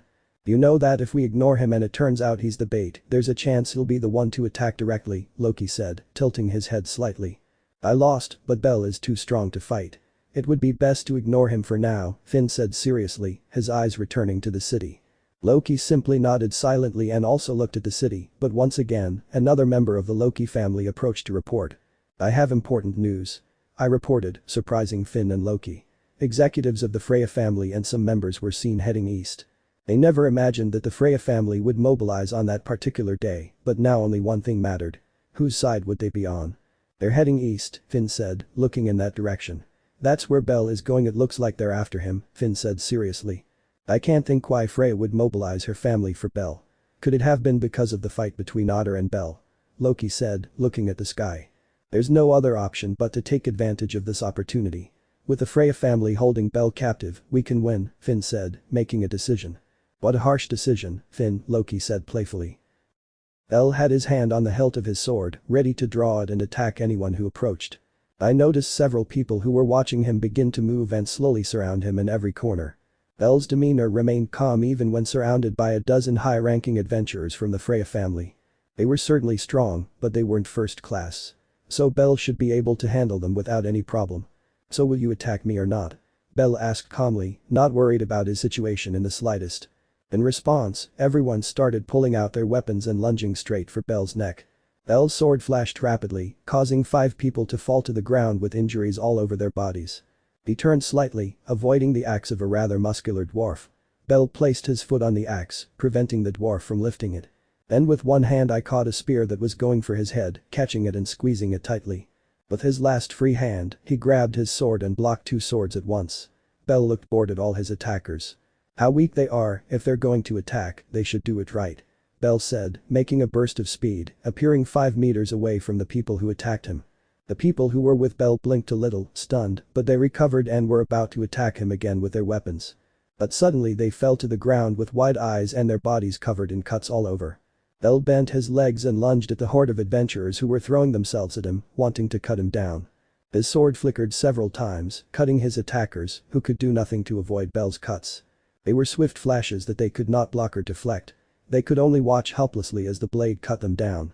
Belle's hand caught a werewolf's face and slammed it to the ground, the werewolf's eyes turning completely white. More and more members of the Freya family fell before Belle, until finally the last ones who remained standing fell. The most powerful family and they barely know how to fight, it seems to me they fight like idiots for the love of their goddess, Belle said, stepping on an elf's chest. Belle's cold eyes glared at the elf, disappointed by what his elf brother was doing. You're a proud elf, how can you stoop so low as to follow that pathetic goddess? Belle said coldly. Damn you. The elf exploded in fury at hearing Belle insult Freya, but Belle simply stepped on his face indifferently. I'm disgusted by the mere fact that you're an elf, Belle said, stomping on the elf's face, causing him to faint. Belle walked away, not caring about the unconscious bodies of the Freya family adventurers on the ground. They were not his problem. The people hiding in their houses watched in amazement as Belle easily dispatched several adventurers. Belle walked the streets of Aario in search of adventurers, but strangely, he couldn't find any. Until he felt 6 presences fall behind him, the presences felt strong compared to the previous ones. Turning to face his opponents, he came face to face with 6 of the Freya family executives. The 6 of them, looking at him seriously, knew that Belle wasn't just a simple fighter they had to defeat. He was a direct threat to their goddess. Belle's eyes completely ignored the 4 Palams in the place, his eyes were fixed on 2 elves that he recognized perfectly. The moment he saw them, his eyes turned like icebergs, staring at those he considered trash of the elven race. Facing him were the ancient elf kings Hogni Ragnar, king of the Dark Elves, and Hedin Selen, king of the White Elves, on Heisning Island. And to think they'd have the nerve to show their faces in front of me. Do they want to end their lives? Belle asked them coldly. I suppose you already know my name, Cranel-san, Hedin said politely. You are a danger to Freya-sama, so we have to stop you, Hedin said seriously. He still maintained courteous relations with Belle as well as with Riveria. After all, his elven pride is immense. A danger to your goddess? Heh. Belle scoffed with a snort. So what are you then? A disgrace to the elves? Belle asked. The question made Hedin frown. He knew what Belle meant by saying those words against him and Hogni. His past brought peace to the elves, but that's what makes him dangerous to Freya-sama, Hedin said seriously. Hedin recognized Belle's past as necessary to safeguard the elves for the protection of his race. So he was polite to him and to a certain extent he respected him. Not just anyone would do what the hunters did. Those idiots, Hedin muttered in annoyance as he watched the Gulliver's brothers launch themselves at Belle. They had to attack together if they wanted to put up a fight against him. The Gulliver's brothers grew tired of waiting for the elves to finish their monologue of pride, so they decided to attack directly. The 4 of them launched themselves directly at Belle, each from a different angle, cutting off his escape. But he simply dodged them and blocked their attacks. Belle placed his hand on one of the Gulliver's brothers' helmets and squeezed it, looking ahead as he received a blow from the mallet. Ugh. Brother Gulliver couldn't help but groan as he felt the enormous blow of the mallet from his brother. Then Belle threw the Palam at the one with the spear, blocking the sword of one of the Palams with his own. Applying a little pressure, he threw it off and slashed it across the chest. Her wrist moved to the reverse, blocking the Palam spear. Belle placed a hand on it, preventing her from retracting it. He raised his leg and kicked the Palam hard, which went flying, but Belle grabbed the spear tightly, preventing him from taking it away. Belle twirled the spear with one hand, then used it to block the other Palam's axe. Your teamwork is formidable, you remind me of when my brother and I made an amazing duo, Belle told them, praising them. He whirled around and blocked the hammer, kicking the ground and charging at them. He gripped the spear tightly and hurled it down. The spear was headed straight for the axe head. He used his enormous axe to block the incoming projectile, but in doing so he was sent flying by the force with which the spear came. Belle stamped his foot and swung his sword at another Gulliver brother, leaving a large cut on his shoulder. Seeing that they were already at their last, he decided to use his magic to finish this faster. An accelerated chant, he managed to complete the incantation of his magic in a matter of seconds. King's will, ruler's tenacity, absolute archbishop of his majesty. Conqueror's hockey. The Gulliver's brothers gritted their teeth as their legs trembled. They didn't want to give in to the pressure they felt in their bodies. Clank clank. Unable to do anything, they yielded to the enormous pressure exerted on their bodies, so they helplessly dropped their weapons. Belle looked indifferently at the broken fighting spirit of the Gulliver brothers, then turned to look at Hogni and Hedin who were surprised. They had just seen someone perform a spell with great ease, as if it were an everyday occurrence. That only confirms that you belong to that group, the miraculous elves with unique talents, Hedin said, narrowing his eyes. If nothing had happened 30 years ago, you would already be dead, Belle told them, his eyes as sharp as knives. This time, Hedin didn't answer Belle at all. Just by looking into Belle's eyes, he knew that Belle didn't doubt his own words. Maybe I should eliminate them right here, Belle said, dragging out the words indifferently, his hand on the hilt of his sword. We made a decision that time. I was already tired of being king. Freya-sama gave me a chance, and I took it, Hedin said, explaining his point of view. Naturally, he wouldn't do it with just anyone, but Belle was nobody. He was sending him the prestige that Belle holds for any elf. They could have passed the mandate to another elf, but instead they let her destroy both kingdoms, Belle growled, wrinkling his brows. And what did they do? They followed her like dogs instead of avenging their own people, Belle said, carefully choosing each word. For someone like Belle, who fought for the well-being of his race with all his might, the actions of Hedin and Hogni seemed despicable. His brain couldn't understand why they were following Freya instead of killing her. It made him feel sad even though he didn't show it. They put so much effort into keeping the elves safe, and then these two come along and allow their kingdoms to be destroyed by a goddess, and to make matters worse, they follow her like dogs. I felt that everything they had done was in vain, everything they had gone through thrown away by two elves who look like dogs. I didn't understand, or rather, I didn't want to understand. I didn't want to know why Hogni and Hedin had abandoned their own people for Freya. Did they do it for love? Because she captivated them with her beauty? He felt rotten just thinking about those stupid reasons. Both sides looked at each other in silence for a few seconds, ready for a fierce fight that could turn deadly. The first to attack was Hogni, who raised his sword and swung it forcefully against Belle, aiming directly for his chest. Belle took a quick step back, easily dodging Hogni's slash, but to his disbelief, a large gash appeared across his chest. Blood gushed and streamed from Belle's chest, who was confused about having received that cut. Belle swore he had dodged it. I dodged it, I'm sure of it. How did he cut me? Belle thought, touching the wound. A cursed weapon, Belle deduced, looking at the sword Hogni held in his hand. Belle drew his sword and attacked Hogni's neck, wanting to return the cut with more force than he had given it. Clink. The sword pierced Belle's sword. Looking at the cause, he looked at the cause, revealing it to be Hedin with his Dezera. Belle had to duck quickly to avoid Hogni's sword, then with his own sword, he tried to pierce Hedin's leg, but Hedin backed away. Hedin moved his Dezera at the sudden appearance of Belle's sword. He had barely touched the ground when Belle appeared with his sword raised. I see you make a good duo, but the reason for it is regrettable, Belle said with contempt, exerting more force. Belle turned quickly and countered Hogni's sword, but noticed that both elves began concurrent chants. Since she didn't know its magic, she decided to do the same. Her feet moved like a beautiful dance. Blocking and delivering slashes, his sword performing a beautiful dance of death, trying to kill his opponents. Or at least incapacitate them. He couldn't afford to kill them and endanger the entire Hestia family. Finally, the three elves finished their short chants. It was only a matter of seconds before they could perform them. Belle blocked Hedin's slate with force, but as he turned to attack Hogni, he noticed that his arm was engulfed in flames. Hogni swung his sword, which was deflected by Belle, but as soon as it was deflected, he raised his arm engulfed in flames. By the power of the demonic sword, it brings eternal destruction. Burn Dane. The flames on Hogni's arm exploded intensely and heavily above Belle, coming within a little less than a meter of him. Holy protector of the heavens, protect me. Shirodu. Belle unleashed his own magic thanks to his accelerated singing, causing it to crash directly into their magic shield. The smoke immediately appeared, obscuring the vision of the three of them. When the smoke cleared, both elves from the Freya family could see that Belle had some kind of magic rings on his wrists. On both of Belle's wrists were bright phosphorescent purple circles. Both Hedin and Hogni were surprised but didn't condemn it. Instead, they became wary. They didn't know what the magic circles would do, so naturally they remained alert to Belle's next move. From his perspective, Belle was part of a generation of elves considered prodigies in stature. They were even believed to be the most powerful elves in existence. They had just witnessed one of Belle's spells, a shield. Being a high-level elf, he would likely possess more magic. So, they both became alert for any of Belle's magic. Belle paid no attention to the magic circles. A brief glance was all it took. His hand gripped his sword, pondering what to do. He had to be careful of the elves' magic. It was quite powerful if it was based on Hogni's. Suddenly he felt a power building up behind him.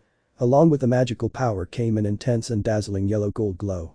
Belle opened his eyes and turned around, casting his shield magic. This time, thanks to his Destroyed Cannon ability, he could use his magic again simply by saying his name. Shirodu. Belle watched as a golden ball, 1 meter in radius, crashed into his shield. A powerful explosion erupted upon impact. The shield did its job and protected Belle from the magic attack. He tried to find the culprit with his eyes, but had to turn around and move his sword to block Hogni's imminent attack. Sync. Both swords clashed, releasing sparks.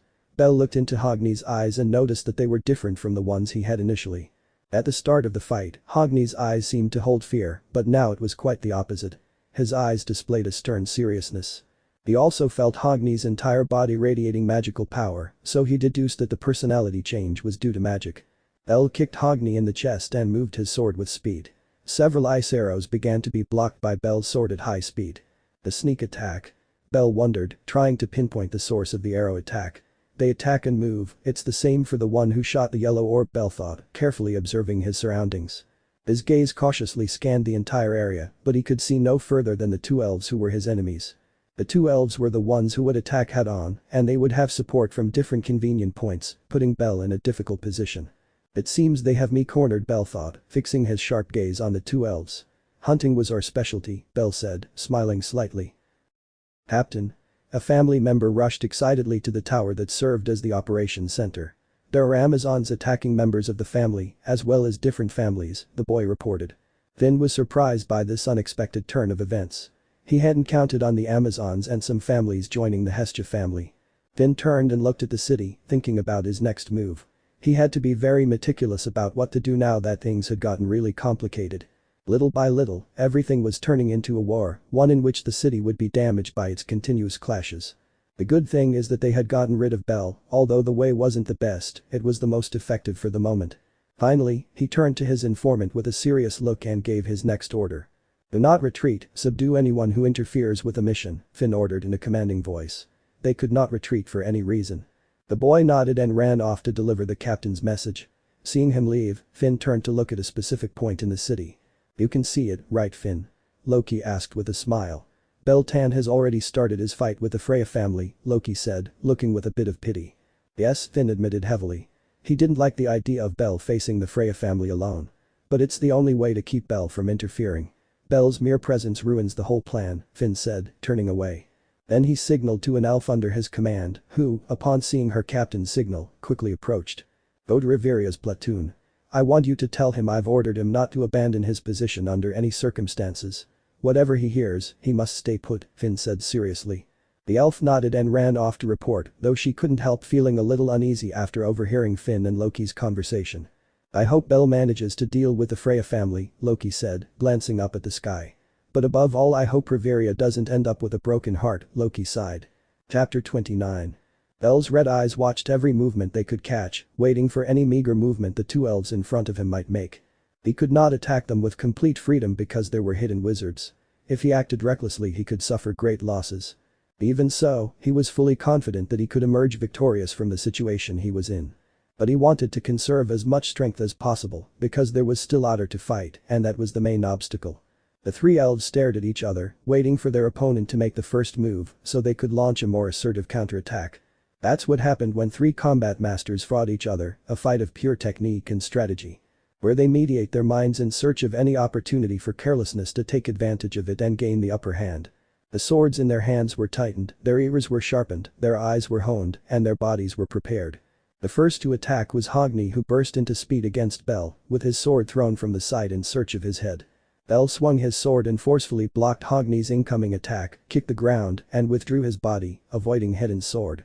As soon as he fell, he pressed his feet firmly against the ground, leaned forward, and retracted his arm, ready for a powerful thrust. "I'm attacking you from the right," Belle shouted, surprising Hedin, who was the one Belle was looking at. Belle's sword shoots out at high speed, causing Hedin to unconsciously move the sword to his right. Swin. Hedin was surprised to feel a great pain in his left side. He began to feel a red liquid oozing out from that pain. His blood, his noble blood, was running through the wound that Belle had inflicted with that strange attack. "Such a basic trick and yet you fall for it. I expected more from the former king of the White Elves of Heisning Island," Belle sneered coldly.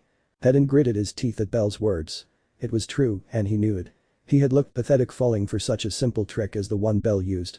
He felt humiliated just thinking that, so he moved his hand as if giving an order, which he did to the hidden magicians of his family. This time everyone was cooperating together on this, but only because Freya had personally asked each of them to. Therefore, there was now a large number of mages awaiting orders from Hedin, ready to use their magic and bombard Belle. Hogni rushed towards Belle upon seeing Hedin's wound. While Hogni attacked Belle, Hedin used a potion to heal his wound, as it was not simple. Clink clank clink. Belle and Hogni engaged in a serious sword fight, the difference in skill between him and Belle being obvious to Hogni. Her swordsmanship was among the best, but it fell far short against Belle's. The mastery Belle displayed with each swing was beautiful, demonstrating her years of experience. Clink clank clank clank clink. After joining, Hedin joined the fierce sword fight that the other three elves were having, with Belle's superiority being clear. Hedin went to the right and Hedin to the left, both swinging their swords with great skill. Belle's sword flickered with each attack he made, and little by little, Hogni and Hedin's bodies accumulated small cuts. Belle felt magical power gathering in the atmosphere, as if a great magic of destruction were about to be unleashed upon the place. I tried to find the source of the magic I felt, but as soon as the magical power began to be felt, both Hedin and Hogni attacked Belle with even greater vigor. Both elves also began their concurrent incantations, managing to finish them quickly as they were short chance. By the power of the demonic sword, it brings eternal destruction. Burn Dane. Hogni approached Belle a few meters away and unleashed the powerful explosion of flames on Belle at point-blank range. Strike eternally, indestructible general of lightning. Varian Hilder. At the same time as Hogni, Hedin finished his magic and fired a powerful beam at Belle, a beam that sparked with magical energy. Shirodu. Belle didn't stay behind and unleashed his protective magic against a powerful magic attacking him. Boom.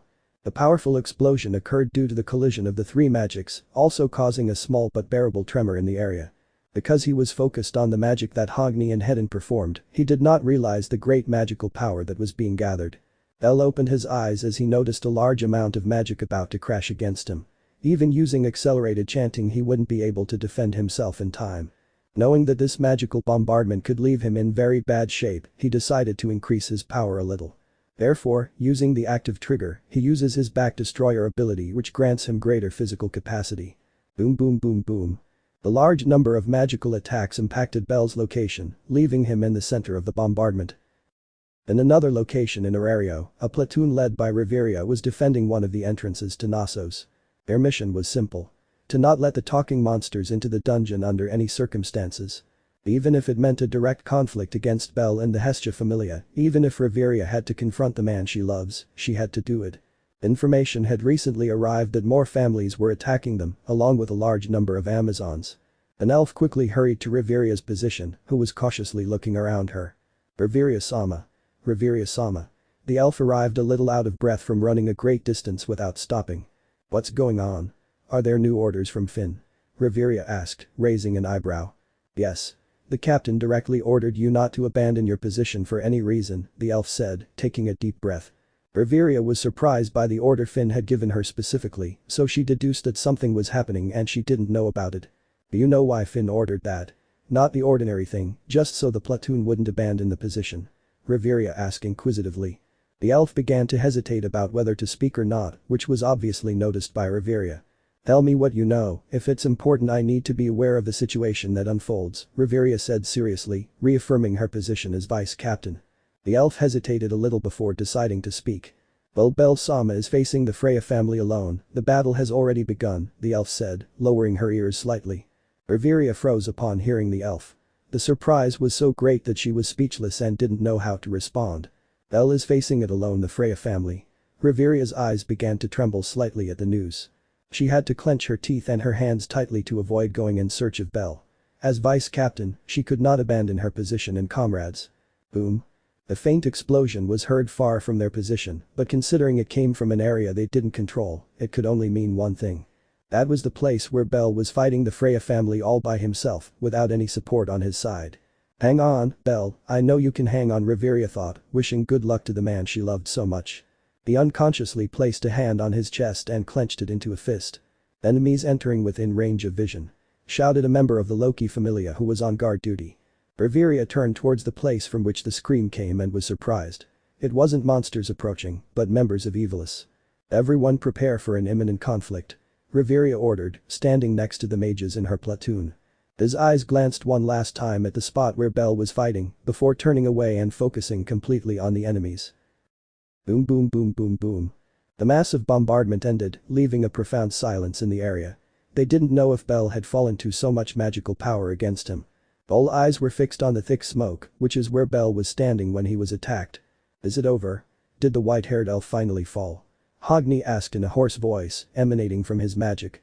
Hedin's eyes narrowed directly into the smoke, searching for the slightest movement that would betray Belle. I don't know, don't let your guard down, Hogni. Someone who belonged to that group wouldn't be so easy to kill, Hedin said seriously. Hogni raised an eyebrow at Hedin's warning, so he decided to clear up a doubt. If they are so powerful and so difficult to kill, how come everyone died except him? Hogni asked curiously. What could have killed them? He asked. Hedin did not answer and continued staring directly at the smoke. The truth is that he too could not think about how such powerful elves died. Just as he was about to speak, another voice spoke first, coming directly from the smoke. Beyond Aario, there are many things the world doesn't know, secrets that should never be freed, races that should never see the light. Unfortunately, we have to fight against one of those races. Belle's voice said from the smoke. Before Hedin or Hogni could answer or utter a word, a great amount of magical power gathered within the smoke. A magical attack suddenly emerged from the smoke, but this time it wasn't directed at Hogni or Hedin. This time they went straight for the wizards who were hiding and sneaking up on Belle. The second shot came out of the smoke, again heading towards the creepy wizards who were nowhere to be seen. But it didn't stop there. There was a third shot from the smoke, with the same objective as the first two. The attack hit all the hidden mages, giving them no chance to dodge Belle's magic attack. Ugh. Og. Grrrr. Ah. Ugh. Og. Grrrr. Ah. Several cries of pain reached the ears of Hogni and Hedin, who listened to the cries indifferently but dismayed. They had just lost the wizards who provided them with support, which served to balance the power that Belle had. To reduce and control the large power gap that existed between them and Belle. Those wizards are really annoying, shooting without showing their faces at all, Belle complained, waving his hand to disperse the smoke. Slowly the smoke dissipated under the continuous waving of Belle's hand. When it was finally gone, Belle was seen. His body had some burns but none serious. The black jacket that was his uniform had disappeared after receiving the attacks of the wizards. Instead, it revealed a white shirt with buttons, some burns, and traces of blood. Belle simply looked at them indifferently before rolling up his shirt sleeves for greater mobility. Upon hearing Belle's words, Hedin snorted coldly. You have no right to say anything about them, you hid under black robes and porcelain masks that look like animals, Hedin said sharply. From his perspective, the cowards were others. You're wrong about that, Hedin. We didn't hide in robes and masks, Belle said, smiling slightly. We did it to remember our reason for living, Belle said, craning his neck. Hedin stared intently at Belle before beginning another incantation as Hogni charged at Belle.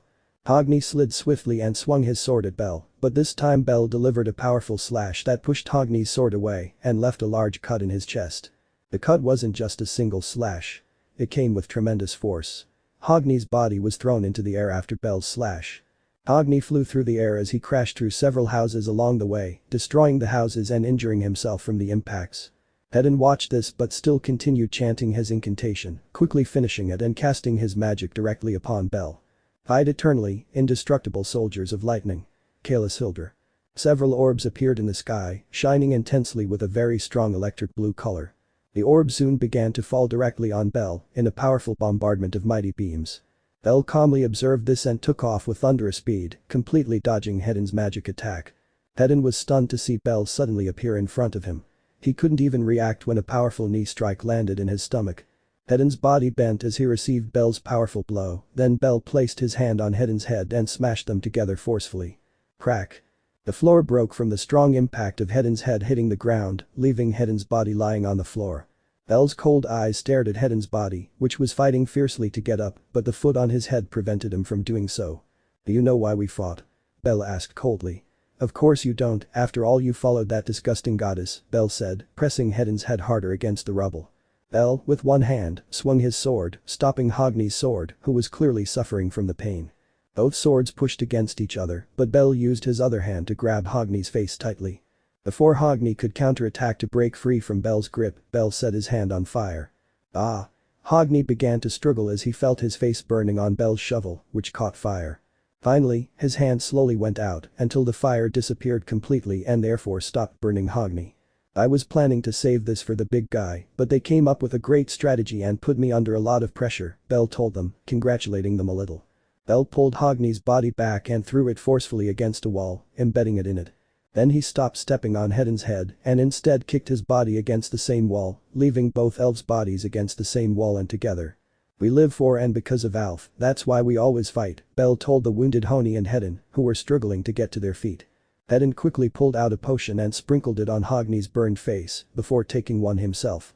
Belle saw this and set his hand on fire again. The fire spread all the way up his arm to his elbow. Those who abandon their own race are repugnant. They cannot be called elven brothers. Belle said, withdrawing his arm. Remember this defeat in the name of all those elves who abandoned their race to follow Freya. Belle launched his arm, unleashing a powerful torrent of flames. Hedin watched helplessly as the great blaze approached them, finally connecting on their battered bodies. Boom. The fiery explosion was seen where the wounded Hogni and Hedin had been, leaving in their place two burned bodies still breathing. You're lucky I can't tie Akina up or I'll get her into even more trouble, but you won't always have that luxury. Remember that, Belle told them, walking away. Belle turned around and started walking, ignoring the intense gaze he received from the top of the Tower of Babel. At the top of the Tower of Babel, Freya gazed in awe at Belle's power. The way he dominated his magic squadron despite being surrounded and outnumbered. But something was missing, and that something is what I wanted to see. Her soul didn't change at any point. In the end, it only seemed to increase its darkness slightly. When she was preparing her attack and seemed to be saying something to my dear children, Freya murmured, her brows slightly furrowed. His eyes constantly gazed into Belle's soul, but at no point did he see a significant change like in Akina's. Her eyes then glanced at her family members defeated by Belle, before she sighed gracefully. "Helm," Freya called, and instantly a beautiful girl with grey hair and a black suit appeared beside him. "Tell Hythe to go heal them, and also tell the others to prepare to face him," Freya ordered elegantly. "As you command, Freya-sama." Helm nodded in response and withdrew to fulfill his agreed mission. When Helm left, Freya couldn't help but sigh uncomfortably. She'd been like that for quite a while. She felt that someone else besides her was looking at Belle, but she couldn't tell who or if there really was anyone besides her. He could only think of gods that surpassed his divine power, which were not many, and that displeased him. "I hope they don't interfere," Freya complained mentally. In a room dimly lit by a blazing green fire, Hades watched Belle's every action with fascination. "It's been decades since I've seen you in action, Belle-kun," Hades said with a big smile. "But it seems I'm not the only one spying." Hades smiled, knowing who was spying on Belle. "That capricious goddess never understands," he felt like teasing her a little. Hades laughed, thinking about teasing Freya. His eyes turned a deep black, and a trail of black fire slowly began to emanate from them. "Here we go."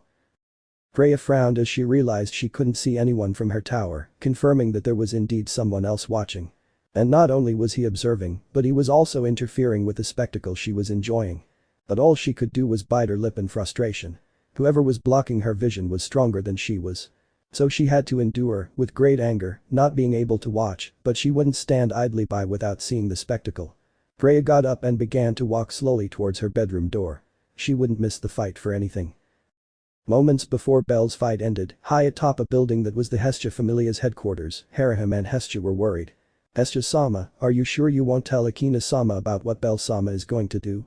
the beautiful Harahim asked worriedly. She hadn't known Belle for very long, but in the short time she had liked him very much. He always treated her well and with respect, also entrusting her with Akina's well-being with great seriousness. "I'm not happy with that decision either, Harahim-kun," Hestia said, sighing heavily. "But it was Belle's choice, we have to respect it," Hestia said, smiling bitterly. Although she had many doubts about Belle, she was very grateful for everything Belle did for Akina. She knew that Belle's intention to protect Akina was genuine and without ulterior motives, so Belle was welcomed into her family. "I wanted to tell Akina that Belle would be in great danger during this operation, but Belle had explicitly ordered that it not be done.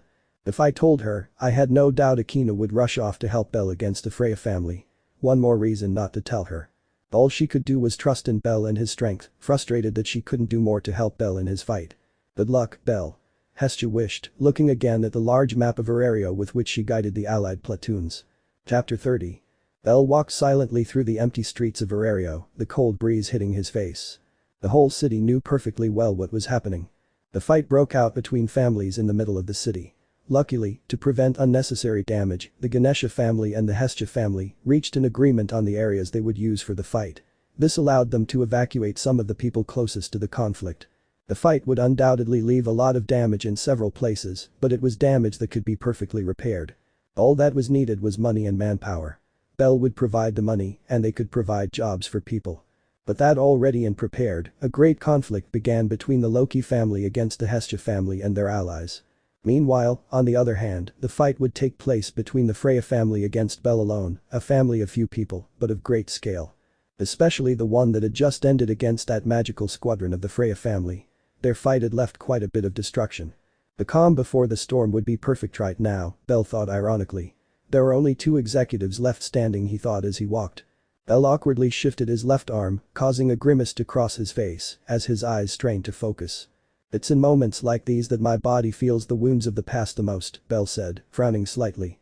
"This makes me feel old even more than I already am," he added, continuing on his way. Despite his good condition and appearance, his body still had its flaws. Flaws that hindered his performance. As he walked through the streets, Belle thought about how others were doing on their respective sides. Loga frowned as he looked around. He didn't want to waste his time in a pointless fight. She wanted the monsters to simply disappear and for it all to be over so she could go back to her bed. But what really bothered him wasn't that. It was the fact that they put him in charge of a support platoon. In short, I wouldn't be directly on the front line. I would be supporting any platoon that needed it. Which in his mind was ridiculous because it was the Loki family against the Hestia family, it was impossible for the Hestia family to stand up to the Loki family. The only problem was Belle, whom he wanted to face instead of taking care of a bunch of low-level players. What a nuisance. Why don't they make me fight the old elf? Belle grumbled, sitting on a rock. Belle wanted to go and face Belle to see the difference in skill level between them. Although he knew perfectly well that he was no match for Belle. But I still wanted to face him and see the difference. Belle wasn't just power, he was an absurd amount of walking experience. His experience was such that he could predict even Finn's attacks without much trouble, something that nobody else can do.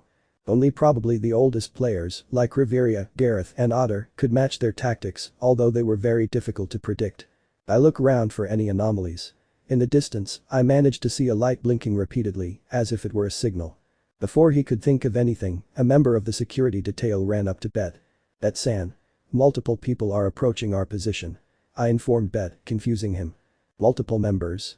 But there are barely even 5 members," Belle wondered, doubtful of the report he had received. As I was thinking about what was happening, an explosion was heard from the right side of the platoon. Boom. "We're under attack." Belle began to hear battle cries, so he looked in the direction they were coming from, dismayed. Turning his head, he saw a large number of Amazons and other adventurers begin to attack his platoon. Just by looking at them, Belle could understand that they could easily win the battle, but it was valuable time that was being taken away from them.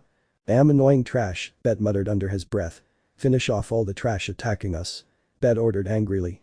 Thus began a battle between the Loki family support platoon and a platoon led by Amazons. As he walked, Belle sensed a powerful presence ahead of him. If he continued walking in a straight line, he would eventually encounter the person. The conflict was gradually escalating in intensity. If this continued, there would come a point where it could no longer be resolved. Adding to the wounds he was carrying from the fight with the elves and the magic squad, he had received serious injuries in that confrontation. In fact, he greatly regretted not taking a potion from them so he could heal himself. Now he had to endure his injuries. After walking for a few minutes, he saw Xenos, a small Elmridge with white fur and a blue jacket. Belle was confused to see him so far away from where the Xenos should be, separated from his group. Then he saw it. A golden flash appeared in the corner of his vision. Looking closer, he saw that it was Ace running wildly toward the Admiral. His sword swung directly at the Admiral, who was terrified by the situation he was in. Ace's sharp eyes glared at the entire figure of the Elmridge, his sword advancing towards his neck. The sword drew ever closer, to the point where only centimeters separated them, when it finally connected. Clink. Ace was surprised to see his sword stop hers. When she raised her head, she saw Belle looking at her calmly. Belle pressed a little harder and attacked Ace, who jumped straight back, dodging Belle's slash. "That was close, Ace. You should be more careful about who you attack with your sword." Belle scolded her as if it were the most normal thing in the world. Ace frowned when he saw Belle blocking Elmridge's execution. He spoke with annoyance. "Belle, let me kill that monster," Ace asked, ready to charge again at the poor rabbit, which was hiding behind Belle. Belle cleared his throat slightly, eyeing Ace cautiously. His eyes scanned her, anticipating her every move. "It would be best if you left, Ace," Belle said calmly. "It wouldn't be good for you to start a fight you have no chance of winning," Belle told her sympathetically. Ace gritted her teeth at Belle's words that affected her deeply. Her lack of strength was evident in situations like this, knowing that there were still people like Otter and Belle who could defeat her without much effort. She still remembers perfectly how Belle dominated her with great ease in their confrontation. Even with Aario, she was knocked down by Belle. Reaching level 6 didn't change much. Belle was still a huge wall in front of her and her current power. But even so, he would not give up. His obsession with killing was greater, his revenge was greater than anything. "Monsters are evil, Belle. They kill without mercy, don't protect them," Ace said, trying to reason with Belle and see if he would let her proceed. Belle listened to Ace's words and raised an amused eyebrow. "Ace, adventurers do the same thing." Belle's words froze Ace. "Adventurers enter the dungeon when there's no need to, killing countless monsters every day that can't escape," Belle told her, signaling to the Admiral. The Admiral understood and began to run, taking advantage of the fact that Belle would distract Ace. An opportunity like this wouldn't come around again. "But they are bad." Belle's arms began to tremble slightly as he was unable to refute Belle's words. "If we follow that logic, Ace, we would have to kill all the races. Every race in the world has very bad people. Tell me, Ace, would you kill all the races?" Belle asked her intuitively. Ace was speechless at Belle's words. He had returned her own words, but in a worse way. She knew Belle was right. Many people in the world were truly evil, but that didn't mean they killed everyone. "Look at me, Ace," Belle shouted, grabbing Ace's attention again. "I could be considered one of the greatest genocidal maniacs the world has ever seen. Knowing that, Ace, would you kill Riveria and Lafia knowing they're of the same race as me?" Belle's blunt question cornered Ace. He couldn't help but stumble a little when he heard her question. His face was confused and he didn't know what to say. She knew what Belle meant by genocidal. She had learned that Belle was part of the hunters. When I asked her more about them, she was saddened by what they did, but above all, the fact that Belle belonged to such a dark group made her sad. Belle was right. Ace had realized that. She couldn't blame all monsters for what one had done to her in her childhood. You know, Ace, Belle said, his gaze gradually darkening. Adventurers who venture into the dungeon, I don't understand them. Why go into such a dangerous place when there's peace above? Outside the walls, everything is different, so depressing. You, who can live in tranquility, venture out in your foolishness. That bothers me. Belle said coldly. Faced with that, Ace could only lower her head. She voluntarily went down to the dungeon every day to become stronger and achieve her revenge. The reason you're trying to become strong seems pathetic to me, Belle said directly, not bothering to consider that his words might hurt her. After your revenge, Ace, what will you do? What's next in your life after you've completed your revenge? Belle's question left Ace thoughtful. She really didn't know what she would do after she had her revenge. She had never really planned it. After all, it was his greatest dream to complete his revenge against the one who took his parents from him. You're fighting for an absurd and pointless goal, Belle said, starting to walk around Ace. Always seeking strength for such a boring objective. You don't fight for an ideal or a cause, that's depressing. Belle slowly began to approach Ace.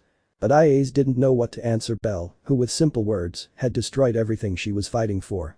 Revenge is not a reason to fight, that's just a dark feeling that anyone can have, Belle told her. Everyone can want revenge, that's why it's not a goal, it's just a path you travel without being able to see things clearly. Belle turned his back on Ace. Does my revenge make no sense? Ace's mind was torn by conflict over her current aspirations. But it's all I have to hold on to, she said, refusing to abandon her revenge. You don't realize what you have, Ace. Belle's voice boomed. You have a family that would give anything for your safety. You have Riveria, who gives you invaluable sisterly love, the Amazon sisters, and Lafia, who give you a sense of sisterhood. You have a great family. It's just that your vengeance blinds you. Belle wasn't even looking at Ace. She's right, I have a family that always supports me in everything, Ace thought, beginning to understand Belle's point. She had always had it, but never thought about it deeply, never gave the matter the attention it deserved. I haven't been alone for many years. Since I was little, I had managed to find a family to lean on. If you blindly follow your absurd goal, you will only distance yourself from others, and when you lose them you won't know what to do, you will feel broken and without a reason to live. Belle turned around and walked calmly towards Ace. Tell me, Ace, what matters more? Your family or your revenge? Belle stopped a meter away from Ace, looking directly into her eyes. You can't be with both forever. The day will come when you have to choose one of them, Belle told her. I went through the same thing, Ace. I had to choose between the loyalty I forged over years to Alf or breaking that loyalty for my family. It's heartbreaking to have to make a choice, especially when both are all you have. Belle's words reached the deepest recesses of Ace's mind. Belle looked at Ace for a few seconds before looking up at the sky, with great sorrow in his eyes, a pain that had not yet disappeared and probably never would. The gut-wrenching feeling that his heart always felt, as if he had committed a great sin and was paying for it with pain. Whatever you choose, you must do it with firmness and decisiveness. You cannot hesitate for even a moment. Belle stopped looking at the sky and focused her gaze on Ace. You must make sure you decide what you fight for in this life, what you stand for and what you value must always be clear. Belle approached Ace and placed a hand on her shoulder. Ace remained silent, pondering Belle's words in her mind. Though more than words, they seemed like valuable advice. A very important one that could make a huge difference in his life. Or at least that's what Belle seemed to imply. Also, the way Belle spoke made it seem as if he had lived through something similar or even worse than her. Now she was curious to know more about Belle's past, which was a mystery to her. But first, she had to choose an answer, just as Belle had told her. Before Ace could answer, Belle abruptly turned his gaze, his expression sharp and serious. Two specific points were targeted by Belle's glare. I looked at the two dots a little longer before returning to Ace, patted her, and moved away from her a bit. Think carefully about the answer and decision you'll choose, Ace. If you choose, make sure you won't regret it. Belle said as he turned his back on her. When you find the answer, come tell me. Belle said, speeding away. Ace remained silent when she saw Belle had left. His words still echoed in her head and she tried to decide what she should do. So deep were his thoughts that he forgot about the Xenos he was chasing. Belle had managed to completely divert his attention. I take advantage of a simple conversation to distract Ace and at the same time advise her on her life. Without a doubt, Belle was a genius.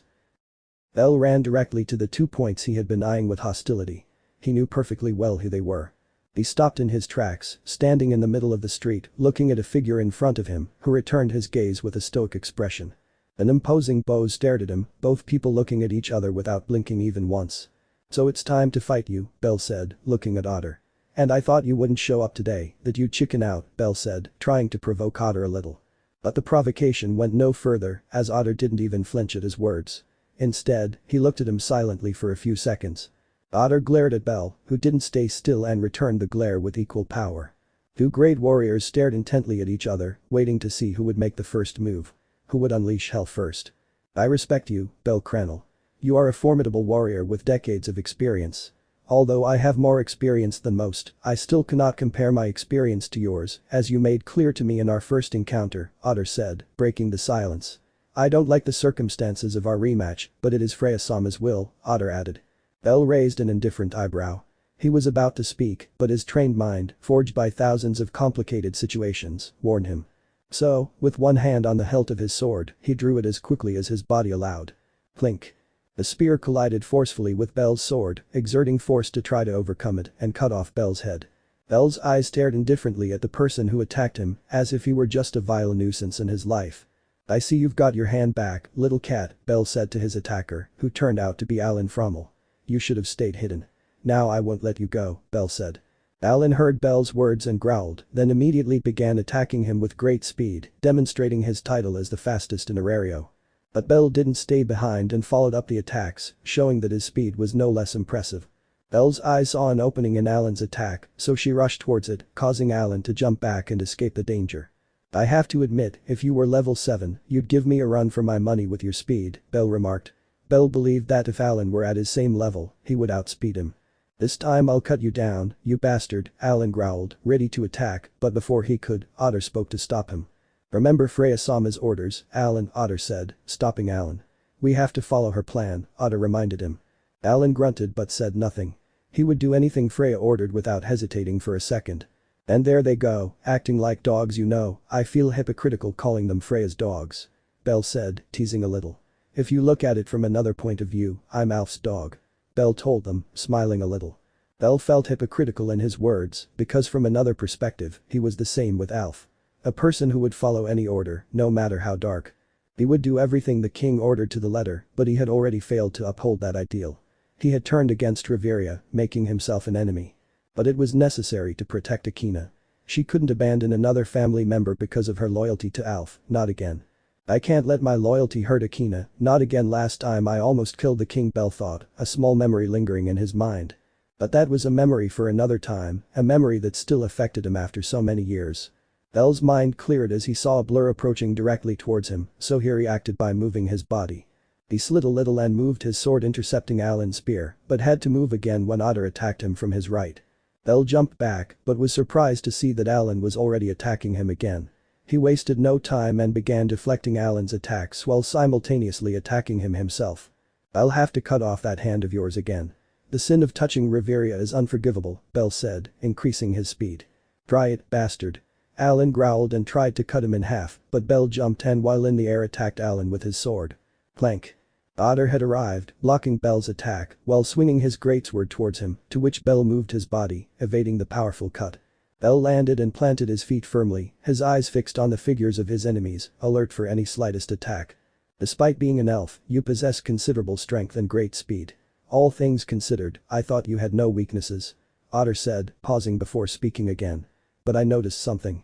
Your eyes tend to react a bit slower than your level should allow, and your left arm makes forced and unnecessary movements," Otter said, analyzing Belle. Belle, for his part, smiled bitterly upon hearing Otter's words. He had shown that he had enough experience to notice that. "You lost your arm, didn't you?" Otter asked, but Belle didn't answer. "But if you had lost it, it shouldn't be moving like that. Something worse happened to your arm," Otter concluded. "I don't know what you're getting at," Belle said, ignoring the topic. "Are you trying to give me a medical lesson?" Belle asked, trying to change the subject. "You must have lost your eyes too. Their slow reaction proves it. What truly reacts are your instincts and your body. Your eyes are slower," Otter told him. Belle cleared his throat a little before launching himself at Otter, who used his immense sword called Supreme Black Sword, the best weapon created by the Guardián family. "The fact that you want to avoid the topic proves I'm right," Otter said, using all his ability to defend himself against Belle's attacks. Alan arrived and tried to attack Belle, who moved and attacked him as well. But that attack was enough for Otter to deliver a powerful blow to his chest, sending him flying. Belle's body flew through the air before crashing into a house, breaking through the cement wall and ending up in the rubble. Attack on his right, Alan, it's his weak side. His arm isn't moving in sync with his body, and neither are his eyes, Otter said, preparing to attack. Don't tell me what to do.